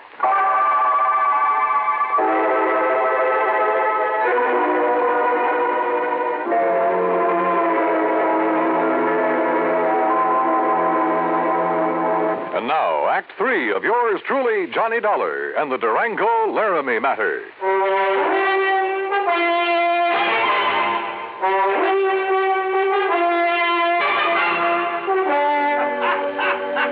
Phil, will you stop that howling and make some sense? This could be a matter of life or death. Did you say? That's right. You know who he is. Do you know him? No, I don't know Leon, but I know what it is. Huh? Onset, New Jersey. What? Sure. down in the pine and cranberry bog country. Down near Mount Holly, south of Trenton. Are you serious? Of course I'm serious. Johnny. Okay, Phil. Sure, that's where the big Okay, Phil, thanks. Johnny, I found the car to that real estate promoter from Chicago. Good. We'll take the first flight we can get out of Tulsa. Come on, Carol, we're on our way. Expense account item 46480, plane fare and incidentals. In Chicago, we stopped over long enough to pay a brief, unpleasant visit with one J. Harry Cramlin, real estate promoter, at his office just off the loop. So, what if I did sell this Dale Hard character some land over in New Jersey? What's it to you? You trying to cut in on a good thing? How much did you sell him, Mr. Cramlin? Oh, a little over $35,000 worth. But now if you... What was it, a lot of worthless swampland? He didn't seem to think so, after the glowing report I gave him. But why did he buy it? Because the old fool thinks there's oil on it. Cramlin, if you've taken Durango... Now, ain't that a name? Durango Laramie Dalhart. If he's been chipped in this deal, well, you better duck the next time you see me coming. You threatening me? About a cash, perfectly legal deal? Oh, I'm sure it was legal. But oil in South Jersey. Cramlin, my warning still goes. The next leg of our flight took us to Philadelphia. There I rented another car. That's $50 deposit, item 5. We drove across the Delaware River and picked up Route 537 to Mount Holly. There we stopped for a sandwich and a Coke. That's item 6. And there a passing glance at a newspaper headline stopped me in my tracks. Something about a big oil development at... Yeah, you guessed it. At Ong's Hat. We burned up Highway 530 to Pemberton, then hit a sandy back road that led deep into the pine and scrub oak. Finally, suddenly, we came to a clearing. And there, well, there must have been 100 cars, expensive ones, some of them chauffeured limousines, and people milling about, haranguing each other, shouting each other down. And right in the middle of the crowd, a tall, angular man in blue jeans and a 10-gallon hat. Durango. Johnny, there he is. Durango! And then I saw something else on the edge of the clearing. 2 brand-new towering oil derricks. Come on, Johnny, let's get him away from that mob. Not only was he cheated by that shyster real estate operator into thinking he was buying oil land, but he's thrown more money away building those derricks. Oh, Johnny. Oh, that mob is probably trying to sell him enough rigging and pumps and equipment to fleece him royally. 10 to 1, somebody in that crowd's offered him the Brooklyn Bridge to boot. But then we gotta stop him. If only I'd run the shooting Hey, iron. Durango's seen us.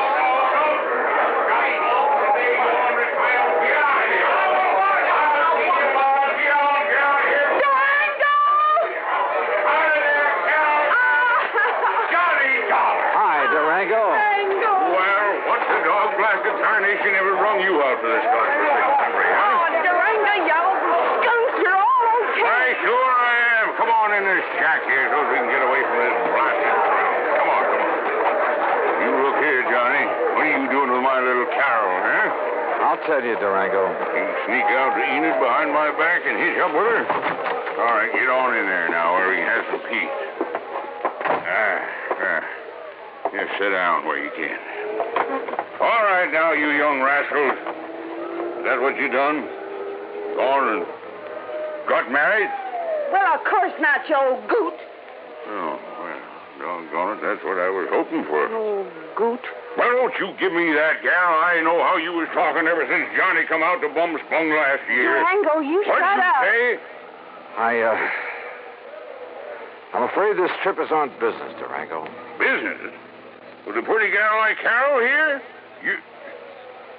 And how'd you two get here, anyway? Johnny brought me on the plane, but what difference does that... Oh, he did, eh? Transported you across state line, huh? A whole lot of them. And there ain't no law about that.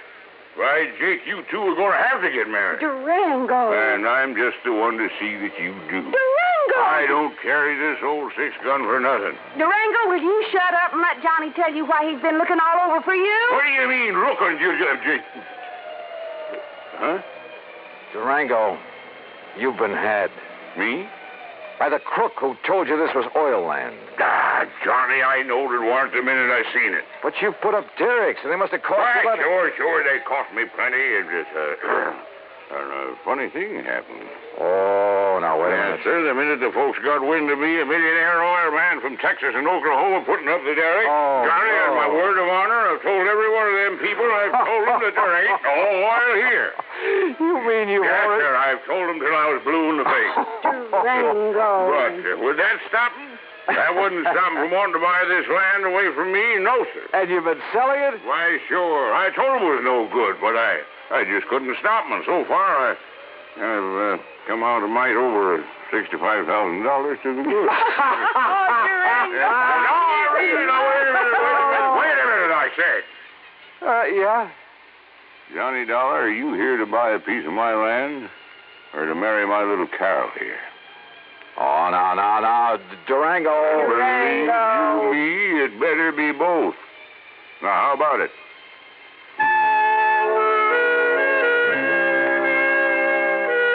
Expense account item 7, $1,000 even. The company now owns a small hunk of land in Ong's Hat, New Jersey.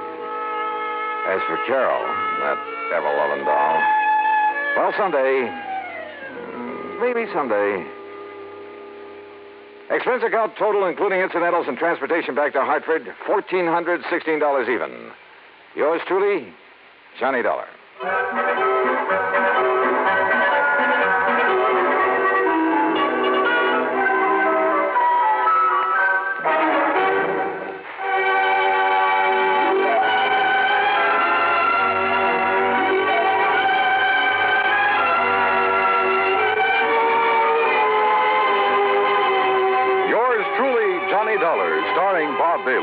Originates in Hollywood and is produced and directed by Jack Johnstone, who also wrote today's story.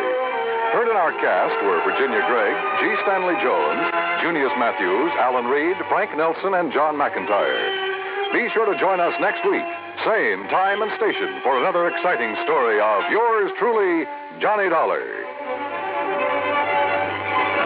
This is Dan Cumberly speaking.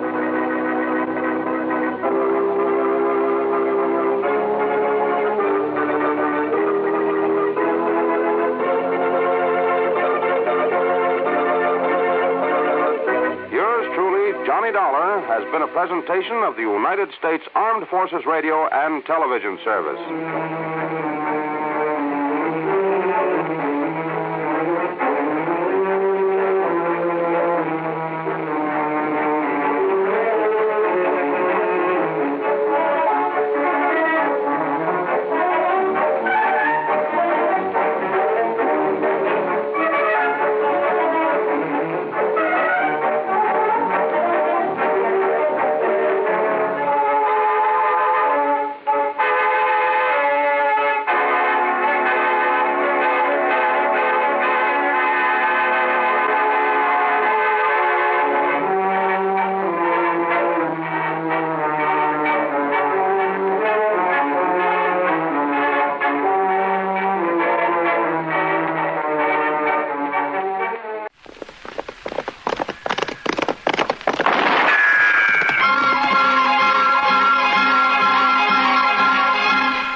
Dodge City and in the territory on West, there's just one way to handle the killers and the spoilers, and that's with a U.S. Marshal and the smell of Gunsmoke.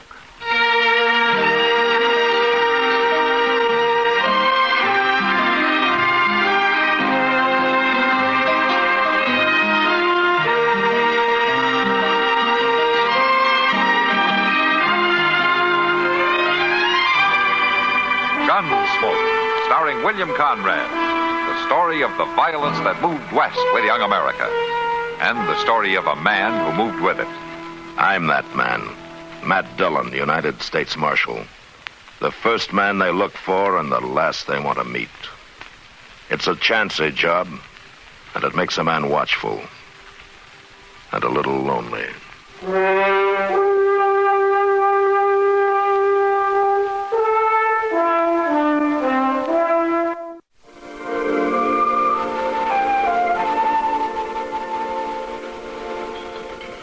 I just don't understand Chester, Mrs. O'Neill. Well, sometimes, Kitty, when people get excited, they can't eat. And Chester's mighty excited. We all know that. Don't worry about him. He's not missing any meals. He ate supper early, and I'm pledged to bring him a half a pie when I come back. Shouldn't expect Chester to react the way most people do. Of course, he eats more when he's excited. Well, what's he doing when he couldn't have supper with the rest of us? Packing. He packed all day yesterday. Yeah, and he'll pack right up to leaving time in the morning. You taking the wagon up north? No, just our horses. And a pack horse? No. Well, then he can't possibly take all this stuff with him. He'll figure that out last thing tomorrow morning. Then he'll pick up his rifle and his bedroll, and we'll start off. It happens this way every long trip we make. Can't seem to break him of it. How long since you were up on the agency? A couple of years. Oh, yes, I remember, too. You and Whip shot enough deer to feed us all winter. Chester stayed on with the squaws and made me a little pottery bowl. Yeah, Chester's not much interested in hunting. Well, now, maybe that's good. You turn a wild man like Chester loose on the agency, he's liable to clean it of game in no time. You know, if there's one couple I envy, it's Whip and Gladys. You're hacking to be an Indian agent, Kitty? No, but they're doing what they want to do. They believe in it, and they're good at it.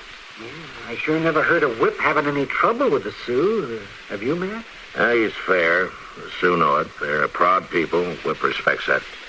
Gladys is a big help, too. No, Kitty's right. It's a good life. I'll bet they'd be glad to see you. A surprise, most likely. Surprise? Well, are you saying they're not expecting it? Well, I'm saying I didn't write ahead telling them I'm coming. Why, Matt Dillon. They told me to come any time, and they got something near 400 Sioux on the agency, and 2 more people, one way or the other. Aren't going to matter much. It'd be a courtesy to Gladys. You got any mail from trail bosses or drovers telling you they'll be coming up from Texas? Well, no. Of course not. Well, you know they'll be coming, don't you? Well, sure I do, only... You'll be glad to see them. Make them feel welcome once they're here, right? It's not the same thing at all. Doc. Huh? Me? Oh, no, you don't. I quit listening a minute ago. I'm not going to get drawn into this discussion, even if I have to go and help Chester pack.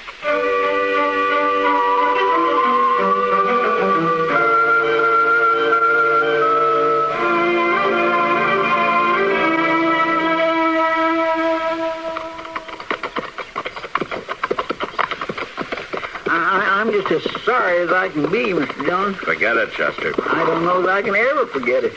Well, you can quit talking about it. That'd help. No, sir, I can't. Talking it out's going to be the one thing to make me see it clear. Of course, I had it packed in the first place. We both know that. Mm-hmm. Had it in the very same carpet bag with them new boots, my underwear, and a side of bacon. And the time come to sort out what I'd take for sure. And mind you, you was hounding me not to bring so many extras. Yeah, I remember that. Well, so I figure, who needs new boots? And that's the way I come to leave the coffee pot behind. Yeah. Well, we managed with 10 cans so far.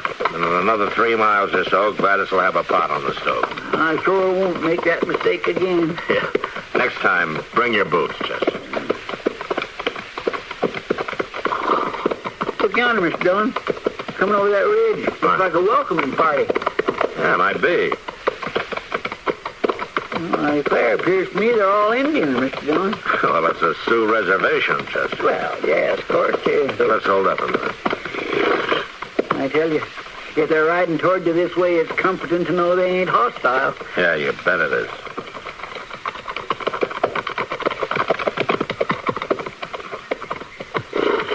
You, both, get off horse. Aren't you Big Feather? I am Big Feather. Get off horse. Mr. Dillon? Just get off, Chester. Tonya. Huh? Look through packs. Make search. What are they looking for, Mr. I don't know. I guess you don't remember me, Big Feather. Matt Dillon. You are a friend of white agent. Big Feather know you. You bring wagon? No. Bring pack mule? No, we're just as you see us. You find nothing? Nothing, Big Feather. Why you come? To visit my friend, the white agent. He asked you come? No. What's wrong here, Big Feather? Has something happened to Whip? You ask him. He's all right then, huh? You ask him. Big Feather, I've come here before many times. You and I, we've hunted together. I count you my friend, too. Why do you stop me now and search me? You have many questions. White agent has many answers. Now, I ask you questions. Why you let me stop you? You have gun. Look, me, my braves, we have no gun.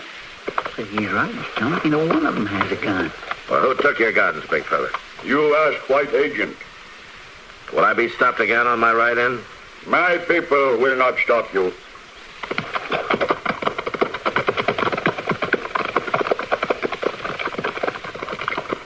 Golly, there's sure something amiss here, Mr. John. Yeah, I'm afraid so, Chester. I just hope Whip and Gladys are all right.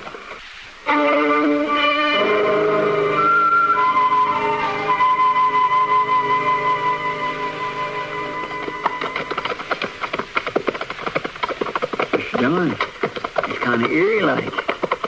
Ain't a sign of life around. Now, there's life. You can feel it. Looking out from the lodges. But what they're doing inside this time of day, I sure don't know. Last time we couldn't hardly ride through here for the squaws and young. Yeah. Now take a look at the lodges. Looks like they're falling apart. You sure wouldn't know it's the same place. Well, we're bound to find out some answer here. Mr. Dillon, Whip's house ain't looking too fitted south. No, it isn't.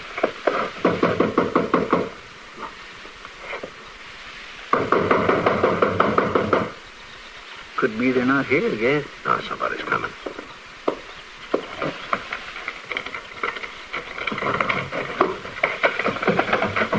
Get out of here. I'll blow your head off. Whip. That Dillon? Yeah. You can put the shotgun down. You, Chester? Yes, Whip, kid. You can't always tell what's there and what isn't. Come in, both of you. Come on.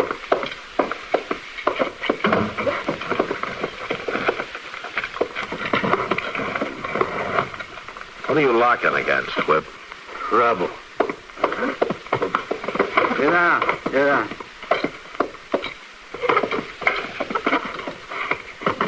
Have a drink. No, thanks. No, thanks kindly. Maybe you don't have to keep going. I do. What kind of trouble do you expect, Whip? What kind is there? Indian trouble. I never heard of you having Indian trouble. Oh, I got it now. I made my mistake treating them decent, figuring them for human. Well, they're not. The more you do, the more they want. Like their guns? What do you know about their guns? Big Feather and some braves stopped us on the way in, searched our gear. How'd they stop you without guns? Well, that's what Big Feather wanted to know. I figured we were on your agency. I'd oblige him. Oblige? You got their guns, Whip? I got 'em all right, under lock and key in the storeroom. And I'm keeping 'em. I watch over 'em half the time and Gladys the other half. That's where she is now, the storeroom? She's there, all right. I tell you, Matt, this is no life. It's no life at all. Chester and I can spell Gladys for a while. You can both get some rest. No. I never even asked what brought you up this way. And I had in mind some hunting, but that'll come later. You sure you won't have a drink? What was that? Oh, artillery, likely. We got army near here, you know. Yeah. Well, we'll head on out to the storeroom. You get some sleep, huh? You just might, Matt. With you here, I might sleep. I just might feel safe enough.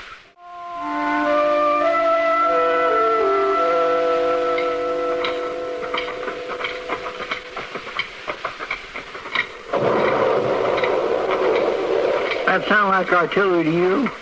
No, it's not artillery, Chester. Heaviest I ever heard, it is. I haven't heard it enough to be sure, but it sounds like dynamite to me. Here, I guess Gladys will be inside here.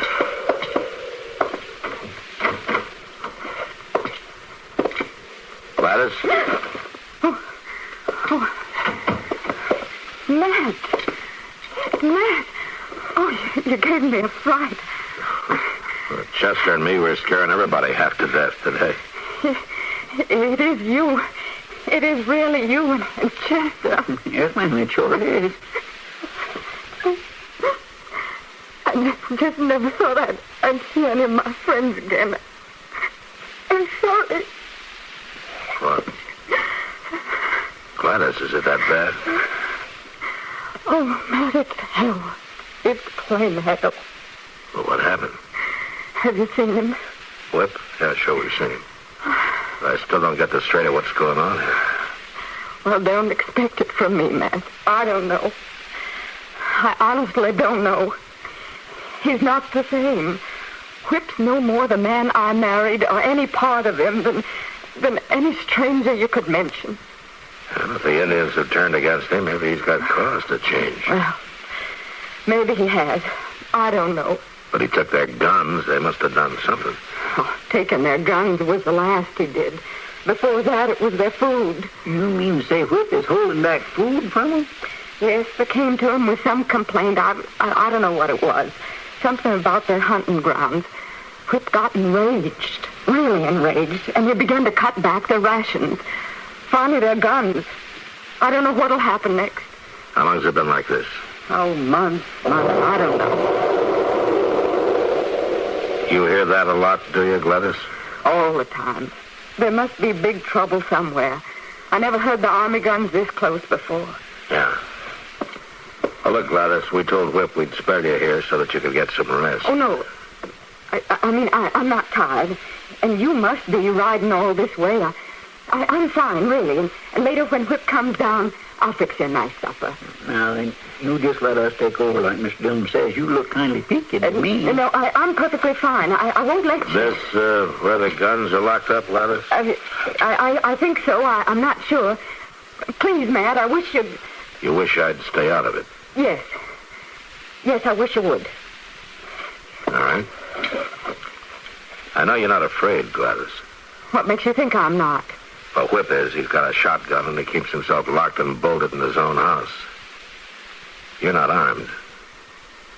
Well, I never was a hand with guns. You know that. And the door here, it was open. We just walked in. I must have forgotten. You never were a hand to lie, either. Oh, Matt, I'm afraid. I'm terrified. But I feel responsible. Please don't ask me to explain it. Just go on back to Whip.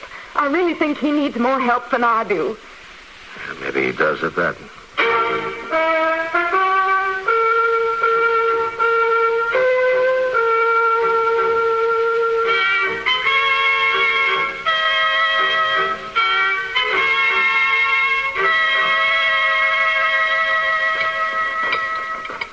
I've been mulling it over in my mind the afternoon long, Mr. Dillon. I just don't understand Gladys giving them guns back to Indian. I didn't say she did, Chester. I said the lock on that cabinet was forced, and she sure didn't want me to look any closer than I did. You think that's what she meant by feeling responsible? That's what she said. Responsible? No, I don't think that's what she meant. I'm hoping Big Feather can shed some light on that. Maybe. Only it don't make sense. Say she did give Big Feather and the others their guns. Won't they just turn on Whip, kill him, maybe? Oh, Chester, he's outnumbered 400 to 1. If they wanted to kill him, they could have done it long ago. Well, how come they had guns in the first place? The treaty, the Sioux, Cheyenne, natural hunters, the treaty gave them the right to keep their guns for hunting if they came on the reservation. When you saying Whip has broke the Indian treaty? And on the face of things, yes. Maybe he's had cause. You sure this is Big Feather's lodge? Was the last time I was here. You come from White Agent? I come on my own, Big Feather. You and I make talk. You talk. I want you to take me hunting tomorrow. Like before, you and I hunt together. No good hunt. Now, what do you mean? Game run, all gone. No good hunt. Well, what happened to the game? Ask White Agent. Now, listen to me, big fella. I want some answers out of you. Everything's changed here, and I want to know why. I want you to tell me what's wrong. You not believe game all gone? Not until you show me. I don't believe, no. Tomorrow, with the sun, I show. Good, with the sun. You bring your rifle, we hunt. Not have rifle. No guns. You sure? No guns. Or maybe your friend, the white squaw. Sure, no friend. Take papoose. No friend to Indian. Now, what do you mean? First hunting grounds, then food, then guns. Now take papoose. Take papoose? You will hunt with me tomorrow, big feather? With the sun.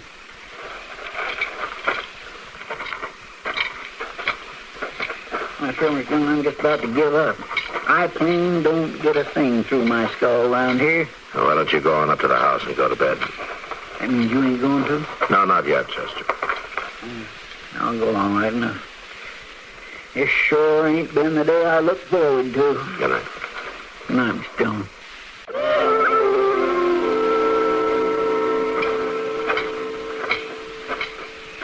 Matt, What? over here. Gladys, what's wrong? You were talking to Big Feather earlier. What'd he tell you? I guess you know. He says you're going to take their papooses. Oh, I knew it. I told you I feel responsible for so much of this. I thought I could make him understand, but it only made things worse. Understand what? Oh, things have been so bad here. I thought I could offer them a little hope. They used to trust me. I told them we'd start a school for the youngsters. And they took it to mean that you were going to steal the young ones away, huh? A year ago, they'd have understood. But now the hate that's built up, the fears, the mistrust.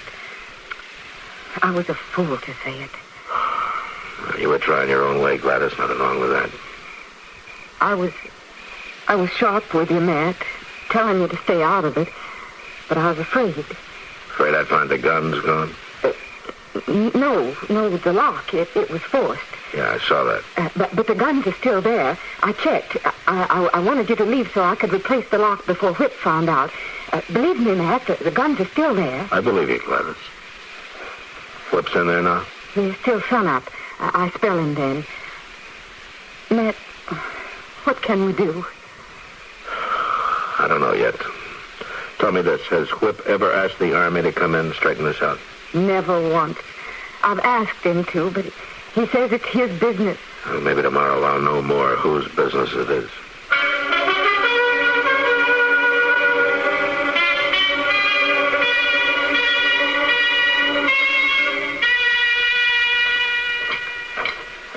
Mr. Dillon, I'm so glad you're back. This is a terrible thing. What is it, Chester? He's had him standing there since he found out old men, women, all this day in the hot sun, no water, no food. Oh, what the devil for? It's them fool guns that been stole.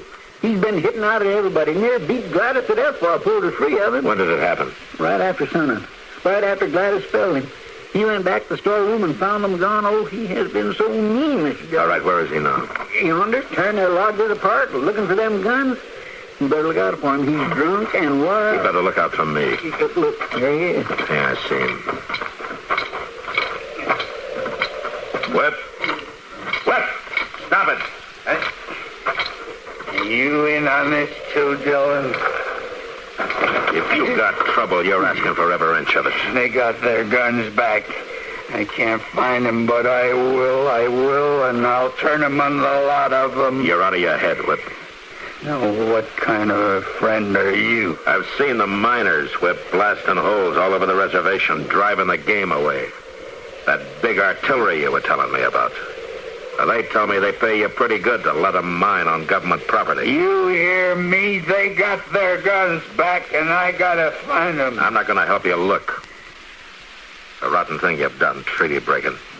This could start an uprising, sure. All they need is their guns. Matt, you're a friend. I was a friend. I looked through every lodge, twice over. They've got them, but where? Where? You better give them a looking over long as they're lined up here. Where's an Indian gonna hide a gun? You walk down this line with me. Do you see anything? A lot of mangy Indians. So? Come on, let's try another lineup. Why? What for? This is just a waste of time. You're crazy blind, drunk, mean blind. You take a good look. Up and down all the lines with the beads the squaws are wearing, the bracelets, their shells, cartridges. The old men are leaning on canes, only their gun barrels. The kids got arrowheads hanging from their belts, and right along with them, gun locks, hammers. You mean they took the guns apart? They're wearing them? Yeah. And if you're lucky, maybe the Army will get here before they get a chance to put them together. The Army? You're through, Whip. All through. Chester and I will stop at Fort Kearny on our way out. And we'll be taking Gladys with us. If she'll go.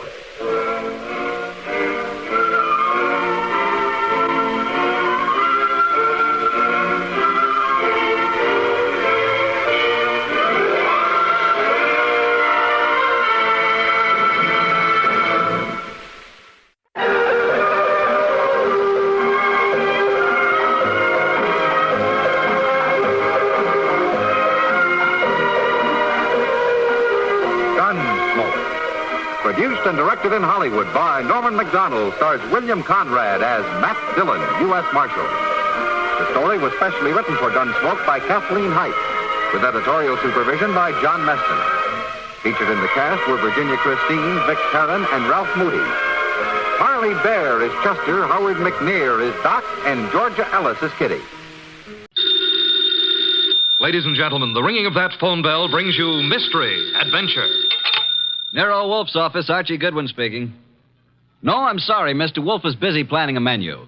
I'll see if he can talk to you. What's the name again? You want to talk to a dame named Mrs. Collins? Hang up, Archie.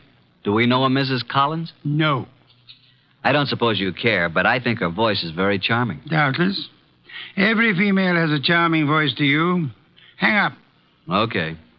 I'm sorry, Mrs. Collins, but at the moment, Mr. Wolfe is too involved with his digestive system to be interrupted. However, if I may introduce myself, Archie Goodwin, Mr. Wolfe's assistant, if I can be of any help. Archie. Yes, Mrs. Collins, I'll ask him.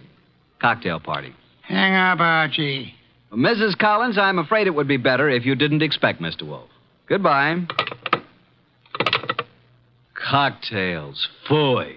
Absurd. Perfectly absurd. She says you promised to come to her cocktail party, and why aren't you there? Because you are going to attend the cocktail party and the probable unpleasant ending.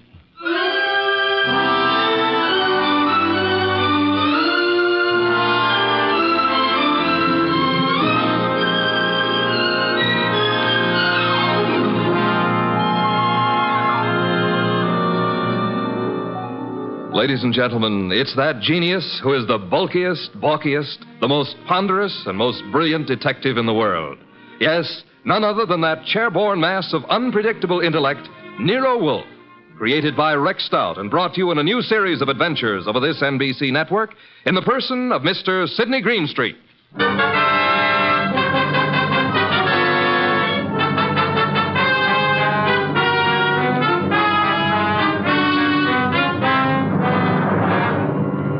Mr. Wolfe and I refer to this as the case of the party for death. Nero Wolfe really should have gone to the party since he'd accepted, but I was delegated. I can't complain now since it was there that I met Georgia, the most beautiful redhead. Well, that's my weakness, redheads.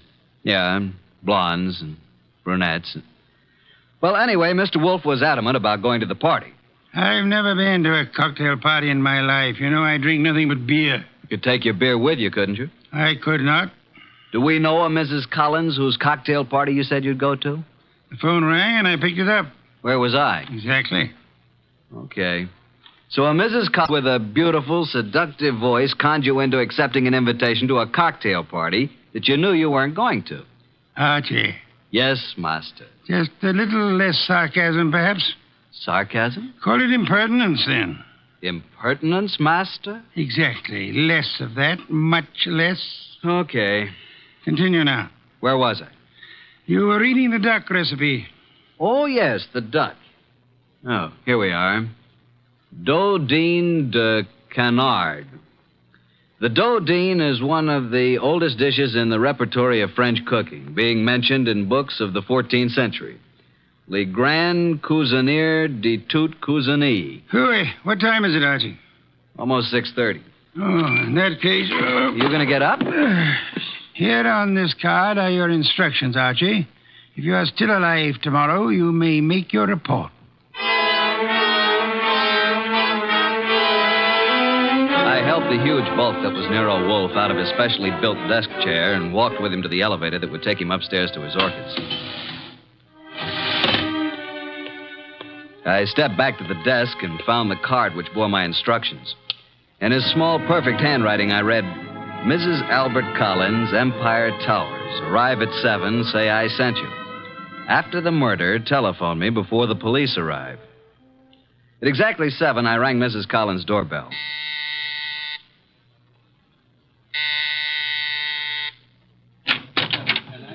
Mrs. Collins? I'm Mrs. Collins. I'm Archie Goodwin. We talked on the phone a little while ago. Oh, yes. Well, come in, Mr. Goodwin. Mr. Wolfe begs to be excused. At the last moment, he was unable to attend. Well, I'm glad you could come. You're not disappointed? No, I don't think so. I'm rather upset. I'm afraid, Mr. Goodwin, for my life. That's why I called Mr. Wolfe. Oh, just drop your hat and coat there, Mr. Goodwin. May I tell you something, Mrs. Collins? Well, of course, Mr. Goodwin. Archie will do. Archie?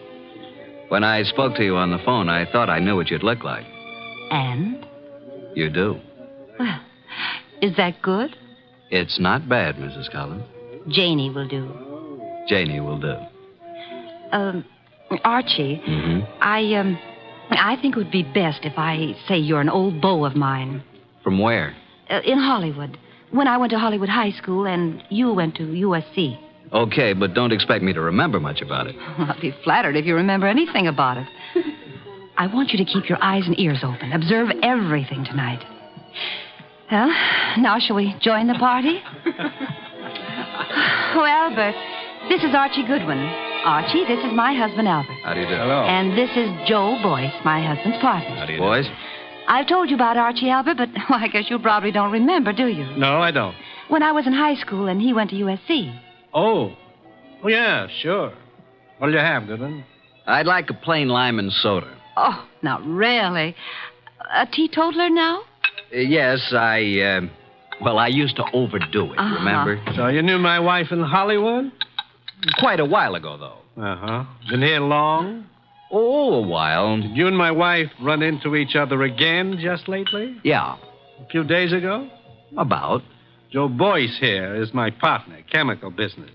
Makes this sort of an old home week, doesn't it, Joe? In a way, Al. I guess it does it that. Joe knew my wife back in those days, too. And they're still very friendly. Yeah. Yes, indeed. You two have got something in common to talk about, haven't you, Goodwin? Mrs. Collins, you mean? We never knew each other very well. No? Okay, Goodwin, let it go. Why, look. Look what I found. A new man. Just what I need. I'm Georgia. Archie. Archie, dear, will you fix up my drink, please? Anything for a lady. Let's go to the bar. Eh, Archie? I'm determined, Joe. If it were only the money, or only Jane, I might listen. Oh, Al, can't we talk about it later? I like talking about it now, Joe. You're going to be sorry about this, Al. I am already. But you'll have 20 years or so in prison just being sorry. I've got the papers you forged right here. You're hysterical, Al. Let's face it. The firm went broke, but I suffered too. So let's forget it. Yes, Joe. The firm went broke, but you didn't. And I don't think my wife did either. The two of you had everything figured for yourselves. Well, I'm turning the papers over to the DA tomorrow.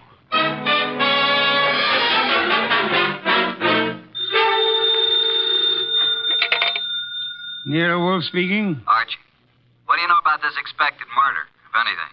Has it happened yet? No, but who's supposed to get killed? I haven't the faintest idea, Archie. Then why don't you stop it? That is impossible. I don't even know who's there. You want me to tell you? Not in the least. How am I supposed to prevent it if I don't know what I'm looking for? You're not supposed to prevent it, Archie. I don't think you could. I don't think anybody could. You want to hear what I found out already? No? I'll tell you anyway. Collins thinks his wife and his partner Boyce have been stealing his dough, and he's threatening to send boys to the clink. Archie. Yeah? You're wasting our time. Go back to the party. There is nothing you can do to prevent the murder. But I want you to be there when it happens.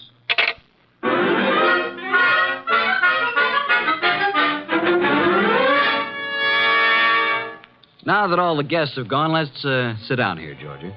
When Janie was in Hollywood, she must have had more good-looking boyfriends.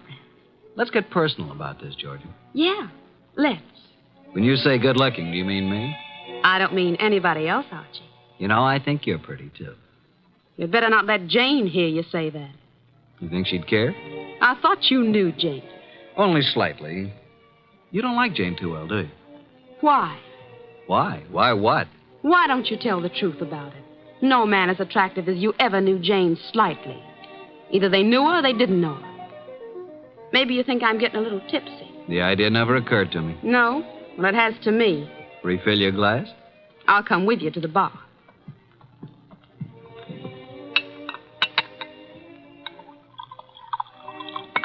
Here's your drink, Georgia. Oh, I find there's no ice left in the ice bucket. Janie? Hey, Janie, no ice. Oh, well, I'll get some. Here, give me the bucket.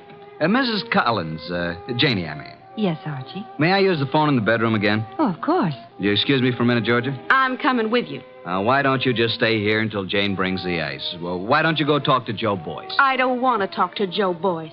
I don't want to talk to Joe Boyce ever. Now, look, Georgia. I'm coming with you, Archie. Is that clear? Okay, come on. Here's where the phone is. I could have found it myself. You don't want me with you, do you? Just sit down here on the edge of the bed and listen, if that's what you want to do. Nero Wolfe speaking. Archie, boss. Well, Archie, what? Just a bit of a report. Go on. At this moment, I am sitting on the edge of one of two twin beds in the apartment of Mr. and Mrs. Albert Collins. Sitting next to me is a gorgeous redhead named Georgia. Georgia what, dear? Boyce. You mean you're the wife of Joe Boyce? Of course. Didn't you know? I am sitting next to the gorgeous redheaded wife of Albert Collins' partner, Joe Boyce. Archie, you annoy me. From what I just learned, I can see there's another friction going on. You mean Georgia and Jane? Yep, fireworks between them. This one no like other one. Have you anything more to say? When I called, I was going to ask if there's any reason why I shouldn't come home now. I wrote your instructions for you, Archie. After the murder, call you. Yeah, that's perfectly clear, isn't it? But what if there isn't any? Don't call me. Simple, isn't it? Hello. He hung up. Archie. What? That was a strange conversation. Do you want me to explain it to you, honey? What was that business about murder? Shall we join the party? Murder. Archie, wouldn't you be surprised if there was one? Yeah? Who's going to do what and to whom? I don't know. Maybe I will. Elucidate, honey. Do you intend to figure as the killer or the corpse? I don't intend to figure as anything. But you never know. Archie, do you think Jane Collins is better looking than me? Nope. Honestly? Honestly. Then what's the matter with me? Nothing. Nothing at all. Oh, yes, there is. Look, do you want to kiss me? Well, I'll tell you. When I graduated from Sunday school, I took a vow. That's what I mean. But if I were Jane, you'd want to kiss me, wouldn't you? No, frankly, no. Why not? Well, when I graduated from Sunday school, Okay, Archie. Let's go back. You boys have such happy faces. Where's Jane? In the kitchen getting some ice. Where have you been? With Archie. Is he an old school chum of yours, too? Do you care, Joe? No. Mr. Boyce. What? How much do you weigh? 187. Why? Then I'll be giving you 5 pounds. Shall we step outside? This I have got to see. Shut up. Mr. Goodwin, you seem angry. Just terribly, terribly hurt. Would it do any good if I apologized? Today I'm a little upset. If I said anything to offend you, I do apologize.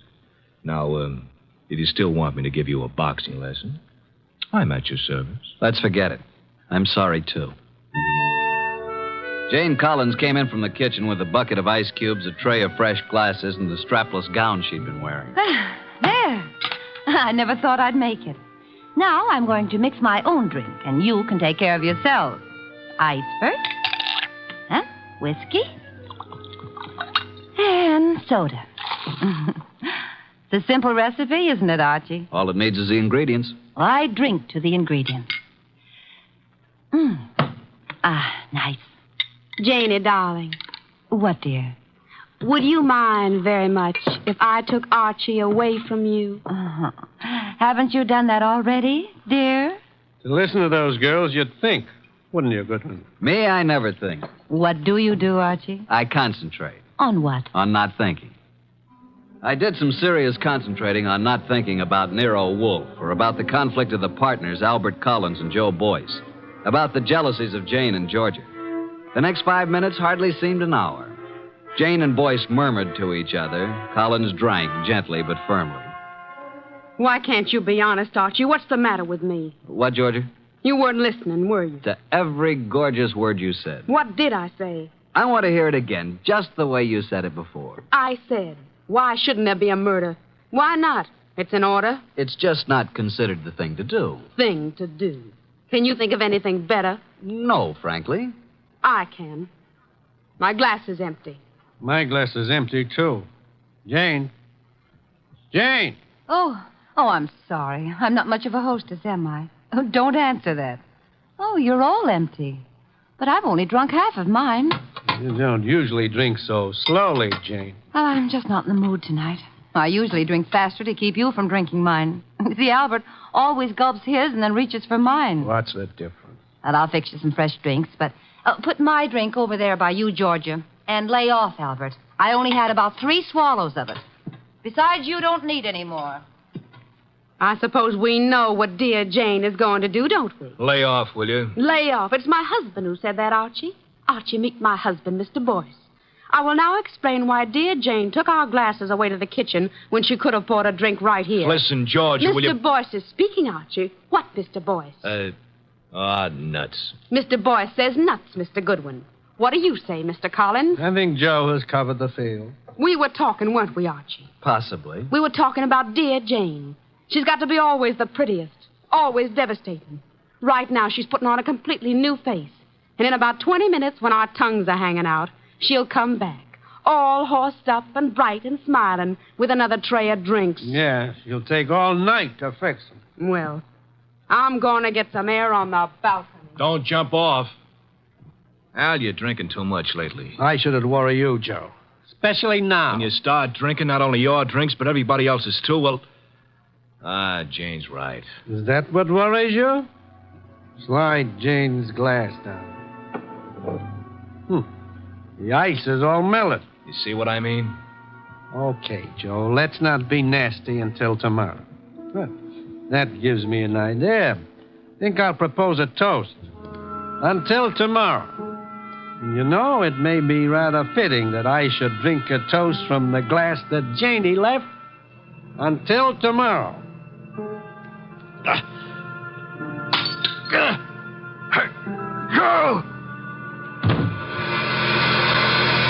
Al. Al? Jane? Janie! Albert!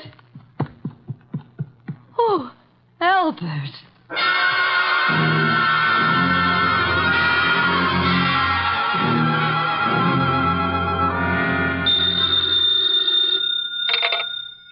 Nero Wolfe speaking. May I come home now? Oh, hello, Archie. I said, may I come home now? Have you sent for the police, Inspector Kramer? Of course. Who was killed, Archie? Albert Collins. How, Archie? I don't know. You were right, though, weren't you? Naturally. About what? Murder. Oh, that. We can talk about it tomorrow. Good night, Archie. Come home when you can. What do you mean, come home when I can? You'll be held as a witness, won't you? Try not to wake me with the elevator when you come in. Well, Inspector Kramer, you've had me here at headquarters for a long while. For quite a long while. Haven't you asked me enough questions? Goodwin, you say you never saw these people before, Collins or Boyce or their wives. Yet when all the other guests had gone, you were still there. I guess I just don't know how to say goodbye. You didn't know they were partners in a chemical company. You didn't know that Boyce had forged a lot of papers with Collins' name. All I know is what you tell me. Goodwin. Yes, sir? I'm trying to be nice. Yes, sir. Now, I know, of course, that you went to that party because Nero Wolfe told you to. Do you? My question is, how did Wolfe know it was going to happen? Why don't you ask him? I already have. He told you? He says he never heard of Collins or Boyce. Did he say he'd ever heard of me? He says he isn't responsible for you or your shady friends. Maybe he knows I found a poison pellet in George's bag. Inspector, may I make an important call? Go ahead.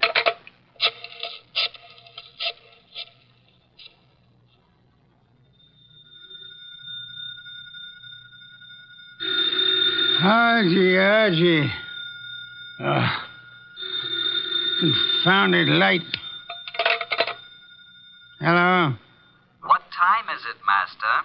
Confounded, Archie. I'll tell you what time it is. It's a little after 4 a.m. I'm at Central Headquarters, and Inspector Kramer has been chatting with me about my shady friends. Kramer is a jackass. Just a second. Pick up the other phone, will you, Inspector? Sorry, Mr. Wolfe. What was that you were saying about Inspector Kramer? I said Kramer is a jackass.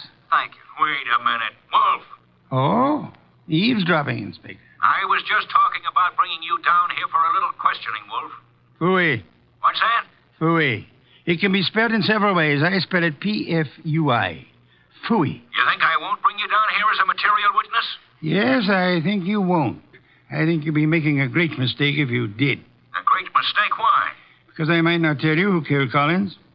Then you wouldn't know which one of these people to prefer charges against. Now send Archie home. Even he needs an occasional night's sleep. What do you think of that? He hung up. So it seems.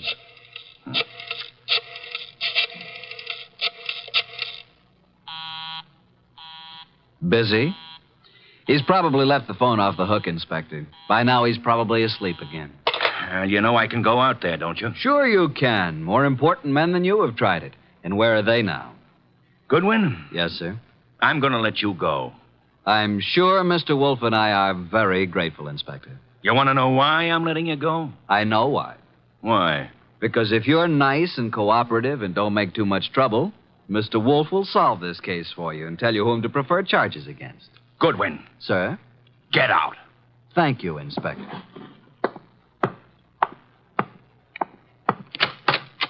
Good morning, Inspector.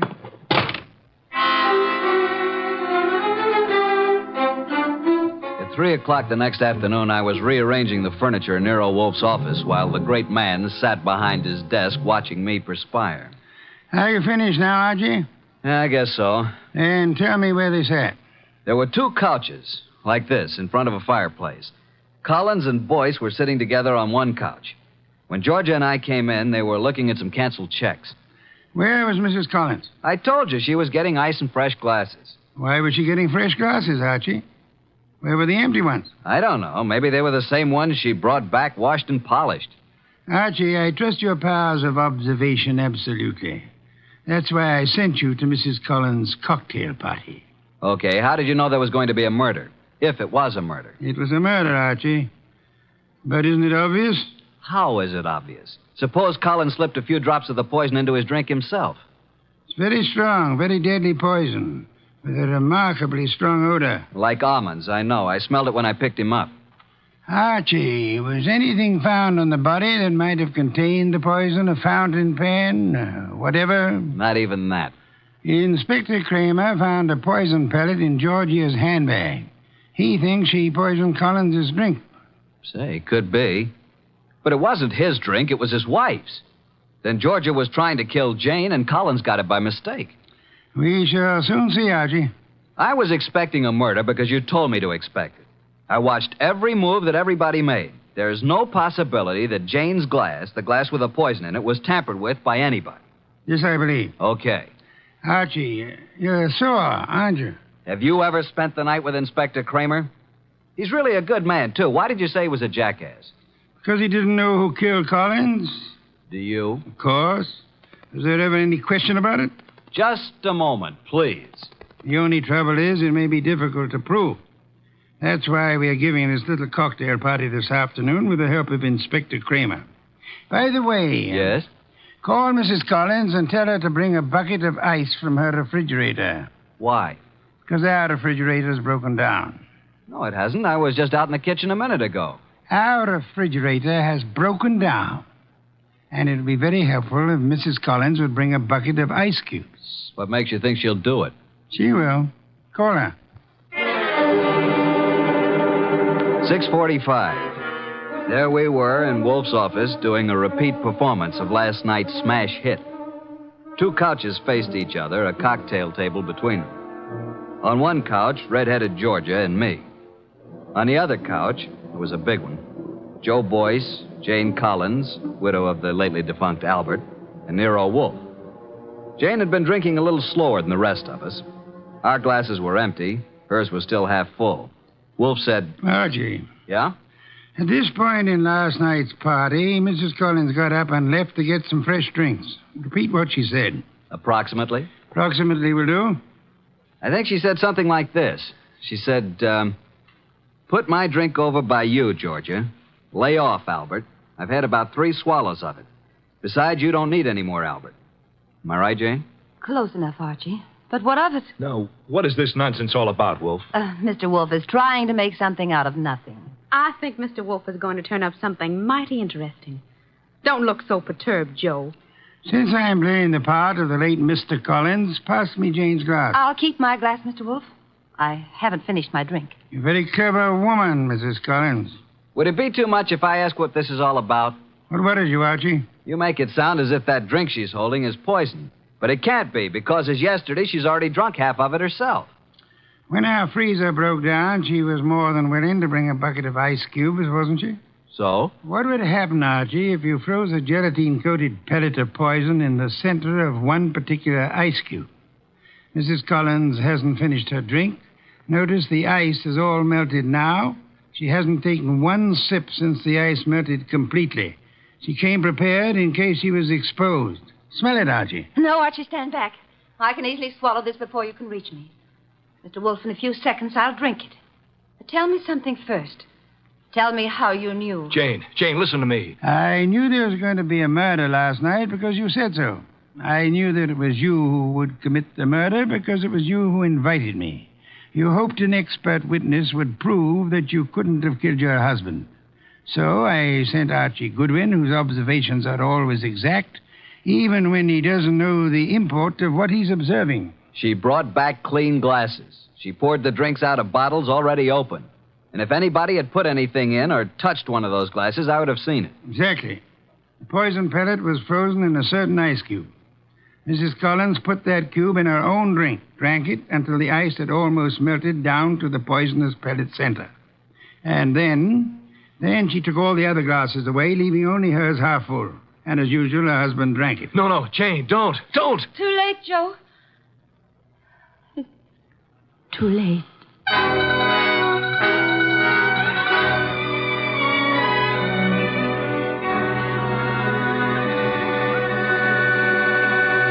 Well, boss, Jane didn't get away with a suicide try.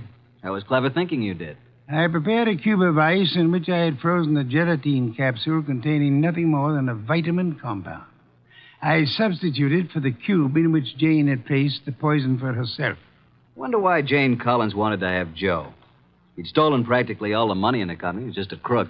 Birds of a feather, Archie. I don't believe Joe Boyce had any idea that Jane was planning a murder.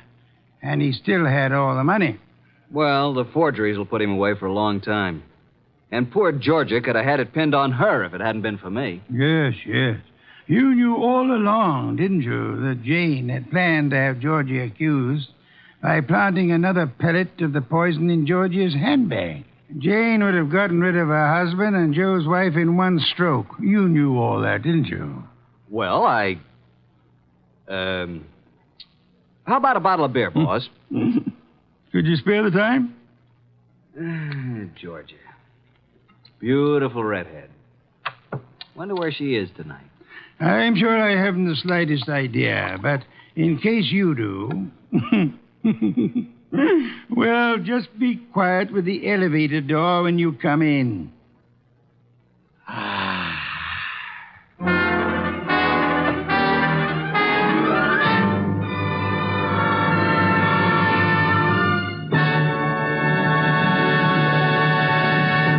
You have been listening to The New Adventures of Nero Wolfe, starring Sidney Greenstreet.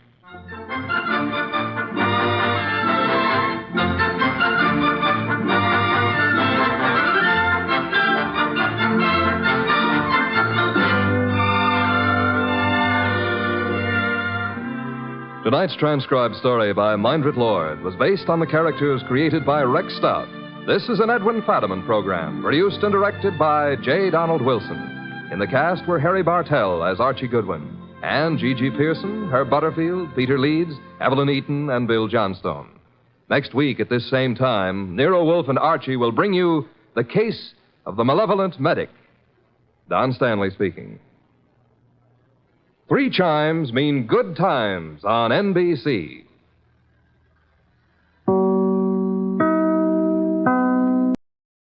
From Hollywood, it's time now for... Johnny Dollar. Johnny, this is Ed Barrett at Tri-State Life and Casualty in New York. Oh, hi, Ed. How are you? A little sick at the moment. Oh, what's the matter? I was planning to go up to the fishing lodge of a friend of mine over the weekend, Tommy Hargrave. Oh, but now you've had to call it off, and, brother, I know exactly how you feel. Oh, Johnny, I don't think you do. Look, Ed, I'm a fisherman myself, and when something interferes with going... What was that? I just received word that Tommy had a car accident up there.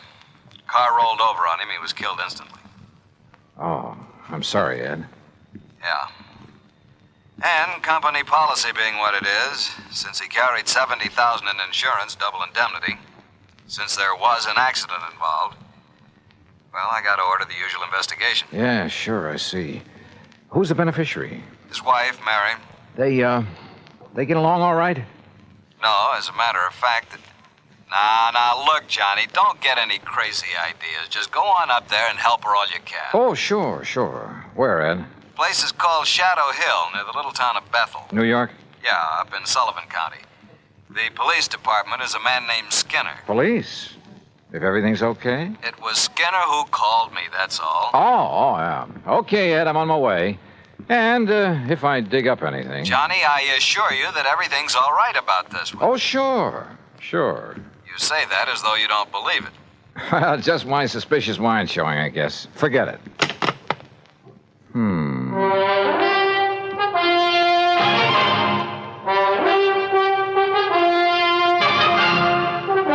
Bob Bailey in the exciting adventures of the man with the action-packed expense account. America's fabulous freelance insurance investigator. Yours truly, Johnny Dollar.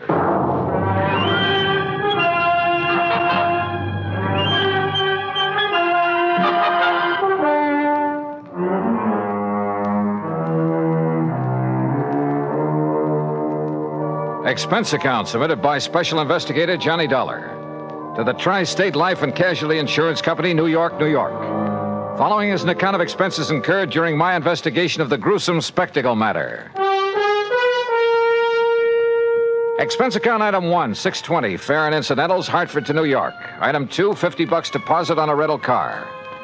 I swung north, crossed the George Washington Bridge, then picked up Highway 17 through Goshen with its famous racetrack, through the summer resort town of Monticello, then past White Lake, a good fishing spot, to the little town of Bethel. It really isn't much more than a crossroads, a couple of filling stations, a general store and post office, and Emmer's Hotel, where I park my bags. Shadow Hill, however, turned out to be a beautiful summer lodge sitting high above the edge of a nearby private lake. From the highway, I could see the narrow winding road that led from the lodge down to the lake shore. I could also see the spot where a car had apparently taken a corner too quickly, skidded, and rolled over to where it lay on its side. Then, shortly after pulling off the highway, I could see something else. Another car, just short of where the accident had occurred. It was half hidden in a clump of trees that bordered the road. And as I slowly pulled up to it, a man suddenly jumped out and leveled an old .30-30 rifle at me. Stop right there. Don't come any closer. Oh, well, now, just a minute, mister. Who are you? What are you doing around here? Stranger, huh?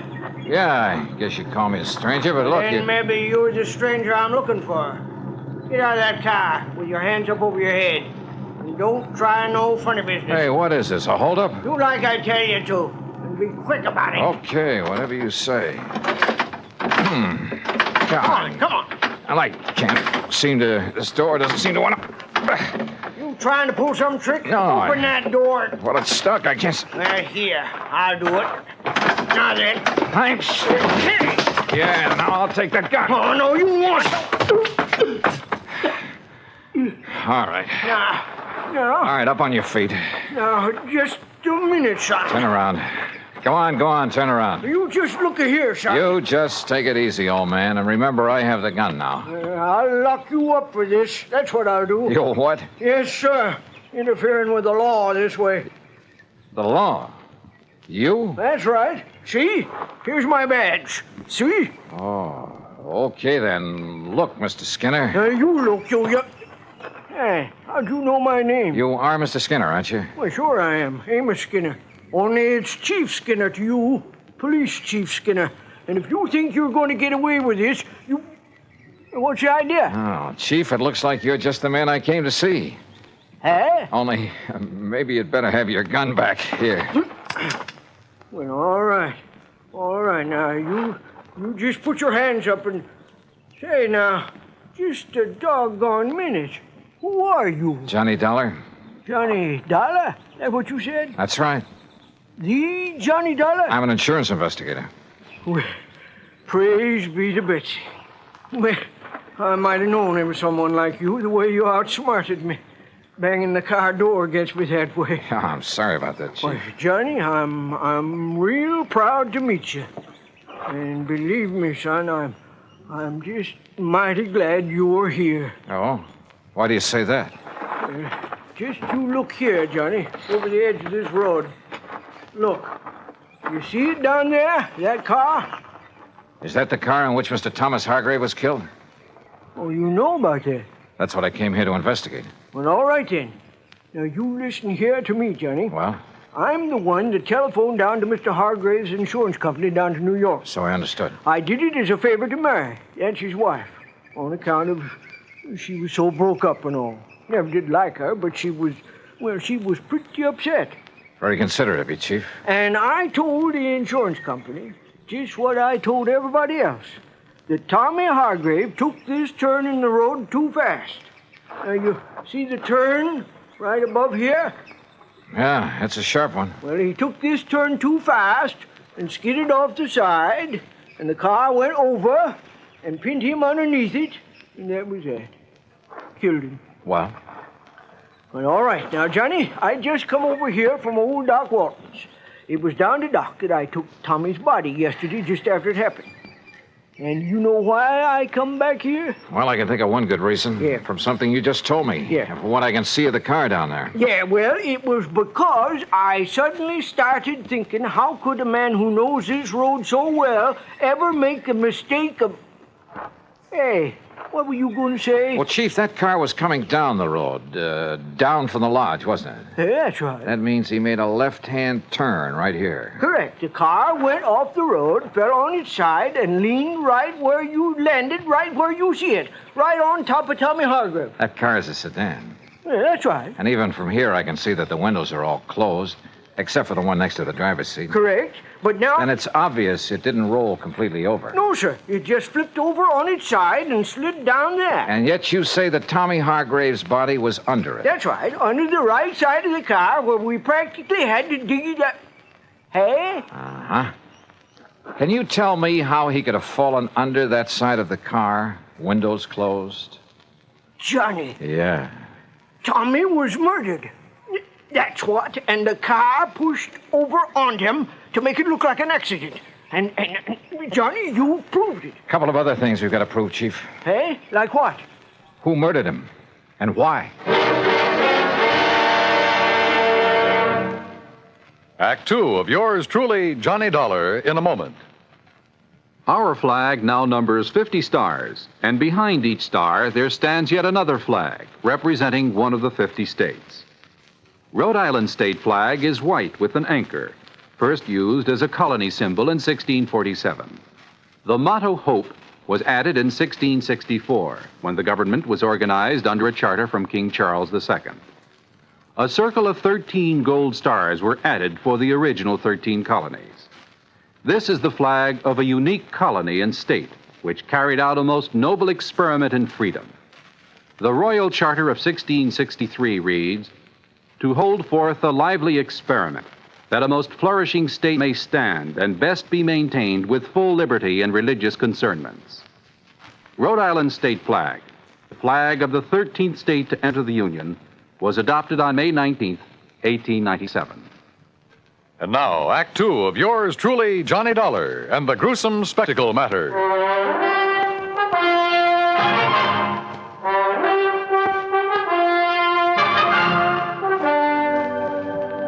All right, Chief, tell me this. When and how did you learn of this so-called accident that killed Tommy Hargrave? Well, from Mary, his wife. Oh? It was like this, Johnny. I was sitting down at Bob and Ernie's and... Who are Bob and Ernie? Well, they run that mobile gas station down the highway you pass on the way. Oh, go on. Well, we were just sitting there talking about the Hamiltonian and all the money... What do you mean, the Hamiltonian? Well, you know, the big harness race they run down to Goshen every year. Oh, yeah. Why, it's world famous. Bigger than the Kentucky Derby. Yes, I know. Go on. Well, we was talking about how much money Barney Marson has made taking bets on those races, and we... Oh, Chief. You mean you have a bookie here in Bethel? Well, now, Johnny... And that you, as chief of police, condone such goings-on? Well, now, we... Oh, I'm surprised at you, Chief. Oh, well, it's just a little sort of harmless betting is all. Oh, sure. Every man's entitled to a little... Well, you know how it is. Yeah, I sure do. Now, let's get back to the subject. Yeah, sure. Well, like I say, we was sitting there talking... And we seen Mary Hargrave driving by on her way back from New York, where she'd gone to do some shopping that day. She wasn't here when it happened? Well, no, sir. She couldn't have been. You're sure? Well, like I told you, she was in New York. Anyhow, she drove on up here, saw what had happened, and drove right back to tell us at the gas station. We came up here, dug Tommy's body out from under, took it down to Doc Walton's office, and that was it. How carefully have you inspected that car down there? Well, that's what I was about to do when you come. All right, come on. Let's take a look at it. Well, sure. Have you any way of proving Mary Hargrave was actually in New York? Proving? Well, no, I guess not. Hey, look here, Chief. Huh? Keys are still in the ignition, but the ignition's turned off. You're right, Johnny. You're right. This car wasn't rid over the side of the road. It was pushed. Here, let's see if we can get this door open. Yeah, I'll give you... Now, let's see if some of this... Yeah, very good. Well, what are you doing with that handful of dust? Well, it's not very professional, but some of this fine dust ought to bring out any fingerprints on the steering wheel, and we'll be... Yeah. Mm-hmm. No prints there that I can see. No, you're right. Chief, this wheel has been carefully wiped off. So whoever did it... Huh? What'd you find? Did Tommy Hargrave wear glasses, spectacles? Tommy? No, sir. What? Come on, Chief. First thing I want is a look at his body. At Doc Walton's, you say? That's right. Then let's go.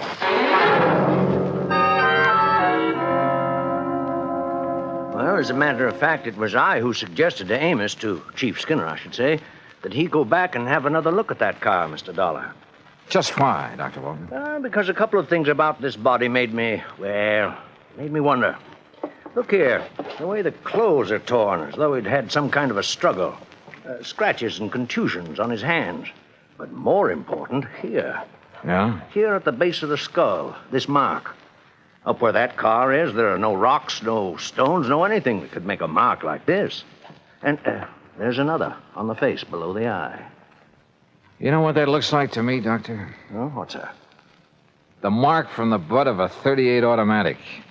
And I've seen plenty of them. My Betsy, Johnny, you're right. Then that would indicate Hargrave was murdered.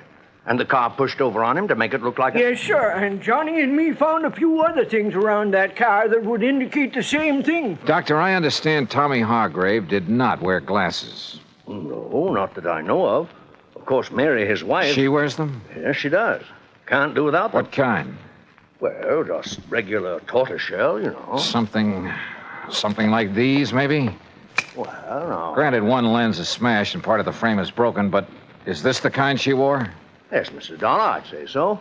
course, a great many people. Johnny, surely you don't think his own wife... They didn't get along too well, did they? Well, no, but after all, when any couple's been married 10, 11 years... Also, she just happens to be the beneficiary of his sizable insurance policy. Good heavens, Mr. Dollar. Yeah, I think we'd better pay a little visit to Mrs. Mary Hargrave.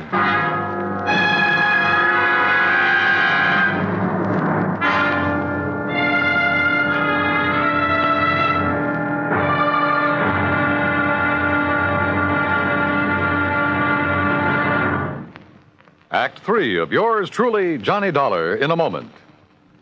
Many times in the history of mankind, nations have pooled their forces to exert a greater strength against a common aggressor. This happens not only in the face of a world war, but between such giant holocausts, as during the Boxer Uprising in China in 1900. 6 nations combined their forces to come to the aid of their citizens. In the thick of the fight, undaunted by devastating enemy fire, Chief Bosun John McCloy of the United States Naval Contingent distinguished himself by meritorious conduct above and beyond the call of duty. For his valorous action, he was awarded his first Medal of Honor. But a man of action doesn't get the job done because of possible awards. It is the spirit of his code of conduct that guides him. John McCloy was guided by that code again and again. In June 1914, during the Mexican campaign, when the government of the United States was put upon once more to aid its persecuted citizens, Chief Bosun John McCloy was constantly risking his life. Our landed troops were in danger of being annihilated on the beach at Veracruz, when McCloy voluntarily filled 3 picket launches with riflemen and led them along the seafront to draw the enemy fire. Though badly wounded, he remained at his post and gallantly directed his part of the campaign. For this action, Chief Bosun John McCloy was awarded a second Medal of Honor. But he hadn't been concerned with medals. His only concern was conducting himself as a man should, and that is according to the code of the American fighting man. And now, Act 3 of yours truly, Johnny Dollar, and the Gruesome Spectacle Matter. The 3 of us, Dr. Walton, Police Chief Amos Skinner, and I drove up to the lodge outside the little town of Bethel, New York, to see why Mrs. Mary Hargrave had killed her husband, made it look like a car accident. That is, if she did it. And what little evidence we had pointed right straight at her. The obvious fact the car had been pushed over on him after he was killed. The marks showing he'd struggled for his life, had been struck with the butt of a pistol. The fact he and his wife hadn't got along too well, that she was his beneficiary. And finally, there were the glasses I'd found in the car. My Betsy, I wonder if she found out you were here, Johnny, and has flew the coop. Isn't that her car in the yard? Yes, Mr. Dollar, it is. All right, then. If she is here, well, sir, I'll arrest her right on the spot. No, let me handle this. But, Johnny... I said please, let me handle it. Yes? Oh, Dr. Walton and Chief Skinner. That's right. And this here is Mr. Johnny Dollar. Oh, yes, Mr. Dollar. Mr. Barrett at the insurance company phoned that you'd be here. Won't you come in? Well... Surely. Thank you. I'm sorry to have been so slow in answering the door, but I seem to have mislaid a pair of my glasses. Yeah, that, Johnny? I'm blind as a bat without them. Won't you all sit down? Thank you. Yes, thank you, Mary. I've been using an old pair of steel rims with an old prescription, but they look so terrible. When did you lose your glasses? Oh, I must have mislaid them a couple of days ago. Ha! Now, what do you mean by that, Amos? You know very well what I mean. You don't seem terribly upset about your husband's death, Mrs. Hargrave? Why should I, Mr. Dollar? We haven't been exactly getting along for years.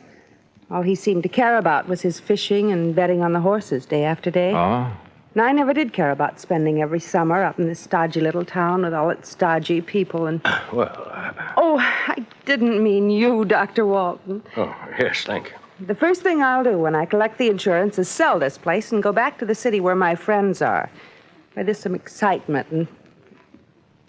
Mr. Dollar, are those my glasses you have there? Are they? Well, they look like mine. Only what happened to them? Sure, they are hers, Johnny. What? No, Dollar. No, I don't think they are. Let me have them, please. Sure. Here.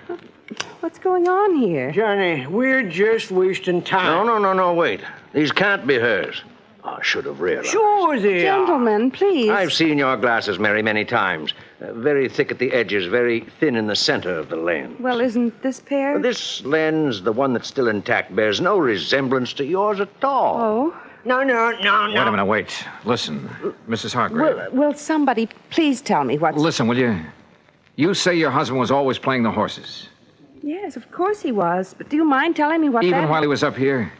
Yes, all the time. Mr. Dollar, I don't see what you're driving at. I sure don't. Oh, brother, this is probably the wildest hunch I've ever had. What? Mrs. Hargrave, did your husband owe a lot of money on his betting? Oh, a lot? I should say not. Just the opposite. He's been going around for nearly 2 weeks boasting about the big killing he made, if he ever collected. Doctor, let me have those glasses. Oh, yes. Look, here, this little mark inside the temple. Oh, that's the mark of the optometrist over in Monticello. Here, you see? The same mark as in mine. Yeah, okay. Now, just sit tight, the three of you. Oh? Now, Mr. Dollar. Now, you look here now, Johnny. And Amos, don't try arresting anybody while I'm gone. But it Johnny... might make you look a little foolish when I get back. Back from where, Dollar? I'll see you all later.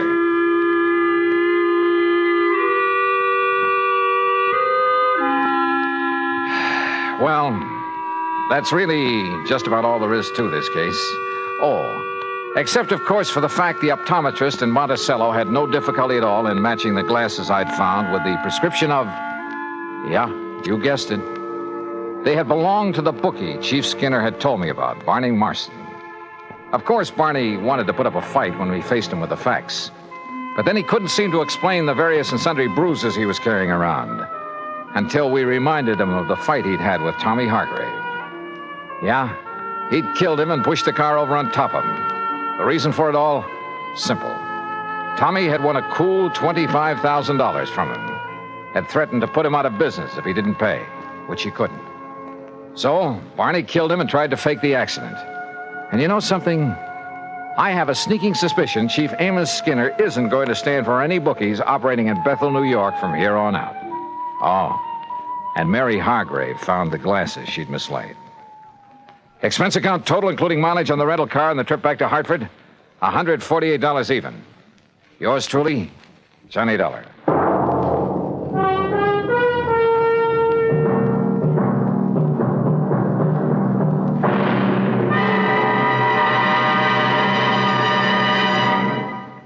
Our star will return in just a moment. Our flag now numbers 50 stars, and behind each star there stands yet another flag representing one of the 50 states. Kansas' state flag is dark blue, and in the center is the state seal, surmounted by a large sunflower, the official state flower. The seal reflects the history of Kansas, the train of ox wagons going west, for most of the great roads passed through Kansas. An Indian is depicted chasing a herd of buffalo, recalling the words of the official state song, "Oh, give me a home where the buffalo roam." For this truly was the home of the buffalo and Indian. The East is represented by a rising sun, and the promise of future prosperity is indicated by the steamboat on the river and the farmer plowing the field. Above a mountain range are 34 stars, for Kansas was the 34th state admitted to the Union. Over all is the state motto, Ad astra per aspera, to the stars through difficulties. Kansas state flag, the flag of the 34th state to enter the Union, was adopted on March 23, 1927. Now here's our star to tell you about next week's story. Next week? Well, listen. I promise you the most unusual case and some of the most unexpected people you ever... Well, join us, won't you? Yours truly, Johnny Dollar.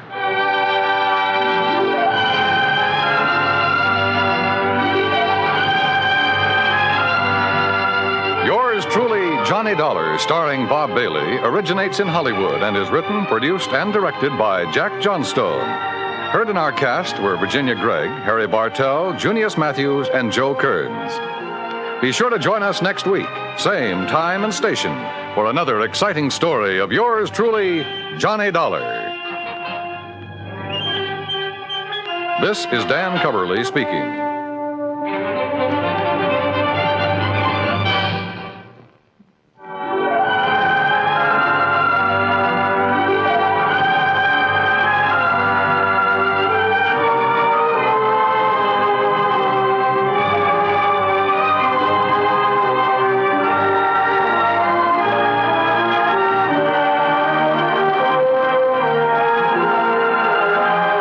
This is the United States Armed Forces Radio and Television Service.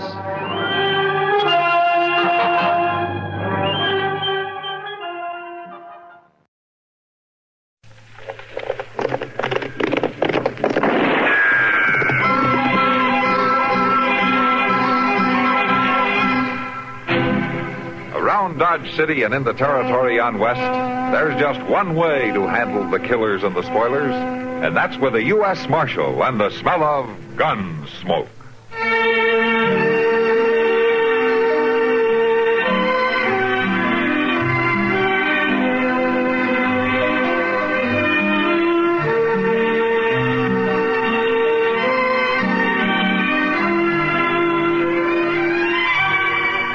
Gunsmoke, starring William Conrad. The story of the violence that moved west with young America. And the story of a man who moved with it. I'm that man. Matt Dillon, United States Marshal. The first man they look for and the last they want to meet. It's a chancy job, and it makes a man watchful. And a little lonely.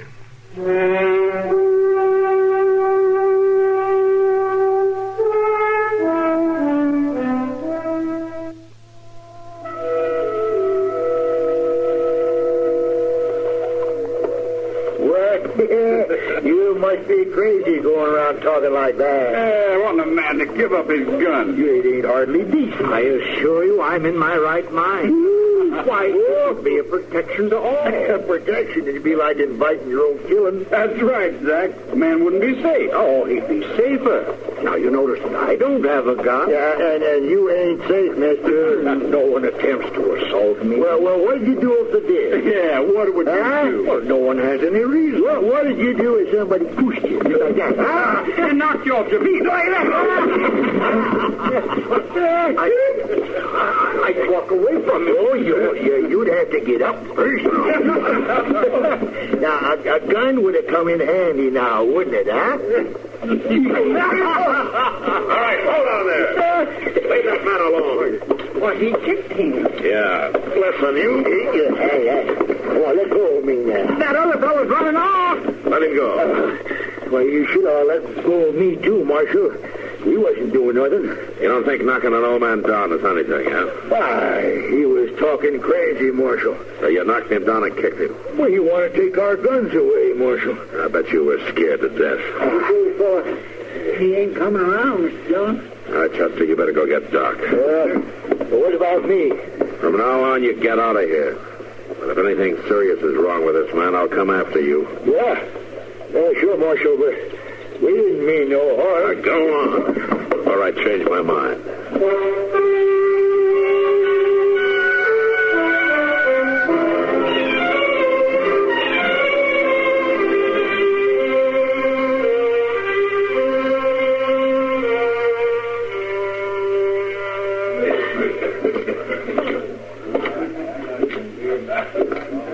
You better put your foot up on the rail, Kitty. Huh? Having a drink at the bar isn't legal without doing that. Oh, is it legal to stand here without drinking at all? Hey, you'd know more about that than I would, since you own the place. Maybe it wouldn't be a bad idea to charge everybody for just standing around the back. I don't think you have to worry. Your customers don't waste much time without glasses in their hands. Sometimes I wish they would. It'd save wear and tear. Hello, Kitty. Oh, hello, Doc. Hello, Doc. You gonna give me one of your old jokes about how you knew you'd find me wasting time in here? No, not today. No. It's so hot outside that this is the only sensible place to be. Even for you. Hey, better remember he said that, Matt. It may never happen again. Yeah, you're so right, Kitty. I'll see you two later. I want to check some things with Sam. Yeah, sure, Kitty. Now, Doc, how's the old man? Homer lately? Yeah, and I think he's going to be all right. He twisted his leg when he went down, and he hit his head an awful crack. Yeah. I'm keeping him with me for a couple of days, just to keep an eye on him. Yeah, that's good. Wish you'd come up and talk to him, Matt. Oh? Any special reason? Yeah, I'm afraid if you don't, this thing is going to happen all over again. Well, how's that?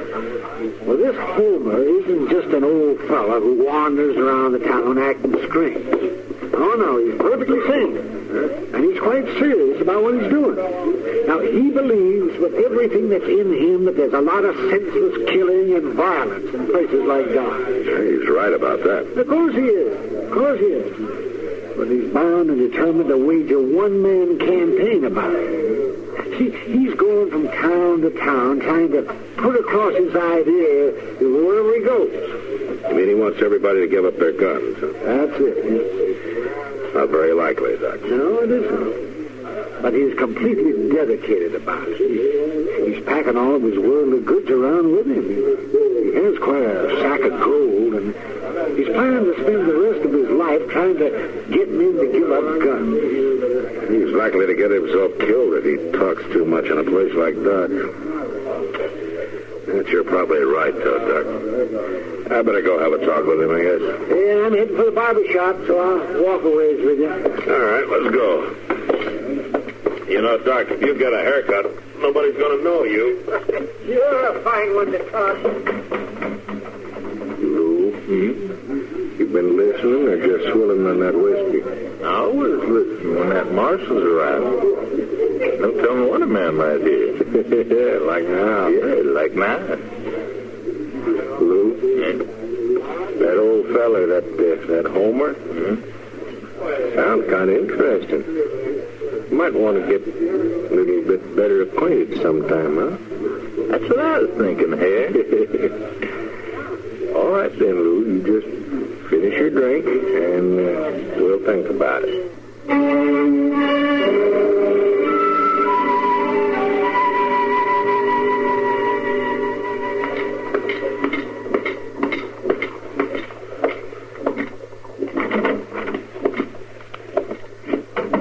Mr. Laidley. Oh, in here. Matt Dillon. All right if I come in? Oh, come in, Marshal Dillon. Come in. Oh, sit down. Sit down. Oh, thank you. Dr. Adams has told me of your kindness in rescuing me from those ruffians. I want to thank you, sir. Oh, sure. Oh, how you feeling? Oh, there's nothing wrong with me, Marshal Dillon. Just a bump on the head. I should be on my way. Doc usually knows what he's doing. You better stay a while if he says so. I'd be ungrateful if I didn't, sir. Oh, I'll stay until he releases me, of course. That's good. You know a place around here? Temporarily, Marshal, temporarily. You know the old Miller place? Oh, yeah, up north. It's been deserted. That's right, sir. I'm staying there till my work around Dodge City is completed. Your work? My mission, Marshal Dillon. Yeah. I came to talk to you about that. Oh? Well, I'd be glad to interest you in it, sir. It's quite simple. Yeah. You want people to give up their guns, is that it? There's too much shooting and violence, Marshal Dillon. There are too many guns. You're right, Mr. Laidley, there are. You mean you'll help me? No. What? Just won't work. Guns don't work, Marshal Dillon. I was there at the siege of Atlanta. All that burning and the pillage. Guns didn't do us any good then.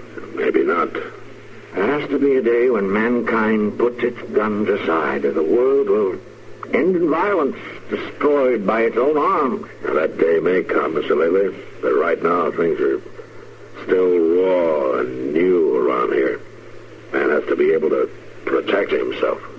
Shooting is no protection, Marshal Dillon. It's too early to make him believe that in Dodge. I must continue to try. Well, I'm asking you not to. But is there a law against it, sir? No, Mr. Laidley, there's no law. But you could get hurt again. I'm fighting against violence, Marshal Dillon, but I'm not afraid. No, I guess you're not. But I kind of wish you were.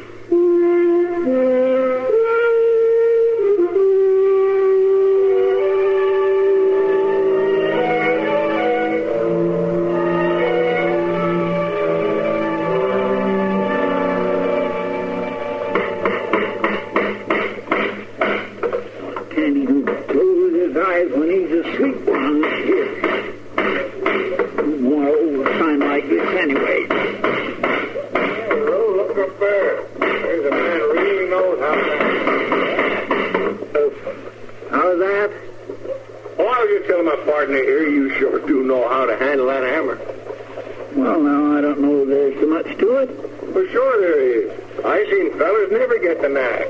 ain't you? Yeah, sure, Hank. Well, it ain't that he gets too much practice. Folks don't steal the marshal's sign very regular. There. Let him try and tear that down. That looked like a good job. Right, nice job. Well, I thank you kindly. Here, I'll help you down. Well, thank you, sir. I declare it's nice to meet up with somebody who appreciates a man's work. Well, I bet the marshal appreciates your work. Well, now, sometimes I ain't so sure of that at all. Oh, you got to know what's going on and all? Oh, well, sure, I know what's going on. That's why we come to you. We thought maybe you could help us. Well, I'd be proud to help. Oh, that's mighty friendly of you. Well, now, if a man can't take time to be friendly, he ain't worth much. That's true. And that's what we come to see you about, is a friend of ours. And we'd like to know where we could find him. Well, I know most everybody in Dodge.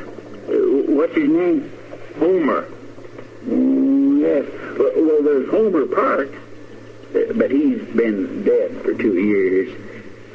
Then there's Homer Lately. Yeah, that's the one. Well, now, I'm afraid I got some bad news for you there, too. Homer ain't dead, is he? No, he ain't dead. He's up at Doc's, though, for a couple of days.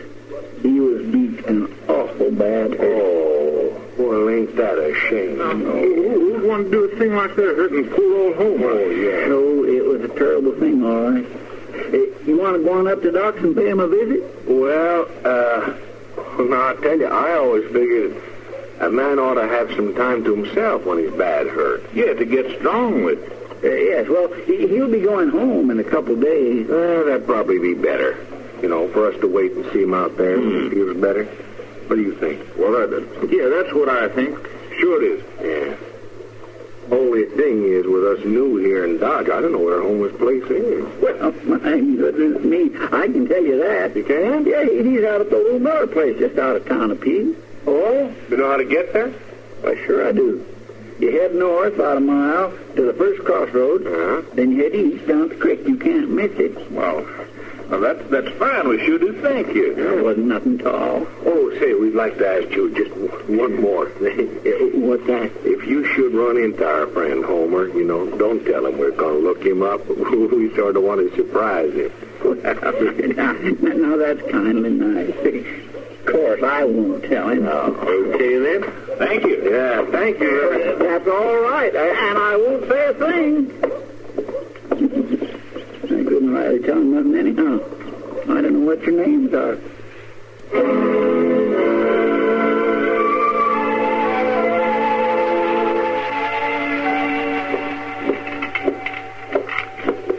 And here you are, Miss Kitty. Marshal. Thank you, John. You're welcome. I wish I could buy you a better dinner for your birthday, Kitty, but that's about all Dodge has to offer. That's all right, Matt. I don't want my birthday remembered too well anyway. Now, come on, Kitty. It's not that bad. It's that bad for a woman as soon as she gets out of her teens. Good, I'm not a woman. Sure is. How's the old fellow at the docks, Matt? He got home yet? Yeah, he went home yesterday. I just hope he stays there. Poor old man. He'll be all right. He just keeps from arguing with people. Well, I guess if you believe in something like he does, you can't keep quiet. Yeah, maybe not. He's right, you know. Oh, now, kid. I know. You can't take off your gun right now, but he's got the right idea. It makes me sick, men and their senseless gunfights. Well, old man lately has at least one follower. Yeah, he certainly does. It's awful lonely when the world won't listen to you. Yeah, I guess so. Good, he has friends. Friends? Mm-hmm. I didn't think he knew anybody in Dodge. Well, according to Chester, he does. Oh? Yeah. Chester said 2 men stopped and asked him all about Homer and how he was getting along and where he was, where he lived. And Chester told him. Well, sure. They asked Chester not to say anything to old Homer about it. They were going to surprise him. I think I better pay him a visit, too. Any special reason, then? I'm not sure, Kitty, but it could be Homer's friends are making a surprise visit on his sack of gold. Sack of gold? Yeah, and Homer insists on keeping it with him. You're awful suspicious about people, aren't you? They could really be friendly, you know. Yeah, they could. But I still think I'll go out and visit Homer.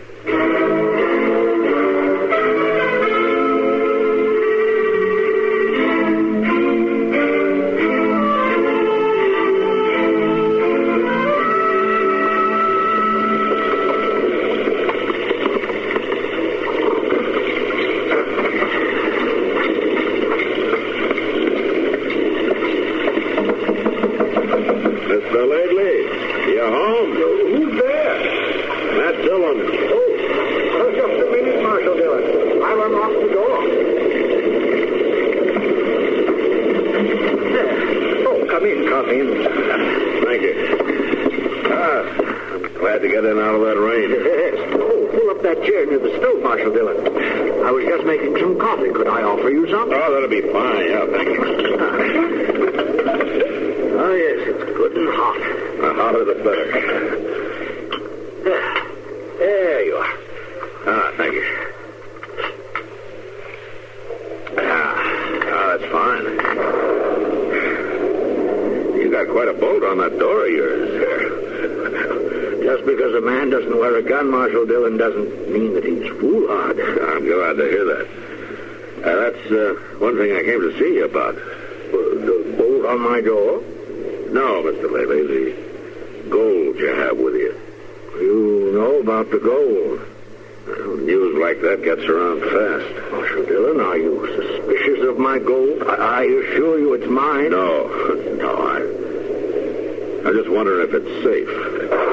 I've always been able to take care of it. Well, you're getting farther west all the time, Mr. Lately. Things are sometimes harder to control, especially if it's known that you don't carry a gun.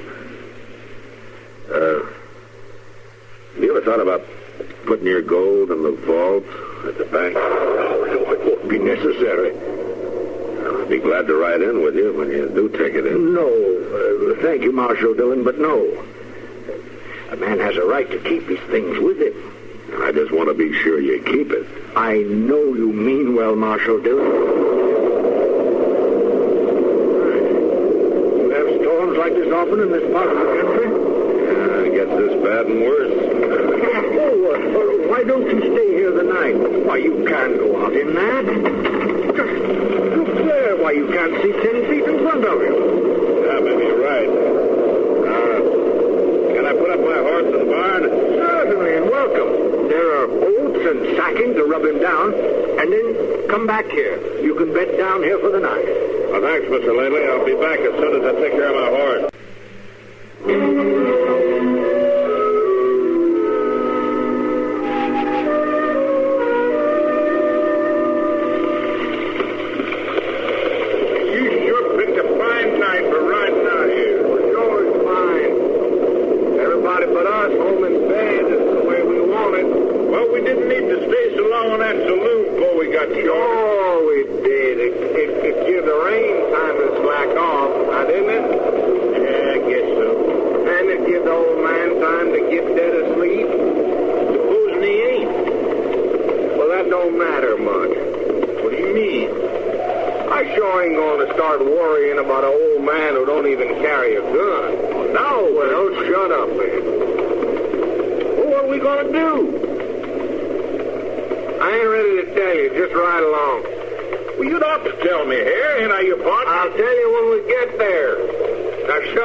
You better dig up that gun. No, I can handle it. My gun, Mr. Lately. I'm not afraid.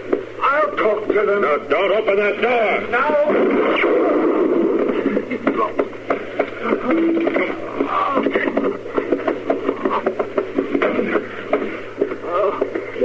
They wouldn't even talk to me, Marshal. They didn't come to talk. But I wouldn't have harmed them. Just take it easy, Mr. Lately. Oh, they'll shoot you, too. They're sure going to try. I can't have that. I can't be the cause of another man's death. Mr. Lately, where's my gun? Your gun? Where is it? Just tell me where. Well, it's in there. Come on, quick. Back room. Over 10 buckets. Okay.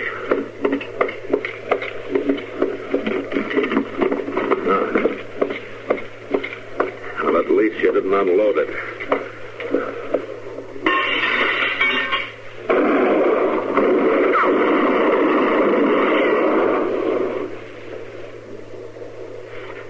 Marshal, are you all right? Yeah, I'm all right. One of them rode off. I think I got the other one. You just lie easy while I check.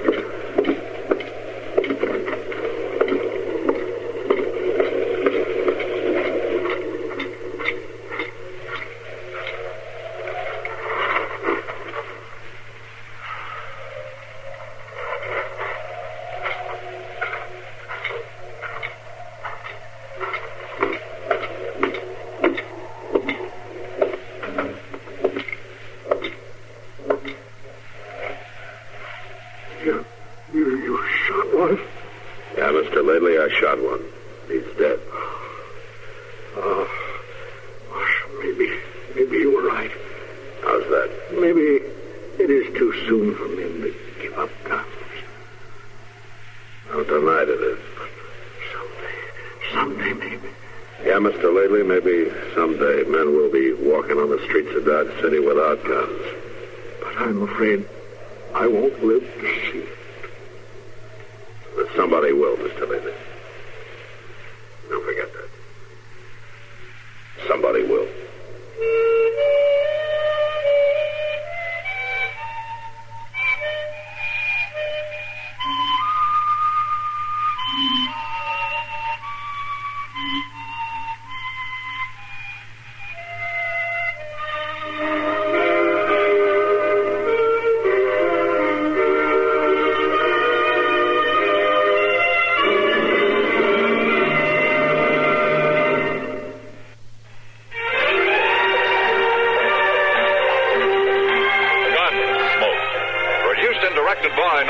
Stars William Conrad as Matt Dillon, U.S. Marshal. The story was specially written for Gunsmoke by Marion Clark, with editorial supervision by John Meston. Harley Bear is Chester, Howard McNear is Doc, and Georgia Ellen. Ladies and gentlemen, the ringing of that phone bell brings you mystery, adventure. Nero Wolfe's office, Archie Goodwin speaking. What? Who? Who is this? Who wants to speak to Mr. Wolfe? Nobody. Nobody? I said they'd hang up. It's late and it's too cold. And even if it weren't, I would not consider for one moment moving from this room. Please, Mr. Wolfe, I can't hear a thing this old gentleman's saying. Does it matter? You heard what I said? No. Now, what did you say? You were late because she was killed. Well, who was killed? I can't hear you. What is it about, Archie? He says he was due here an hour ago, but she was killed. Who was killed? What does he want? Do you want us to solve the crime? I say, do you want us to find out who killed her? Oh. He says he knows who did it, but he has an important message for you. Well, then come right over. We'll be waiting, Mr. Jenkins. Archie, why do you insist on taking every silly little case? Because, boss, we need to recover for March 15th.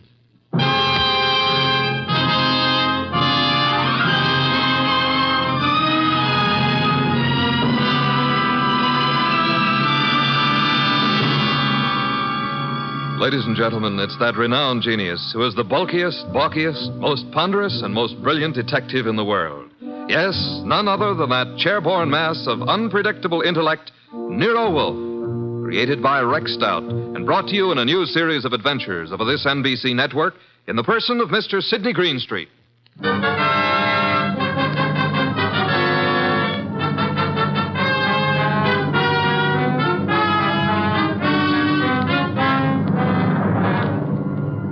This case I like to refer to as the case of the Telltale Ribbon. Perhaps a better title would be Wolfe Goes A-Hunting.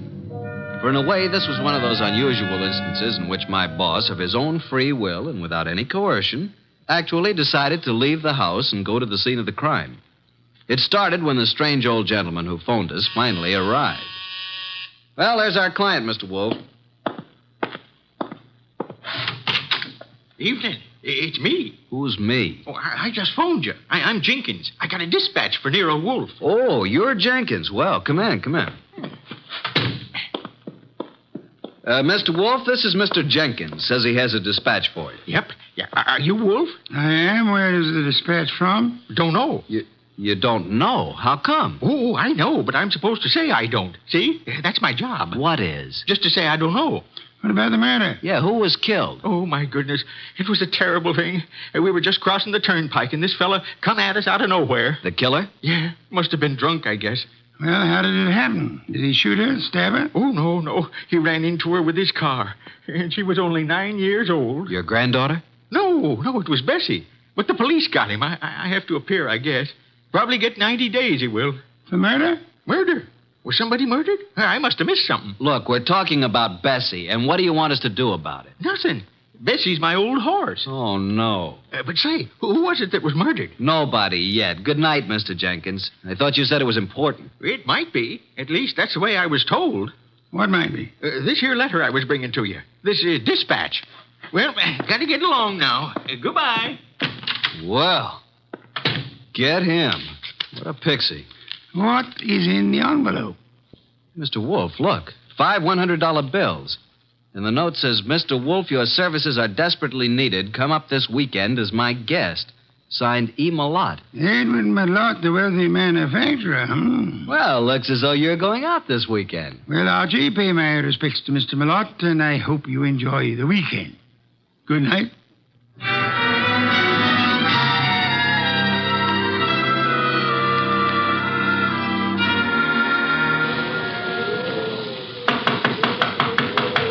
Something certainly phony about this. There's no party going on here tonight. Yes? What is it? Is this the Malott place? It is. What do you want? My name's Goodwin. I'm a guest of Mr. Malott's. A guest? Yes, he invited me down for the weekend. Weekend? Oh. Well, you better step in, please, Mr. Goodwin. Quite a bolt you've got on that door. Yes, isn't it? Just sit down there, please. I'll get Mr. Malott. He's in the library. Oh, here he is. This is Mr. Goodwin, sir. Says he's come down for the weekend. Mr. Goodwin, good evening. You've come for the weekend, you say? Well, yes, wasn't that the idea, Mr. Malott? Well, I don't understand, Mr. Goodwin. Didn't you send me this note asking me to come here? Note? I did not. Oh, well, this is my personal note stationery, but I don't recall sending this. I didn't even type it. And I'm in the habit of signing my name with a pen, not with a typewriter. E. Malott. You're certainly Edward Malott. Yes. Services are desperately needed. What does this mean? What services? Who are you, Mr. Goodwin? Are you serious? I'm a private investigator. I'm Nero Wolfe's assistant. Oh, indeed. Nero Wolfe, eh? I know of him, yes, indeed. And you really don't know anything about this note? I do not. Are you having a weekend party here? I most certainly am not. Then who sent this? And there were 5 $100 bills as a retainer. I haven't the slightest idea.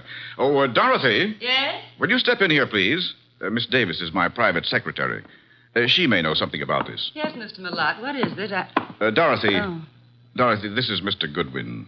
How do you do, Mr. Goodwin? Well, how do you do, Miss Davis? Yes. Well, Mr. Goodwin is assistant to Nero Wolfe. You don't say. Nero Wolfe, the detective? Well, I've heard a great deal about him. And about you, too, Mr. Goodwin. Well, now I'm mighty glad to hear you say that, Miss Davis. Mr. Goodwin has a note here. Is anything wrong, Edward? I heard voices. Oh, do we have company? Nothing is wrong, Eva. I was calling Dorothy, that's all. Oh, this is Mr. Goodwin, Eva. My wife, Mr. Goodwin. How do you do, Mrs. Malott? Mr. Goodwin, yes. How do you do? Now, as I was about to say, Dorothy, Mr. Goodwin... What's going on? Mr. Goodwin, this is my son, Larry. Good evening. What's wrong? Mr. Goodwin has been invited here for the weekend. He has an invitation supposedly written by me. At least it's on my stationery. Look at this, Dorothy. Know anything about this note? No. I certainly didn't write it. But it's my personal notepaper, and my signature is typewritten. I'd never do that. Well, somebody sent it. Who's Jenkins? Jenkins? Never heard of him. A little dried-up old man. He delivered it to us. Yeah, maybe it didn't even come from this house. I'm positive that it didn't. Never heard of Jenkins. You have a typewriter here, of course. Yes? I'd like to see it. Certainly, Mr. Goodwin, in the library. How far have you come, Mr. Goodwin? From New York, Manhattan. Oh, and it's such a dreadful night, too. Yes, yes. And it is rather late. Late? It's only 7:30. Why not stay here for the night? Plenty of room? Yes, Mr. Goodwin, plenty of room. Well, I don't really think that's necessary. On the other hand, it would be a tough drive back to the city in this storm. I'll accept your hospitality, Mr. Malott. Very good. Oh, Jeffries, show Mr. Goodwin to the East Wing. And take care of his car. Yes, sir. Good night, Mr. Goodwin. You mean you're all going to retire now? I haven't even had my dinner. We retire very early here. But Jeffries will prepare anything you want. Good night.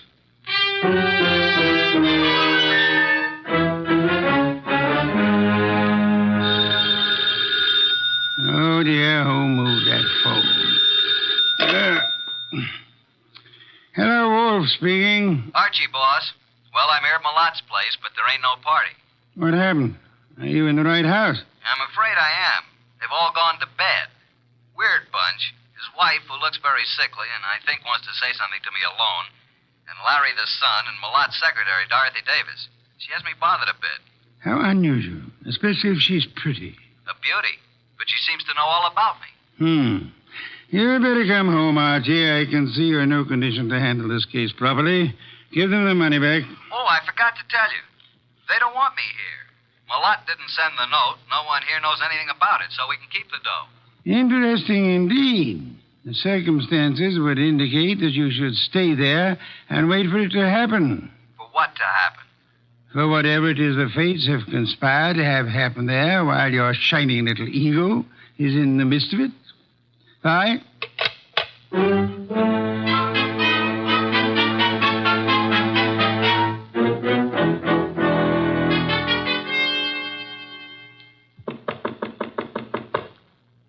Who is it? It's Archie Goodwin, Mrs. Malott. Come in, please. I saw you give me the eye when I was about to leave. I've been waiting till I felt sure they were all asleep. Now, what's up? I wrote you that note. I sent for you. How do I know that? Old man Jenkins is a scissor and knife sharpener who happens along every month or so. They wouldn't know him. I put 5 $100 bills in the envelope. Okay, why? My life is in danger. I've been threatened. I received 3 notes through the mail. They were all postmarked in New York City. Could I see them? Here they are. All typewritten. The first one reads, "There is no love for you," in Grey Gables. The second, "Why stay on in the face of death?" And the third, "The time is shorter than you think." Do you think this is an inside job, Mrs. Malott? Well, at first I didn't. But lately I've come to think it is. What caused you to think that? For some time I've been having severe spells. I thought it was indigestion. But then it occurred to me that I always broke out in cold perspiration. I was left horribly weak and terribly thirsty. Thirsty? You fear you're being poisoned? Yes. And since the thought came to me, I've been living in fear. Fear of every bite of food or drink. It's so shattered my nerves that I have to take these yellow sleeping capsules to even close my eyes. Well, as your husband and his secretary and your son Larry... Larry is my stepson. Which one do you suspect? The secretary, Dorothy, or my husband, or both. What's the motive? Oh, they're in love. She's been here over 2 years, and they've spent most of their time together. The idea never occurred to me till last week. And when I watched them, it was quite obvious. Anybody else know about these 3 notes? Oh, no. Then I'll keep them for a while. Good night, Mrs. Malott. And don't worry.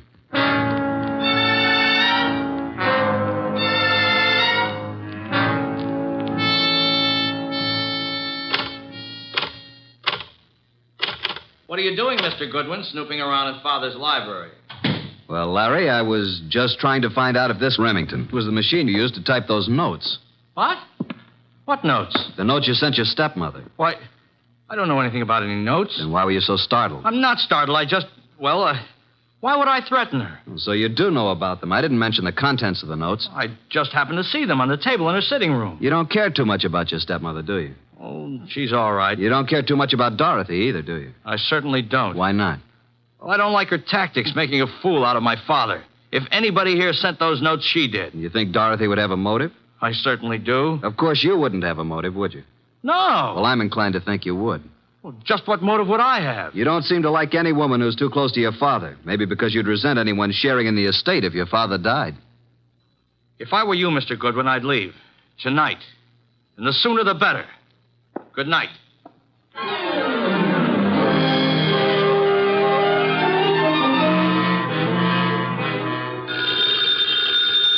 Oh, Archie.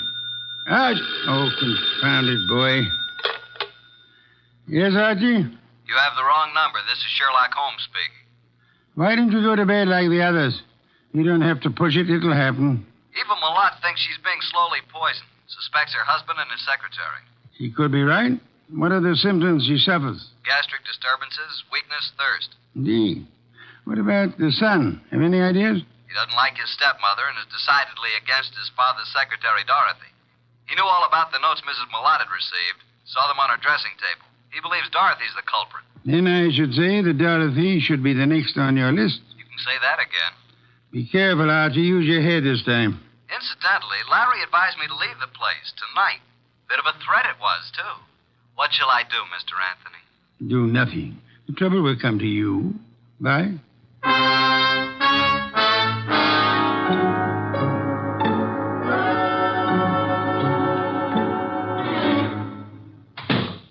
Oh. Hello there, Mr. Malott. I thought you'd turned in for the night. It's quite obvious you thought so, Mr. Goodwin.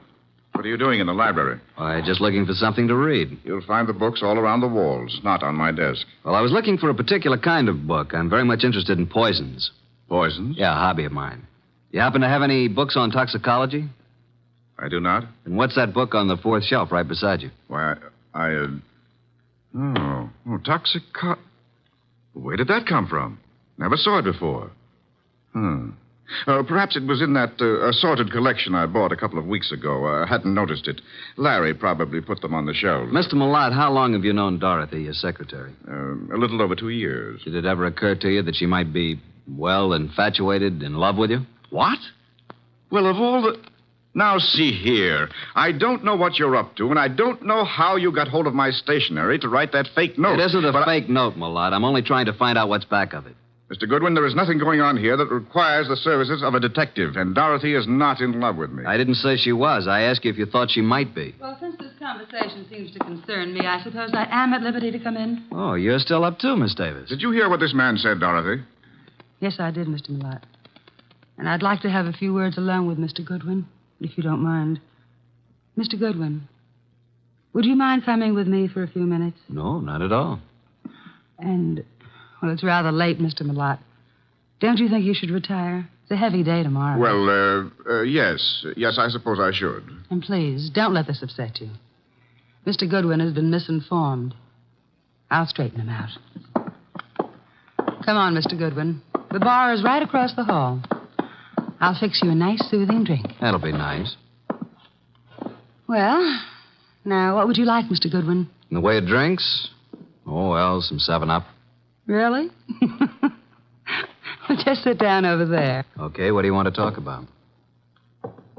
Well, where did you get the idea that I was in love with Mr. Malott? First, suppose you tell me if you are in love with him.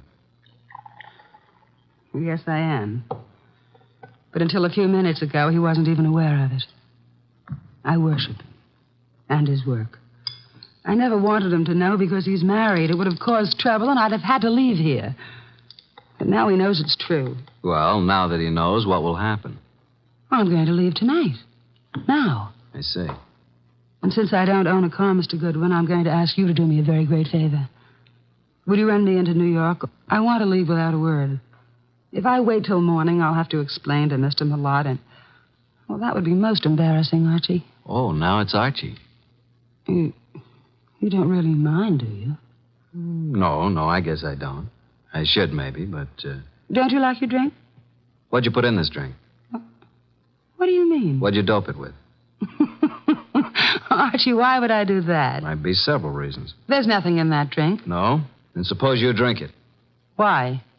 Give it to me. I'll throw it out. If you want another drink, fix it yourself. I'll have my things ready in 5 minutes. Are you going to take me? Sure. Certainly I'm going to take you. But are you sure you have to go tonight? I must go tonight. Now. Wish I knew why. Mr. Wolfe's always so right. What? Just talking to myself. Dorothy! Larry! Jeffries! Come upstairs. What's happened? Call Dr. Hauser. Something terrible has happened to Eva.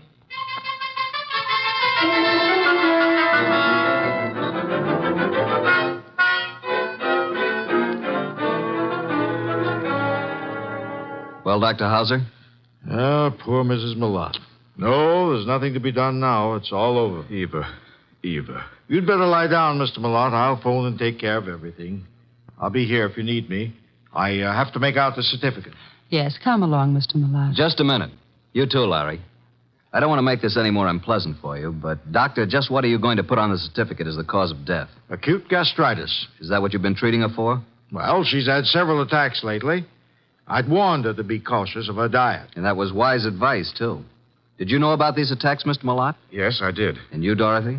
Yes, I knew. And you knew also, Larry? No, I knew she hadn't been feeling well. How long had Mrs. Malott been suffering from insomnia? Oh, a year at least. I prescribed Nemitol. In yellow capsules? Of course. I wrote a prescription every so often calling for 12 capsules. You all knew about that, of course. I thought so. And would this be the prescription, this little box of capsules here on... Well. What's the matter, Mr. Goodwin? That box was open on this nightstand when we stepped into this room. All right, let's have the box, Mr. Malott. Thank you. Why'd you pick it up? Because I didn't want the stigma of suicide on Eva's name, nor mine. Suicide? Yes. Eva had this prescription filled yesterday morning. The dose is 1 at bedtime, 12 capsules. She took 1 last night. I glanced at the open box when I came into the room, and there were only 8 capsules left. I knew instantly what had happened. She'd taken an overdose. Doctor, do you think 3 capsules would be sufficient to cause her death? I doubt it very much. So do I. Mrs. Malott didn't die from an overdose of sleeping capsules. She was poisoned. Poisoned? Are you crazy? By whom? By you, or Dorothy, or Larry. No, I didn't do it. I didn't write those notes. What notes? Mrs. Malott had received 3 notes threatening her life if she didn't leave this house. Each of you had a motive, so I'm sending this body to the coroner for an immediate autopsy. I won't permit it. The police will see to it. You have no choice.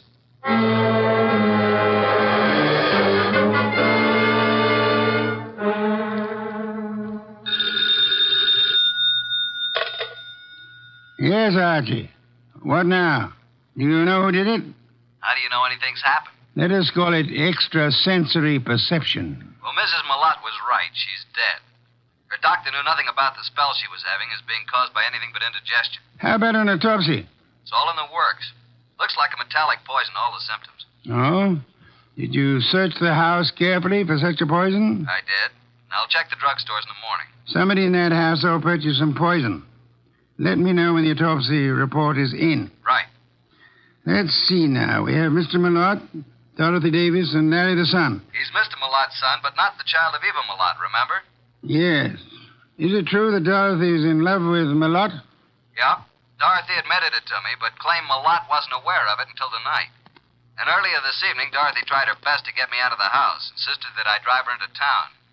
She tried to give me a drink, which I think might have contained knockout drops. You don't say. Archie, I should have Fritz drive me up to the Malott place at once. Archie, are you there? No, boss. I just fainted.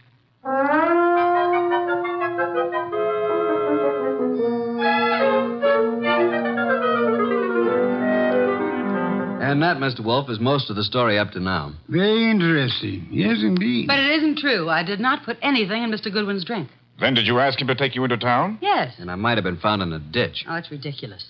Why did you try to get Mr. Goodwin to take you to town? Because I felt it would be too embarrassing to remain until morning. Maybe you'd already given Mother the big dose of poison and wanted Goodwin out before it was discovered. Wait a minute. Now, Mr. Malott, you claim that you knew nothing about Dorothy being in love with you. Should we believe that? You can believe it or not. Dorothy had a motive to get rid of Mrs. Malott. It seems that Mr. Malott had one, too. And so did Larry. What? You admitted to me that you didn't like your stepmother. And that you disliked Dorothy even more. I didn't say that. You said Dorothy was making a fool of your father. You resented the possibility of any woman sharing in the estate. You knew about the sleeping capsules, and you could have put poison in some of them. You could have written those threat notes. And by getting rid of your stepmother and placing the blame on Dorothy, you'd be getting rid of them both. But I didn't. I did not write those notes. You were the only one who knew about them. I was not the only one. I saw Dorothy coming out of Mother's room. It was this afternoon. Mother was out taking his son bath. Dorothy did it. She's the one. I think you're the one. No, Dorothy wrote those notes. That's a lie. No, she probably slipped into Mother's room and wrote those notes on Mother's portable. What? Hey, just a minute. Archie, come here. I never heard of such lies. I didn't do it. You can't send me to jail. I'll kill you first. Larry, drop that gun. Don't come near me, any of you. You're such a fool, Larry. Give me that gun. I'll shoot. I'll shoot. Come on. There. Now, you better quiet down, kid. Or Inspector Kramer will take care of you when he arrives.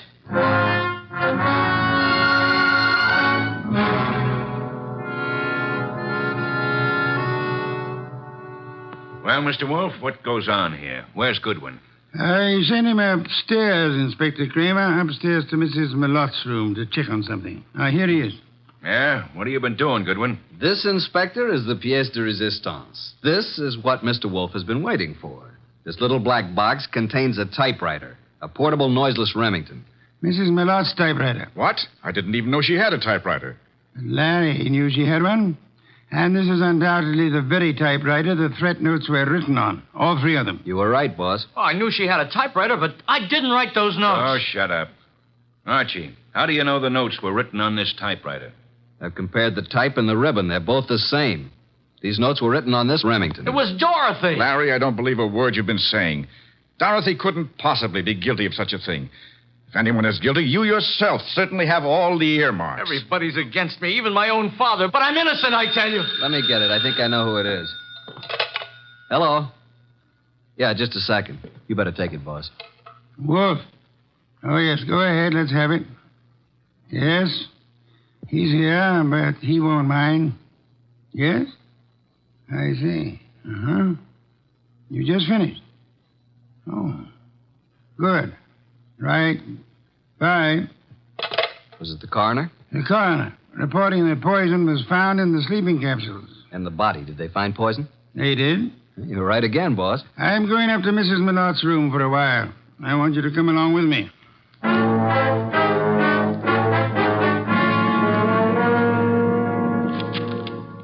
Find anything yet, Archie? No, mostly bills and invitations to bridge parties and so on. Ah. You find something, boss? Yes and no. This pocketbook detective story. What about it? I was just flipping through the pages, and I find this corner turned down. Well.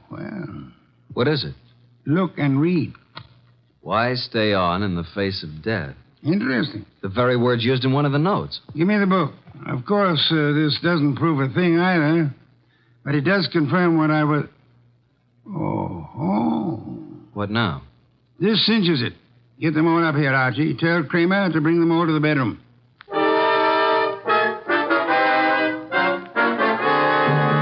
Well, Mr. Wolfe, what now? As you all know, Mrs. Malotte was poisoned by someone who had an opportunity to put it in the sleeping capsules. Someone in this household. Yeah, but which one? The kid? I never bought any poison in my life. Be quiet, will you? No, Inspector, it wasn't Larry. And I suppose you think I put the rest of that rat poison in your drink, Mr. Goodwin. No, Dorothy, it wasn't you. But how did you know it was rat poison? I didn't. I just guessed. I can think, too. Then if it wasn't Dorothy or Larry, you must mean me. No, Mr. Lott? No, wait a minute. It had to be somebody. Yes. This is going to be painful for you, Mr. Malotte. Well, you mean that Mrs. Malotte did commit suicide? It was more than suicide. It was suicide with an attempt to have both you and Dorothy convicted of murder. She planted things? She did? I can't believe it. Show him the pocketbook, mystery. Here's the proof. Some of the threat notes were lifted bodily from this novel. But look on the back cover. Isn't that Mrs. Malotte's handwriting? Yes, and this is the other note, the one to you, Mr. Wolfe, composed in pencil before she typed it out on her machine. Then, Wolfe, the note you received was the same typing as the threat notes. See for yourself, Inspector. Then why the dickens didn't Archie compare them right away?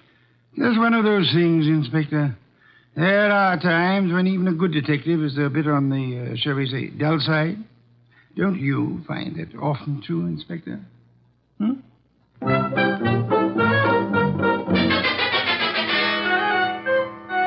Nice of you to go all the way out there, boss. I was a bit stuck. Quite all right, Archie.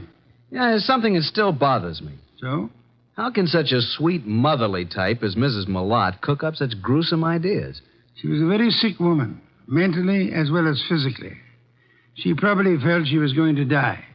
And her warped mind seized on the opportunity to make sure that this Dorothy didn't get her man after she was dead. And speaking of Dorothy, she's a mighty pretty... Yeah. Some beer, please, Archie. If you were so certain that Dorothy wasn't guilty, what was the idea of spending so much time questioning her? Huh? Why, I... Never mind. The raised eyebrow department. Answer the question. Well, there are certain rules a good detective always follows. Some are in the book, others aren't. You mean there's nothing in the book which says a good detective shouldn't spend a few minutes with an attractive brunette, even though she is a murder suspect? The author of that book can be none other than the incomparable Archie Goodwin. Good night, Archie.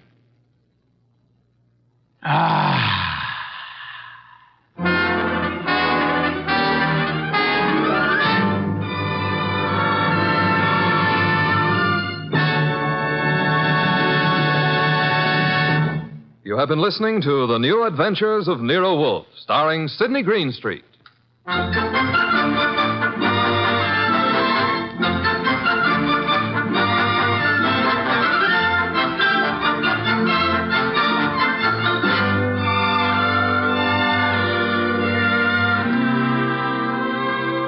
Tonight's transcribed story by John Edison was based on the characters created by Rex Stout. This is an Edwin Fadiman production, produced and directed by J. Donald Wilson.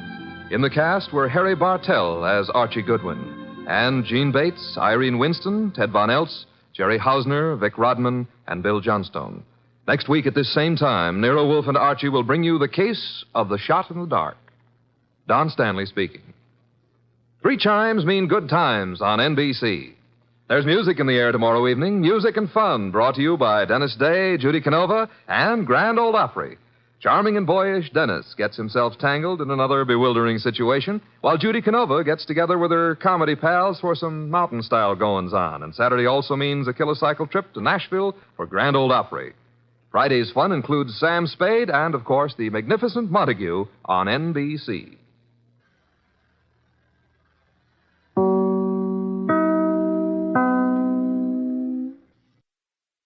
From Hollywood, it's time now for...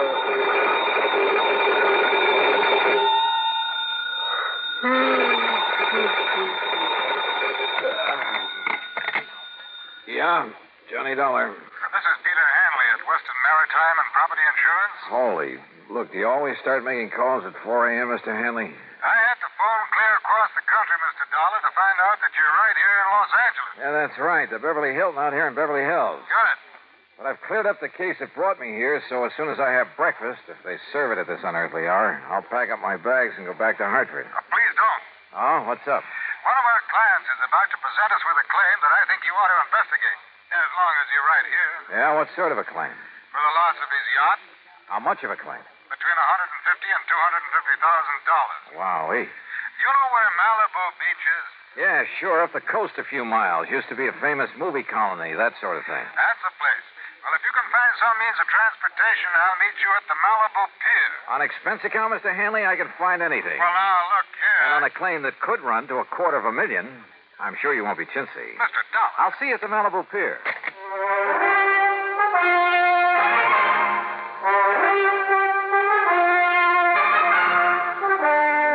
Bob Bailey in the exciting adventures of the man with the action-packed expense account, America's fabulous freelance insurance investigator. Yours truly, Johnny Dollar.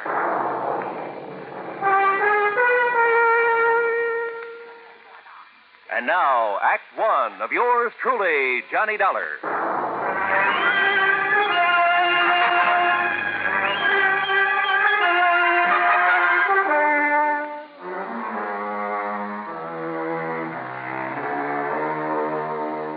Expense account submitted by Special Investigator Johnny Dollar to the Western Maritime and Property Insurance Company, Los Angeles, California. Following is an account of expenses incurred during my investigation of the Malibu Mystery Matter.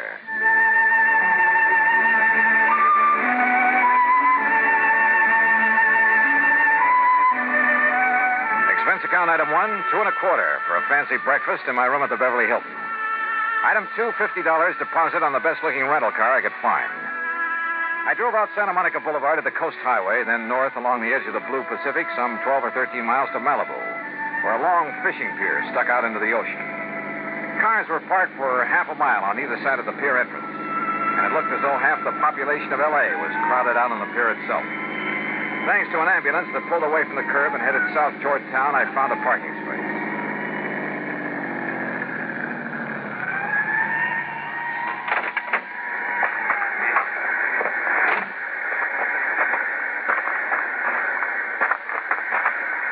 Mr. Dollar? Here. Oh, hi, Mr. Hanley. Come along out on the pier. All right. What's all the mob so early in the morning? Apparently, word of an accident like this gets around quickly.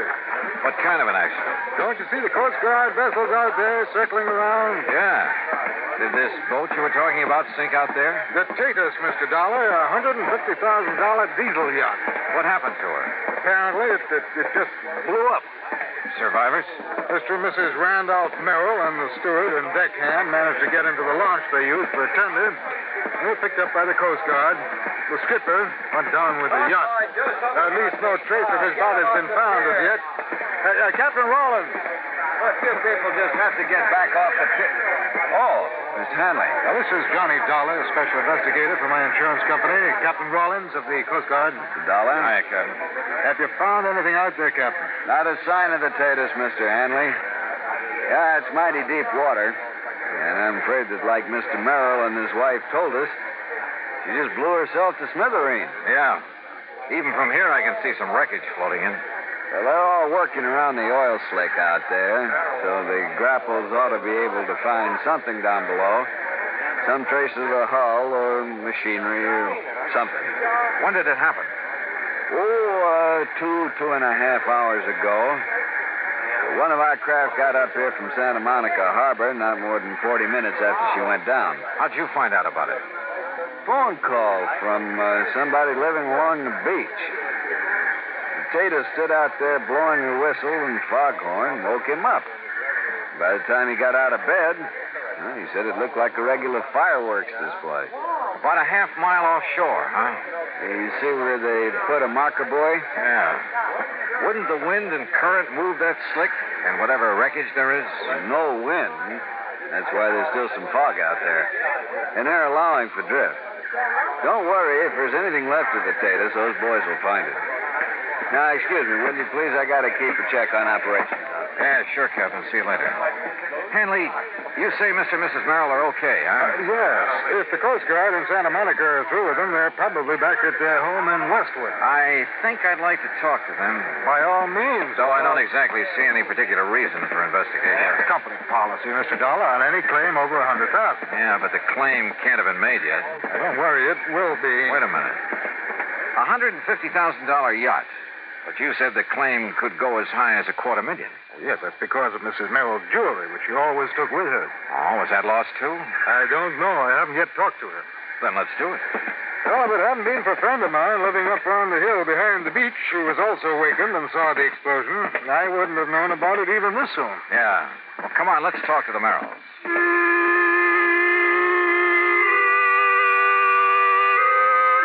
Pete Hanley had his own car, so I tailed him to the Merrill home in Westwood. It was in a nice, but certainly not a fancy section. I'd have thought a man with a $150,000 yacht would live in the snooty Bel Air property, the Brentwood Hills, Pacific Palisades. One of the sections that displayed a little more wealth. However, Mr. Merrill pretty well explained it.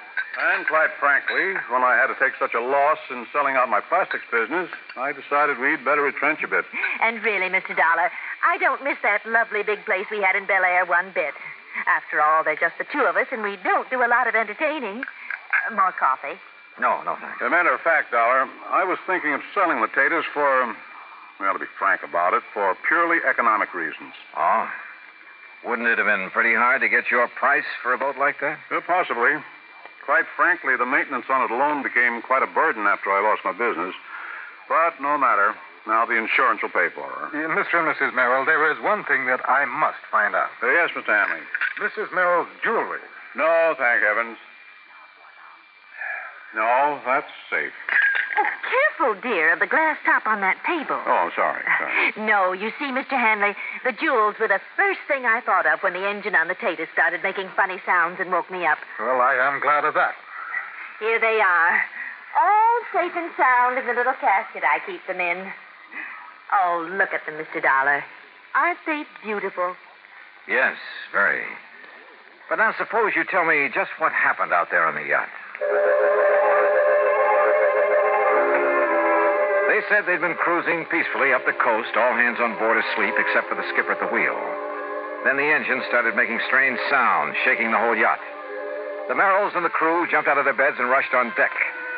By then, the captain had discovered something wrong with the fuel system, so he ordered them off from the tender while he tried to operate the extinguisher system. Then, barely minutes after they'd cleared her side, came a series of explosions. And that was the last they saw of the Tatus and her captain. As for the Merrills, they were humbly glad they'd been lucky enough to escape. Lucky? Suddenly, sitting there, idly toying with the jewels, I discovered something that... Yeah, believe me, this case did need investigation. Needed it bad.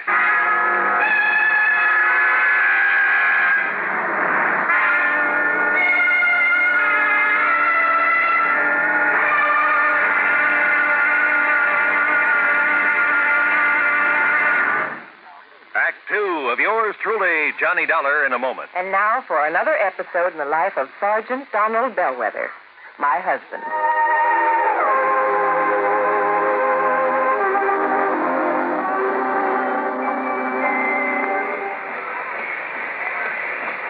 Hi, honey. Did you fix the windshield wipers? I sure did, Reba. How's that?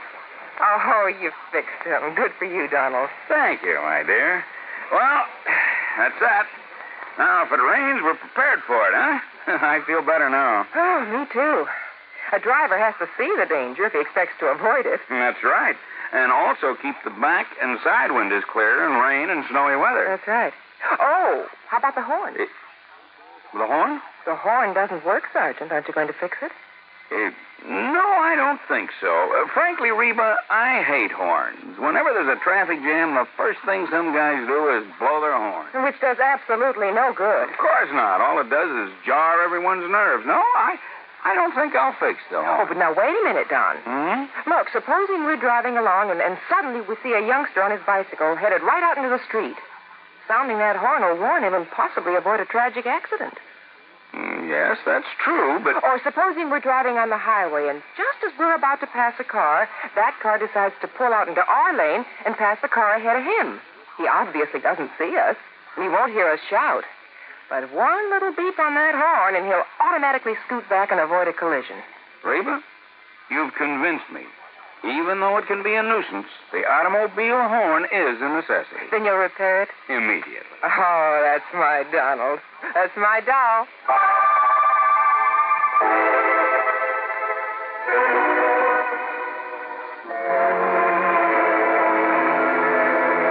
And now, Act 2 of yours truly, Johnny Dollar, and the Malibu Mystery Matter.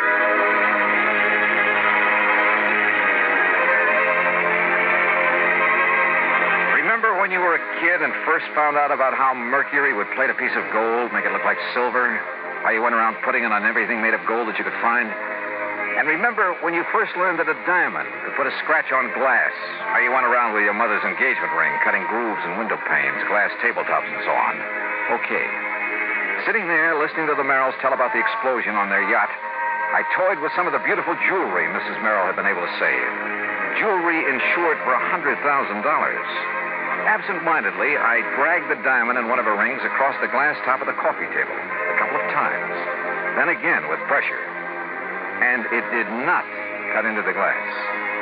I tried a couple of the other so-called diamonds among her jewels. Same result. No result. Those highly insured jewels were paste. Well, Mr. Dollar, it looks like we have the whole story now. Yeah, it sure looks that way. And, Mr. Merrill, whenever you're ready, you just file your claim and we'll take care of it. All right, Miss Hanley. And quite frankly, well, why kid about it? Now that I've lost my business, I can well use the money. Oh?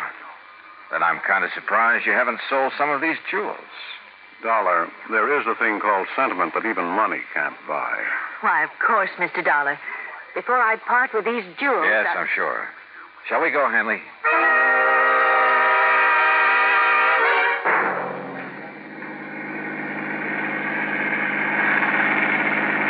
But if you're perfectly satisfied with the Merrill's account of the wreck, why go back to Malibu? Did I say I was perfectly satisfied, Hanley? Look, wouldn't you feel a lot better if that wreck could be located, maybe brought up for examination? Well, yes, but we're certainly lucky Mrs. Merrill saved that fortune in jewelry. What jewelry? What are you talking about? You saw it yourself. Did I? And it's covered for $100,000. That jewelry that she showed me? Of course. What are you getting at, Dollar? Look, I take it Merrill's business came a cropper, huh? Why, yes, he simply bit off more than he could chew. You know, overestimated his market, overexpanded. Matter of fact, I've been thankful these past couple of years that I didn't fall for his pitch and invest in it. Merrill's quite a promoter, you know. You mean a crook? Well, I didn't say that, no, but his Bel Air estate, where they used to live, his yacht, her jewelry, that sort of thing. They were all to impress the people he got to finance his ventures. A real fast guy was somebody else's buck, huh? Yeah, I guess you could say that about him. So that's why you wanted me to investigate this so-called accident to his yacht. No, not at all, as I told you. What do you mean by so-called? Hanley, you say a friend of yours actually saw the explosion. That's how I learned of it almost as soon as the Coast Guard. But no, and if you know the address, that's where we're going. I told you, he lives up on a hill overlooking Malibu Beach. Only first we're going to stop at the Santa Monica Coast Guard station and pick up a chart or two. Why? Also, if you know a good surveyor, we'll take him along with us. Dollar? Yeah, Hanley? I've got an idea that may save your company a lot of money.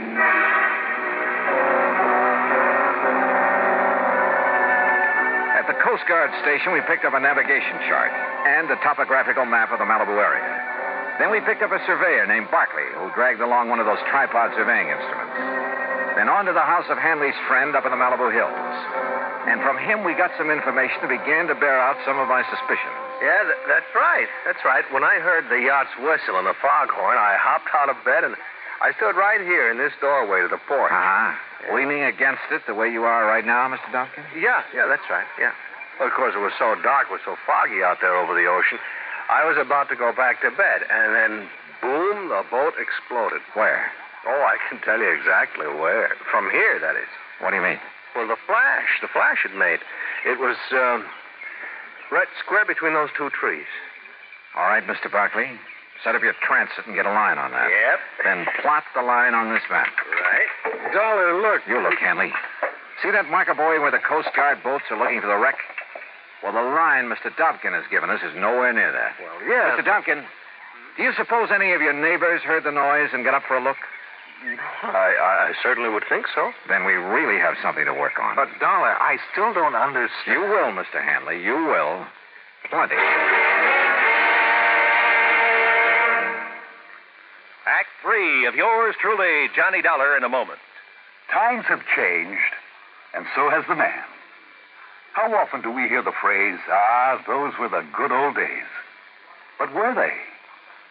Let's look at the record.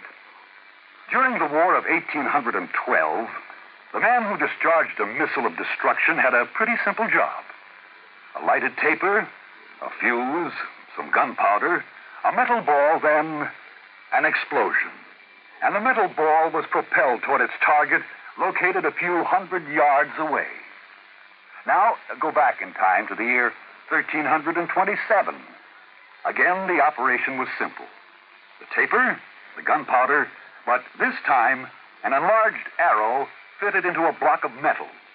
A man in mail, a smoky explosion, and the arrow flies a few hundred feet. Now, come up to the present. Seated before a complicated control panel is another man, ready to discharge a missile. He, however, is a far cry from that artilleryman of 1812 or the cannoneer of 1327. This man is a skilled, tutored technician. He knows his job. He pushes a button, and a sleek, slim, pointed missile blasts its way into the heavens. Its trajectory has been predetermined by other men with modern-day technological know-how. The missile lands, not a few hundred feet or yards from its launching site, but 3,000, 4,000, or 5,000 miles away. Quite a difference, isn't it? Yes, times have changed, and so has the man. And now, Act 3 of yours truly, Johnny Dollar, and the Malibu Mystery Matter. Pete Hanley, Hanley, the insurance man, and Barkley, the surveyor, and I continued our interviews of people living along Malibu Beach who'd seen the yacht explode. Yes, sir. I just rose right up in bed, and I could see straight out my front window. And you saw the actual explosion, Mrs. Gray? I certainly did. Right out through there. Good, thank you. Okay, Mr. Barkley, get a bead on it with your surveying instrument, then plot it on the map. Right you are, Mr. Dart. That's right, sir. I see the flash right the other side of that big oleander bush out there in the yard. And you were standing right here, Mr. Phillips? Exactly here, yes, sir. Why, it was like it lit up the whole sky. Okay, Mr. Barkley. Right? Why, even through the fog I could see it just plain as day. I'll say I did. Gee. You see, we was having a little party, and I was just going in the kitchen to make us some scrambled eggs. Yes, well, now, just where... You know how it is, after being up all night and having some drink. Well, where were you standing? When the whistle started and the fog went, we came out here. Right where you're standing now? And now? all of a sudden, bluey. Gee, me and my friends, we thought it was the 4th of July all over Mr. again. Barkley, And gee, you what take a over. noise. Yes, sir.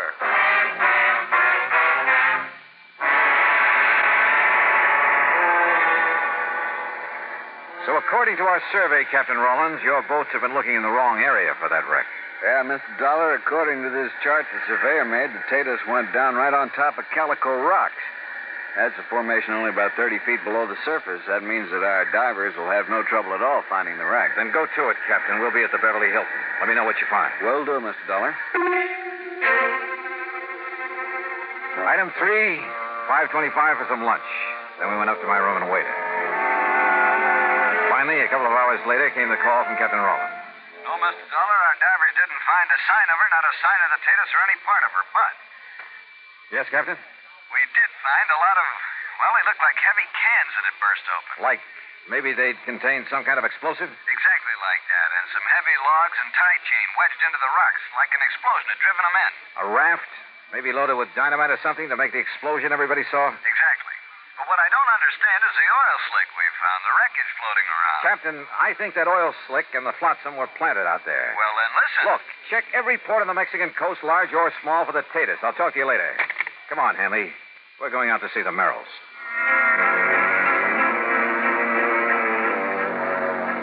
On the way out to Westwood, I wondered. I was satisfied. I was sure. I knew just how Merrill had pulled his little fraud. Little? What's little about a few $100,000? But I needed more than that for the sake of the insurance company who'd have to prosecute. So when we got there, I decided to try a bluff. Come in, Mr. Dollar. Mr. Hanley. I didn't expect to see you back here so soon. Yes, won't you gentlemen sit down? Merrill, I think you ought to know the Coast Guard finally found something out there off Malibu. Oh? Yeah. The remains of your skipper on the Tatus. What? That's impossible. Nancy. Also, evidence that he'd been murdered.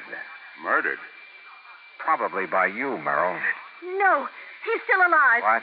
Wait, Nancy. Can you prove it? Yes. Or would you rather have your husband charged with his murder? No. He's in Mexico with the yacht. Nancy, be quiet. That's what I figured.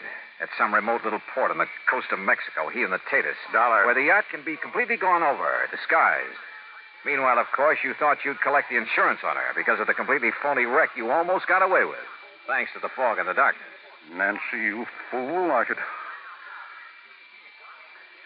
All right. How did you find out, Mr. Dollar? Your wife's phony jewels tipped me off that you're not exactly paragons of virtue. Phony, Mr. Dollar? Paste, Hanley, and nothing else. And I'll lay odds they'll sell the originals, that they plan to carefully lose the fakes. Why didn't they claim to lose them in the wreck? Oh, that would have been overplaying their hand. Apparently, having saved those jewels made the wreck look all the more legitimate. But the really clever stunt was dumping oil on the water and some odd bits of wreckage away from the spot where they blew up the raft. Yeah, it almost kept the Coast Guard from finding the cans of explosives they'd used for the little fireworks display. But, Merrill, the only thing around here that's been sunk is you. Dollar, I'll fight you and this insurance company with every legal trick in the book. You know something, Mr. Merrill? I don't think you'll get to first base.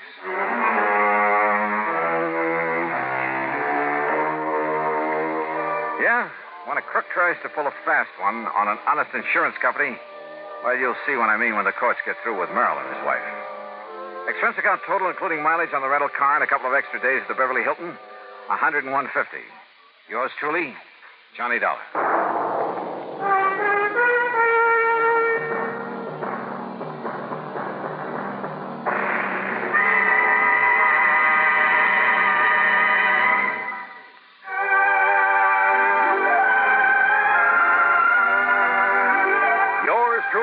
Johnny Dollar, starring Bob Bailey, originates in Hollywood and is written, produced, and directed by Jack Johnstone. Heard in our cast were Paula Winslow, Eleanor Audley, Gene Tatum, Ben Wright, Harry Bartell, Will Wright, Lawrence Dobkin, and Barney Phillips. Be sure to join us next week, same time and station, for another exciting story of yours truly, Johnny Dollar. This is Roy Rowan speaking.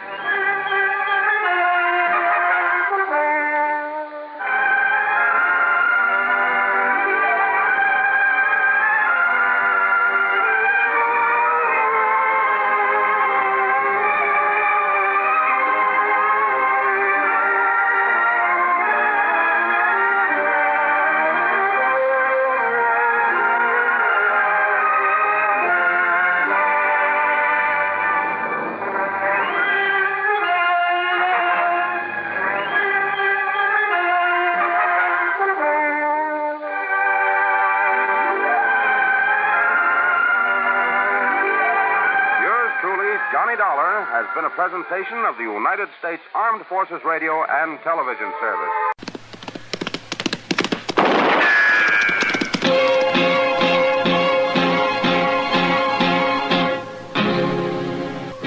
Around Dodge City and in the territory on West, there's just one way to handle the killers and the spoilers, and that's with a U.S. Marshal and the smell of Gunsmoke.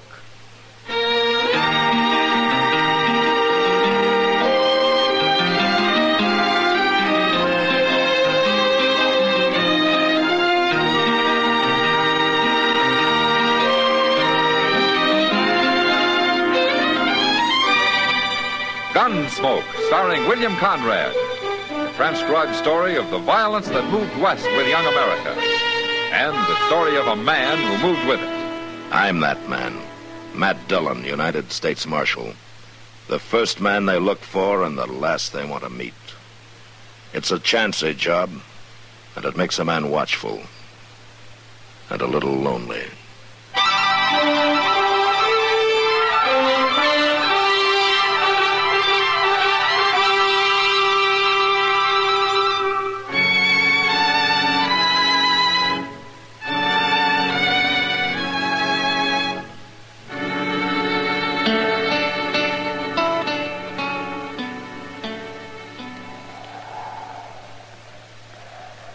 Bring him over here, Glick.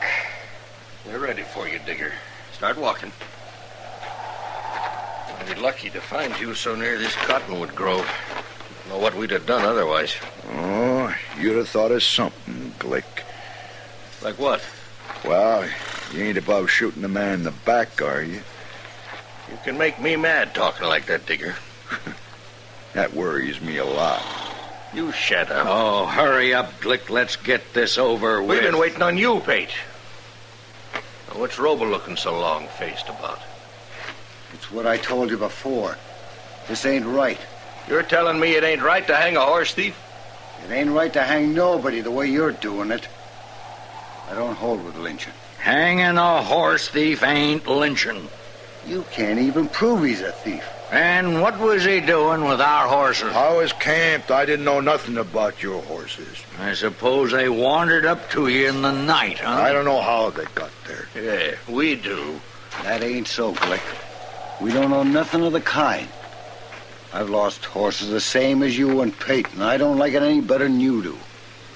But just because this man was camped down near a few head of yours is no proof he was stealing them. We're wasting time listening to you, Robo. If you don't like what we're doing, why don't you get out? All right. I'm gonna get out. Now. You keep your mouth shut about this, too. You wouldn't dare say nothing, Glick. You better not. That noose looks kind of empty dangling there, Pate. Put his neck in it. You men are nothing but murderers. That's no way to go to your maker, calling people names. There. Now, get on your horse. Go on. What are you going to do? Hold the rope? Course not. I'm going to tie it off to the trunk of the tree. Then we'll slap that horse out from under you. Get mounted now. How can I get mounted with my hands tied? Oh, I'll help you. Come on. There. Now take up the slack and tie that rope, Pete. I'll get our horse. You might have the decency to wait and put a bullet in me. Bullets cost 7 cents apiece, Digger. You're worse than I thought. That rope tight enough? You figured. I guess it'll do. There. All set, Digger? I ain't afraid. Wouldn't matter if you was, would it? Your horse, Pete. Get mounted. Okay. All right. I'll hit his horse and then let's ride off, huh? I got no stomach to watch a man hang. You cowards. Go on, Glick. Get it over with.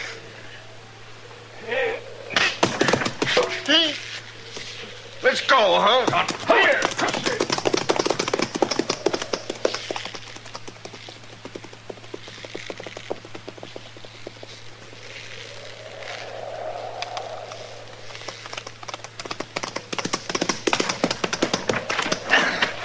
I'm cutting you down, Digger.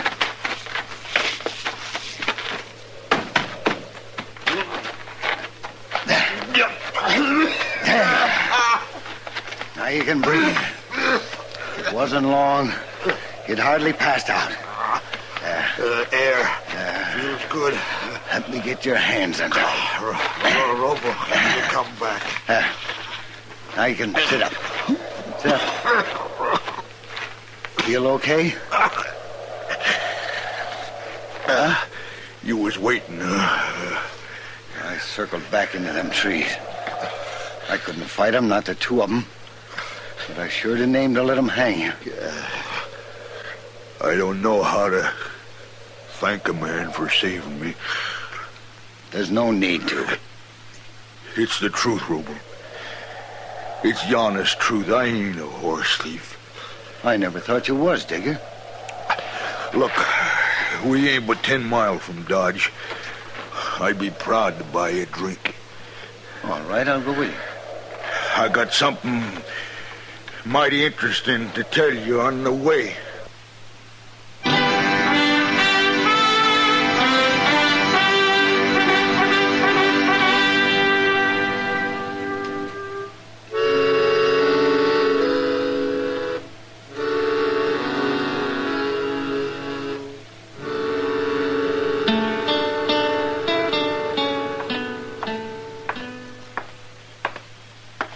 Ain't Marshal Dillon showed up yet, Chester?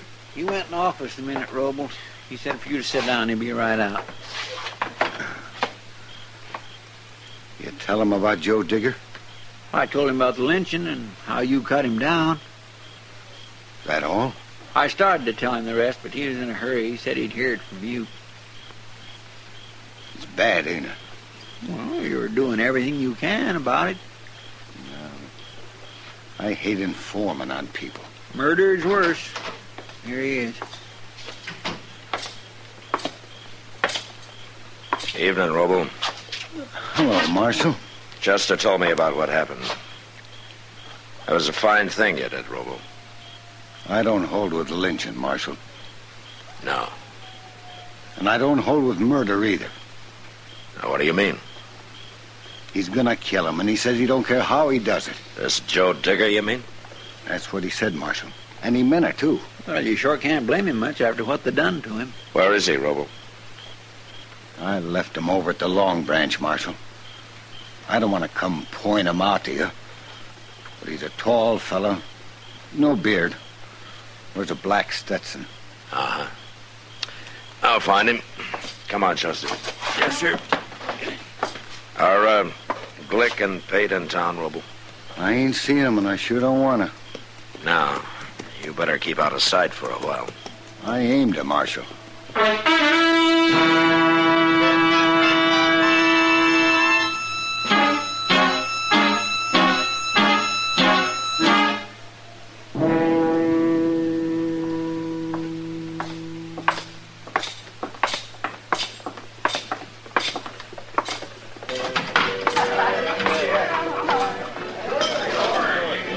Well, I don't see nobody in here like he described, Mr. Dillon. Ah, there's Kitty. Let's go ask her. Maybe he's already left town looking for Glick and Hank Pate. And then we'll have to ride out after him. And I hope he ain't left. Hello, Matt. Chester. Oh, hello, Kitty. Sit down and tell me who you're looking for. How'd you know we was looking for somebody? I saw how you came in. Kitty. Huh? Did you ever hear of Joe Digger? Not till the night, Matt. Have you been talking to him? Bill Roble brought him in. He went next door for some tobacco. He'll be back directly. Oh, good. I take it you know what happened. Yeah. And what are you doing here? Why aren't you out after Glick and Hank Pate? Well, one thing at a time, Kitty. Well, if you don't believe it about Joe Digger now, you will when you see him. He's got a mark around his neck like a black snake. That's a horrible thing, Matt, to lynch a man. Yeah, it's about the worst thing I know. What about those two men? I mean, since they really didn't hang him. Well, they came close enough for me. Oh, there he is. Just came in. He's headed for the bar. You see him? Oh, yeah. You stay here, Chester. Yes, sir.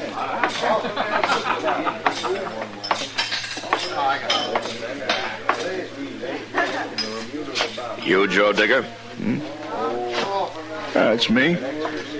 I hear you ran into some trouble today. Yeah, I seen you talking to Miss Kitty. Yeah, I came in looking for you. What for? I'm a marshal. Oh? If somebody tries to lynch a man, I want to know about it. It's all over, Marshal. They didn't kill nobody. You'd like for me to forget about it? Is that it? Nothing happened. I'm alive, ain't I? You take it pretty easy, Digger. An ordinary man might be kind of mad. Ah, they made a mistake, Marshal. They thought they was doing right. Oh? Little rope burn ain't gonna hurt me. You're wasting your time lying to me, Digger. What? I came here to tell you to leave Glick and Pate to me. Which one you going after first, Marshal? So you can get the other one? They don't deserve a trial. They're gonna get one. And so will you if you kill either one of them. I've been lucky so far. Look, Digger, I know how you feel about this, but stay out of it. From now on, this is my business. You're denying me what's mine. That kind of thinking's gonna lead you to the end of another rope, and it's not worth it. Well, to me, maybe it is. Don't be a fool. Now, you think about it. Okay. I'll think about it. It's midnight now. I'll think about it till tomorrow night. But by then, you better have him in jail, Marshal. Sure. Them or you.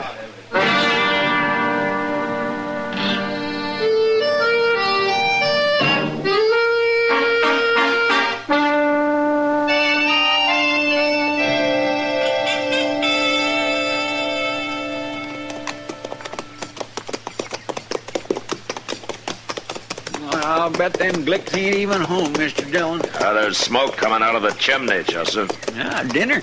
It's not very likely Miss Glick's gonna feed the law today. I suppose not. Well, let's leave him here. Hey, that horse of yours has got a loose shoe, ain't he, Mr. Dillon? Yeah, we're gonna have to fix it before we start back to Dodge. Providing Glick will lend you the tools. Well, he won't have much choice about it. Think he'll put up a fight? He might.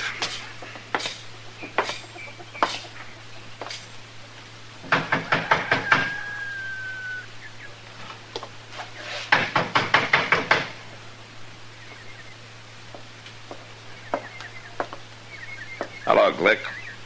I'm Marshal Dillon. Chester, what you doing here? Well, aren't you going to ask us inside? Oh, sure. Come on in.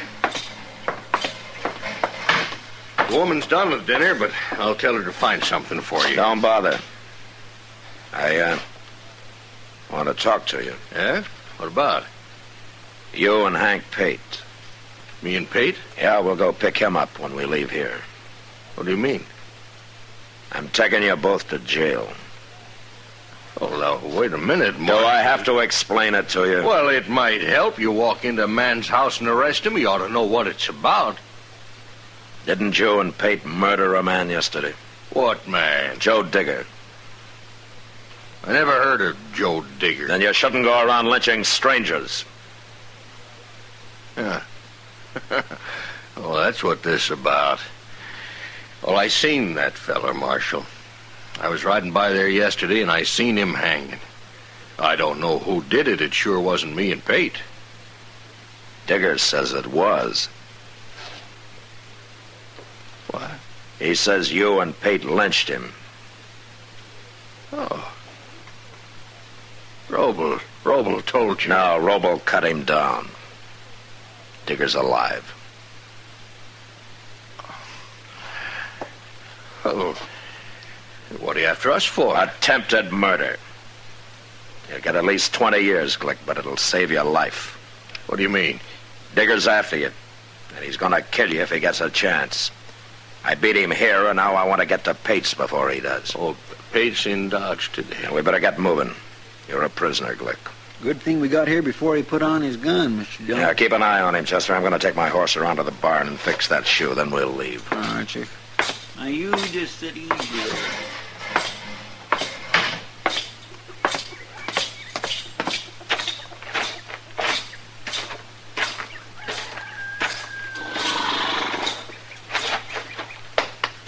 All right, fella, you come with me. We'll fix that shoe for you.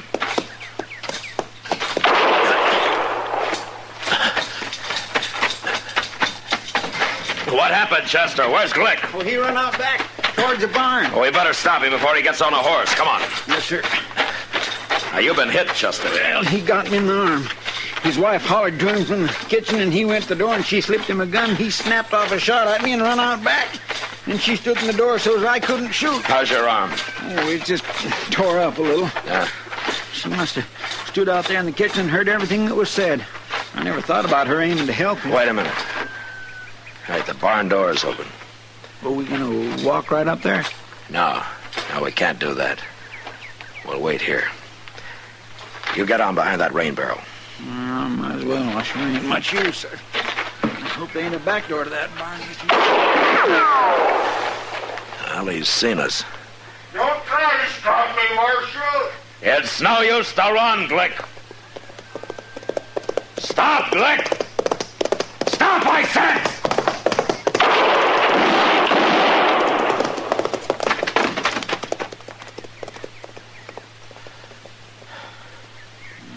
You got him. Yeah.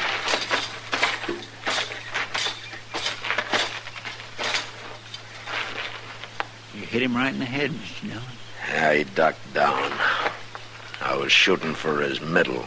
How come he rode straight for you? Why didn't he go the other way? Well, he knew our horses were out front. He wanted to get to him before we did. There's one man that won't go to jail.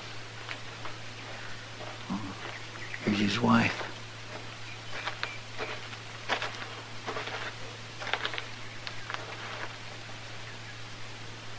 He's dead, ma'am. No. I'm sorry I had to do it.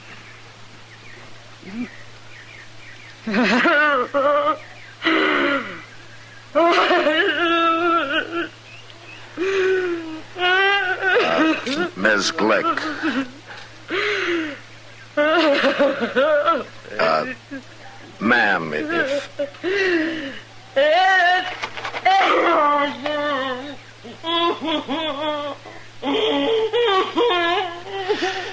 Come on, Chester. Mr. Dillon, we can't go off and leave her like this. And I'm going to dig a grave for him. And we'll just have to leave her. Our Hank Pate won't go to jail either.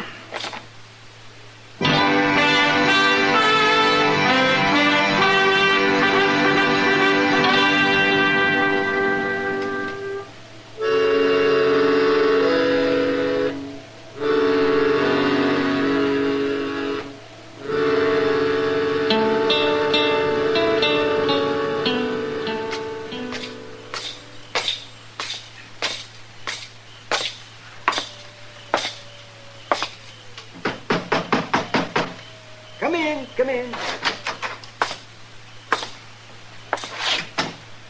Hello, Doc.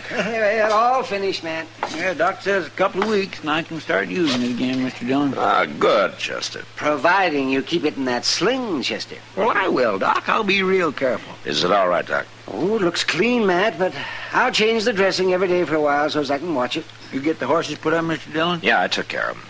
Then we better start looking for Hank Pate. It's near midnight, Chester. You better go to bed. I'll find him. No, sir, I'm going with you. I know I ain't much help, but I can look one place while you're looking another. Well, it's up to you. Up to him? Well, I've heard of cases where this sort of thing was up to the doctor, not the patient. Well, I ain't no patient, Doc. Oh, you are? Well, maybe you'll begin to feel more like one when I give you my bill. You gonna charge me for pouring that smelly old stuff on my arm, then wrapping it up with a couple old rags? Your bill's just gone up $1, Chester. Oh, no, Doc, I didn't mean it that way, honest. But if you're gonna You better charge shut up for... and come with me, Chester. It'll be cheaper. Yes, Come sir, on. I'm coming, Mr. Dillon. I sure am. We'll see you later, Doc. Is there gonna be a shooting match? Well, I don't know, Doc. Tell you what, you better not go to bed for a while yet, huh? I'll be here.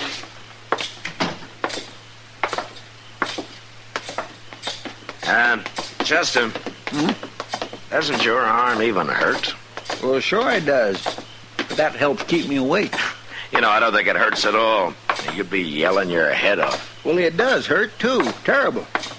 You just don't realize how brave I am. And I'm trying to get you to go to bed, Chester. I know you are. Where we'll look first. Yeah, the Alafraganza's closest. I guess if anything had already happened, Doc would have heard of it, wouldn't he? Yeah. Maybe if we run into Joe Digger first, you ought to lock him up, temporary like. Yeah, I aim to. Of course, Pate might have left town already and gone home. They told me his horse is still in the stable, Chester. I guess he's not planning to go home tonight. You'll be disappointed if he is. Hey, that was in the Alafragans, Mr. Dillon. Yeah. Look there. There's Joe Digger, Mr. Dillon. He just come out. Yeah, you stay here, Chester. Yes, sir.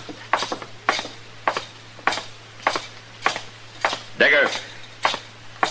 You're too late, Marshal. Did you do that shooting? I waited. I told you I would. You waited for what? To kill Hank Pate. It's after midnight, 5 minutes or so. I figured you wasn't going to do nothing about it. You figured wrong. Were both those your shots? Sure they were. I didn't even wait for him to draw. A man like that don't deserve a chance. You should have let the law decide about that, Digger. I'd have arrested him. He'd have gone to jail. And why hadn't you done it? I was busy. Busy doing what? Trying to take Glick. Trying? Where is he? He's dead. I guess I beat you to him. Well, you didn't beat me to Hank Pate, Marshal. For your sake, I wish I had. Digger, you're under arrest for murder.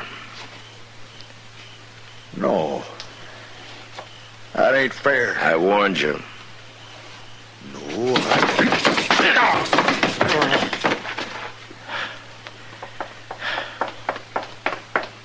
Did he try to draw on you, Mr. Dillon?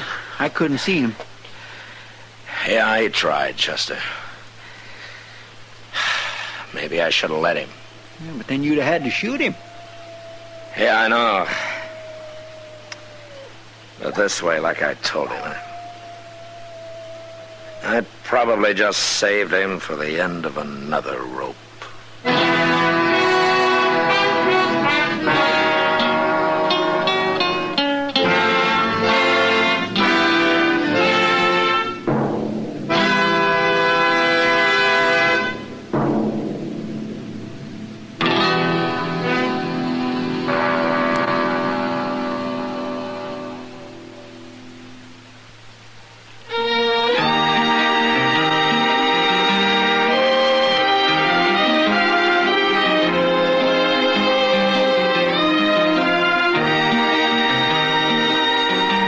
Gunsmoke, produced and directed by Norman McDonald, stars William Conrad as Matt Dillon, U.S. Marshal. Our story was specially written for Gunsmoke by John Meston. with music composed and conducted by Rex Corey.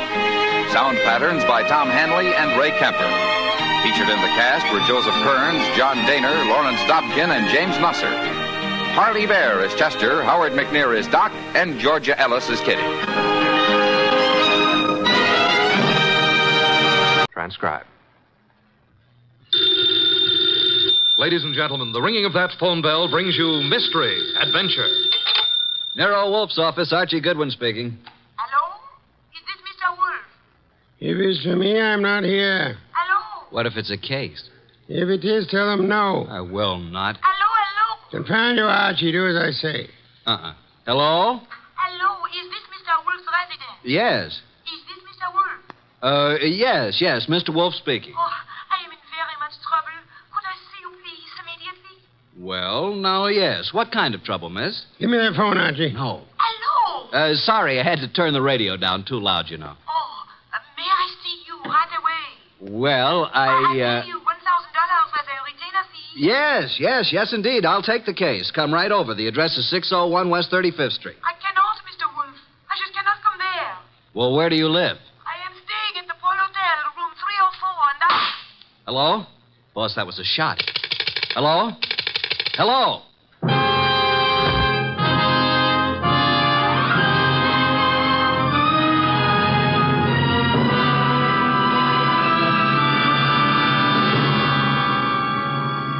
Ladies and gentlemen, it's that renowned genius who is the bulkiest, most ponderous, and most brilliant detective in the world.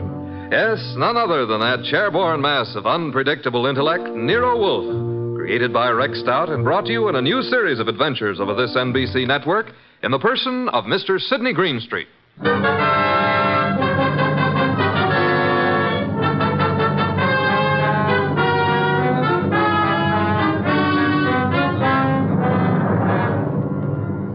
We've usually referred to this story as the case in room 304. The girl on the phone had a decided foreign accent. I wasn't quite able to decide what nationality she was, but it sounded like French.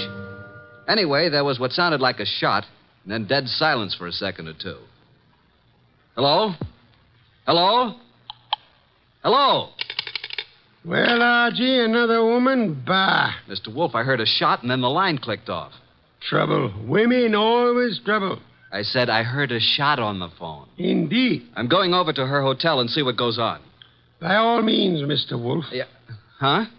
Now that I've been insulted to the tone of being called a radio... I'm sorry, Mr. Wolfe, but we needed the money, and this was $1,000. If you'll excuse me, I have to attend to my orchids, Mr. Wolfe.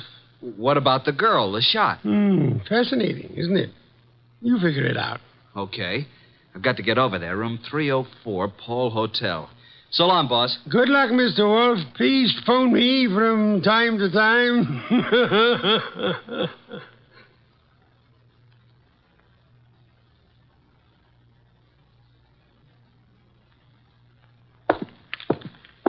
301, 302, 304. What do you know? The door's open.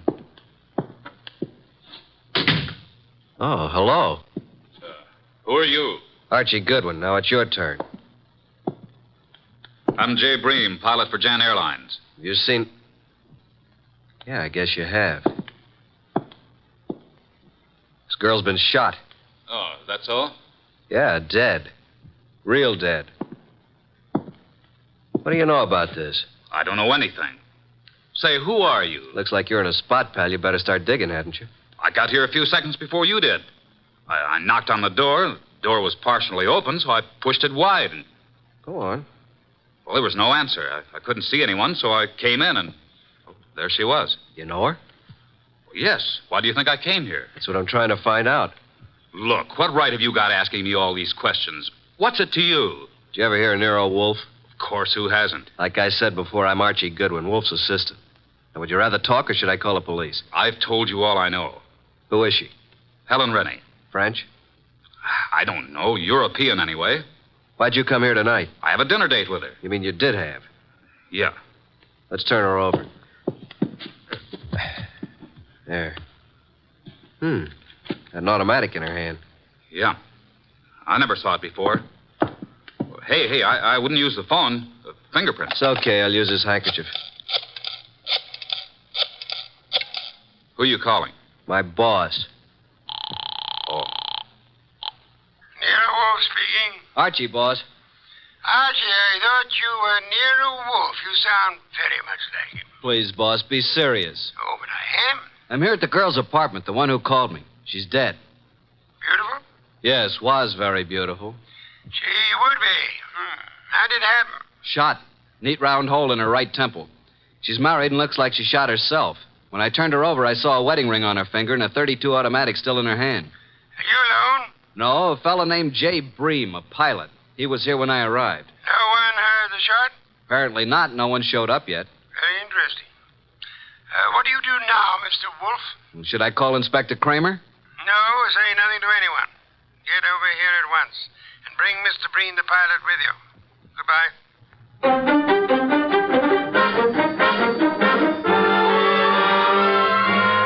That's all you know about it, Mr. Breen? That's right, Mr. Wolfe. Just like I told Mr. Goodwin here. The whole thing sounds... Hey, I just thought of something. Pray tell, Archie. It can't be suicide. Oh, and why not? How can a dead woman hang up a phone? You finally arrived at that, Archie. Amazing. Of course she couldn't. She was murdered. Murdered? Yes, Mr. Bream. But I thought she committed suicide. Please, Mr. Bream, it'll be better if you don't think. Where do you stay? 321 West 19th, apartment 5. And your job? I've 10 days vacation. Started yesterday. One thing, Mr. Bream, I suggest you don't leave town. Furthermore, talk is not advisable. I strongly recommend that you adopt precautions. Yes, sir. Show Mr. Bream to the door, Archie. Yes, sir. Right this way. Good night, Mr. Wolfe. Good night. I didn't want to tell you in front of Mr. Bream, but I found this in her purse when I sent him for a sheet to cover the body. $1,000 check. Made out to Mr. Nero Wolfe. Well, boss? I think it's time we phoned Inspector Kramer. Should I? Who else, Archie? Who else? My apologies. I forgot how heavy that phone really is. Archie. Oh. Do you want me to talk to the inspector? I'll do the talking. Should I hold the phone for you? You can get me some beer. Inspector Kramer. One moment. Here you are. It's Nero Wolfe, Inspector. I think you had better go over to the Paul Hotel. Yeah, why? I believe you'll find a dead woman there. A dead woman? What is this, a gag, Wolfe? I'm afraid not, Inspector. Well, how did you know about it? Have you been over there? Telepathy, Inspector. Mental Wolfe, I'm too busy today to listen to nonsense. Telepathy. Don't give me that kind of stuff. If I find a body, I'll lock you and Goodwin up. You watch your blood pressure, Inspector. Never mind about my blood pressure. One thing, Inspector. Yeah? Would you hold off the press for the present? Why? What are you holding back, Wolfe? Will you stop your idiotic jabbing to what I ask? Okay. By the way, Wolfe, I suppose you know the girl's room number. Naturally, Inspector. It is room 304. So hurry. Oh. Dear Inspector Kramer, he's so fond of me. Archie. Yes, sir? I suggest you call the bank in the morning and find the person who's handling Miss Renee's account. Try to bring all her canceled checks over here. And what if they won't hand them over? Then Kramer will get an order issued to do so. Simple?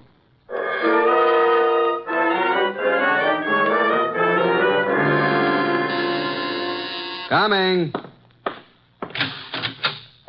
Well, where's Wolfe? Where do you think he'd be? In his big chair. Good evening, Inspector. I expected you before this, Inspector. What kept you so long? If I told you I had a flat tire, would you believe me? Now start giving, Wolfe. What did you know about the dead girl? Inspector Kramer, do sit down. Relax. Nervous tension is such a deadly thing. Now listen here, Wolfe. Would you like some beer? Most soothing, you know. Come on, what's the dope on this case? Fill the inspector in on the details, Archie. I was here talking to the girl over the phone. There was a shot, and then I went over to her hotel and found her the same as you did, dead on the floor. And the phone was placed back on the hook. Come on, Wolfe. There's more to this than that. Let's have it. Really, Inspector? Who was she? You don't know? I mean, what do you know about her? Now get this straight, Wolfe. Please, Wolfe, what's this all about? A girl's been shot. Her name is Helen Rennie. What's the dope? Did you have a ballistics report made on the gun? Well, not in this short time, but I will. How did you make out your report? Suicide, naturally. Archie was talking to the girl on the phone at the time she was shot. So she chooses to kill herself talking to your assistant. Why, you big, flat-footed... Inspector, precisely how can a dead girl hang up a phone? Why, she, You see, Inspector, quite impossible. And now I suggest you make out your report murder. Murder? Wolfe, tell me, why is it you're always mixed up in these cases? That, Inspector, would be as difficult to answer as it would be to convince Archie of the danger of the female of the species. Oh, what's the use? No one ever answers my questions. I give up. Oh, Inspector, I do hope you will bring the girls' canceled checks tomorrow if they don't turn them over to us. What? The inspector is just going. Archie, please see him to the door. I'm not helpless. Good night, Inspector. Good night.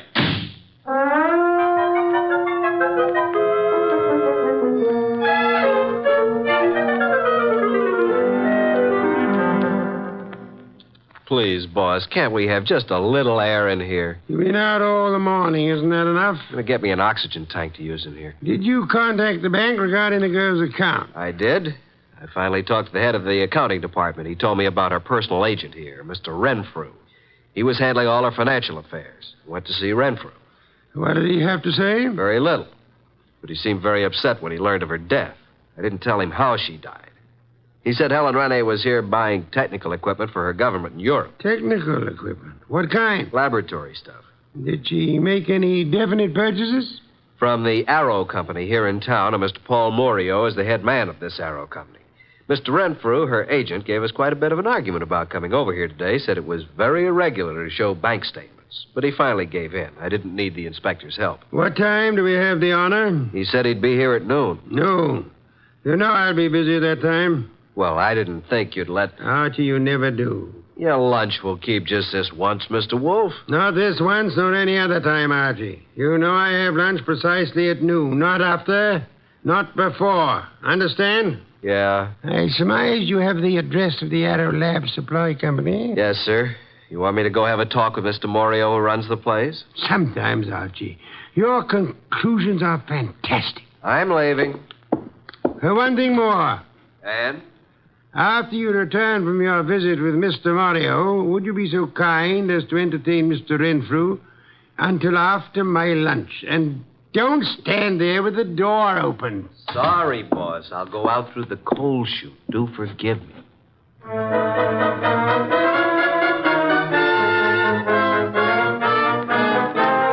Arrow Supply Company. Come in. Oh, Mr. Morio in? Yeah, I'm Morio. My name's Archie Goodwin. What can I do for you, Goodwin? I'm Nero Wolfe's assistant. You've heard of Nero Wolfe? I don't get around much. Tell me about him. How should I answer that? Any way you like. Nero Wolfe's a detective. Did you ever hear of a Miss Rennie? Stop shadow boxing, Mr. Goodwin. What's on your mind? I understand you sold Miss Rennie some laboratory equipment. Is it a jail term? Now, listen, Mr. Goodwin, I have a nice, respectable business here, so what do you want? Spill it. When'd you last see Miss Rennie? 2 days ago. Talked to her since? Once on the phone. What time was that? Yesterday morning. You called her from your office here? No, from my hotel room. Now, look, let's quit playing cat and mouse. Why all the questions? Miss Rennie is dead. Dead? Who did it? Now, wait a minute. You don't think I had anything to do with it? What makes you think anyone did it? It'd be the only reason cops would get into it. You know, Morio, I'm beginning to wonder just how long you've been in the lab supply business. You know what a retort is? And don't tell me it's a snappy comeback. Now, what's the matter, Goodwin? What's eating you? Look, Morio, I came here to find out something about Helen Rennie. Just what sort of equipment did you sell her? It was heavy stuff, heavy chemical work. Where is it? We don't have samples, just pictures. Yeah, we ship it direct. Oh, so the purchaser never sees what he's buying. That's right. Could I see what she purchased? I'm afraid not, Goodwin. Besides, what difference would it make? Did Miss Rennie see what she bought? No, I already explained that. Now, I'm busy, Goodwin, so if you don't mind... Okay, I'll run along. Good afternoon, Mr. Morio. I'm sure we'll meet again. Soon.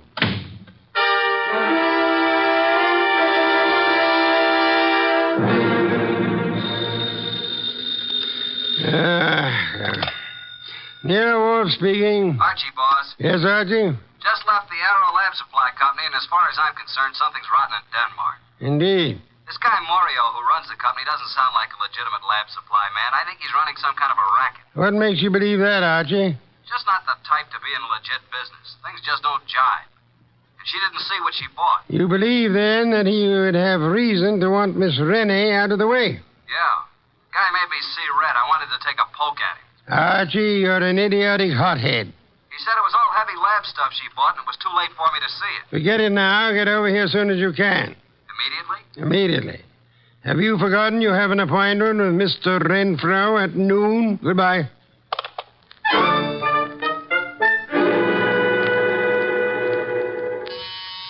Coming. Hello, Mr. Goodwin. Mr. Renfro. Well, who's this? My goodness, come in. Yes. Come in, my dear. Thank you. Mr. Goodwin, I brought my secretary along. I hope you don't mind. Mind? Why, Mr. Renfrew, how could anyone object? Mr. Goodwin, Miss Bennett. Oh, Miss Bennett? First name? Jean. Do you always use this approach, Mr. Goodwin? Only at noontime, and my name's Archie. Well, this is a happy surprise. Please sit down, Jean. Allow me. Thank you. Well. Wasn't it Mr. Renfrew you wanted to see? Yes. Mr. Wolfe will be down shortly, Mr. Renfrew. Please be seated. Thank you. Is something wrong, Mr. Goodwin? Not a thing, Miss Bennett. Not from where I sit. I don't believe a word he says, miss. His judgment concerning women is not to be trusted. Thank you, Mr. Wolfe. You're so kind. Mr. Wolfe, Miss Bennett. How do you do? Mr. Wolfe? Mr. Renfro, I presume. Yes? Now we can get down to business at hand, Mr. Renfro. Yes, by all means. I don't understand why we couldn't have discussed this on the phone, Mr. Wolfe. The whole thing is highly irregular. Of course, I know you're trying to do your duty, but... I prefer not to discuss the dead girl's business affairs on the phone, Mr. Renfro. You should appreciate that. Yes, I see. Now, what is it you wish to know? How long have you known Helen Rennie? About a month. When's the last time you talked to her? Yesterday. What time? Why, about 2:30. I called her from my room. She was here on government business. You brought the canceled checks? Here you are, Mr. Wolfe. Quite sizable amounts, Mr. Renfro. Very interesting indeed. Yes? You see, Miss Renee made some very large purchases, Mr. Wolfe, and of course they were all quite legitimate. Would you mind if I kept these checks overnight? Well, Thank you, Mr. Renfro. By the way, was Miss Rennie right or left-handed? Why, left-handed, Mr. Wolfe. Why? Just inquisitive. Now, if you will excuse me, Miss Bennett, Mr. Renfro, I have a very urgent appointment. Well, if I can be of any more service, don't hesitate to call on me, Mr. Wolfe. Thank you, sir. Oh, dear. Poor Miss Renee. I hope the person who did this dreadful thing is dealt with properly. Indeed. I must run along now. Yes, this way. Must you go too, Miss Bennett? Good day, Mr. Wolfe. I must, and good day. See you soon, Miss Bennett. Well, boss, what do you think? Isn't she a beauty? I'm sure I'm not a fair judge, Archie. Do you happen to know where the Morio warehouse is? Why, yes. It's at the other end of town near the river. Oh, no, not again. 9 o'clock tonight. Okay. I suppose you want me to take a gander at what's in the warehouse, break in like a burglar? Archie, if your mind were free of women, I do believe you could reach phenomenal heights in this your chosen profession.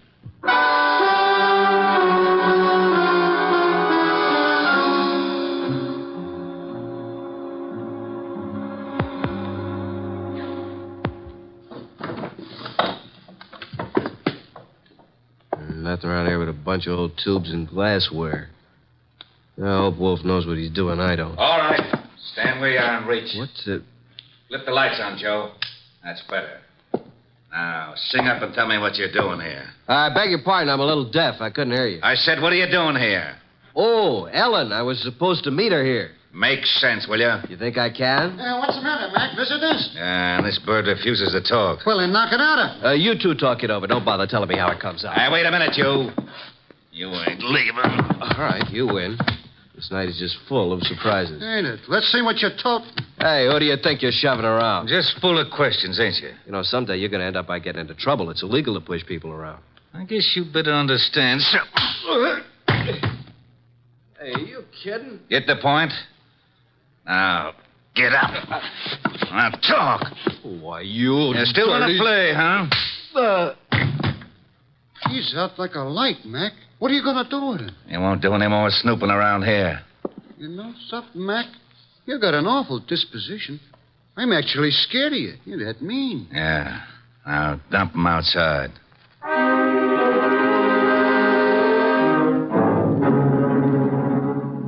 Hey, boss. It's me, Archie, remember? Archie, these interruptions are detestable. Can't you see I'm busy? Is that you, Archie? I've been busy too, boss. Look at my face. I had an accident. From your appearance, I'd say that someone else had been busier. All right, Mr. Goodwin, as long as you insist upon interrupting my meditation, start at the beginning. Mr. Wolfe, I arrived at the warehouse. I went inside. I saw a lot of packing cases and a bunch of old glassware, worn-out junk. 2 men jumped me. I came to lying in the alley. I staggered to a cab and made it home. End of story. Archie, your repertoire of words is most astonishing. And your description of Morio's warehouse is without doubt most enlightening. I thought you'd like it.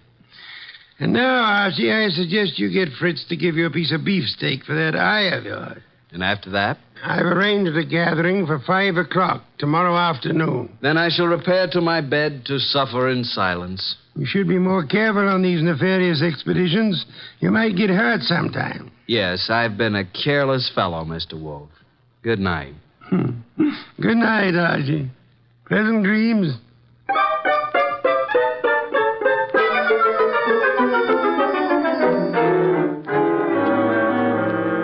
Mr. Wolfe, I'm glad you called me early. I was just about to leave town for a couple of days. What is this conference about? Not at this time, sir, if you please. I'm glad you could come along, Miss Bennett. I'll be happy to assist in any way I can, Mr. Goodwin. Archie? Right. Well, good evening, Mr. Morio. I knew we'd meet again. It's no fault of mine, Goodwin. Please come in. Come in, Mr. Morio. You don't want to keep the rest of the guests waiting. What do you want with me? Why, what? Nothing. Mr. Wolfe, this is Mr. Morio. Sit down, sir. Take the red leather chair. For special guests, Mr. Morio. Yeah? Now, gentlemen, you're probably wondering why I asked you here. Naturally, you know it has to do with the death of Helen Renee. Mr. Morio, I understand you and Miss Renee had some business transactions that involved quite a sum. That she purchased laboratory equipment. That's right.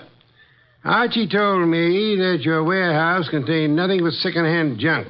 It was a shame, Mr. Morio, that this shipment was delayed by a shipping shortage. Otherwise, you might have gotten away with it. Is this why you called me over here? It is immaterial to the case at hand. Actually, I'm only interested in Helen Renee's murder. Hey, wait a minute. You don't think I did it?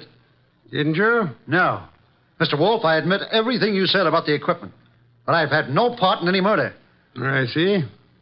Mr. Breen, you're a pilot of Wallflower. If you had shot the girl and wanted it to look like suicide, in which hand would you put the gun? Why, her right hand. Indeed. Where did you first meet Miss Renee? Boarding the plane at Orly Field, Europe. Mm-hmm. Mr. Renfrew. Now, look here, Wolfe. This has gone too far. I won't be put through any third degree.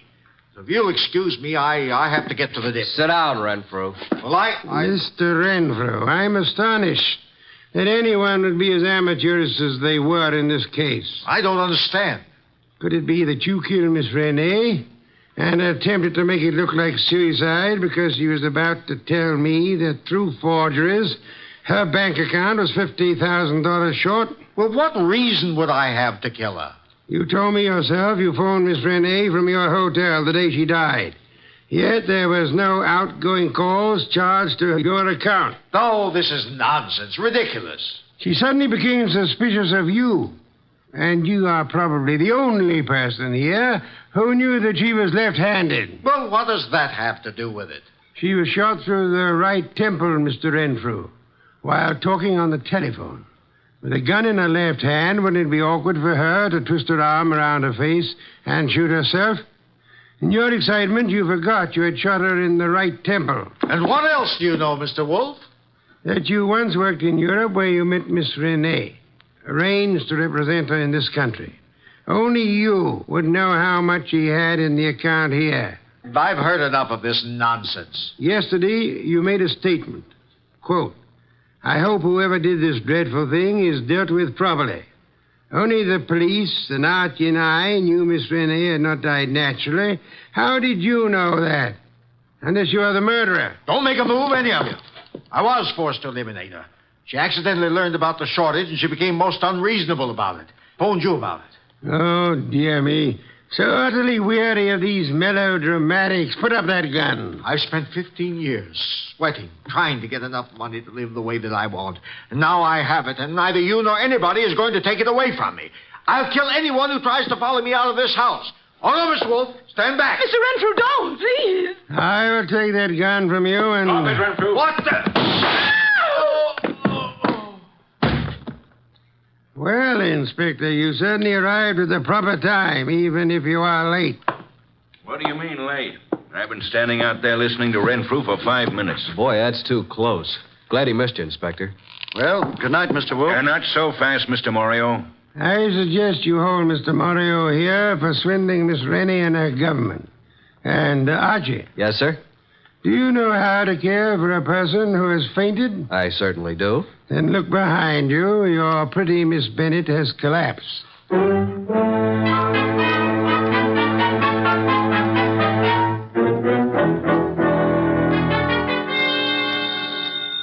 I'll get it. Hello? Is this Miss Jean Bennett? Yes. Is Archie Goodwin there? Well, yes. Just a minute. It's for you, Archie. For me? Mm-hmm. No one knows I'm here. Hello? I thought I'd find you there, Archie. How'd you know I was here? I figured that by the skill you expressed on reviving a patient from a deep faint.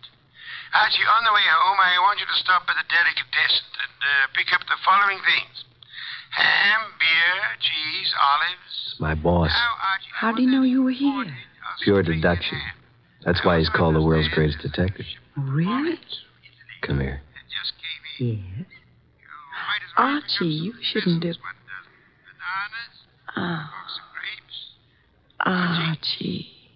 Archie, you listening to me?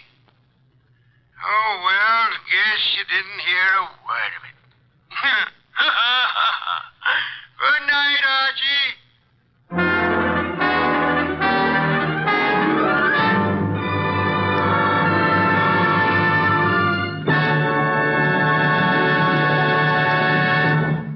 You have been listening to The New Adventures of Nero Wolfe, starring Sidney Greenstreet.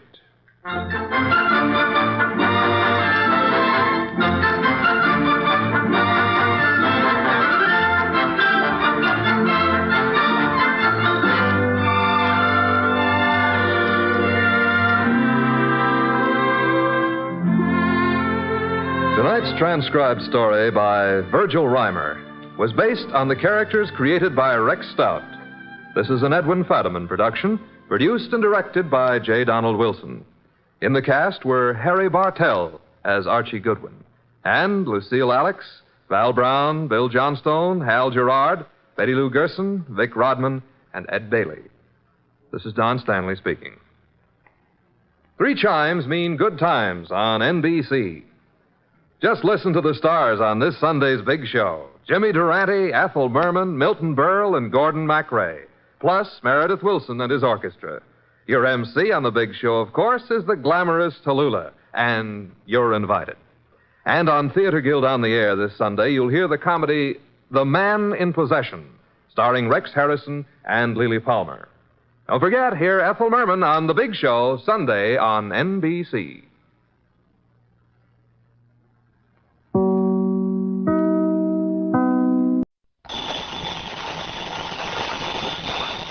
Johnny Dollar. George Reed here. Georgie, how's Floyd's of England holding up this hot weather? Fine, Johnny, fine. Tell me, does the name Franklin P. Franklin mean anything to you? No, I can't say that. Oh, no, wait. You mean the World War I fighter pilot who made such a name for himself came from right here in Hartford? That's the one. Oh, sure. One of my boyhood heroes. Yeah. Frankie the Flying Fool, they called him. Yes. Big plaque over at the library about the couple of dozen enemy planes he brought down. Yes. Which was quite a record in those days. Yes, Johnny. Something of a legend, too, because he gets shot down one day, be right back in the air the next. Yes. Just didn't know when to quit. Well, he isn't still alive, is he? No. Well, I didn't think so.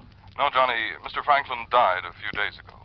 Only a few leaving days? a considerable amount of life insurance. With our company, of course. Oh, I see. Over $110,000 that's to be divided equally between his two sons, Randolph and Philip. Or, of course, the survivor. Uh-huh. Well, what's your problem? Well, Randolph is no problem. He lives right here in Hartford. As a matter of fact, he buried his father. But we need to find Philip. If that is, if he can be found. Now, what do you mean by that? Well, suppose you come on over here to the office and I'll tell you what I know. Sure. Why not?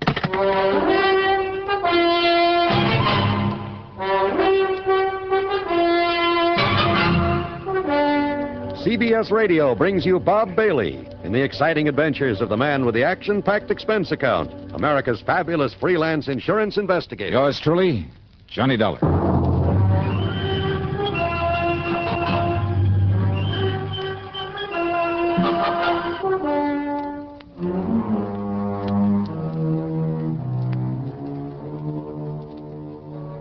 Expense account submitted by Special Investigator Johnny Dollar to Floyd's of England, North American Office, Hartford, Connecticut. Following is an account of expenses incurred during my investigation of the Twisted Twin matter.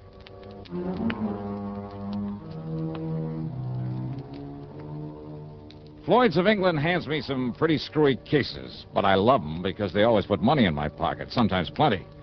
So, expense account item 1, $1.10 for a taxi over to George Reed's office in the big new building on the square. Yes, Johnny, as you mentioned over the phone, Franklin was one of the wildest, most daring aviators in all of World War I. Yeah, from what I've heard and read about him, flying and fighting was a kind of obsession with him. That's exactly what it was, an obsession. It was more than that. It was a mania. Yeah. They simply couldn't keep him down. They could blast his plane out of the sky, fill him full of lead, but within a day or two, he'd be back up there fighting again. Yeah, must have been a real nut about it, huh? That's almost an understatement. So what about him, George? Well, a few days before that war ended, flying through a storm on the way back from a mission over Germany, he crashed into a mountaintop. Not from enemy fire, mind you. He'd shot down 3 Fokkers that day single-handed, but because of his own wild miscalculation. Yeah, but it didn't kill him. No, but he was badly injured. Very badly. Didn't regain consciousness for days. When he did, when they told him he'd never be allowed to fly again, well, Johnny, the man literally went out of his mind. No kidding. If it hadn't been for his family's money, Franklin would probably have spent the rest of his days in a mental hospital. Kind of a shame for a man like that. Well, you must remember that even from childhood he was a pretty erratic... Well, anyway, after a few years of expensive medical and psychiatric care, he apparently recovered, both physically and mentally. Good. He was able to manage the estate his parents left him and marry and raise the 2 sons I mentioned, the twins, Randolph and Philip, now his sole heirs. Mm-hmm. What about his wife? Their mother, Grace Franklin, died when they were born. Oh, I see. Twins, you say? Yes. Identical? Absolutely identical, in appearance. What do you mean by that? Well, Johnny, they both inherited some of their father's instability. Now, you'll see what I mean when you meet them. That is, if you do meet them both. Yeah? Now, Randolph, living here in Hartford, is a salesman. He's on the road for a big machine tool manufacturer, and so far as we know, doing all right. Uh-huh. And Philip? Well, from what little we know about him, Philip, the stupid one, well, the last we heard, he was a henchman, I guess you'd call it, of a man named Carlo Fazzetti. Fazzetti? Yes. The mobster out Yes. in Chicago? Yes. I had some mighty unpleasant dealings with Fazzetti one time. Well, have you contacted him, ask him what he knows about Phil? No.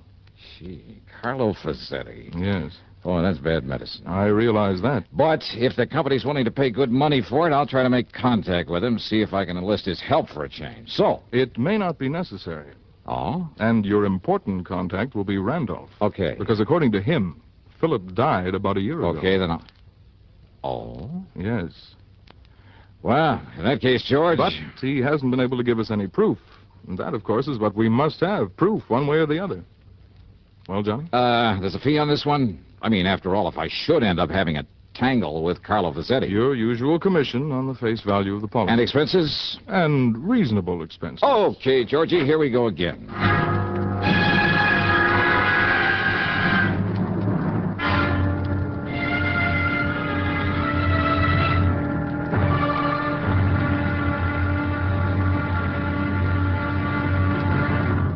now, Act Two of yours truly, Johnny Dollar.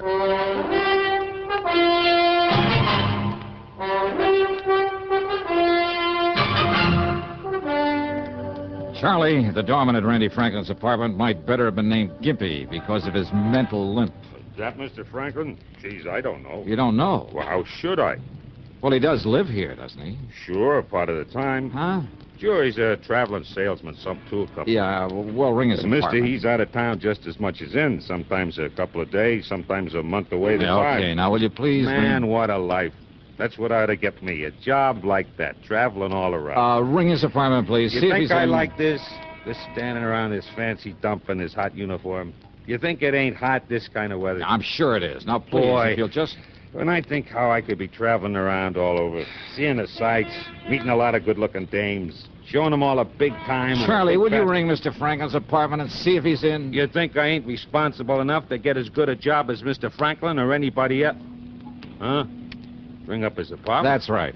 I can't do it. Can't do it. What do you mean you can't? A phone got busted a couple of days ago, and I forgot to call the repairman. But like What's I was the number saying, of his apartment? 4A on the 4th floor. But like I started to Okay, say- thanks. Yeah, well, like I was saying, me, I could be... Wow. Wait.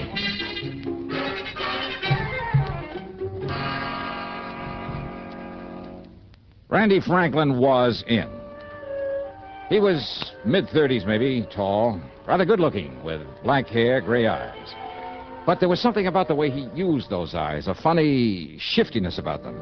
And he was nervous, terribly nervous, with a trick of twitching his head so quickly I almost expected his neck to snap. His handshake was warm and friendly enough, though, but his hands trembled. He drummed his fingers on the arm of his chair and kept adjusting his tie, touching his forehead, running his fingers down the edge of his jacket. Of course, I wish you could find Philip, Mr. Dollar, but you can't. Well, you seem pretty sure of that, Franklin. I am absolutely sure. Philip is dead. It happened about a year ago, and Mr. Dollar, it was my fault. Well, now, why do you say that? Philip lived in Chicago. He worked with a man named Carlo Vizetti. So I've heard. You know who Vizetti is? I've met him. Oh. I see. Yeah. Then you can understand why Dad was very disappointed in Philip. And when he became sick and Philip couldn't come here to see me, well, it was about that time I had to go to Chicago on business. I ran into Philip, and I told him, Mr. Dollar, I told him that unless he came back here and squared things with Dad, got himself a legitimate job and settled down, Dad would cut him out of his will, out of the insurance. Oh, is this true? Yes, I believe Dad might have cut him off. Well, now, it seems to me that would have been to your advantage. Thank you, but I prefer to get along on my own, which is why I wish you could find Philip now. But you can't. Yeah, you said that before. Of course, a share in Dad's estate, of course, I'd welcome that. But not all of it, if it meant cutting off my own brother, and... You look as though you don't believe me. Well, just keep talking, Randy. The point is, the threat of losing some of the estate persuaded Philip to fly back here with me to see Dad. But then, Mr. Dollar... Yeah? Well? Mr. Dollar, Look, are you always this nervous, Randy? No, it's just when I think about what happened, then it was such a frightening, such a terrible, such a shock to me. I don't think I'll ever get over it. When what happened? Probably accounts for these lapses, these blackouts that occur when I can't remember things, lose track of things weeks at a time. When what happened, Randy? The airplane, unscheduled, we ran into a storm over the Alleghenies. We crashed into a mountaintop. Oh, I see. Do you? Do you really? Do you know what it meant? The same kind of a crash that years ago caused my dad. Yeah, to lose his sanity for a while. No! You mustn't say that. He was as sane as you and I. It was just the fear, the terrible, uncontrollable fear and the shock at... Only 3 of us, so far as we know, managed to crawl away from the wreckage. The pilot, a little girl, and myself. Even we were badly injured, we didn't know about each other until much later, because we'd all crawled away in different directions. When I was found, I'd been unconscious for several days. Like your father after his crash during the war. No! Please, don't. Please. All right, I'm sorry. They found Phil's remains in the wreckage? The wreckage of that plane burned completely. That is why the morbid-minded men at your insurance company can never have the sort of proof they seem to want. Poor Philip's body. Oh, I see. In any event, though, it Looks as though you're the sole beneficiary of your father's insurance. And I tell you, I don't care. Don't you understand that? If you like, I'll give Philip's share to some charity. Randy, give me the name and address of the company you work for. Why, it's in New York, at the... Oh? Why? Because I've suddenly got a real crazy hunch, real crazy. Don't use that word. Okay, then. I got myself a real wild hunch. How's that, huh? Yeah. Instead of going on back to the insurance company and telling them to pay off this policy to you, the sole survivor... Yes, Mr. Dollar. Well, Randy, I'm going to continue my search for your brother. Search? For Philip? After all, I've just finished... Are you serious, Mr. Dollar? I sure am. But I told you... Yeah, you told me. Just stick around, Randy. And now, Act 3 of yours truly, Johnny Dollar and the Twisted Twin Matter. Expense account item 2, 3820 for a day in New York, locating and checking with the machine tool company that Randy worked for.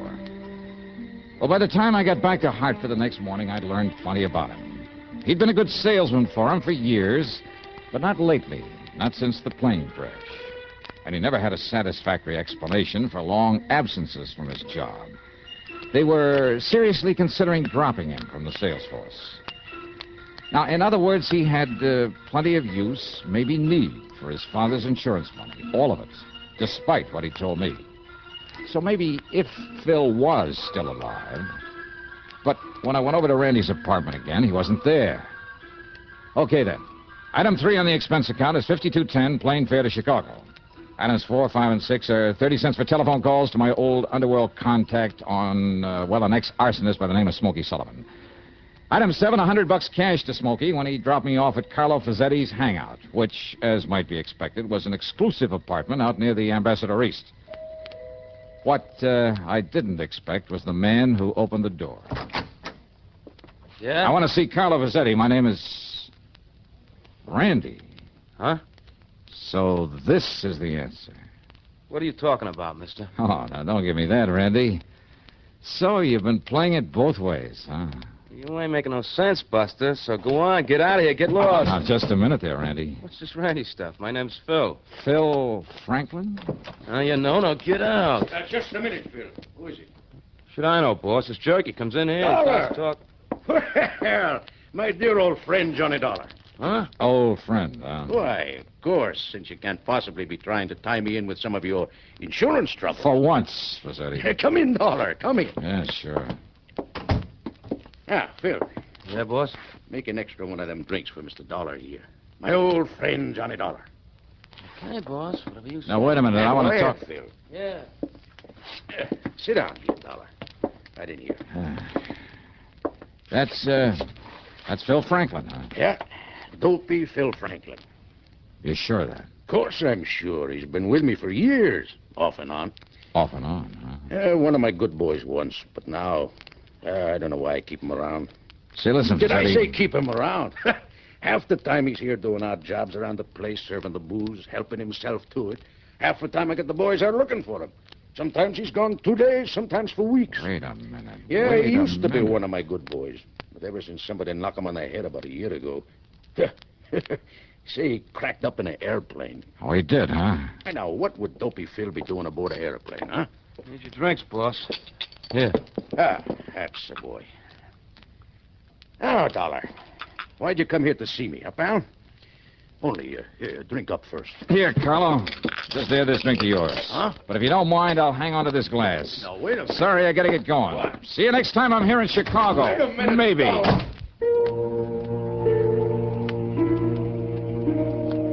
I wrapped the highball glass carefully in my handkerchief, stuffed it into my pocket, then spent item 8, $4.90 for a taxi. Item 9, another $52.10 for a plane ticket back to Hartford. Item 10, $1.50 for a cab to my apartment. Well, there I picked up my car and drove over to Randy's place. He wasn't there. Item 11, $10 to the doorman, Charlie, to keep his eyes open for once and to phone me when Randy came in. And to keep his mouth shut. Well, as I might have expected, Charlie's call didn't come until 5 days later. Item 12, $4.85 for a tank full of gas. At police headquarters, I picked up Lieutenant Tim Waverly, who spends most of his time in the lab, not in uniform. I gave him the highball glass, some instructions. Then together we drove over to Randy's apartment. And this time he was in. Yes? Oh, Mr. Dollar. Yeah, that's right. You've been away, Randy, huh? Away? Oh, why, yes, I guess I have. Yeah, I guess so. Oh, Tim Waverly, a friend of mine, Randy Franklin. Hi, Mr. Franklin. How do you do? Just where were you, Randy? Does it make any difference? Where? Well? Well, Mr. Dollar, I don't know. No, I'll bet you don't know. All right, let him see it, Tim. Sure. Mr. Franklin, have you ever seen this glass before? Here, take it. What? I said take it. Here. All right. Well, have you? No, I can't say that I have. Okay, thanks. Let me have it back. Well, of course. Here. Want to take it back to the lab, Tim? The lab? No need to, Johnny. These prints are identical, all right. Mr. Dollar, what's this all about? Randy Franklin, huh? And Phil Franklin, too. What? Yeah, so ever since that plane crash, huh? Please, don't talk about that again. Oh, sorry. Afraid you'll get all nervous, all upset again? Yes, don't you see? This last blackout was right after you were here before. Blackout, huh? Yes. You expect me to believe you don't know where you went, where you've been ever since then? It's true, Mr. Dollar. Are you kidding? I saw you in Chicago posing as Phil. No. What do you mean, no? It's not true. It can't be Those true. identical fingerprints on this highball glass prove it. I don't know what you're talking about. But why? What kind of a racket were you trying to pull? Dollar. Did you have some crazy idea that maybe, just don't maybe... talk like that. I told you not to talk like that. Do you hear me? All right, now, you just keep your hands to yourself, No, Randy. because you're trying to upset me again, but I won't let you get out. Get out Now, of here. just a minute, Watch you. it, Johnny. I'll show you. Coming here this way. You hear me?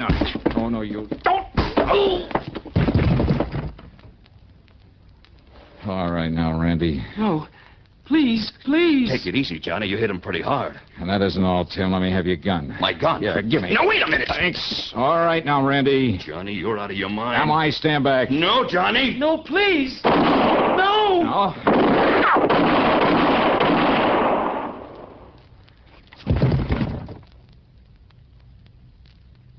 Johnny, if I didn't know you... Okay. It was the shock that knocked him out, Tim. I know. You not only didn't hit him, you didn't try to, but yeah, I that's didn't... right. Now, let's get him over to old Doc Parsons. Dr. Parsons? Yeah. The psychiatrist? Yeah, come on. Give me a hand with him.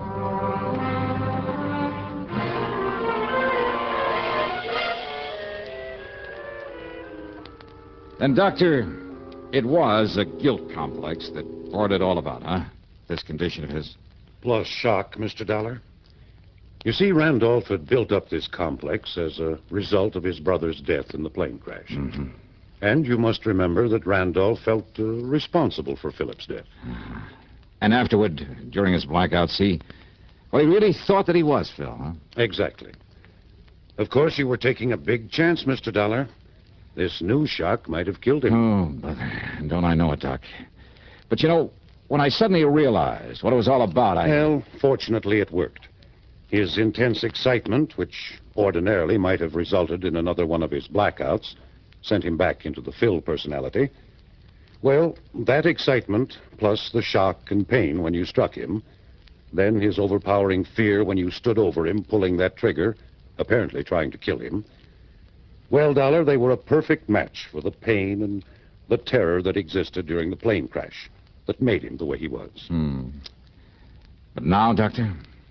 Well, I'm convinced that with proper care, Randolph will now be all right. Will be himself, entirely. Good. Just, don't you ever try anything like this again, young man.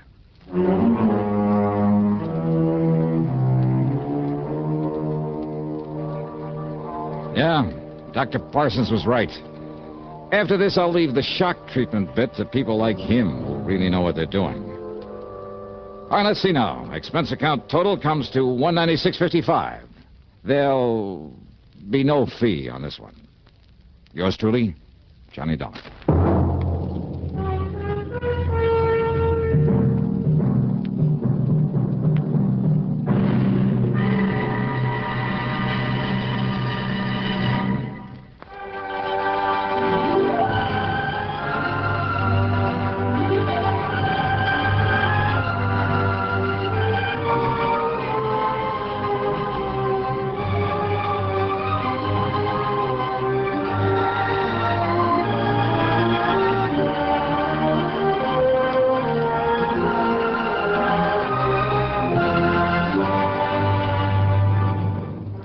truly, Johnny Dollar, starring Bob Bailey. Originates in Hollywood and is written, produced, and directed by Jack Johnstone. Heard in our cast were G. Stanley Jones, Frank Gerstle, James McCallion, Jack Moyles, Herb Ellis, and Russell Thorson. Be sure to join us next week, same time and station, for another exciting story of yours truly, Johnny Dollar.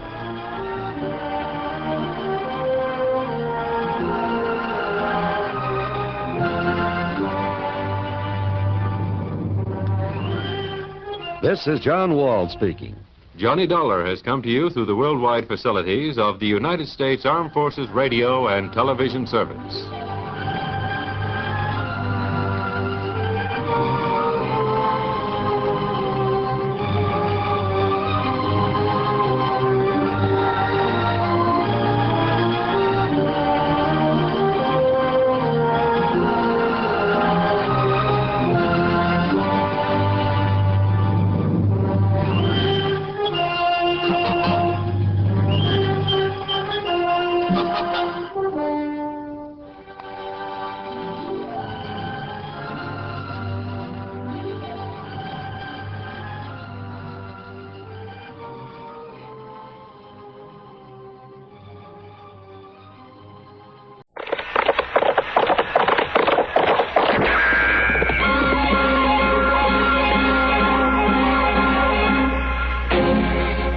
Dodge City and in the territory on West, there's just one way to handle the killers and the spoilers, and that's with a U.S. Marshal and the smell of Gunsmoke.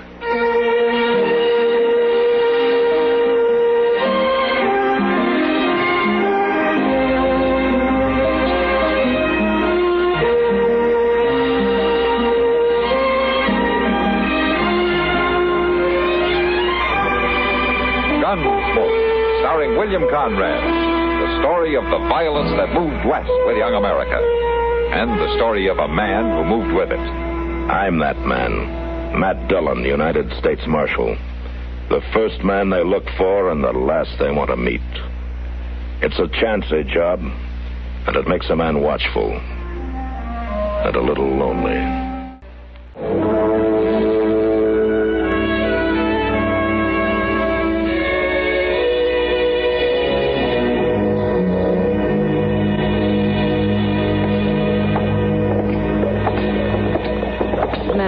Try not to be hard on Chester, huh? I'm not going to be hard on him, Kitty, but if a man isn't doing his job, I'm well, afraid Matt's right, Kitty. Why, the other day I was riding through Cottonwood Grove, and there was Chester, big as life, lying under a tree with a straw stuck in his mouth. What day was that, Doc? What day was it? Let me see. I was on my way to Reb Morgan's place. See, that youngest kid of Reb's got himself wrapped up in a roll of barbed wire. I thought I would never get him out. What day, Doc? Oh, what day? Now, let me think. Thursday. It was Thursday. Yeah, that's the day he was supposed to clean the rifles, get a new stirrup leather for my saddle, and do a half a dozen other things he hasn't been doing for the last 10 days. Well, what did he say, Doc? Well, he didn't even see me. He just lay there staring up at the sky. Matt, I think I know what it is. What? Chester's got spring fever. Spring fever? She might be right, Matt. We've sure been having the weather for it. Yeah, I've got a touch of it myself. Well, Chester's going to have to straighten out. This has been going on for weeks. I'll see you two later, huh? Now, you be easy on him, Matt. All right, Kitty.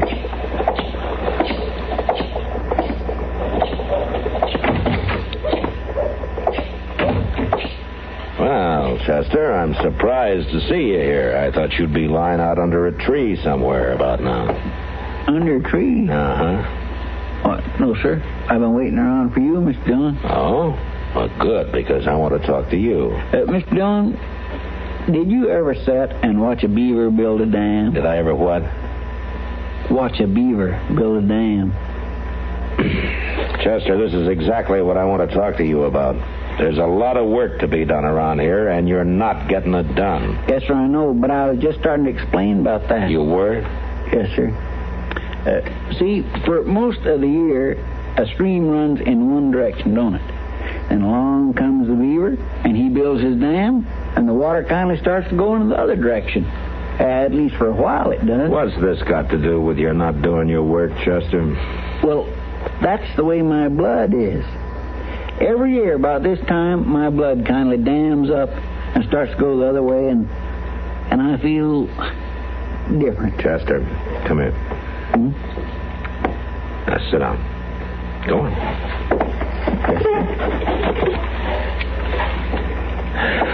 All right. Out with it.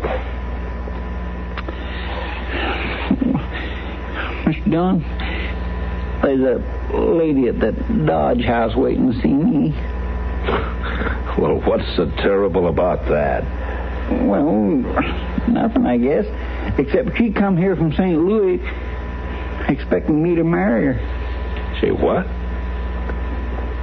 Chester, what have you been doing? Well, I've been writing letters to some ladies out of town. What ladies? Lonesome ladies, Mr. Dillon. See, I run across a bunch of St. Louis newspapers, and there was all these ads, and me feeling like I'm doing all, I just kindly wrote to several of them. And you've never even seen this woman then, huh? No, sir, I ain't. Well, what did you say in the letters? Well, I just told her about myself. The truth? Well, here and there, I might have stretched things in mind. Well, what you're trying to tell me, Chester, is that you wrote a bunch of lies, and now one of these women is here to call your hand. Is that it? Would you go talk to her, Mr. Dillon, please? You mean you want me to get you out of it? Yes, sir. Well, Chester, All right. What's her name? Mrs. Cora N. Gatesley. Mrs.? She's a widow lady. Oh, fine. You want me to tell her that you've left town? We don't know where you are, something like that. Is that it? Well, no, sir. Not exactly. Then what? Well, if you don't mind too awful much, Mr. Dillon, would you tell her you're Chester Proudfoot? That I? Well, see, then you could go on about how you ain't going to marry her and all that. Wait a minute. You don't understand, Mr. Dillon. Wait a minute, Chester. Mr. Wait a minute. I sent her your picture. You did what? It was an awful good likeness. Remember that one of you standing in Mr. Titus's studio holding that bowler hat in your hand? Oh, where are you going, Mr. Dillon? Chester, I'm going to tell her the truth right now, and you'll see that you're here when I get back. Yes, sir. Oh, dear, I wish I hadn't never learned to write.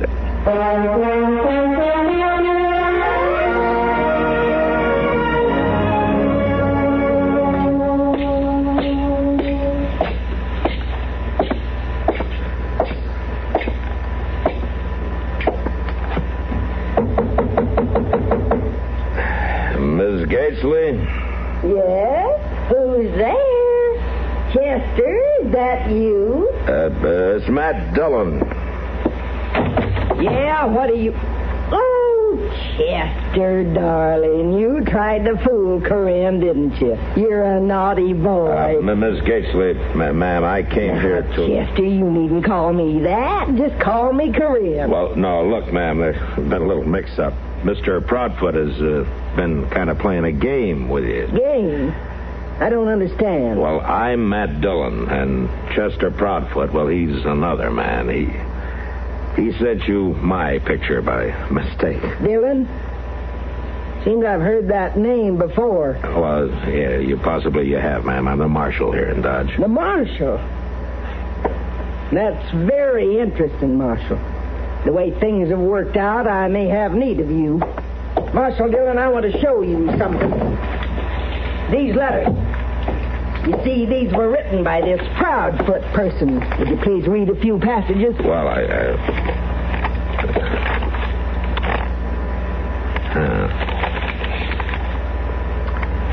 Yes, I see. What would you conclude from that, Marshal? Well, he's expecting some money to come his way soon. What else? And he's not above marrying the right woman. Marshal, would you please tell Mr. Proudfoot that I'm waiting for him to call on me? Yes, ma'am. I'll tell him. Good day, Marshal. Good day, Miss Gaisley.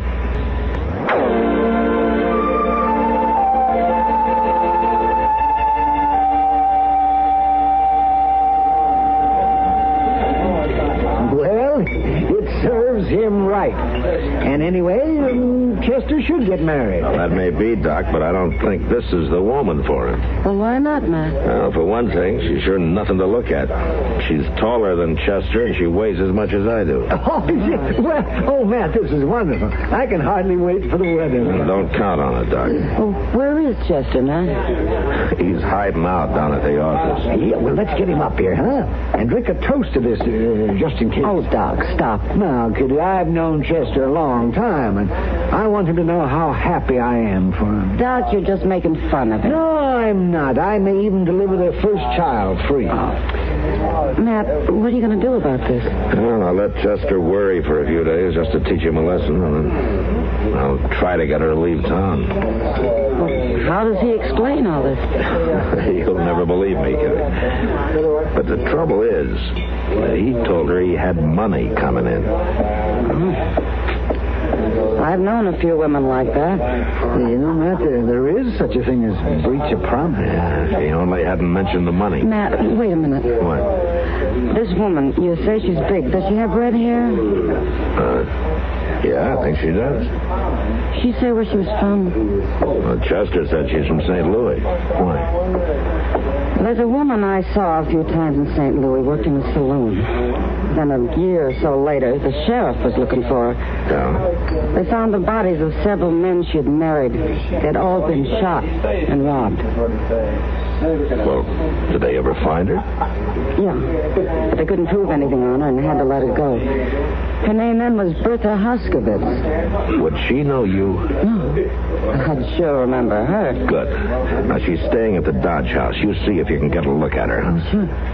You going to take her in, Matt? There's no way I can yet. But I'll wire St. Louis and see what they say about her. And in the meantime, there's one thing pretty sure. What? If she is Bertha Huskowitz, she's planning Chester for her next victim.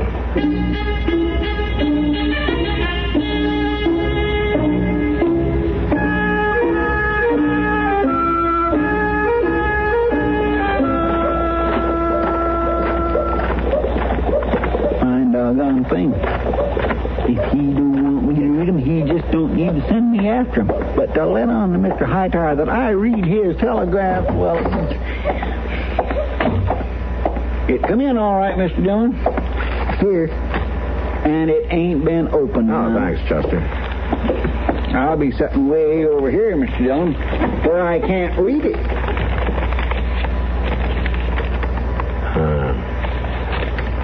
Yeah, just like Kitty said. No need to fear on me reading your telegraphs anymore, Mr. Dillon.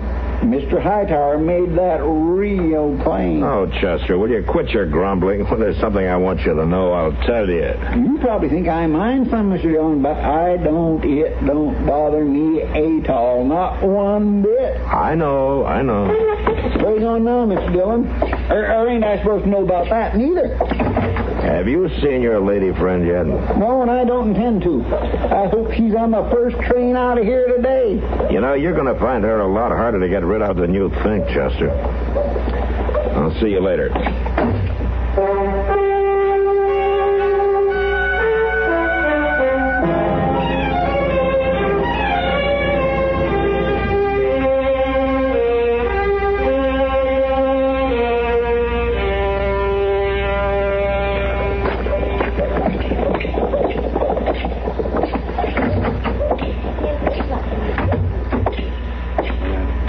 Mr. Bodkin?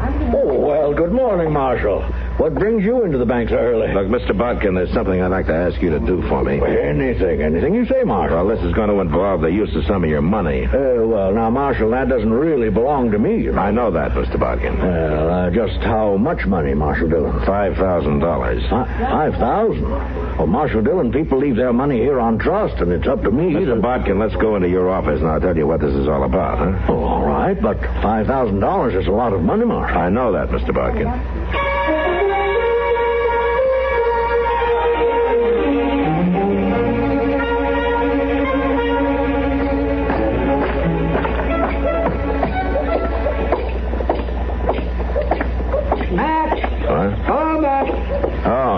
Yeah, Doc. Matt, I've been looking all over for you. Kitty and I saw that Hoskovitz woman going into your office a few minutes ago. Oh? Yeah, you better keep her away from Chester. She's liable to convince him he has to marry her. Well, that's what I wanted to do. I want Chester to think that he really does have to marry this woman. Look, Doc, I tell you what. Huh? You go find Kitty and tell her about this and see that she helps out, huh? Oh, but Chester might get killed. Well, I'll see that he doesn't. Now, you go tell Kitty, and then both of you come right back to the office as soon as you can.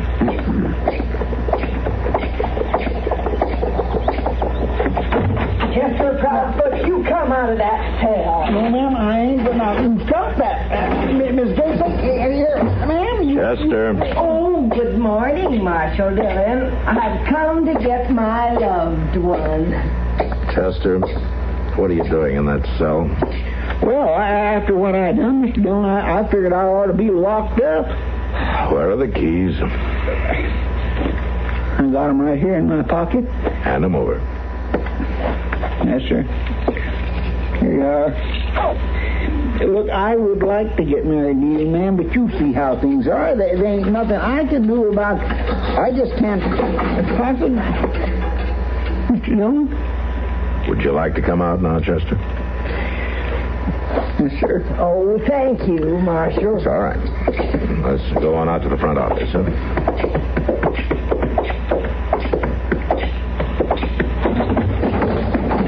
There he is, Kitty.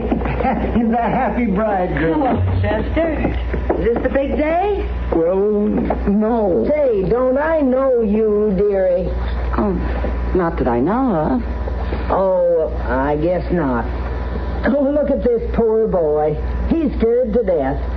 Chester, darling, see how your little Corinne's trembling all over? Oh, my God, just look at that. Don't do I have to go through with this? I never really meant nothing by writing all them letters. I was just having a little fun. Chester, you can't toy with a woman's heart that way. You ought to be ashamed of yourself, Chester. I am, Miss Kitty. Honest, I am. Miss Gaisley, ma'am. Yes, love. You don't want me now, do you? I don't look like much. I ain't had hardly no schooling at all. All I know is helping Mr. Dillon, and that's all I really want to do.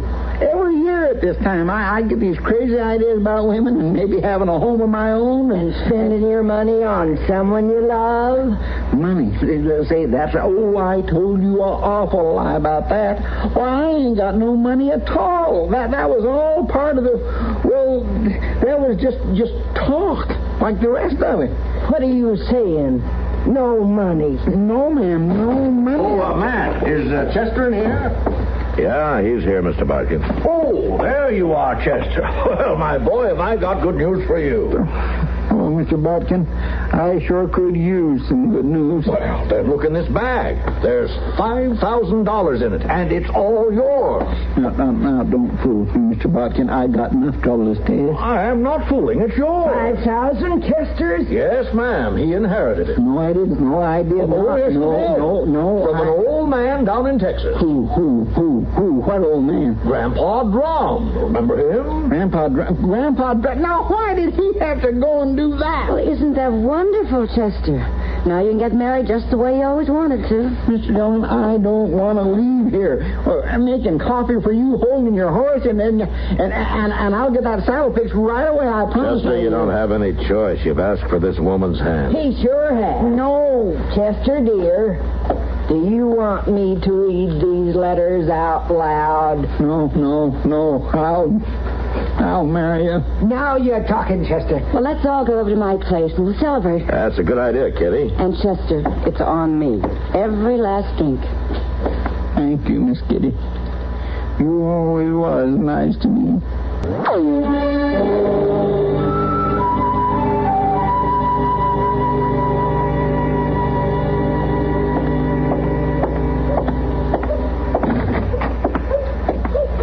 Oh, there you are, Matt.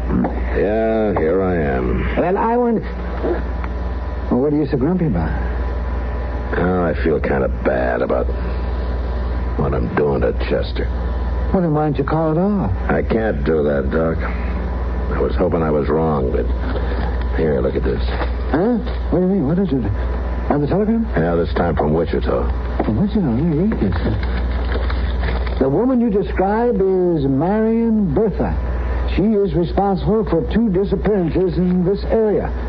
Found both bodies, but can prove nothing. Suspects she works with male accomplice. Signed Sheffield. Male accomplice? Oh, man. You're going to get Chester killed. I hope not, Doc. Well, she's got tickets for both of them on this afternoon stage to London. I know. And says she won't be married anywhere else. She wants to get Chester and his money away from Dodge, Doc. Well, then, what are you doing about it? I'm going to give her enough rope to hang herself. Well, I just hope Chester doesn't get caught in the same noose.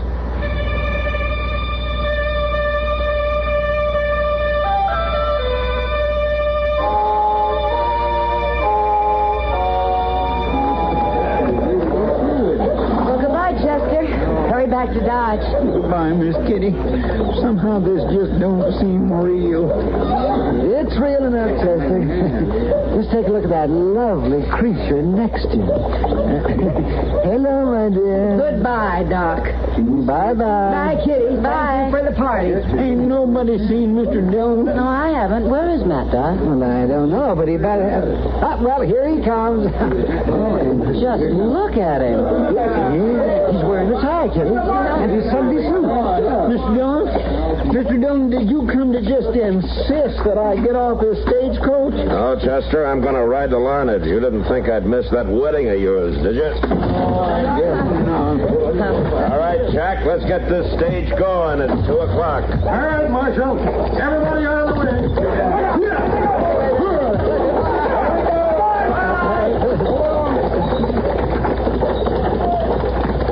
Well, hope everything works out all right, Doc. Oh, I see. So do I, Kitty. So do I.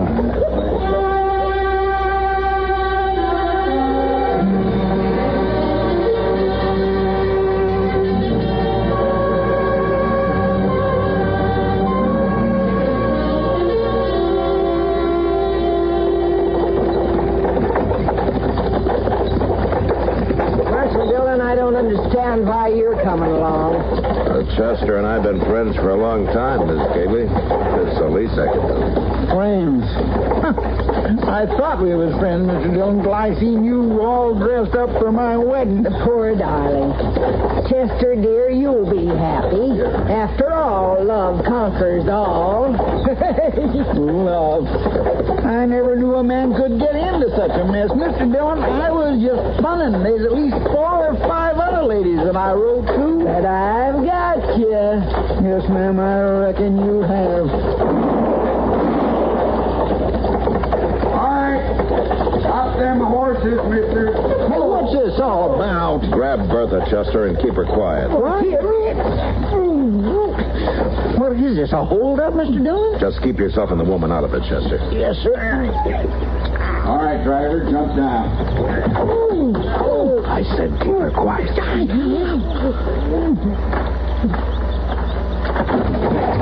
Bertha, it's good. Throw up your hand. Fred! It's the Marshal. Husband! You shot my husband! Oh, Fred!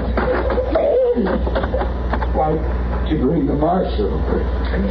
Who's he, Mr. Dillon? She called him her husband, and she was fixing to marry me. No, she wasn't, Chester. She was going to have him kill you. She was? Then you wasn't letting her take me off to get married at all. You was only trying to capture her. Yeah, I had to have both of them, Chester. He's a killer. She may be, too. Well, why didn't you tell me, Mr. Dillon? I could have helped. You did, Chester. You helped a lot. I did? I did? Well, say now. I reckon I did at that, Mr. Dillon.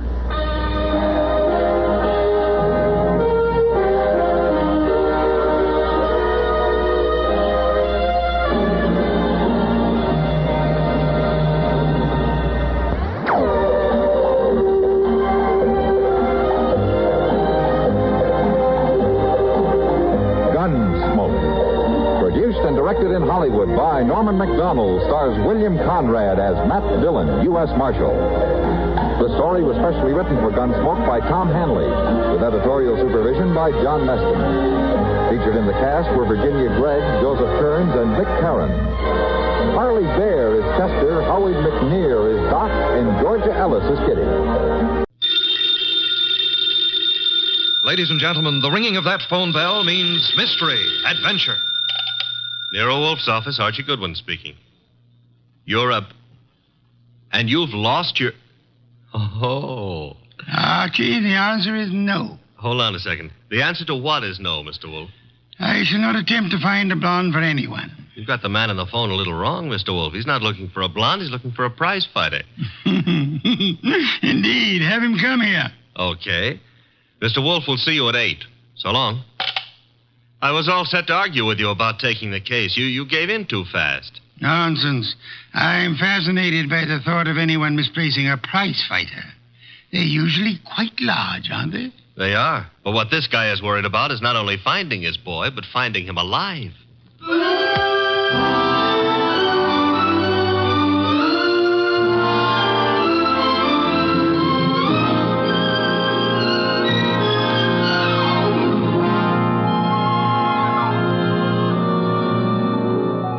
Ladies and gentlemen, it's the bulkiest, balkiest, smartest, and most unpredictable detective in the world. That chair-born genius, Nero Wolfe, created by Rex Stout and brought to you in a new series of adventures over this NBC network in the person of Mr. Sidney Greenstreet.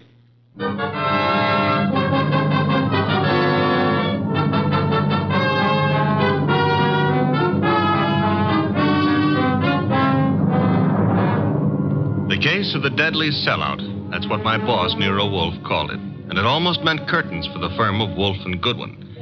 But let me give it to you straight right from the beginning. Although you ought to know that it wasn't until it was all over that I knew the very beginning of it myself. It all started in the New York flat of one Brock Rainey. Yes? The name is Jerry Fay. I'm supposed to know you? Being a very good friend of Pepe Gatto's, it's time you got to know me. May I come in? Sure. You've got a problem, Miss Fay? Pepe took a fall at the garden last night against a coffee and bum named Eubanks, right? As far as I know, Sister, Gatto met his match. Please, Mr. Rainey, do me a favor. Skip the sausage meat. It happens I saw the $1,200 you counted out to him to take a quick dive in the first. You did? How else would I know? Okay, then here's my wrist. Slap it, Miss Fay. I'm a bad bull. Now, look, who's kidding who? I don't care if Pepe makes himself a few deals on the side. I should worry whether he gives those meat eaters on the benches a run for their ducats. What's it to me? If you're not worried, Sugar Plum, then neither am I. Also, I'm a very busy man. Not too busy to pay off, I hope. Pay off? To who? To me. For what? For keeping it to myself that you collected $5,000 from the Eubanks crowd for getting Pepe to take that dive. Certain people might not like to hear it. Miss Fay. Yeah? Drop dead. I don't think we understand each other. Which is just as well. Now get out of here. There's something Blow, else. bimbo. Okay, Mr. Rainey. Have it your way. I'll go find someone with a more sympathetic ear. Someone like Lawson. Arnold F. Lawson. So long. Wait. Where does Lawson come into this? You asking is stalling. Lawson dropped a sizable piece of change on last night's two-step. No. Close the door, Jerry. Oh, yeah. $25,000 to be exact. That's a lot of corn to lose because a cheap fight manager arranges a frame. At least Arnold Lawson might think so. Sit down. Who's tired? Look, Mr. Rainey, it goes very simply and only one way. Lawson at yet knows from nothing except that your boy Gatto lost the fight. He may suspect, but he don't know. And I really don't have to know. Glad to hear you say that. And I'll be glad to see the shade of 3,000 long green banknotes. How much? You heard me, $3,000. Get out. Okay, I'm going. To the next phone and call Lawson. Look, Jerry, give me time, huh? I haven't got that kind of dough right now. Tell it to Lawson. When he gets through with you, you won't need any kind of dough. You know, I've got Gatto set for a go with Mellish, the title contender. Gatto can take him. Please believe me, he's going to take him. So? So after what happened in the Eubanks fight, the odds on Gatto will be like a war debt. We can clean up. Listen, we can make Heel, I wouldn't trust you from 11:59 to midnight. Get it up. Now. I'll give you 6 hours. After that, Lawson. So long.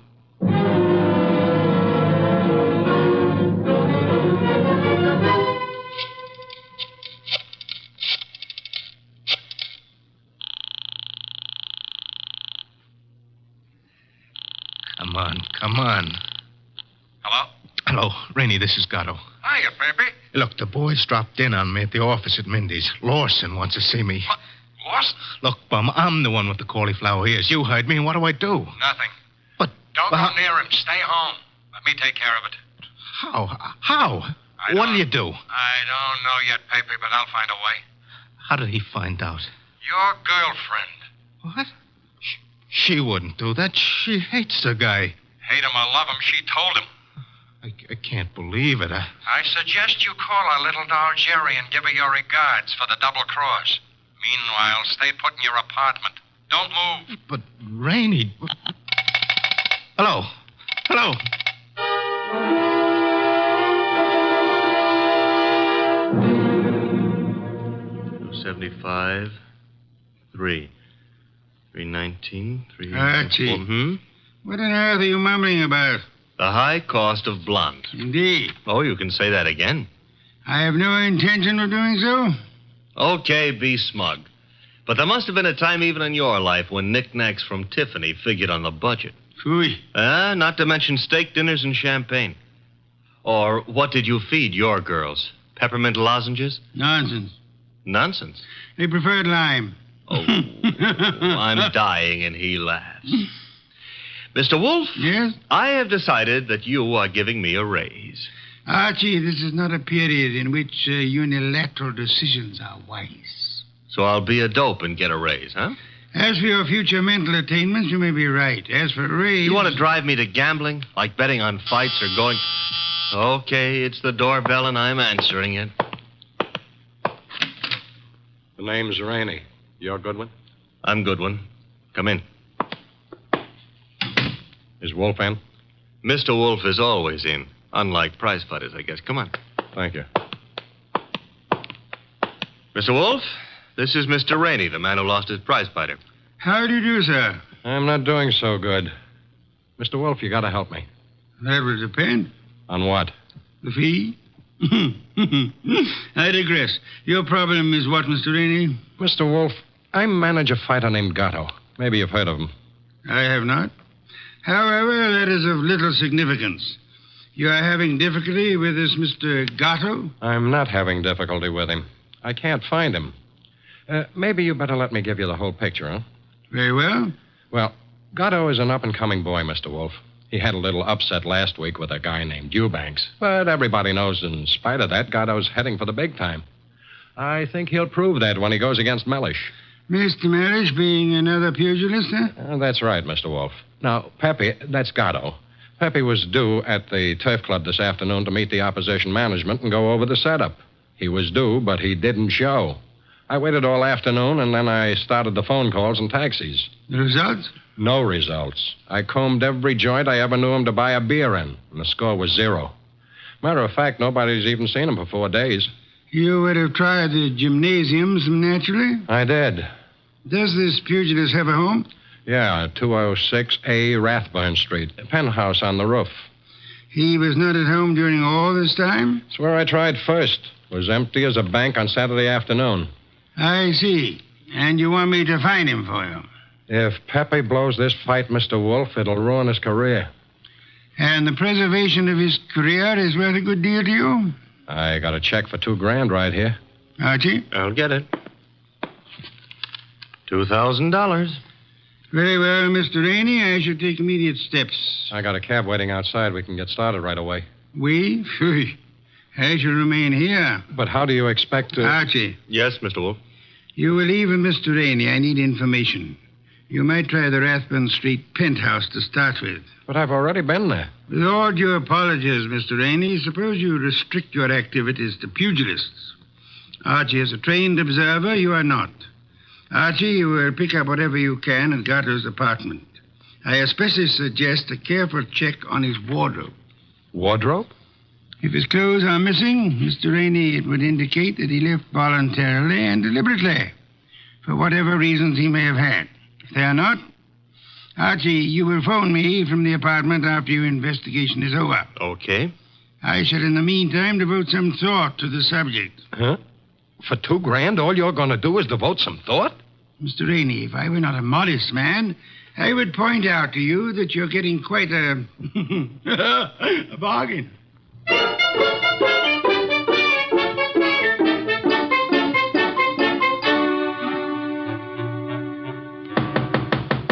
Gatto? Gatto? He's not here. I told you that. I was up here before. He left the door unlocked? I had a key. Guess I forgot to lock up after I left. Now, let's look around. Bathroom? Yeah. Empty. It's a nice penthouse. That a closet? Yeah. What do you think? He's playing hide and seek? Try it. Okay. Anything in there? Nothing I'm looking for. What's that you found? A hat. Well, let's see. A lady's hat. Yeah, smart and expensive. Label reads a Madame Yetta original. That bunch of lace and feathers cost somebody a fast $50. Yeah, probably one of his girls left it behind. And maybe she'll call for it. Come on, we'll take a gander out on the roof. I took a gander out there. It's bare as a bone. What have we got over there with the chimney? Where? Over there. Just an old awning. Got blown down in the storm last month. Be right with you. What are you doing? Looking under it. Oh, brother. You found him? Yeah, we found him, chum. A little late. 2 holes in his dorsal development and dead as a clay pigeon. Yeah. Well, what have you got to say? Well, now at least the bookies will cancel all bets. We both save our dough. Yeah. I got a phone, Mr. Wolfe.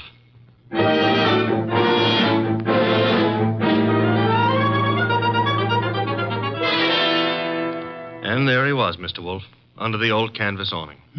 Where's the hat? Oh, this is it. That's it, boss. Snazzy number, no? Where'd you find it? On the floor of the closet. You're right, Archie. Frothy little bit of millinery caprice. Have you any idea whose it may be, Mr. Rainey? I wish I did. You have to find out. Well, how, boss? The hat is an original. See, the label under the band reads a Madame Yetta original. Tomorrow morning, Archie, you will interview Madame Yetta. Yes, boss. And discover in your inimitable fashion for whom she made this chapeau.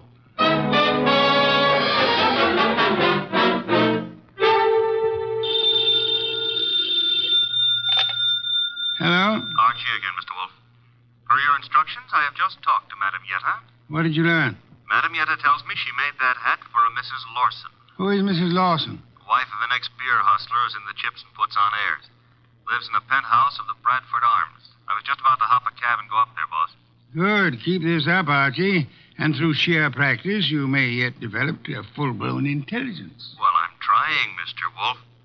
And after the Lawsons, I do what? Return here immediately and hurry. How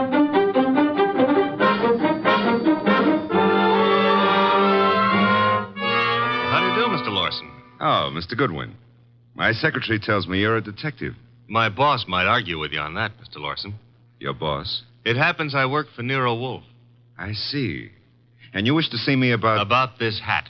Hat? Oh, I see, yeah. Well, Mr. Goodwin, please believe me, I never wear hats like that. Would your wife be likely to say the same? My wife? Just what are you getting at? Would I seem too nosy if I asked how well you and your wife know Pepe Gato? How well do we know who? Pepe Gato. The pug? No, not such a pug. No, huh? A lost $25,000 on him in the Eubanks fight. If you ask me, he laid down like a dog. And did you talk it over with him? Talk it over with him. Never seen the man in my life. Not even at the fight? No, I placed the bet over the telephone. I'd scarcely have anything to do with a character like Gatto, Mr. Goodwin. You surely won't from here on out, Mr. Lawson. What do you mean? Gatto is dead. You don't say. He was murdered last night. Murdered? And what would you say, Mr. Lawson, if I told you that this hat is your wife's and that it was found in a closet in Gatto's apartment? Now, wait a minute. Let me get this straight. Are you implying... Not implying. Facts are sticking out. What time was this dumb brute done away with? Oh, I'd set it at somewhere between 5 and 7 p.m. last night. Well, you said it very conveniently. Thanks. Why? My wife and I drove out of the city at 4:30 yesterday afternoon. Didn't get back until 2 this morning. And this hat? It took wings and flew into Gatto's closet? Is that the answer? No, that's not the answer. Then what is? This is. A month and a half ago, I was with Celia on a bus top. She was wearing that hat, and the wind blew it off her head. I see. And from there, we figure that somebody picked it up, and it finally wound up at Gatto. You can figure anything you please. Personally, I don't feel in any way obligated to figure anything. Darling, I was just on my way out, and...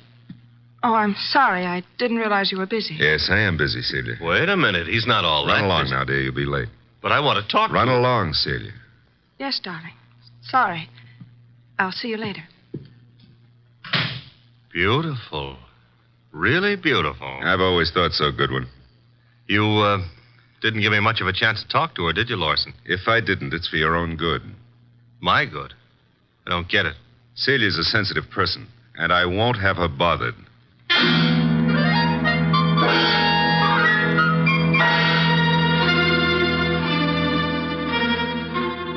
And do you mean to tell me you let him scare you? Let him scare me?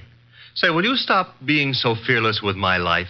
The guy said don't bother my wife, so I didn't bother his wife. It was that simple. Apparently his wife was not blonde. Answer the phone, Archie. No, you answer it. Now you've hurt my feelings. Oh, well. Hello? I want to speak to Mr. Nero Wolfe. Mr. Wolfe speaking. Oh? Is it true that you're interested in the Gatto murder? Who are you, and how do you know he's been murdered? The second question is none of your business. And as for the first, call me Jerry. Jerry. How do you do, Jerry? Jerry. Where do you call? Would you like to come to an auction? An auction? You know, going, gone, to the highest bidder. And what are you placing on the auction block, Miss Jerry? A few facts. All in good condition and guaranteed to make it a cinch to snag the Gatto killer. Sounds promising. Only you'll have to bid against real money. May I have the address of the auction room? You'll have no trouble finding it. Your assistant was there last night. Where? The penthouse on top of 206A Rathburn Street. The big item goes on at 4 bells.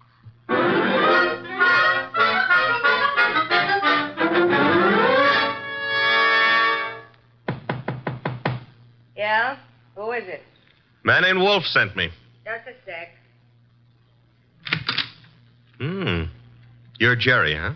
I was expecting the man named Wolfe. Unfortunately for me, honey, when he's expected, I usually show up. Come on in. You? See, I'm the legs of the combination. He's the brains. It makes a nice division of labor. I see. You came in plenty of time. On the nose is our custom. Where are the rest of the bidders? Any second now. Mm-hmm. How many besides me are coming? 1. Small auction. But big action.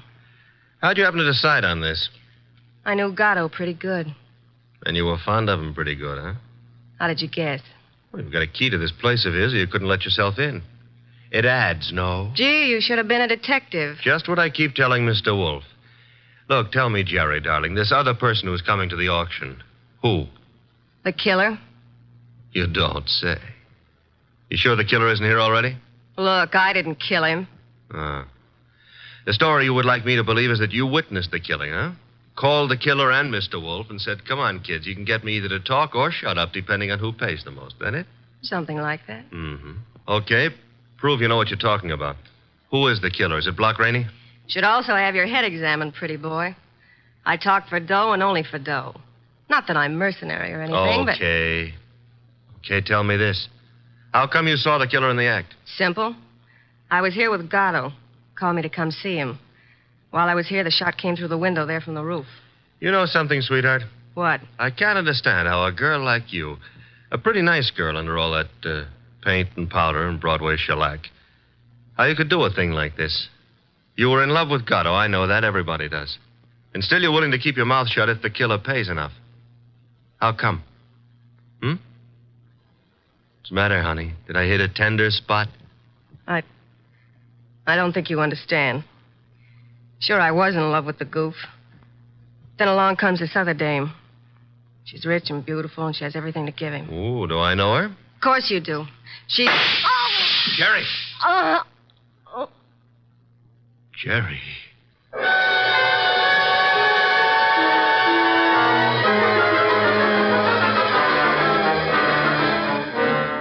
She was just about to tell me, and then the shot came through the window from the roof, boss. It's a flat roof outside. You didn't, I suppose, see the murderer? No. I caught Jerry in my arms. By the time I laid her down on the couch and got out on the roof, the killer was gone. Get right over here and bring our client with you, if you can find him. Rainey? That's right. He has a right to be in on the kill. Okay, boss. But keep away from that beer till I get there. Don't be impertinent.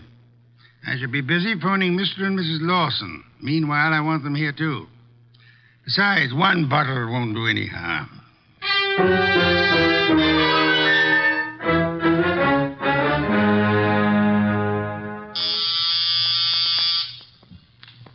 There they are. Let them in, Archie. You remain seated, Mr. Rainey. Okay, Mr. Wolfe. Well, come in, Mr. Lawson. Come in. Mr. Wolfe here? He's here. Nice of you to come. Anything to help the law. Ah, Mr. Lawson. Your wife didn't come. No, Mr. Wolfe. She was out when you called. Sorry, I forgot to tell you. I left word with the butler, however. Mr. Lawson, about 20 minutes ago, a girl named Jerry Fay was killed. So? She was killed in your neighborhood, in a flat formerly occupied by one Pepe Gatto. Well, where would that be? Maybe your wife knows where the flat would be. How dare you, sir? No histrionics, please. Where was your wife when the girl was killed? I'm advising you that if there is an alibi, now's the time to state it. I wouldn't humiliate Celia by alibying for her. Then the police will pick her up. But she didn't kill this girl, Mr. Wolfe. You have reasons for that opinion? The best of reasons. I'd be grateful if you'd state them and let me be the judge of their excellence. One should do. This one. Celia's out in the country visiting her mother. Oh? Does that settle it? Possibly. What's her mother's telephone number? Why, Merely a routine check. Well, can't you take my word? I'll take her mother's number. Well, Mr. Lawson? I'm sorry. I hoped you'd buy this story. What do you mean? The mother's been dead for 10 years. I see. Well, I don't. What's the idea? It's known as marital devotion, Archie. I suppose you realize, Mr. Lawson, that in shielding your wife, you're aiding and abetting a murderess? I haven't stopped to realize anything. When Goodwin brought me that hat, I didn't know what to say. Oh, you pitched me a curve then, too. Well, I suppose you might call it that, but... And she didn't lose the chapeau off a bus top. No, but you've got to understand. Celia's the dearest thing in life to me. Yeah, so's a lady rattlesnake to its husband. I suggest it is time for you to be objective in this matter, Mr. Lawson. What do you want to know? Tell us where she can be found. I have no idea. When is she expected to return home? Never. Oh? You see, we had an argument. I doubt that I'll ever see her again. Then we're quite on our own, Archie. To do what? To make a journey to Gatto's apartment. Gatto's apartment? She probably has a key to that popular abode. But she wouldn't go there, boss. On the contrary, I am of the opinion that that's just where she would go. Give me my hat. Don't tell me you're going to stir yourself. It's a most unpleasant necessity, Archie. But the lady in question is dangerous and not at all hesitant about indiscriminate gunplay. Get out the car, Archie. We'll make the journey to Rathbun Street penthouse with the hope that Celia Lawson will show up in time to mourn her lost love. You want me to go along with you, too, Mr. Wolfe? Yes, indeed, Mr. Rainey, I do.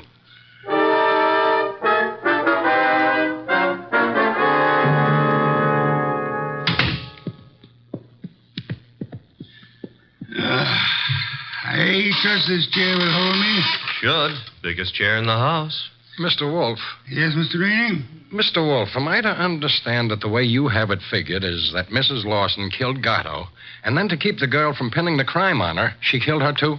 What's the matter, Mr. Rainey? Don't you think the theory holds water? Well, yes. I mean, of course it does. Thank you. On the other hand, there is room for doubt. I'm glad to hear you say that, Mr. Wolfe.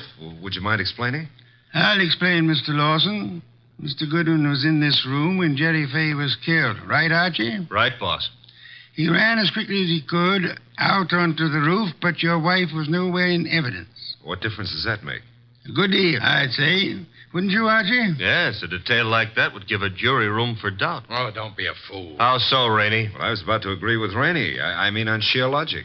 I'm afraid I miss your point, Mr. Lawson. Well, what if Goodwin didn't see her? That proves nothing. She fired the shots, and then she ran down the fire escape. What fire escape? The one a few feet beyond the chimney. Mr. Lawson. Yes? Who told you there was a fire escape there? Why, Yeah, who did? You can't see it from here, Lawson. Well, I just imagined there might be. Sensationally accurate imagination, Mr. Lawson. Allow me to congratulate you. I don't know what you have in mind. You have in mind to see your wife convicted of the murder of Pepe Gato, and so punish them both for having dared to fall in love. I love Celia. I worship her. Yes, that's what you expected me to believe, hoping, meanwhile, that a hat would convict her. You worshipped her until she became fascinated by a young savage animal known as Pepe Gato. No. At that point, the worship shifted into reverse, and you went green with hate.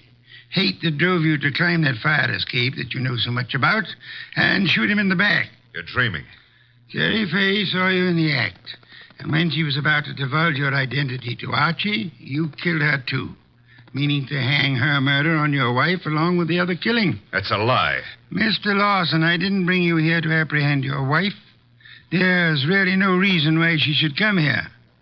I suggested this visit in the belief that you'd betray some guilty knowledge of the place and circumstances, as you have so obligingly just done. You're clever, aren't you? Monumentally. But a little hasty. So? Why? This gun in my hand. Haven't you noticed? Of course, sir, but yours is not the only gun in the world. What? Sit still, Arnold, and don't turn around. Your wife, Mr. Lawson. Come in, my dear. Celia, what are you doing here? I came to get a hat that I'd left in Pepe's closet. It suddenly was clear to me what was in the wind, and I thought I'd better remove all evidence that you could possibly use against me. Celia, listen, you must understand I it for you. understand one thing only. Pepe's gone, and you took him away. Listen, please, if you let me explain, you'll understand. Yeah? Please, honey, help me. Sure, I'll help you. Celia! Well, that's all, Mr. Wolfe. What now?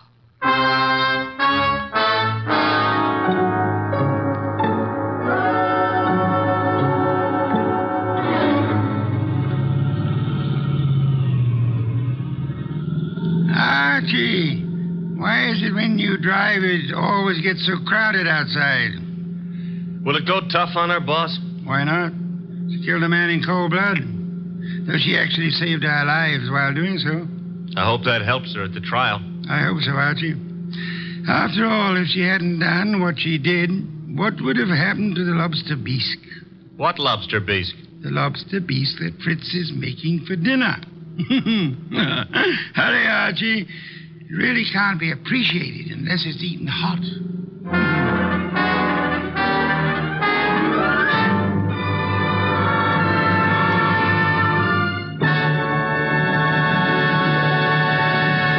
You have been listening to The New Adventures of Nero Wolfe, starring Sidney Greenstreet.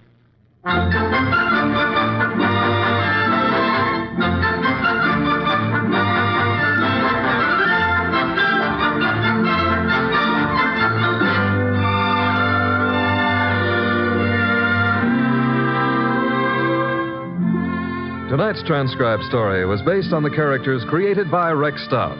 This is an Edwin Fadiman program, produced and directed by J. Donald Wilson. In the cast were Larry Dobkin as Archie Goodwin, and Ann Diamond, Charlotte Lawrence, Gerald Moore, Don Diamond, and Eddie Fields.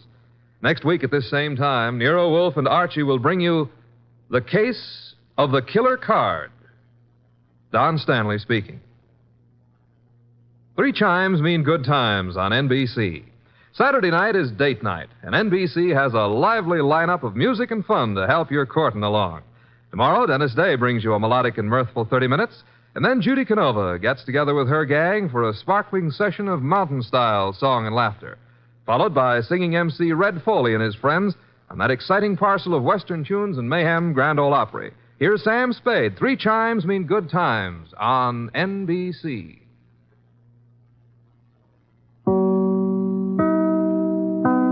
Time now for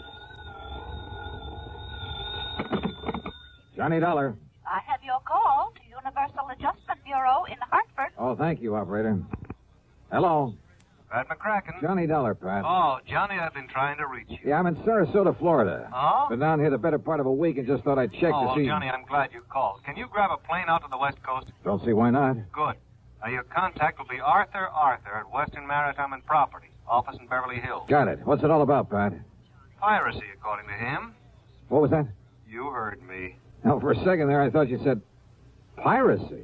Maybe you'd better go out there and see him, huh? Yeah, but I still don't believe it.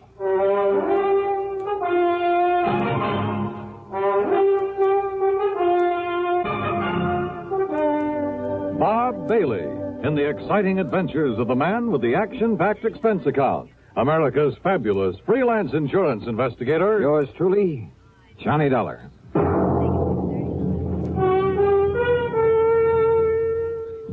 Welcome, William Bendick. Nobody can act up to par with a nasty cold. I check my cold distress the fast way, with 4-way cold tablets. Yes, tests of 4 leading cold tablets proved 4-way fastest acting of all. Amazing 4-way starts in minutes to relieve aches, pains, headache, reduce fever, calm upset stomach, also overcomes irregularity. 4-way's the fast way to relieve those cold miseries. Then you feel better quickly. 4-way cold tablets, only 29 and 59 cents. Now, a word about another fine product of Grove Laboratories. Does dandruff dull your hair, leave scalp itchy? Get Fitch Dandruff Remover Shampoo and get rid of unsightly dandruff in 3 minutes. 3 minutes with Fitch regularly is guaranteed to keep embarrassing dandruff away forever. Apply Fitch before wetting hair, rub in 1 minute. Add water, lather 1 minute. Rinse 1 minute. Every trace of dandruff goes down the drain. 3 minutes with Fitch, unsightly dandruff's gone. Fitch can also leave your hair up to 35% brighter. Fitch Dandruff Remover Shampoo. And now, Act 1 of yours truly, Johnny Dollar.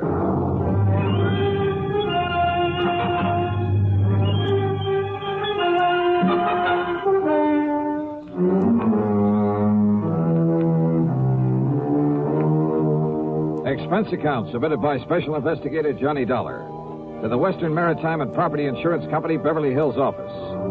Following is an account of expenses incurred during my investigation of the Baldero Matter.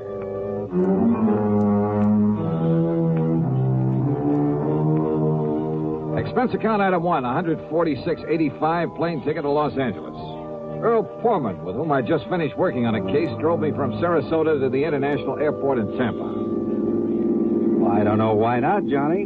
Oh, are you kidding? In this day and age, a bunch of bearded gorillas stripped to the waist, bandanas wrapped around their heads, waving cutlasses. I didn't say that, Johnny. And Long John Silver, I suppose, leading the boarding party. Oh, Earl, that kind of stuff went on a couple of 100 years ago. Sure. But do you remember that palatial yacht that was boarded and taken over just off San Salvador about a year ago? Well, yes. Convicts from a prison colony on the island of Isabella. They had control of that yacht for 3 days, Johnny. And when they left, they took along everything of value they could get their hands on. Yeah, I remember. You don't call that piracy? Well, maybe so. You think that's what happened in this case? There's only one way to find out. The flight to Los Angeles was uneventful. Thanks to the time zone differential, it was only 4:30 p.m. when I arrived. Item 2, $6 even for a cab to the Beverly Hilton, where I parked my bags. Item 3, 10 cents for a phone call to Arthur, who, if I remembered correctly, was quite a character. Good insurance man, but, a character. Item 4, 75 cents for a cab to his office on Wilshire Boulevard. Yes, it all happened somewhere off the coast of Mexico. Mr. Baldstein and his party were just cruising around. They were just taking life easy. Baldeston is the owner of the yacht? H.B. Baldeston.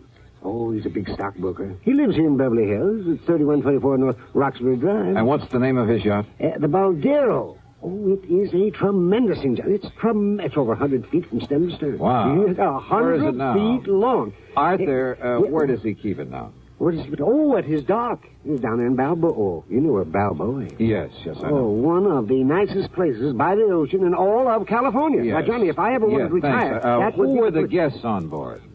Well, let me see. His wife, of course, and Mr. and Mrs. Gerald Hooper, and young Richard Speidel, and Lee Wilway. Just cruising around, huh? Yes, but they'd planned to sail on up to San Francisco for that big charity ball up there on the 30th. Oh. That's why they all had their finest clothes and most expensive jewelry with them. Oh? Yes, sir. $394,000 worth of jewelry. Stolen. Oh. Yes, plus a few other things, too. Mostly silverware, things like that. Actually, it was reported to me by one of the guests on the yacht. These pirates simply pulled alongside in the middle of the night, held them at gunpoint, took the stuff and left. That's right. There were two of them. Oh, my, they must have been horrid fellas. Just where off the coast of Mexico did this happen? Well, I'm not quite sure. Mr. Baldeston was, he was kind of vague about where it happened. You know, he's kind of vague. Maybe I better talk to him. Yes, by all means, Johnny. Yeah. All right, I'll see you later. Item 5, $50 deposit on a rental car. I drove to the Baldeston's home on North Roxbury. It was a tremendous place in one of the most wealthy parts of Beverly Hills. A snazzy-looking sports car was parked in the broad driveway, and as I walked up to the front door, another car, a big sedan, pulled in the drive. A heavy-set, well-dressed, rather nice-looking man of about 50 got out of it and came over to me.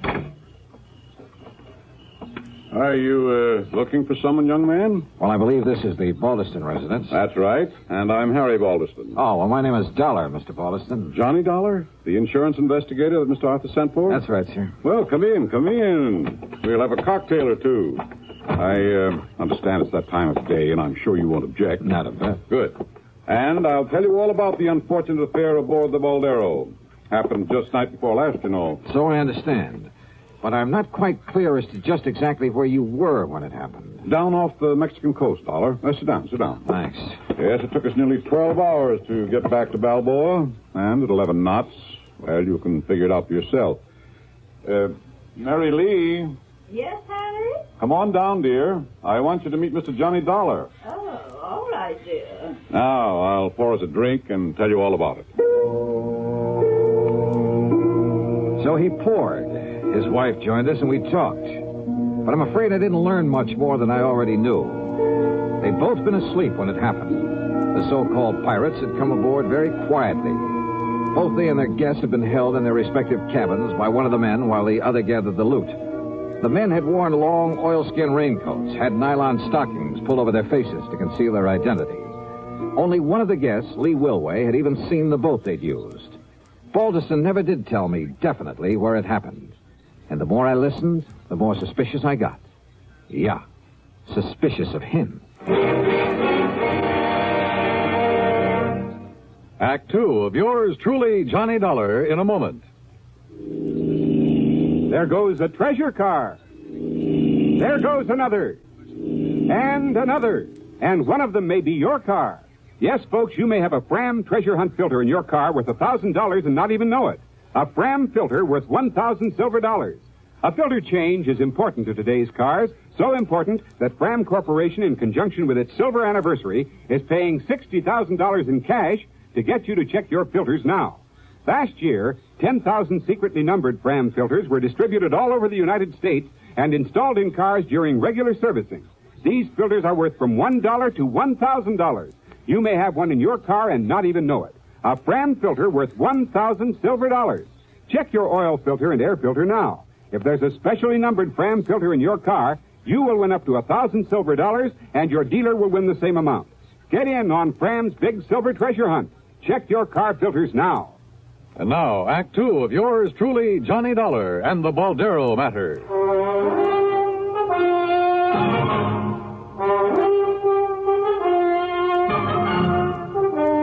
Well, Dollar, it was hard to tell just where we were.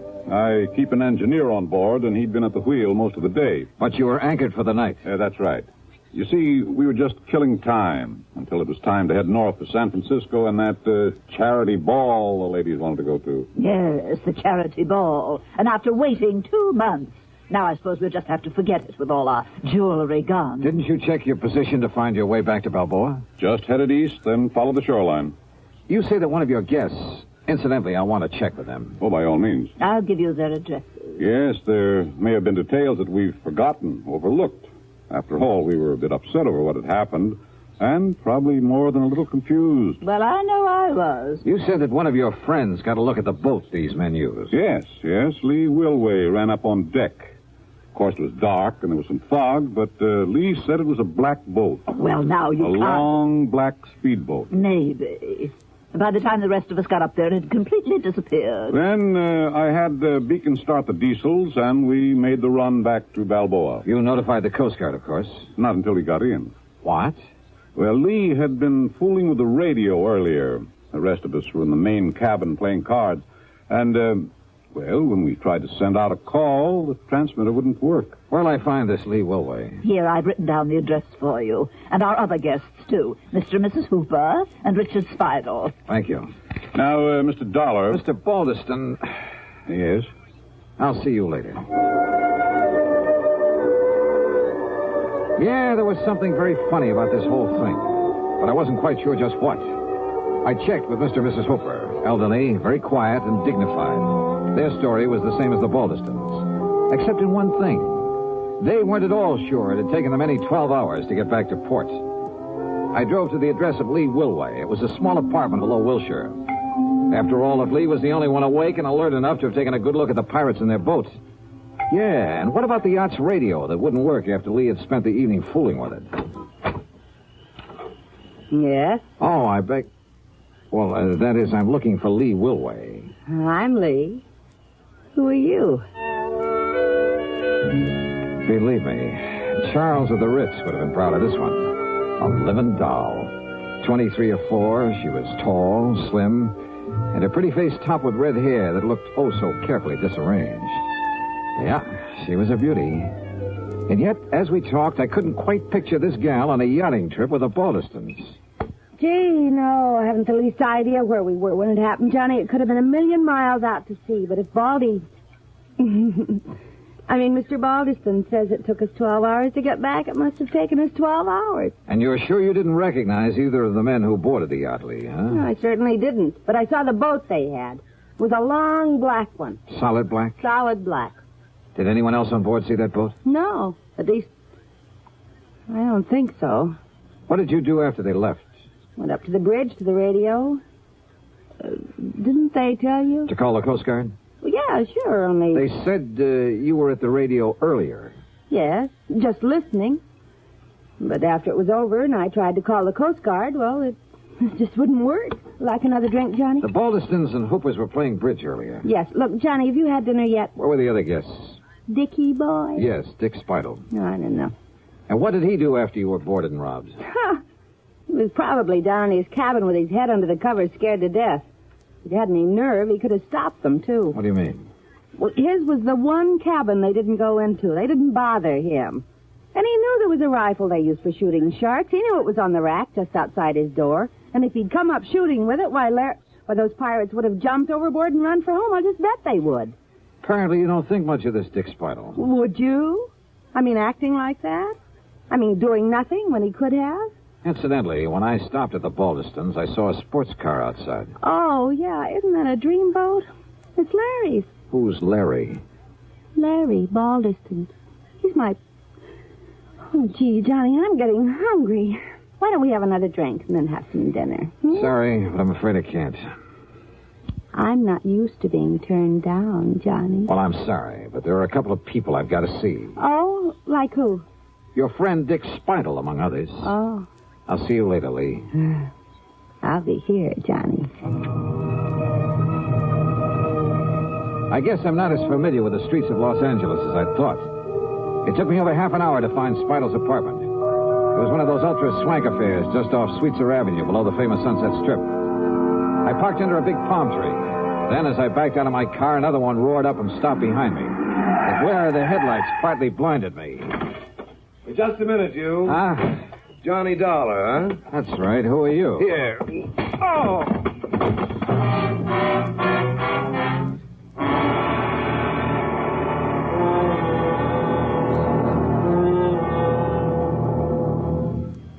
Act 3 of yours truly, Johnny Dollar, in a moment. Ever have trouble sleeping nights because of acid indigestion, heartburn, or gas? Then remember, for acid indigestion, nothing but Tums works so fast to make you feel so good so long. Tums work fast. Get rid of the burning excess acids that won't let you sleep. In a matter of seconds, you begin to feel better, and Tums Relief stays with you. You relax, go to sleep pleasantly, because Tums bring complete relief.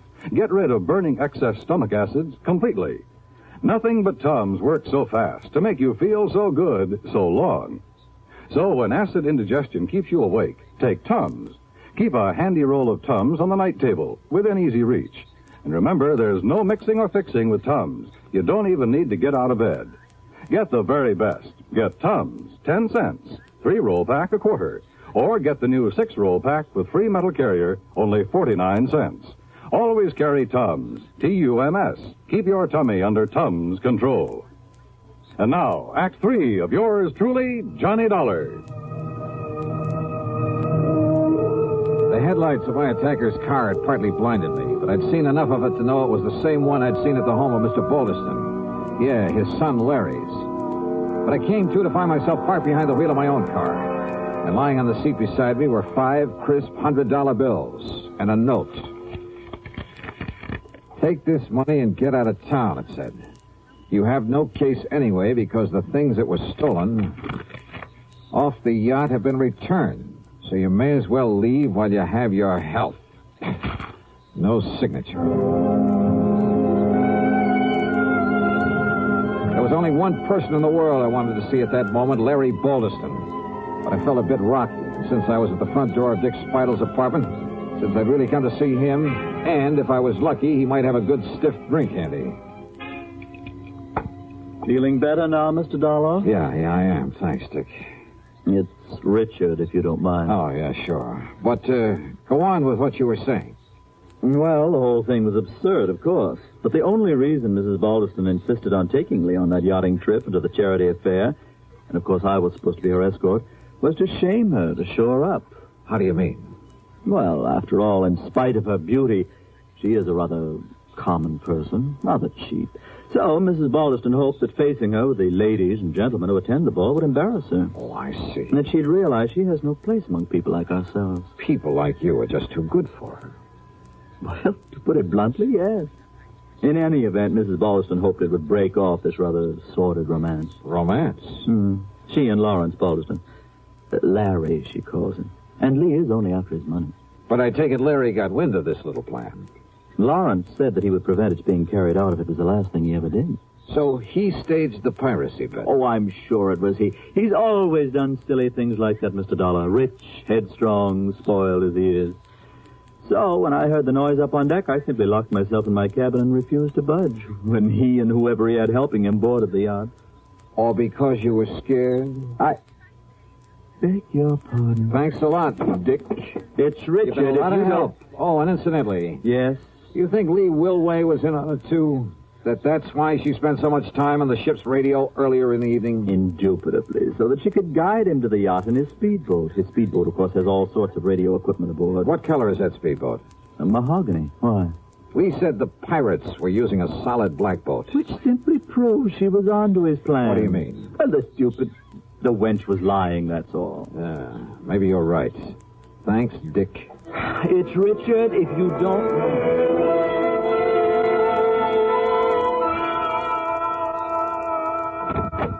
Oh, Mr. Dollar, do come in. Thank you, Mrs. Balderston. My husband's on the telephone talking to the engineer of our yacht down in Balboa. Oh. And what do you think has happened? I think I can guess. That's fine. Just stay on watch, and I'll be back down there to pick those things up in the morning. Goodbye. It's true, Mary Lee. Oh, splendid. Whoever took them from us returned everything to the boat. Everything is... Oh, Mr. Dollar. Did you hear that? Yes, I heard. Where's your son, Larry, or Lawrence, or whatever you call him? Larry? Well, as a matter of fact, the dear boy came in just a little while ago. Where is he? In the study, I believe. He said he had a call to make on the other phone. Thanks. Why, what's wrong, Mr. Dollar? Mr. Dollar?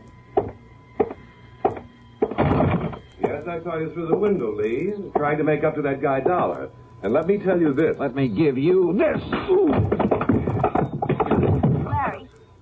Larry, what is it? Want some more, Larry? Now, Listen, Dollar. Well, if that's the way you feel about it, you and that family of yours can... Well, I'm fed up. I said, do you want some more, or do you want to start talking? Okay, I did it. I rigged the whole thing, Jimmy Driscoll and I, because I was fed up with the way Mother was trying to run my life. Lawrence, dear. Yeah, but maybe she was right about Lee, after all. Of course she was, son. Why, of course, dear. But now, look, Dollar, if you think you can get away with barging in here and slugging me... Oh, no, you... Yes, why? You want more? Oh, my God, you big brute. Enough, Larry, huh? You had enough? Yeah, okay, Dollar. Okay. Sorry, Mr. Balderston, but I kind of owed it to him. Dollar, I've been hoping somebody'd do that for a long time. What? Sure, I've spoiled him, too. It's been my fault as much as his mother's. My fault? But I never had any idea he'd carry things as far as he did. Of course, if you like, sir, I could prefer assault charges for his attack on me earlier. No, I don't think it'll be necessary. And I'm much obliged to you. But my poor boy... Just leave him alone, Mary Lee. Oh. And suppose you leave us alone while I settle things with Mr. Dollar.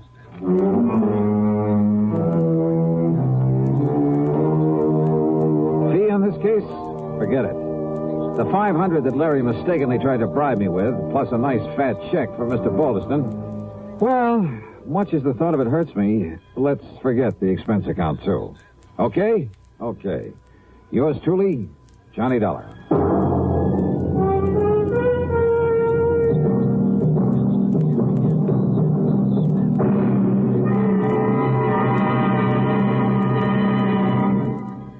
Our star will return in just a moment.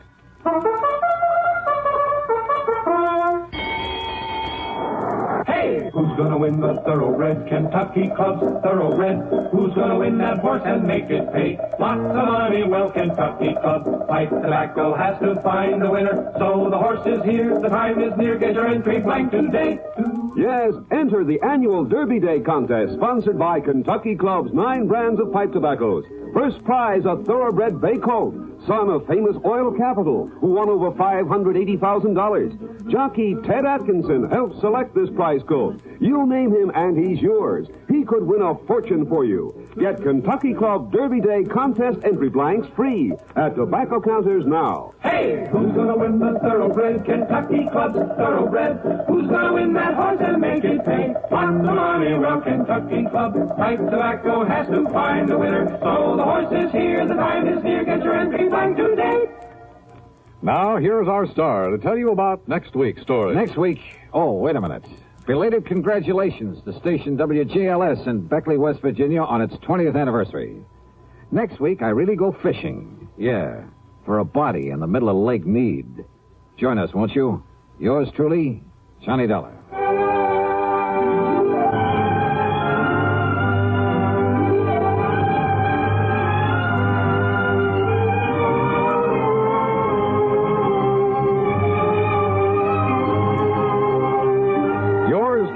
Johnny Dollar, starring Bob Bailey, originates in Hollywood and is written, produced, and directed by Jack Johnstone. Heard in our cast were Virginia Gregg, Eleanor Audley, Vic Perrin, Howard McNear, Larry Dobkin, Will Wright, Carlton G. Young, and Jack Edwards. Be sure to join us next week, same time and station, for another exciting story of yours truly, Johnny Dollar. This is Dan Cubberly speaking.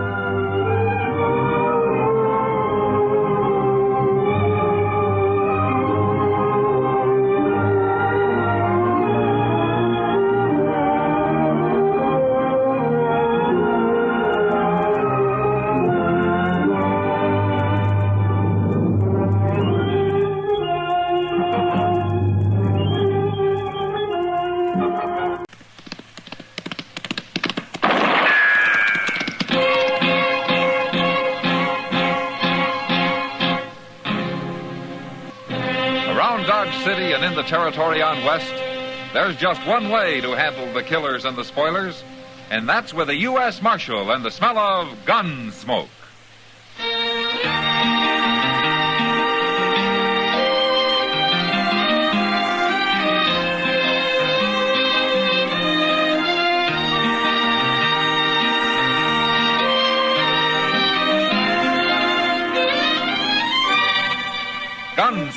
starring William Conrad.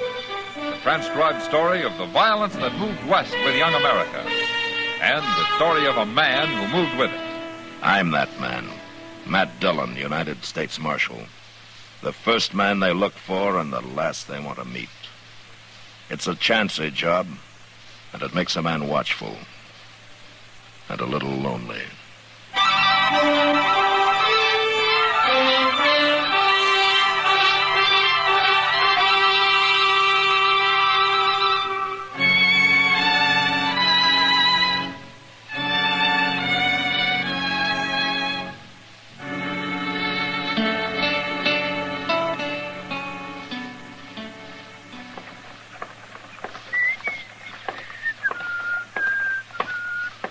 Dum-dum.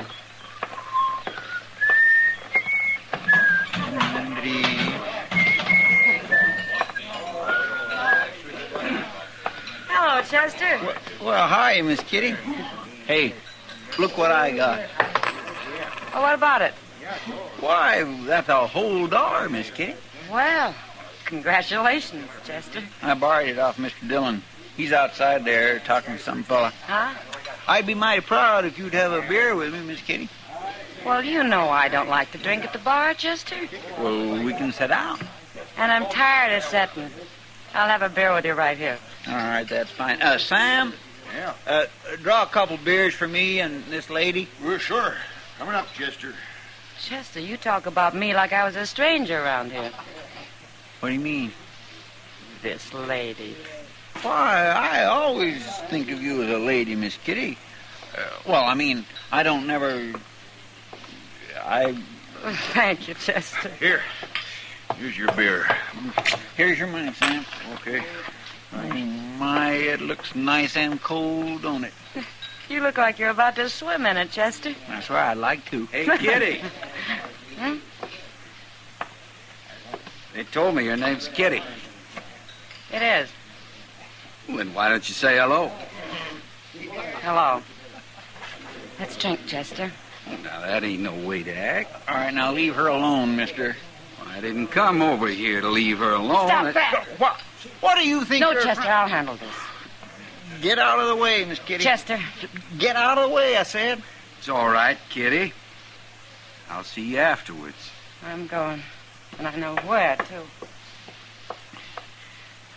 Your move, stranger. Well, go ahead. I guess you don't know who I am, do you? Stranger is good enough for me. Don't be a fool. We ain't fighting over me. Wait till you hear my name. It's Shin. Hank Shin. Oh, mine's Chester Proudfoot. You mean you never heard of Hank Shin? No. Anybody ever hear of Hank Shin? No. Who's he? Nobody never heard of you. Now, fight or get out. There must be somebody. You heard him. Chester. No, sir. This is my fight, Mr. Dillon. I interfere in all fights. You know that. But he insulted a Yeah, lady. she told me. But there isn't going to be any gunplay over it. There better not be. That's right, stranger. So you get out of here.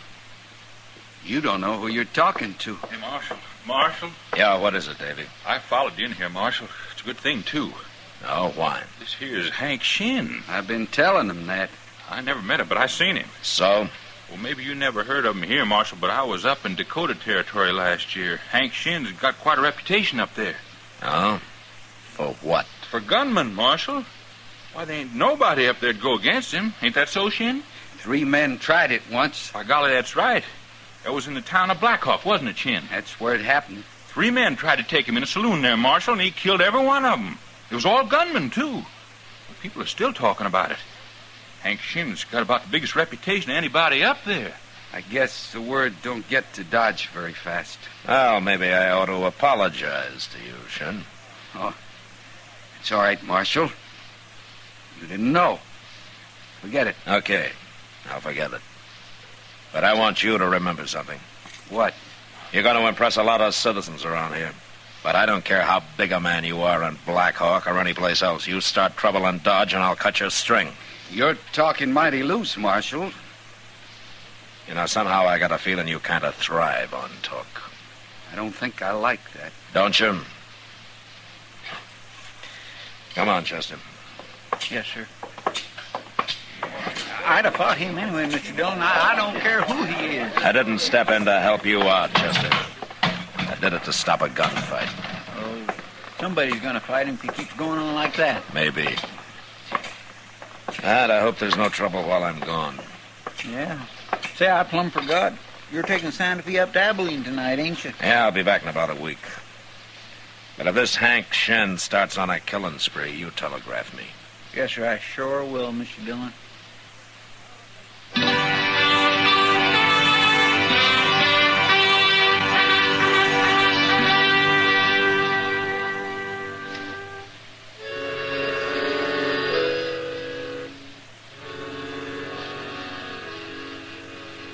My business in Abilene didn't take as long as I thought it would.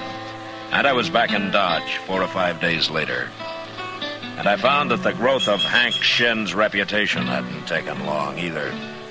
I heard about it at the depot, at the post office, and then at Delmonico's, where I stopped in for a cup of coffee. Kitty was there, finishing her dinner at a corner table, and she beckoned me when I walked in.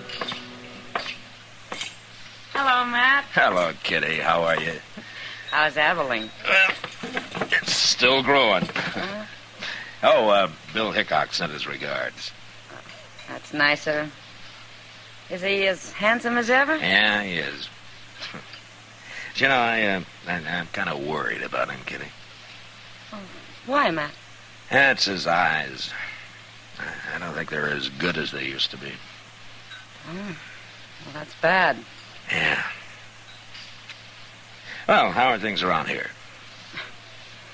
Well, the only thing that's growing here seems to be Hank Shin. Yeah, they tell me he's having a real fine time. Oh, he's acting mighty proud, Matt. But I've seen his kind before. Oh? Oh, how do you mean? Well, somebody who hasn't heard what a devil he is with a gun just might shoot a hole in him one of these days. You know, I got a feeling that you'd like to do it yourself. Matt, if women ever took to carrying guns, you men would have to start behaving yourselves. All of you. Uh-oh. What? Welcome back to Dodge, Marshal. Hello, Shin. We missed you. Didn't we, Kitty? Something you wanted? I declare you're as hard to get along with as she is. She won't even talk to me.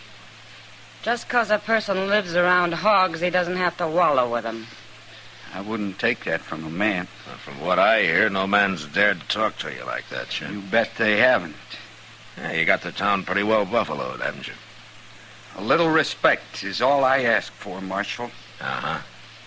The kind you got up in Black Hawk? The kind I'm getting here. From most people. But not from me. I got no quarrel with you, Marshal. You know, you can't seem to make up your mind. What's your trouble, Shin? I got no trouble. Why do you say that? I don't know. Just a feeling, I guess. But, don't let it spook you. Nothing spooks me. Oh, you're lucky. So far. I don't like this talk. Nobody's making you listen to it. Well, you bet they ain't.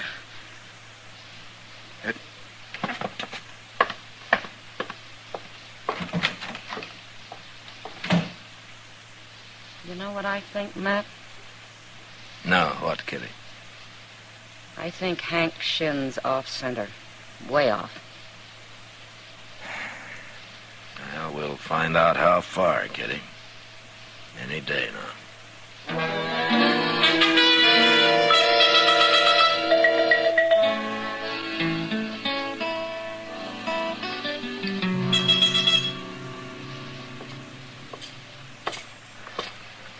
Matt! What? Oh, Matt! Well, how are you, Doc? When did you get back, Matt? Oh, about an hour ago. I was just coming up to see you. You were, yeah? Yeah. Hey, you remember Jim Branch? Jim Branch? Oh, Jim Branch. Yes, I oughta. I cut a frozen toe off of him last winter. Yeah, well, I ran into him up in Abilene. He wanted me to give you this. He did? But what is it? $20? Oh, $20. Well, that was worth waiting for. He didn't know exactly how much it was that he did owe you. I'd nick him for more if he was here, but this'll do all right. What's he doing in Abilene? He give up buffalo hunting? He told me he'd never go out on the prairie again. He's running the old golf house right now. The old golf house? You mean, did he buy that? No, he bought into it. Oh, yes, I always knew that man had money hidden away somewheres. Well, he's quite a dude now, Doc. Beaver hat, fancy shirts. Oh. I hardly recognize. What's that? It came from the Alafraganza. I thought things had been too quiet around here lately. It's about time we had a killing. There's Chester. Oh, good.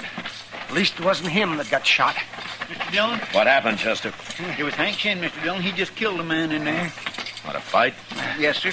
Oh, this fellow was awful drunk. Some stranger, I don't know who he was. Well, him and Shin got to arguing, and he went for his gun, and Shin shot him. Killed him dead. Well, I'll look at him anyways. He seemed half scared, Mr. Dillon. Oh, Shin? Yes, sir. He kept trying to say who he was, but the fellow was too drunk paying attention. And then afterwards, Shin looked kindly surprised, like he didn't quite know what had happened. Oh, is that so? There he is at the bar there. Oh, well, where's the dead man? Well, he was right here with you. Oh, somebody drug him off the corner there. Oh, yes, I see him. I see him. Stand back. Here's the marshal, Shin. Now, what's he want? Now, it was a fair fight. Now, you tell him, Davy. Sure, I will. Marshal, I seen the whole thing. Chester already told me about it, Davy. That fella drawed first. I tried to tell him who I was, but he wouldn't listen. I did, too. I told him this here is Hank Shin from Black Hawk. I told him that before he ever got started. He was drunk. He was too drunk to know what he was doing. Too drunk to fight? He shouldn't have tried to fight me. He should have known better than that. Now maybe people will leave me alone. Why? Because you outdrew a drunk man? What are you saying, Marshal? You seem kind of upset, Shin. Did it get you this way when you killed those 3 men up in Black Hawk? I'm all right. I'm all right. Now, you leave me alone. I want everybody to leave me alone. Yeah, sure. That next time it may be a little different. What do you mean? Somebody might come along who hasn't been told what a killer you were. A real gunman, Shin, not some drunk who probably couldn't shoot straight if he was sober. You're the worst man I ever met, Marshal. Anyway, I told you to leave me alone. Okay, Shin, I'll leave you alone. Here. Have a drink on me. You need it. Come on, Chester. My, he's so mad he can't talk, Mr. Dillon. He's already talked too much. What's wrong with him, anyway? Maybe he's not getting all the respect he needs. No. Wait a minute. What? That man tying up his horse over there. I don't know him. He knows you, though. He's coming over here. Yeah. Who is he? He's a gunman from New Mexico, Chester. His name's Al Janes.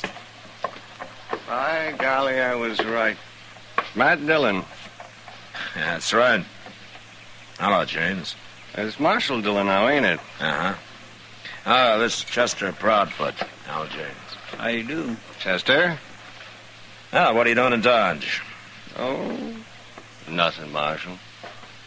Looking around. Yeah. You, never came here before? No. I never did. Man like you's usually got something in his mind, hasn't he? I'm here on pleasure, Marshal. Little gambling and the like. Uh-huh. All right, Janes, but you stay out of trouble, huh? Dodge isn't as wide open as some of the towns you've been in. Man gets a reputation, it sure stays with him, don't it? You wouldn't be able to sell your gun if it didn't. Now, ain't that the truth? See you around later. I'll buy you a drink, maybe. You too, Chester. Sure.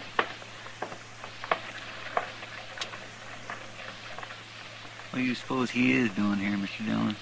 Nothing, Chester. I believe him.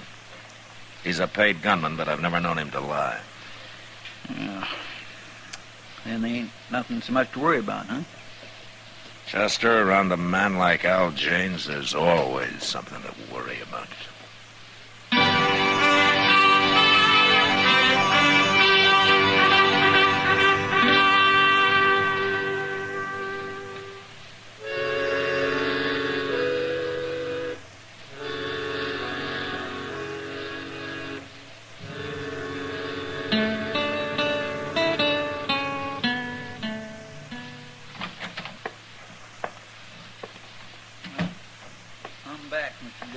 Did you have a good supper? Oh, just terrible. Oh, where'd you eat? Over at the Durango Cafe. Ah. Could have been chili beans. Yes, sir. Oh, I'll never go there again. Not after tonight. Why not? Well, they are sour, Mr. Dillon. Like they'd been cooked a month ago. My, I had an awful time getting them down. Well, you didn't have to eat them, you know, Chester. Well, after putting out 15 cents, of course I had to eat them. Oh. If I wouldn't have been so hungry, I wouldn't have had them. I ain't one to...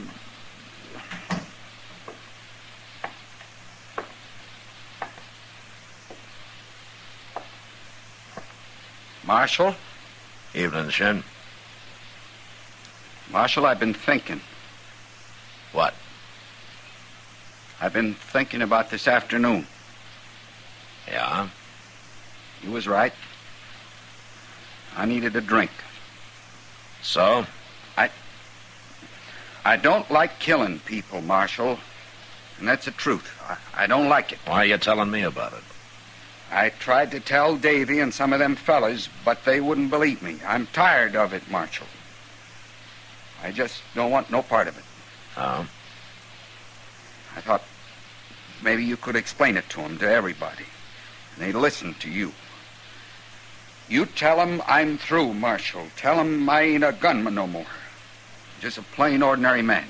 And if you're so plain and ordinary, why don't you tell me what this is all about? I did tell you. And if you don't believe me, you know what I'm going to do? I'm going to take off my gun. And I'm going to leave it right here. Now there. Now you believe me? Well, do you? I don't know what to think of you, Shin. But I proved it. Now there's my gun. And you got to tell him, Marshal. I got me a bottle in my coat pocket. I'm going to my room, and I'm going to forget all about this. You tell him now, Marshal. And you tell him tonight. He is crazy, Mr. Dillon. Yeah, there's something sure wrong with him. I don't believe any of that about him being tired of killing people. Yeah. It's more like he's scared of something, ain't it? Chester. Yes, sir? I think I know what it might be. What? Al James. What's he got to do with it? I don't know. But let's go find him. Well, what for? To tell him Hank Shin isn't armed. Well, he could see that. He was wearing a coat, Chester. That's right out there in the street. Yeah, come on. There's some men down there, Mr. Dillon. Yeah. If it was a fight, it sure didn't last long. One bullet can end a fight, Chester. Yes, sir. Well, there's somebody laying there. Looks like Hank Shin. Yeah.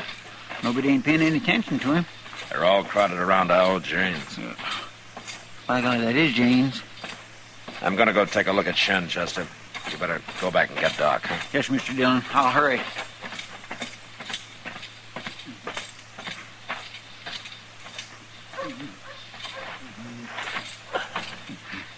Shin. Shin. He shot me, Marshal. He shot me. Al James. He run into me here, but I was so scared I couldn't say nothing. I tried to open my coat to show him I wasn't armed, and he shot me. Doc will be here in a minute, Shin. Marshal? Yeah. Marshal, I never killed nobody before today. No, I didn't think so. Them fellas up in Black Hawk, they had a fight. I was the only other man there, and I hid out till it was over. They killed themselves. And you took credit for it. Mm-hmm. It made people respect me. All kinds of people. You understand? Yeah, I understand. How's he doing, Marshal? I hit him twice. Marshal?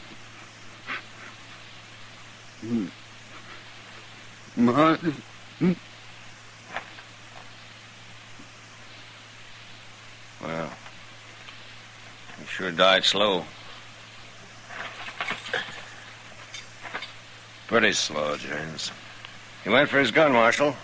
The men over there can tell you they saw it. You heard about his reputation and you had to kill him, didn't you? Self-defense, Marshal.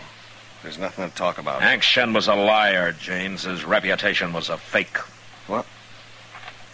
I don't believe you. It's true. Now, besides, he wasn't even armed. Take a look. He ain't wearing a gun. But he went for it. I saw him. Everybody did. You killed an unarmed man, James. I don't like that. You'll have to stand trial for it. That ain't what's bothering me. No? It was a mistake. I'll get off. But everybody's gonna be laughing at me. Especially if you tell them about him being a liar. He shot a drunk this afternoon, and that nearly scared him to death. You have to tell him that, Marshal? I don't like gunmen, James. What do you mean? After this, your reputation isn't going to be worth much. It won't be worth nothing. So it looks like Hank Shen got himself a gunman after all, doesn't it?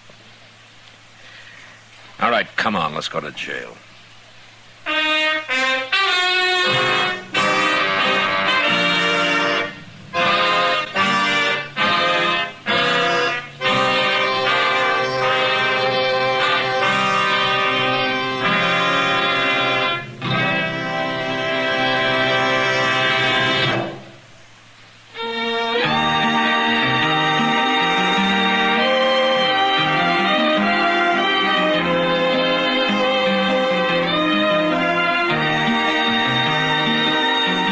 Gunsmoke, produced and directed by Norman MacDonald, stars William Conrad as Matt Dillon, U.S. Marshal. Our story was specially written for Gunsmoke by John Meston, with music composed and conducted by Rex Corey. Sound patterns by Tom Hanley and Bill James. Featured in the cast were Vic Perrin, Paul Dubov, and Barney Phillips. Harley Bear is Chester, Howard McNear is Doc, and Georgia Ellis is Kitty. Transcribed. Ladies and gentlemen, the ringing of that phone bell brings you mystery, adventure. Nero Wolfe's office, Archie Goodwin speaking. What? Oh, Fritz. Yeah, I thought it was the outside line. Yeah? Yes, thanks. I'll be right down, Fritz. Boss, Mr. Wolfe, will you please hurry? You're well aware that it will avail you nothing to hurry me. Why must the world be in such a rush today? But the car, it's downstairs waiting. Fritz is all ready. Let him wait. Isn't it enough that I've agreed against my better judgment to leave the comforts of home to go rushing through the crashing traffic of the city? To a dinner? That should be an inducement. Fritz could have prepared a delicious dinner. He has truffles in the pantry. Well, why did you promise Arthur Merle? You didn't have to accept the invitation. Quite so. He's an old friend. Besides, he does set an excellent table. It's just that I don't like the traffic. Traffic? I know why. It's that awful oxygen in the atmosphere outside. It's not the traffic. Archie, you're talking much too much. I know, boss. I'm impatient. Would you mind giving me some slight indication that you intend to move from that chair? Just as soon as I finish this beer. Sure you wouldn't care for half a dozen sandwiches before we go to dinner? If we were going anywhere other than to Arthur Merle's, I'd agree with you. He's the only person in the world I know of, except myself, of course, who has a proper appreciation and respect for the art of preparing good food.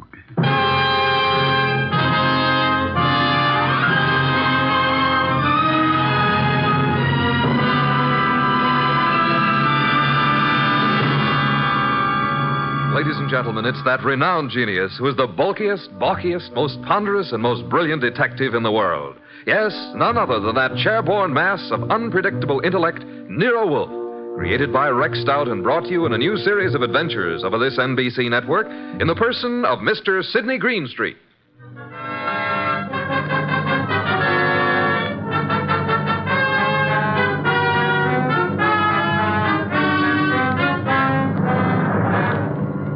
We usually refer to this story as the case of the final page.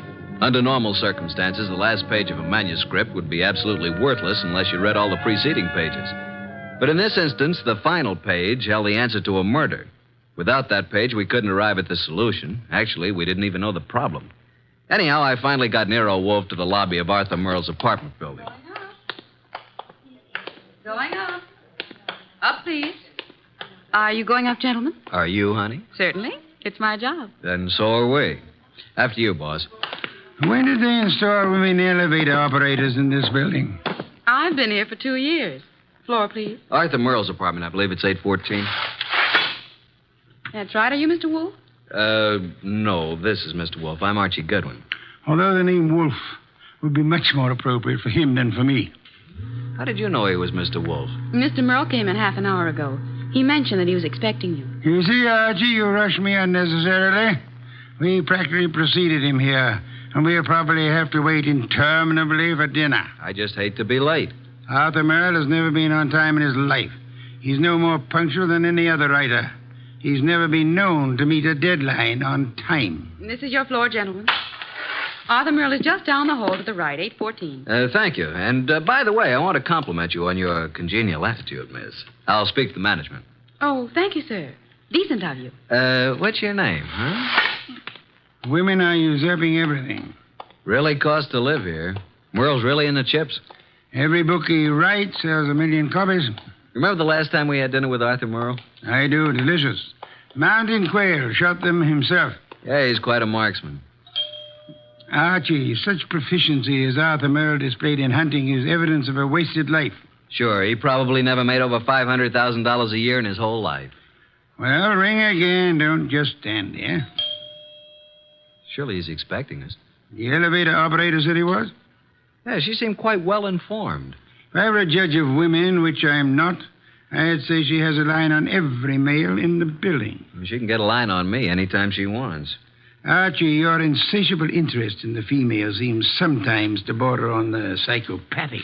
You know a more pleasant way to go crazy? Phooey. It's strange, there's a light on in there. I can see it under the door. Shall I try the door? Do so, Archie. Thank you. Unlocked. But at least we can get in. He may be in the bedroom. Probably in the kitchen. I'll just sit here. I must forgo the comforts of my own home. I certainly intend to avail myself of the comforts of Arthur Merle's.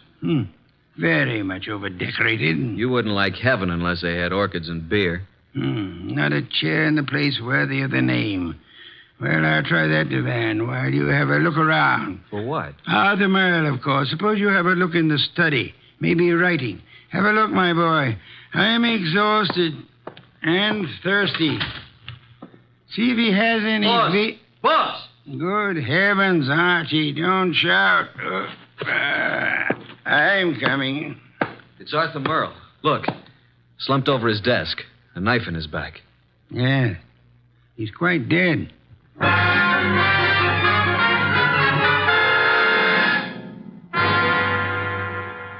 You haven't touched anything? Certainly not. I've been around long enough to know that. Well, you just call Inspector Kramer at homicide. How long do you think he's been dead? I'd say a half hour.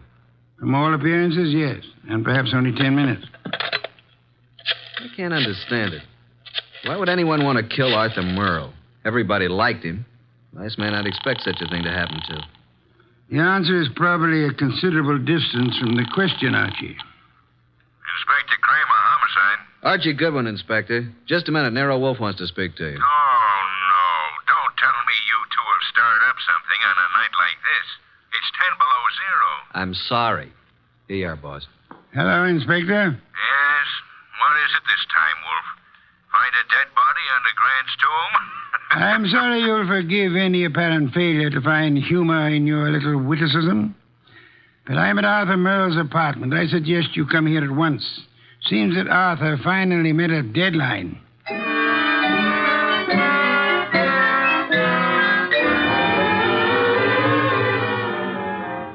So, you just walked in here and found Merle dead, huh? We were invited here for dinner. Anyone else around when you got here? No. You see anyone, Goodwin? Only the elevator operator who brought us up. Well, Mr. Wolfe, since you were in on the ground floor, maybe you've got some ideas. Sorry, Inspector. Had I been able to solve the crime so soon, I would have advised you, Inspector. Yeah. Well, it's obviously murder. Obviously. You knew him well? Quite well. Ever know of his being in any trouble? No. Everybody liked him. Arthur Merle, I felt, didn't have an enemy in the world. Is that so? I don't think anybody pulled this as a little friendly gesture. Don't jump to conclusions, Inspector, that this murder was committed necessarily by an enemy of Merle's. Meaning? It could have been an absolute stranger. A woman? Or a burglar, or a madman, or a crank, or... As far as we know, it could have been anybody in the city, Inspector. Arthur's been dead nearly an hour. And an hour ago, I was in my own home, sitting comfortably in my own big easy chair, drinking a delectable glass of beer. Someone at the door, Archie. Yeah, just a minute. I'll answer that. Mr. Merle? No. Well, is Mr. Merle here? Yes, he's here. But he's not seeing anyone. Well, he's expecting me. I'm from the Serve Right Catering Company. We're ready to serve for 4 here tonight. The dinner has been canceled. Oh, but it's been ordered. Breast of guinea hen, cooked in wine and cloves, delicious. It's prepared and waiting. I'm afraid that I must insist on seeing Mr. Merle. Mr. Merle has been murdered. Well, I'm afraid I must... Murdered? Well, oh, my goodness, but... Well, in that case, Yes, good evening. Don't you think you might have taken a bit more time with the fellow, Inspector? Why? You might at least have let him serve the dinner. Guinea hen, wine, and cloves sounded positively delectably... Look, I've had dinner. I'm afraid you're too busy, Inspector. So busy that you've just passed up an extremely interesting bit of information. What are you talking about, Wolfe? He said he was to serve dinner for 4. Well? Arthur Merle, Archie, and myself are only 3. Well, who else was supposed to be here? A 4th guest who either hasn't arrived yet or who arrived earlier and left. Oh, I see what you mean, Wolfe. Good. In that case, I'll leave you to pursue your deductions from that premise. Archie, will you please stay with the inspector and be of any help that you can? As for myself, I'm going back to my own home, which I should never have left in the first place.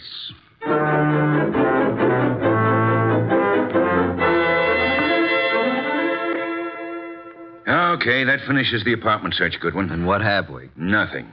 Except that Merle had over $300 in his pocket, and he was wearing a ring worth a couple of $1,000, so it couldn't have been robbery. And I don't think it was premeditated murder. Why not? The weapon. Obviously, if someone had planned on killing Merle, he'd have prepared it better. Used a better weapon than a blunt paper knife. No, as I see it, someone was here before you and Wolfe arrived, and for some reason that person found it necessary to kill Merle, and he did it on the spur of the moment. I'm listening. Well, it's obvious. Merle was slumped over his typewriter. This sheet of paper was in it. He'd been working. May I see it? Yeah. Starbreaker. Strange title. Page 189. He was getting well along with his latest mystery. Apparently.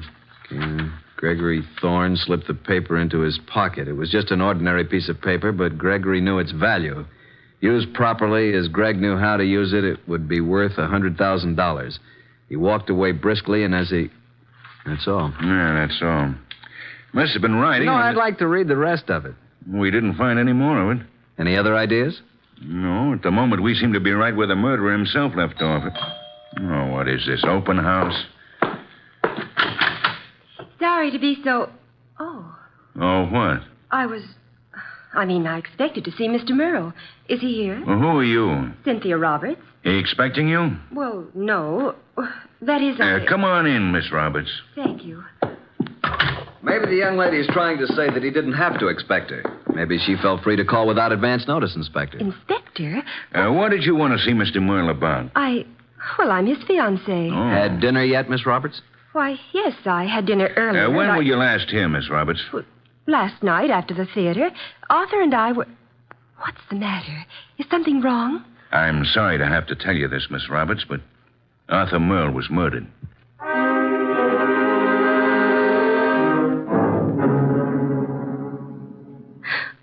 And you say you hadn't talked to Mr. Merle all evening. Is that right, Miss Roberts? Yes, that's right.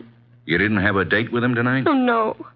Then why did you come here? I told you we were engaged. I just came by, that's all. I see. Any more questions, Inspector? None for the present. How about you, Goodwin? Nope. But maybe Wolfe. Let me call him. Yes, I guess under the circumstances, we can't very well leave him out. Go ahead. Oh, Arthur, I just can't believe it. Why would anyone want to kill him? That, Miss Roberts, is a question we'd all like to know the answer to. Nero Wolfe speaking. Archie, boss, I'm still at Merle's. We haven't found out anything new except that Arthur's fiancée dropped in a few minutes ago. Did she know anything of interest? I don't think so. What does the inspector plan to do about her? Just a minute. He wants to know what you're going to do with her. Well, hold her, of course. He's going to hold her. Let me speak to him. Okay. He wants to talk to you, Inspector. All right. Hello. Inspector, I suggest you let the young lady go. Are you crazy? I haven't got enough suspects in this deal to be letting the hottest one go free. You can't consider her suspect simply because she knew Arthur. Now, see here, Wolfe. If you go around arresting people at random, you'll suddenly be tipping your hand to the real murderer, admitting that you don't have a real clue to go on. And just what do you suggest? Find a motive, Inspector, find a motive. Then, if you stumble on a suspect, you'll have some basis for making an arrest. At the moment, I suggest that you let the girl go and tell Archie to stop wasting his time down there and come home at once.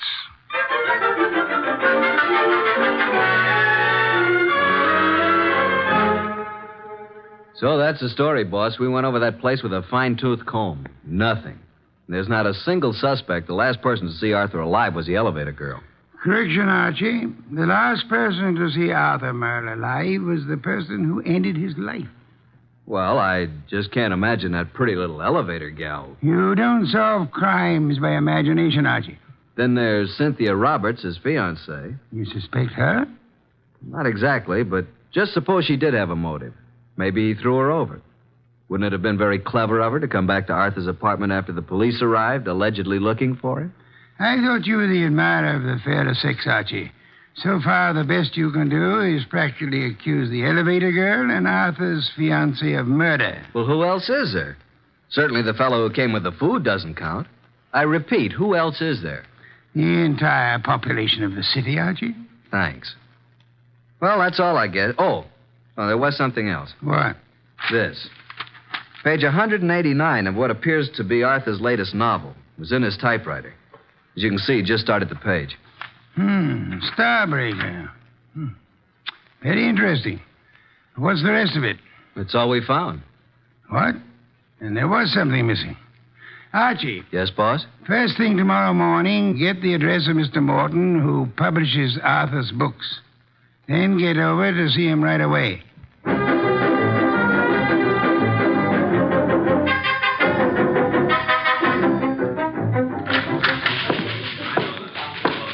Yes, may I help you? I'd like to see Mr. Morton. Did you have an appointment? Tell him I'm from Homicide. Oh, yes, sir. Yes? Mr. Morton, I know you have someone with you, but there's a gentleman here from the Homicide Bureau. He wants to see you. Tell him I work for Nero Wolfe. My name's Goodwin. His name is Goodwin. Send him in. Yes, thank you. You may go right in, sir. The large door to your right. Thanks. Come in, Mr. Goodwin. Come in. I understand you're from Homicide. Not exactly. I'm Nero Wolfe's assistant. We're working with Inspector Kramer. And what can I do for you? You've heard about Arthur Merle. Yes, I received the word when I came in this morning. It was a great shock.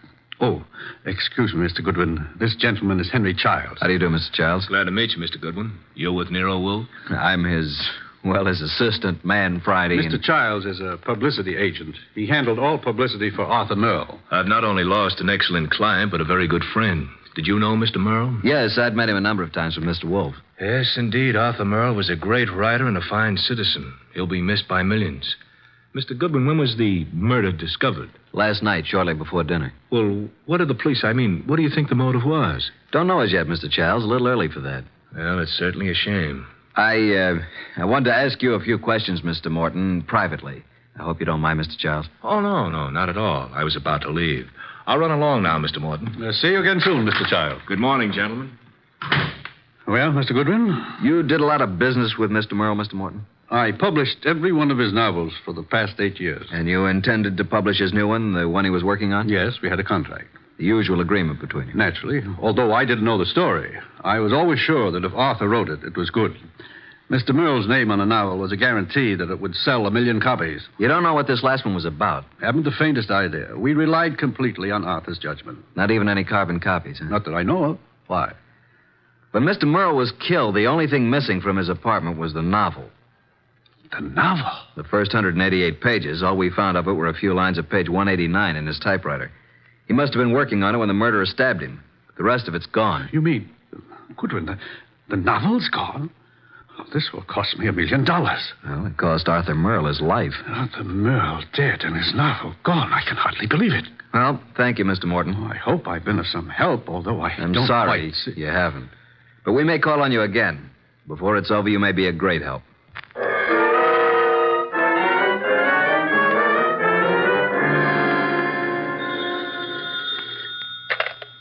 Nero Wolfe speaking. Archie, boss. I just finished with Morton. He doesn't know a thing. Merle never discussed his stories with anyone, and as far as Morton knows, he never made carbons. I see. Where do I go from here, boss? See Cynthia Roberts. Oh, then you haven't dismissed the possibility that she may have had something to do with it. Being his fiancée, she probably knows more about Arthur than anyone else. She may know who the fourth guest was to have been last night, and she also may know what Merle's novel was about. Right, boss. I'm anxious to know what the novel was about, too. I personally don't give a hang what the novel was about. What I want to find out is someone who does know the story. Because I have a hunch that whoever knows that is the person who killed Arthur Merle.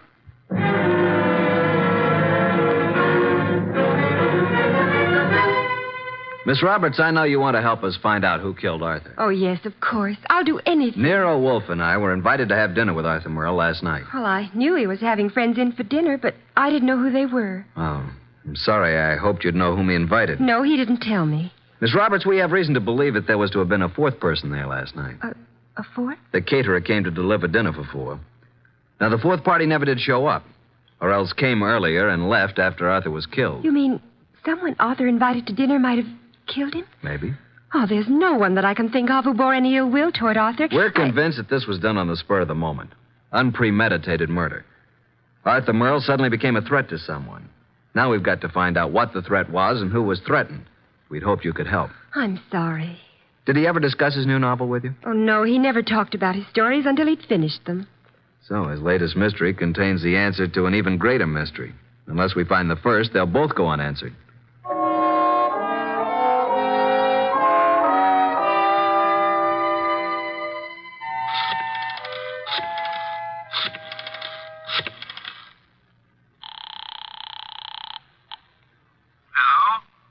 Mr. Morton? Yes?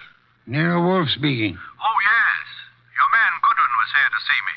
I presume you are interested in seeing Merle's murderer brought to justice? Certainly. Arthur was a close friend of mine. And his death cost you a bestseller, I know. Now, would you be willing to help a bit? Why, yes, if I... I've prepared a statement for the papers. I want you to call the literary editors first thing in the morning. Here's what I want you to tell them. Got a pencil and paper? Yes. And take this down. Quote, Mr. Carlton Morton announced today that the last work of the late Arthur Merle will be published according to schedule. Fortunately, it was Mr. Merle's custom to furnish his publishers with carbon copies of each day's work. Consequently, with the major portion of his...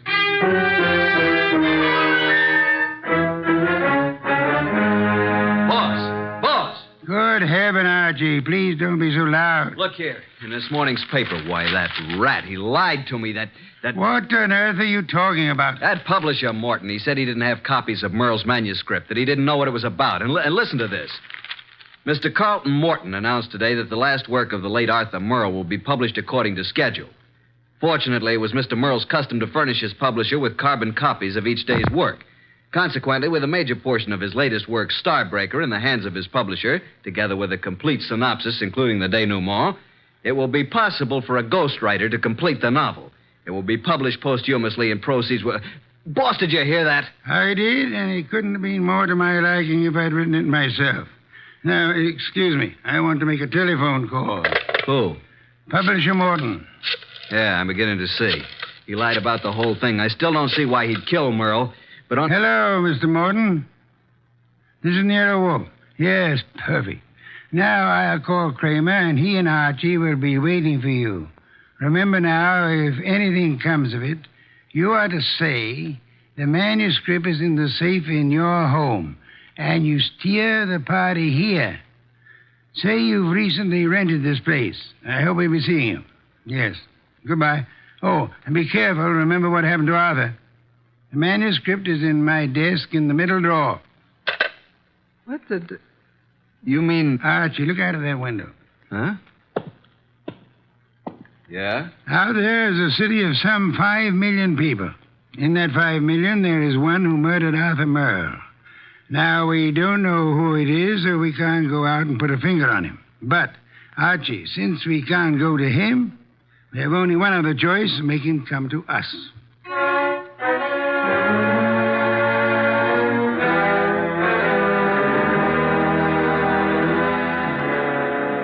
Tell me why we're sitting here in the dark in Wolfe's office? Yes, Inspector Kramer. Mr. Wolfe promised us a caller. Mr. Morton is to pretend that he's rented this place recently. Well, who's the caller? Can't tell you until he or she gets here. You seem certain he'll come. I'm quite certain. I'm just hopeful. You trying to tell me that Morton killed Merle? You're almost as dense as Archie was. No, Morton didn't do it. Unless Mr. Wolfe is very wrong, which is doubtful, before the night is over, Morton will know who did. Then it won't be long until we know, too. You should get on a quiz program. You're so good at guessing games. Shh. Listen. Huh? Someone's coming. A brilliant deduction, my dear Kramer. I hope there are 2 of them. Inspector, behind these drapes. Quick! I'll get behind the screen. All right, Mr. Morton. So far, you've been very cooperative. Just keep it up. I have no intention of doing otherwise. Your gun has me completely convinced, Mr. Childs. Get the manuscript. Yes, just a moment. It's in my desk. Wait a minute. I thought you said it was in the safe. A mistake, Mr. Childs. I don't have a safe. Shall I get the manuscript? Yes, but no tricks. You be careful. I'm being exceedingly careful, Mr. Childs.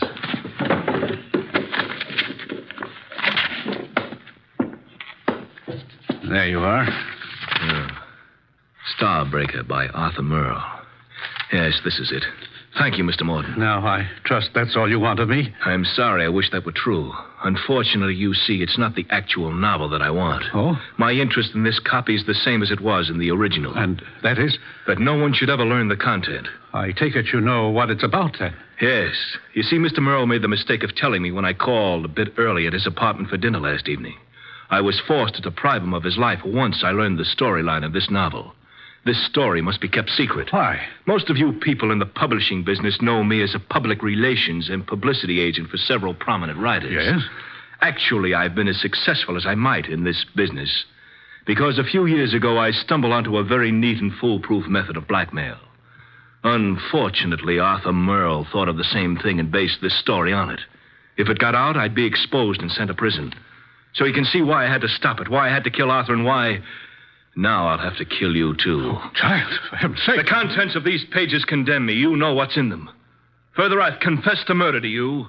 You don't think I could let you live after that, do you? Child, you're insane. I'm sorry that I must repay you for your trouble in such an ungrateful manner. I'm sorry to do this to you, Child, but I can't... Child, please, enough! Sorry, Mr. Childs. There wasn't time to ask you to drop the gun. All right, Mr. Childs, get your hands up and stay where you are. Nice going, Mr. Morton. Who are you? That took courage, Mr. Morton. Sorry we had to wait so long, but we had to make Mr. Childs here convict himself. Convict? What do you mean? We've been waiting here for you, behind the drapes all the time. We heard every word. Mr. Childs, you're under arrest. Police? Yes, Mr. Childs. Only one person could have been so anxious over a copy of that novel. That's the person who killed Arthur Merle for the original. And we heard you confess to that. And that's all we need to convict you. We didn't have any proof until we set it up for you to make a second try to cover up for the first. Fortunately, the setup worked. Setup? Take a look at the rest of the manuscript, Mr. Childs. What? Oh, the front page is there, all right, but look at the rest. Why, they're blank. They're just blank pages. You didn't have a copy at all. No, but we certainly got a murderer. Eh, Inspector? Childs! Stop, Childs! Stop! Well, that's one way to avoid standing trial.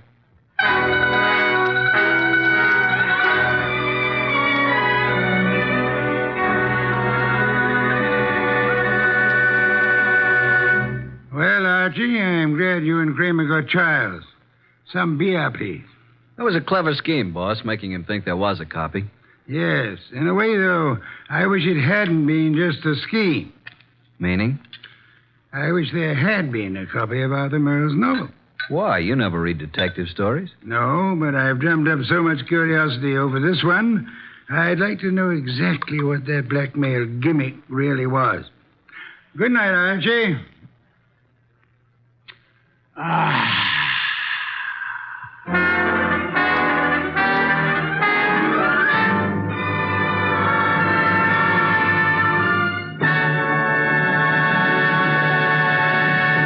You have been listening to The New Adventures of Nero Wolfe, starring Sidney Greenstreet.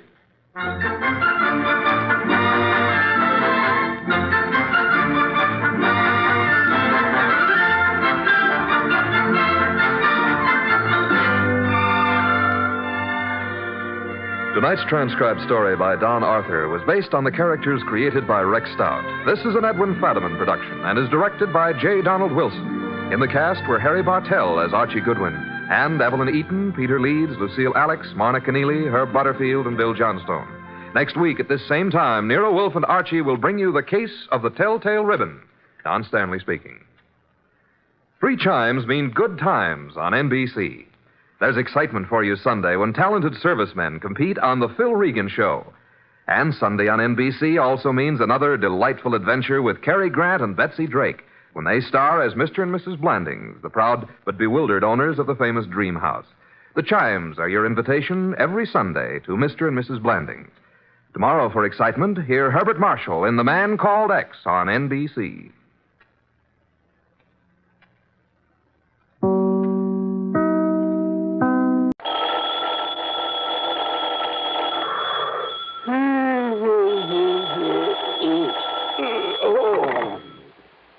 Johnny Dollar.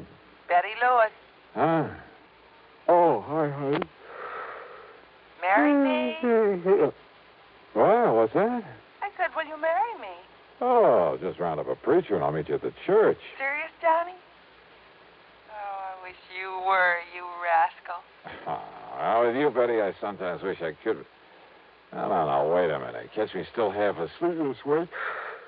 Betty, where did I say you do it up at the crack of dawn? What are you talking about? It's almost 8 o'clock. Exactly what I said, the crack of dawn. You're just spoiled, Johnny, and, well, I don't know whether to forgive you this time or not. Uh-oh, now what have I done? My housewarming party. Oh, no. Oh, yes. It took me 3 months of hard work to get my new little house fixed up out here. No visitors, no fun, no nothing but Betty. work. And then when I do invite you and you accept... Betty, honest, listen. This is crazy business of mine. Better be good, Johnny. Well, I was out in Eugene, Oregon, and there was no way... Eugene, Oregon? Yeah, one of those last-minute things, insurance investigation. There was no way I could get out of it. Honest? Honest. I only got back late last night. But I'll make it up to you. I swear I will. Well... let's see. Today is, What? Betty. Hello, Betty. What's the matter, Johnny? You're asking me those gunshots. And if I suddenly groaned and dropped the telephone, would you come running out here? Are you kidding? What? Only I cannot tell a lie. That was just some hot rod kid with a cut-down convertible. Oh, backfire, huh? Yes. Every morning at exactly 8 o'clock. You can set your watch by it. Are you sure that's all it was? Well, if you don't believe it, why don't you come over here and see for yourself? Tomorrow, maybe? At 8 o'clock in the morning? Sure. And, honey, I'll cook you the greatest breakfast you ever had. Yeah, but... Maybe even convince you that married life isn't such a bad idea after all. On the strength of a platter of ham and eggs? Tomorrow. Johnny?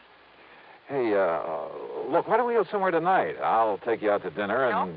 If you're really sorry about missing the party, if you really do want to see me... Well, sure I do. All right, then. Tomorrow morning for breakfast. Betty. Bye, honey. So, why not?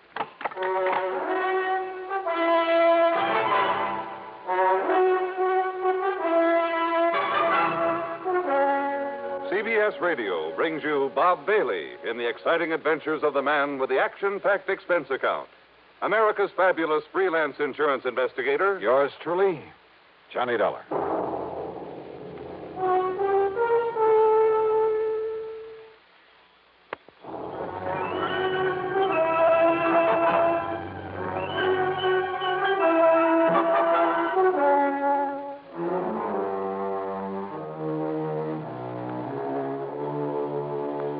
Expense account submitted by Special Investigator Johnny Dollar to the Universal Adjustment Bureau, Hartford, Connecticut. Attention, Mr. Pat McCracken.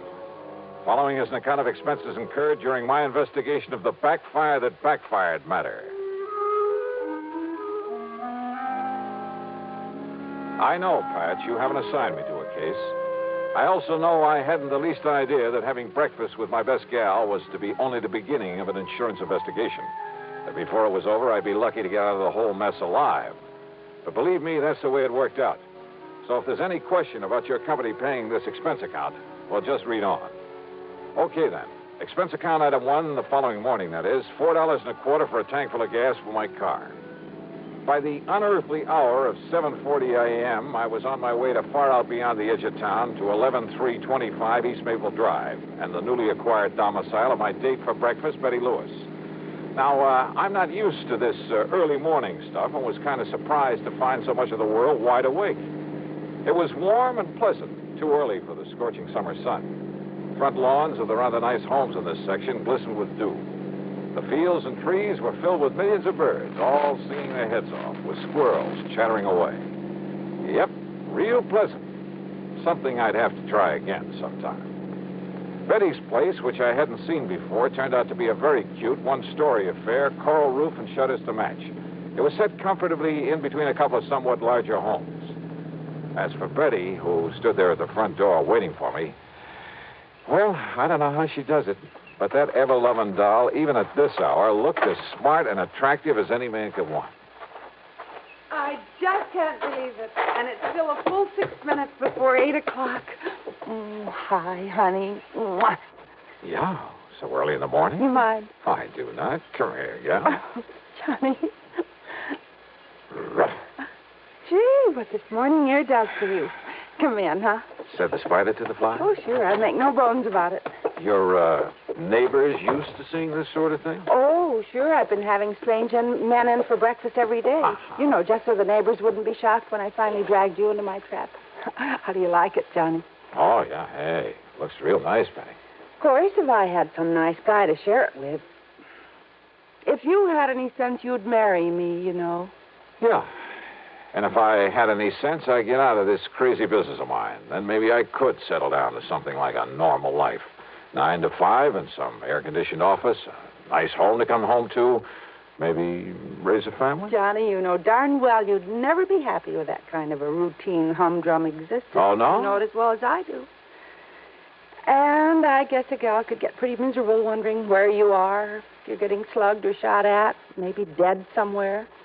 But we do have fun together. And I'm all for it. That is, when you're not standing me up for some glamorous redhead on an excuse you're working an insurance case. Betty, so help me. On a stack of Bibles. Oh, sure. But come on, or your eggs will be overcooked. Now, you sit right there when you can look out the window and drink your juice. Yes, ma'am. You really like my country estate? Yeah. Hey, who lives in that big house across the road? Oh, old Mr. Barton J. Robinson. Used to be an attorney. Robinson, sure. He's the one who prosecuted that big insurance fraud a few years ago for one of the companies I served. See him there eating his breakfast? Bachelor, isn't he? Yes, he lives all alone. I think I'd better warn him to stay away from you, that you're my property. He's the most punctual man I've ever seen. If he isn't there when I'm eating my breakfast, I know I've overslept. Here, now. And if you want some toast... Got it. Hey, Betty, I've been thinking. Yes? Well, maybe it's just my crazy criminal mind, but... Thinking about what, Jimmy? About that. Holy smoke. No, I've got so used to it morning after morning. Two of them. No, crazy kids. You know who they are?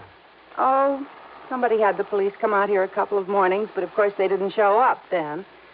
And I guess everybody else has just got used to them the way I have. Now, let's eat. Funny, though. What? A crazy backfire. Once they get past here, they stop it. Well, don't worry about it. But I should have. I should have worried plenty about it. Perhaps if I'd been a mystery writer instead of insurance investigator who's used to solving mysteries after they've happened, well, I would have had sense enough to act right then, immediately. Or maybe, maybe there was still time.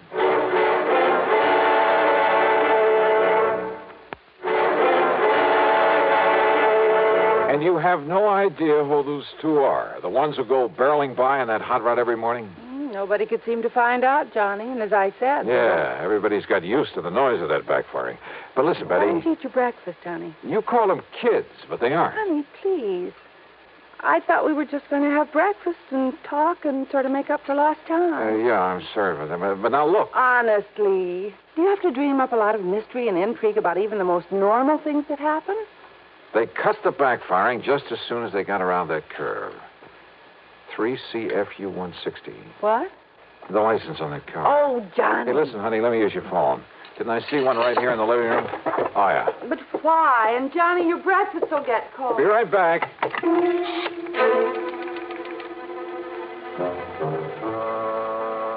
My phone call was to Jerry Wilson, who worked in the Department of Motor Vehicles.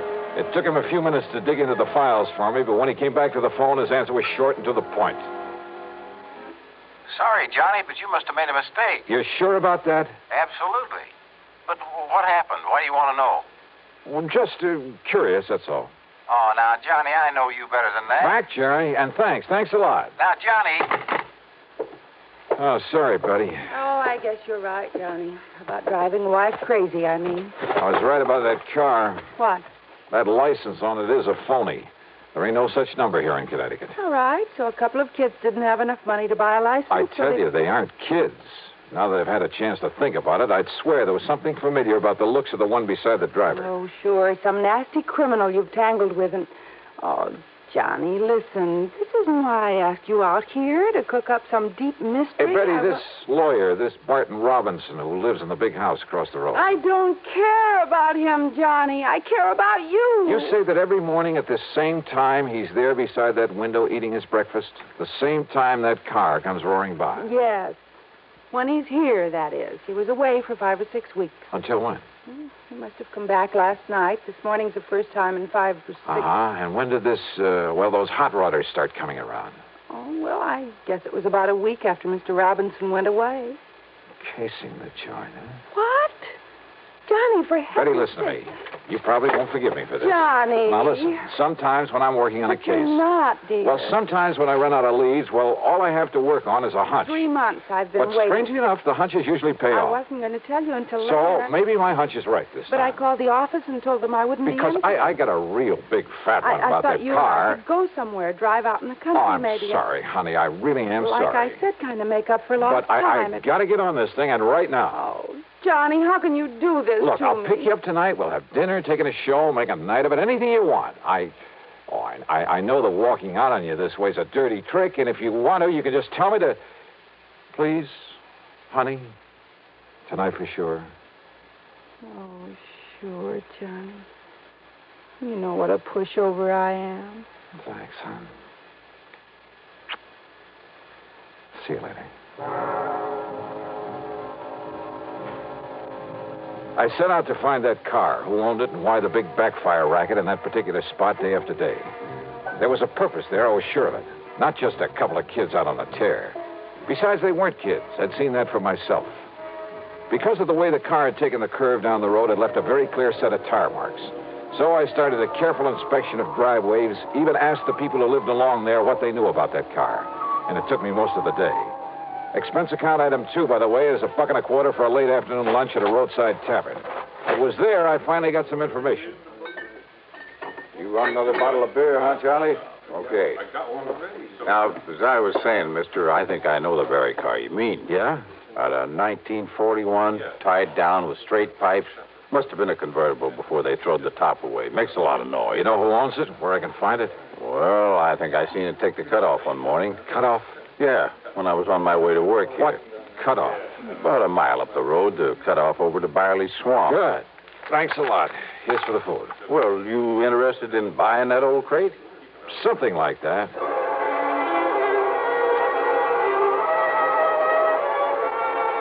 The cutoff to Barley Swamp wasn't much more than a pair of wagon tracks through the woods. But the tire marks I was looking for stuck out like a sore thumb. And they finally led off to an old shack half hidden by a heavy thicket. Behind it, sure enough, was the car I'd been looking for. The windows of the shack were boarded up. No sign of life about it. Slowly and carefully, I circled the place.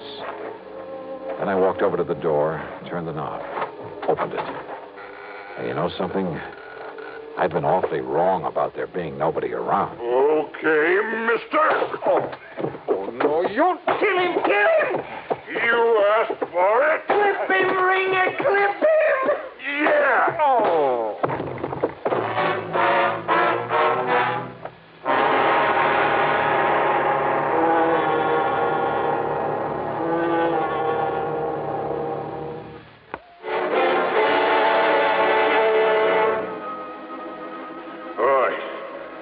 Get some water, Gil. Bring him to. We'll find out what he's doing around here. Let me go through his pockets, Ringer, see who he is. Yeah, go ahead. The one called Ringer was too big for me. So rather than take any more of it for the moment, I lay there and let them go through my pockets. And of course, they took my gun. When the little one, Gil, started pouring water not only on but into me, well, I had to come to or choke to death. More. Give him the whole bucket. Yeah, sure. Johnny Dollar, huh? Insurance stick. No, don't try getting up on your feet. You think I could if I wanted to? Yeah, you really clipped him, Ringer. Shut up. So the coppers have been after me since I got out of their clink, huh? But they couldn't find me, so they had to send you out. Is that it, Dollar? What do you think? I think you're going to be awful sorry. And awful dead. You think you or anybody else could keep me from knocking off that fancy mouthpiece after sending me up the way he did? Well, nobody's smart enough. You're gonna knock him off, Ringer, huh? You're gonna kill him? After we get that lawyer. Well, why not now, huh? Anything goes wrong, I might need Dollar for a hostage. Oh, sure. Only what's a hostage? Only nothing is gonna go wrong. I'm too smart for that. Yeah, I guess you are at that, Ringer. That business of driving by his house every day, the backfire. That's right, so nobody worries about it no more. And the backfire will cover the shots when you murder Lawyer Robbins. That's right. Nobody will even notice.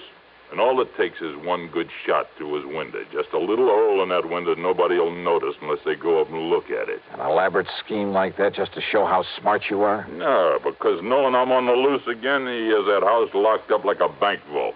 Not even Gil and me could get in without setting off an alarm. And he keeps the blinds down at night. Can't even see him in there. But every morning at the same time, he's there at the window. So now that he's home, we get him. Tomorrow morning... Shut up, Gil.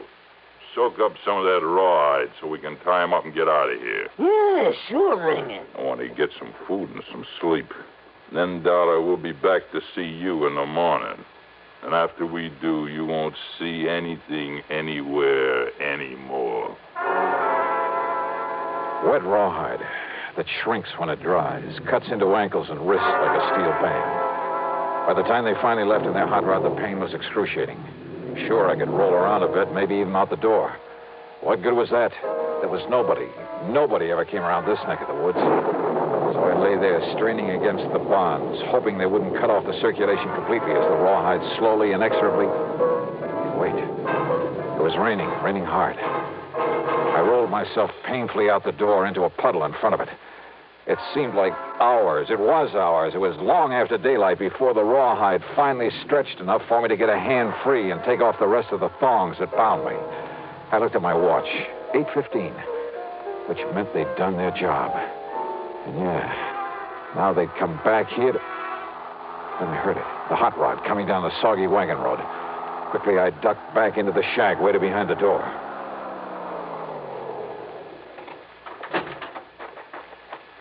So he wasn't there.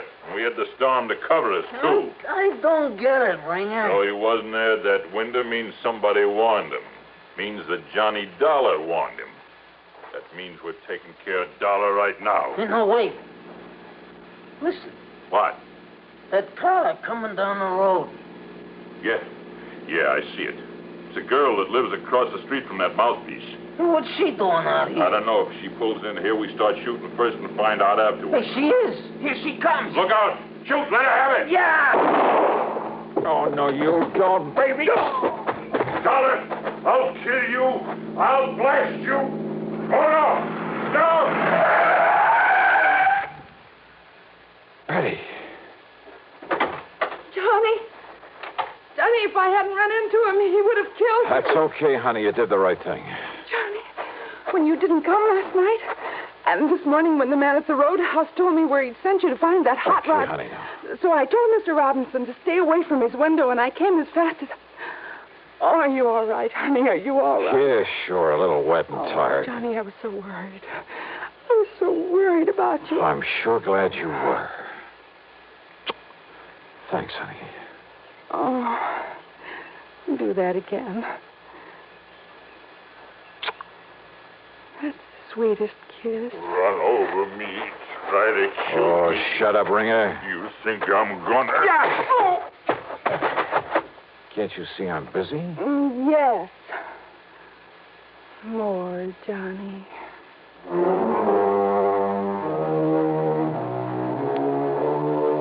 It was Betty Lewis who really saved the life of that insurance attorney. So most of this expense account covers some well-earned entertainment, plus a little gift for her. No, not an engagement ring, but a big jug of my sin. But I must admit, she certainly makes me think about the merits of... yeah. Expense account total $450 even. Yours truly, Johnny Dollar.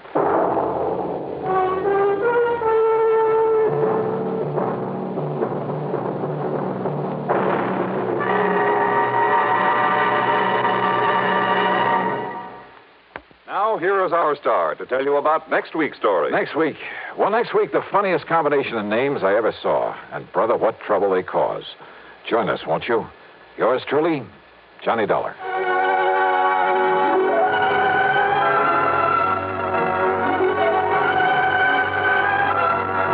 Yours truly, Johnny Dollar, starring Bob Bailey, originates in Hollywood and is written, produced, and directed by Jack Johnstone.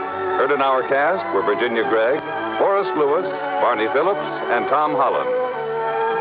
This is Jim Matthews speaking.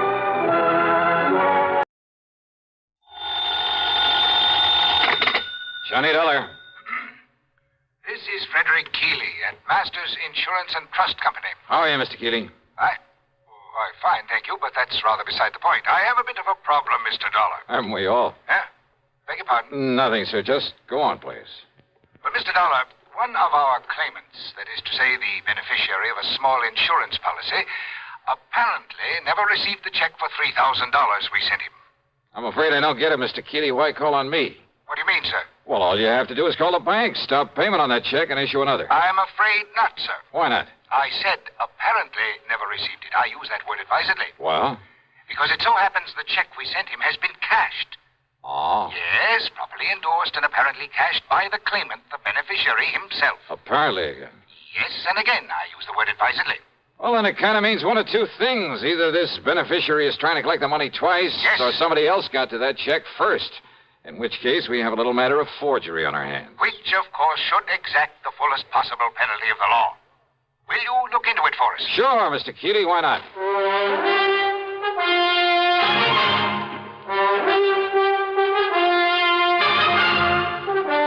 CBS Radio brings you Bob Bailey in the exciting adventures of the man with the action-packed expense account, America's fabulous freelance insurance investigator. Yours truly, Johnny Dollar.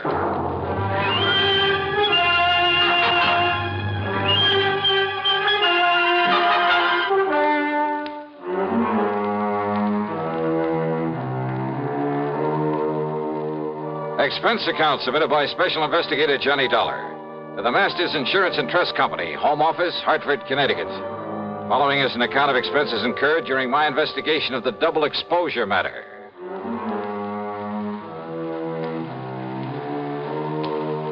Expense account item 1, $1.20 for a cab to Keeley's office on the 10th floor of the Star Record Building. He's a man of about 60, I'd say, short, stout, and rather pompous in his manner. Or maybe self-important is more like it. No, I'm sure you realize as well as I do that a $3,000 claim is relatively small, relatively unimportant. I use that word advisedly. Well, that means I can't expect much of a commission. What's that? Nothing, sir. Go ahead, please. Yes. The fact remains that if the claimant, the beneficiary, thinks he can get away with collecting twice on the policy... Seems to me he'd have to be pretty stupid to try a thing like that. Oh, you're right. You're entirely right, sir. Exactly the way I feel about it. And Peter Upman is not a stupid man, so far as I have been able to determine. Upman? The beneficiary.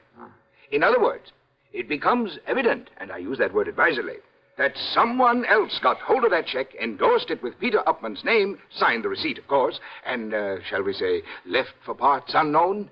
In other words, we are faced with a case of forgery. Yeah, I think I suggested something of that sort. Why, yes, of course you did. And forgery is a serious matter, sir. I'll go along with you on that. Not only in this particular instance, because of the relatively small amount involved, and I use that term advisedly. Oh, I'm sure you do. But because it could lead to other attempts where perhaps much larger amounts could be involved. So you want me to see if I can run down this forger for you? No. No? Why do you say that? If we are to believe the People's National Bank over in Milford. Milford, Connecticut? That's right. If we are to believe them, the personnel concerned, their actual photographic record of the transaction, there was no forgery. But I thought you just finished saying... What's that? Mr. Dollar, according to them, and I have no reason to doubt them in the least, Peter Upman himself appeared, endorsed that check, cashed it, and left with the money. However... Yeah? I have here a properly signed deposition to the effect that Upman not only never cashed that check, but that he never saw it. Oh, no, this doesn't make sense. We have no reason whatsoever to question the validity of this deposition. You're sure of that? I am certain of it. But you can't be. That is why I have called upon you. Somehow, Mr. Dollar, you must bring the criminal, whoever he is, to justice. Will you do it, sir? Well... Yeah, sure. Why not? And I use that term advisedly.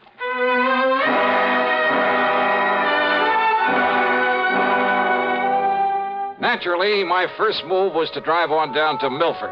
On the expense account, that rings up item 2, $5.25 for a tank full of gas for my own car. The People's National Bank was closed for the day, so I registered at the Milford Arms, ate some dinner. That's item 3, another $5.25. That is, including a couple of drinks beforehand. Then I drove over to the address of Mr. Peter Upman. Pete, living alone in a small apartment on East Willow Drive, turned out to be about 33. He was tall, husky, good-looking. The football type with a big shock of red hair. Very nervous, though. The kind who doesn't stay put anywhere for very long. Yeah, sure. Come in, darling. Sit down, sit down. Okay. How about if I pour us a drink or something? How about it? No thanks, Upman. Upman? Sure you don't mean Mr. Upman? Now, don't be so formal. Just call me Pete. Sure you couldn't do with a little drink just to sort of celebrate. How about it, huh? Celebrate what? Celebrate what? You said the insurance company, didn't you? That's right. Then produce, man, produce. Just don't keep me hanging here. Only I'll sit down, too. Come on, man. Come on, let's have it, huh? What are you talking about? The check. What else? Old Aunt Lizzie's insurance. Don't tell me you came all the way down here from Hartford without bringing me another check for all that lovely money, that $3,000. Now, don't tell me that. Oh, another check, huh? Why, sure. What else? Hey, now, look. What I mean is... Yeah, what do you mean, Pete? I mean another one to take the place of the one the company was supposed to send me, but I never got it. That's what I mean. They said they sent it to me, but, man, I never saw it. Oh, they sent it all right, and they got a receipt for it. That's what they say, man. That's what they've been saying to me ever since I put in that claim for it. Now, look. Maybe the Upmans are kind of funny about some things, but they aren't liars, see? And I'm telling you, I never got that check. Pete, that check... You don't believe me? You asked that lawyer, that Alfred R. Price. He took my statement and made me swear to it. And I don't swear to something unless it's true, see? That's all very well, Swear to something isn't true is a one-way trip to the jailhouse. And, man, that's not for me. I'm beginning to wonder... Sure, that's the fastest way to get yourself into trouble, but... Look, Dollar. You be careful what you say. Yeah? I'm a nervous man, Dollar, and sometimes I got a pretty quick temper, and if somebody's trying to pull a fast one on me, well, don't try it. I don't care who you are, just don't try it, Dollar. Maybe it wouldn't be very healthy for you. See what I mean? Is that supposed to be a warning, Pete? Warning? No. No, man, I don't fool around. That's a threat. Pepsi-Cola refreshes without filling. Why? Because it's truly light. Charlie, you're forgetting something. Wait, Kay, there's more. Yes, ice-cold Pepsi is the delicious refreshment that goes great at a picnic or a party. But, Charlie... And Pepsi goes fast. People like it, so keep plenty handy. There. Oh, you did fine, except for one thing. Well, I mentioned lightness and how Pepsi refreshes and how fast it goes. You left out Pepsi sociability. You know the Be Sociable song. But, Kay, I can't sing. I can. Listen. Be sociable, look smart, keep up to date with Pepsi. Drink light, refreshing Pepsi. Stay young and fair and debonair. Be sociable, have a Pepsi. Well, at least I can say this. Pick up an extra carton of Pepsi today. Please do. And now, Act Two of yours truly, Johnny Dollar. Trying to reason with Peter Upman didn't work. He was much too anxious to use his fists.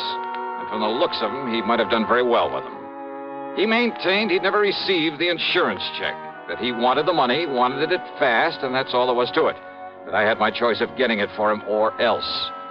He made it plain that if I didn't like his attitude, he'd be perfectly willing to pound some sense into my head. So why stick my neck out when I figured I could get all the information I needed from the lawyer, Mr. Alfred R. Price? And Price, living in a lonely home on the north side of town, was somewhat different from his hot-tempered young client. I'm afraid you'll just have to forgive Peter his somewhat belligerent attitude. He comes from a very wealthy family over in New Haven. I was their attorney for many years. They tried to spoil him, make him the same lazy, indolent sort that his sister and his two brothers are. One of those things, huh? But Peter would have none of it. He was determined to make something of himself entirely on his own. I see.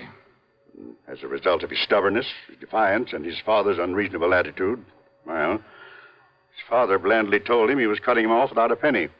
Well, how do the other kids feel about him? Well, there's no love for him, believe me. But how's he made out? Very well, Mr. Dollar. He owns a little electronic shop. More important, he's the only member of the family who has any real knowledge of the value of money, simply because he's the only one who's gone to work for it. Which explains, I suppose, why he's so anxious to get his hands on the $3,000 insurance that his aunt left. Oh, he can use it, too.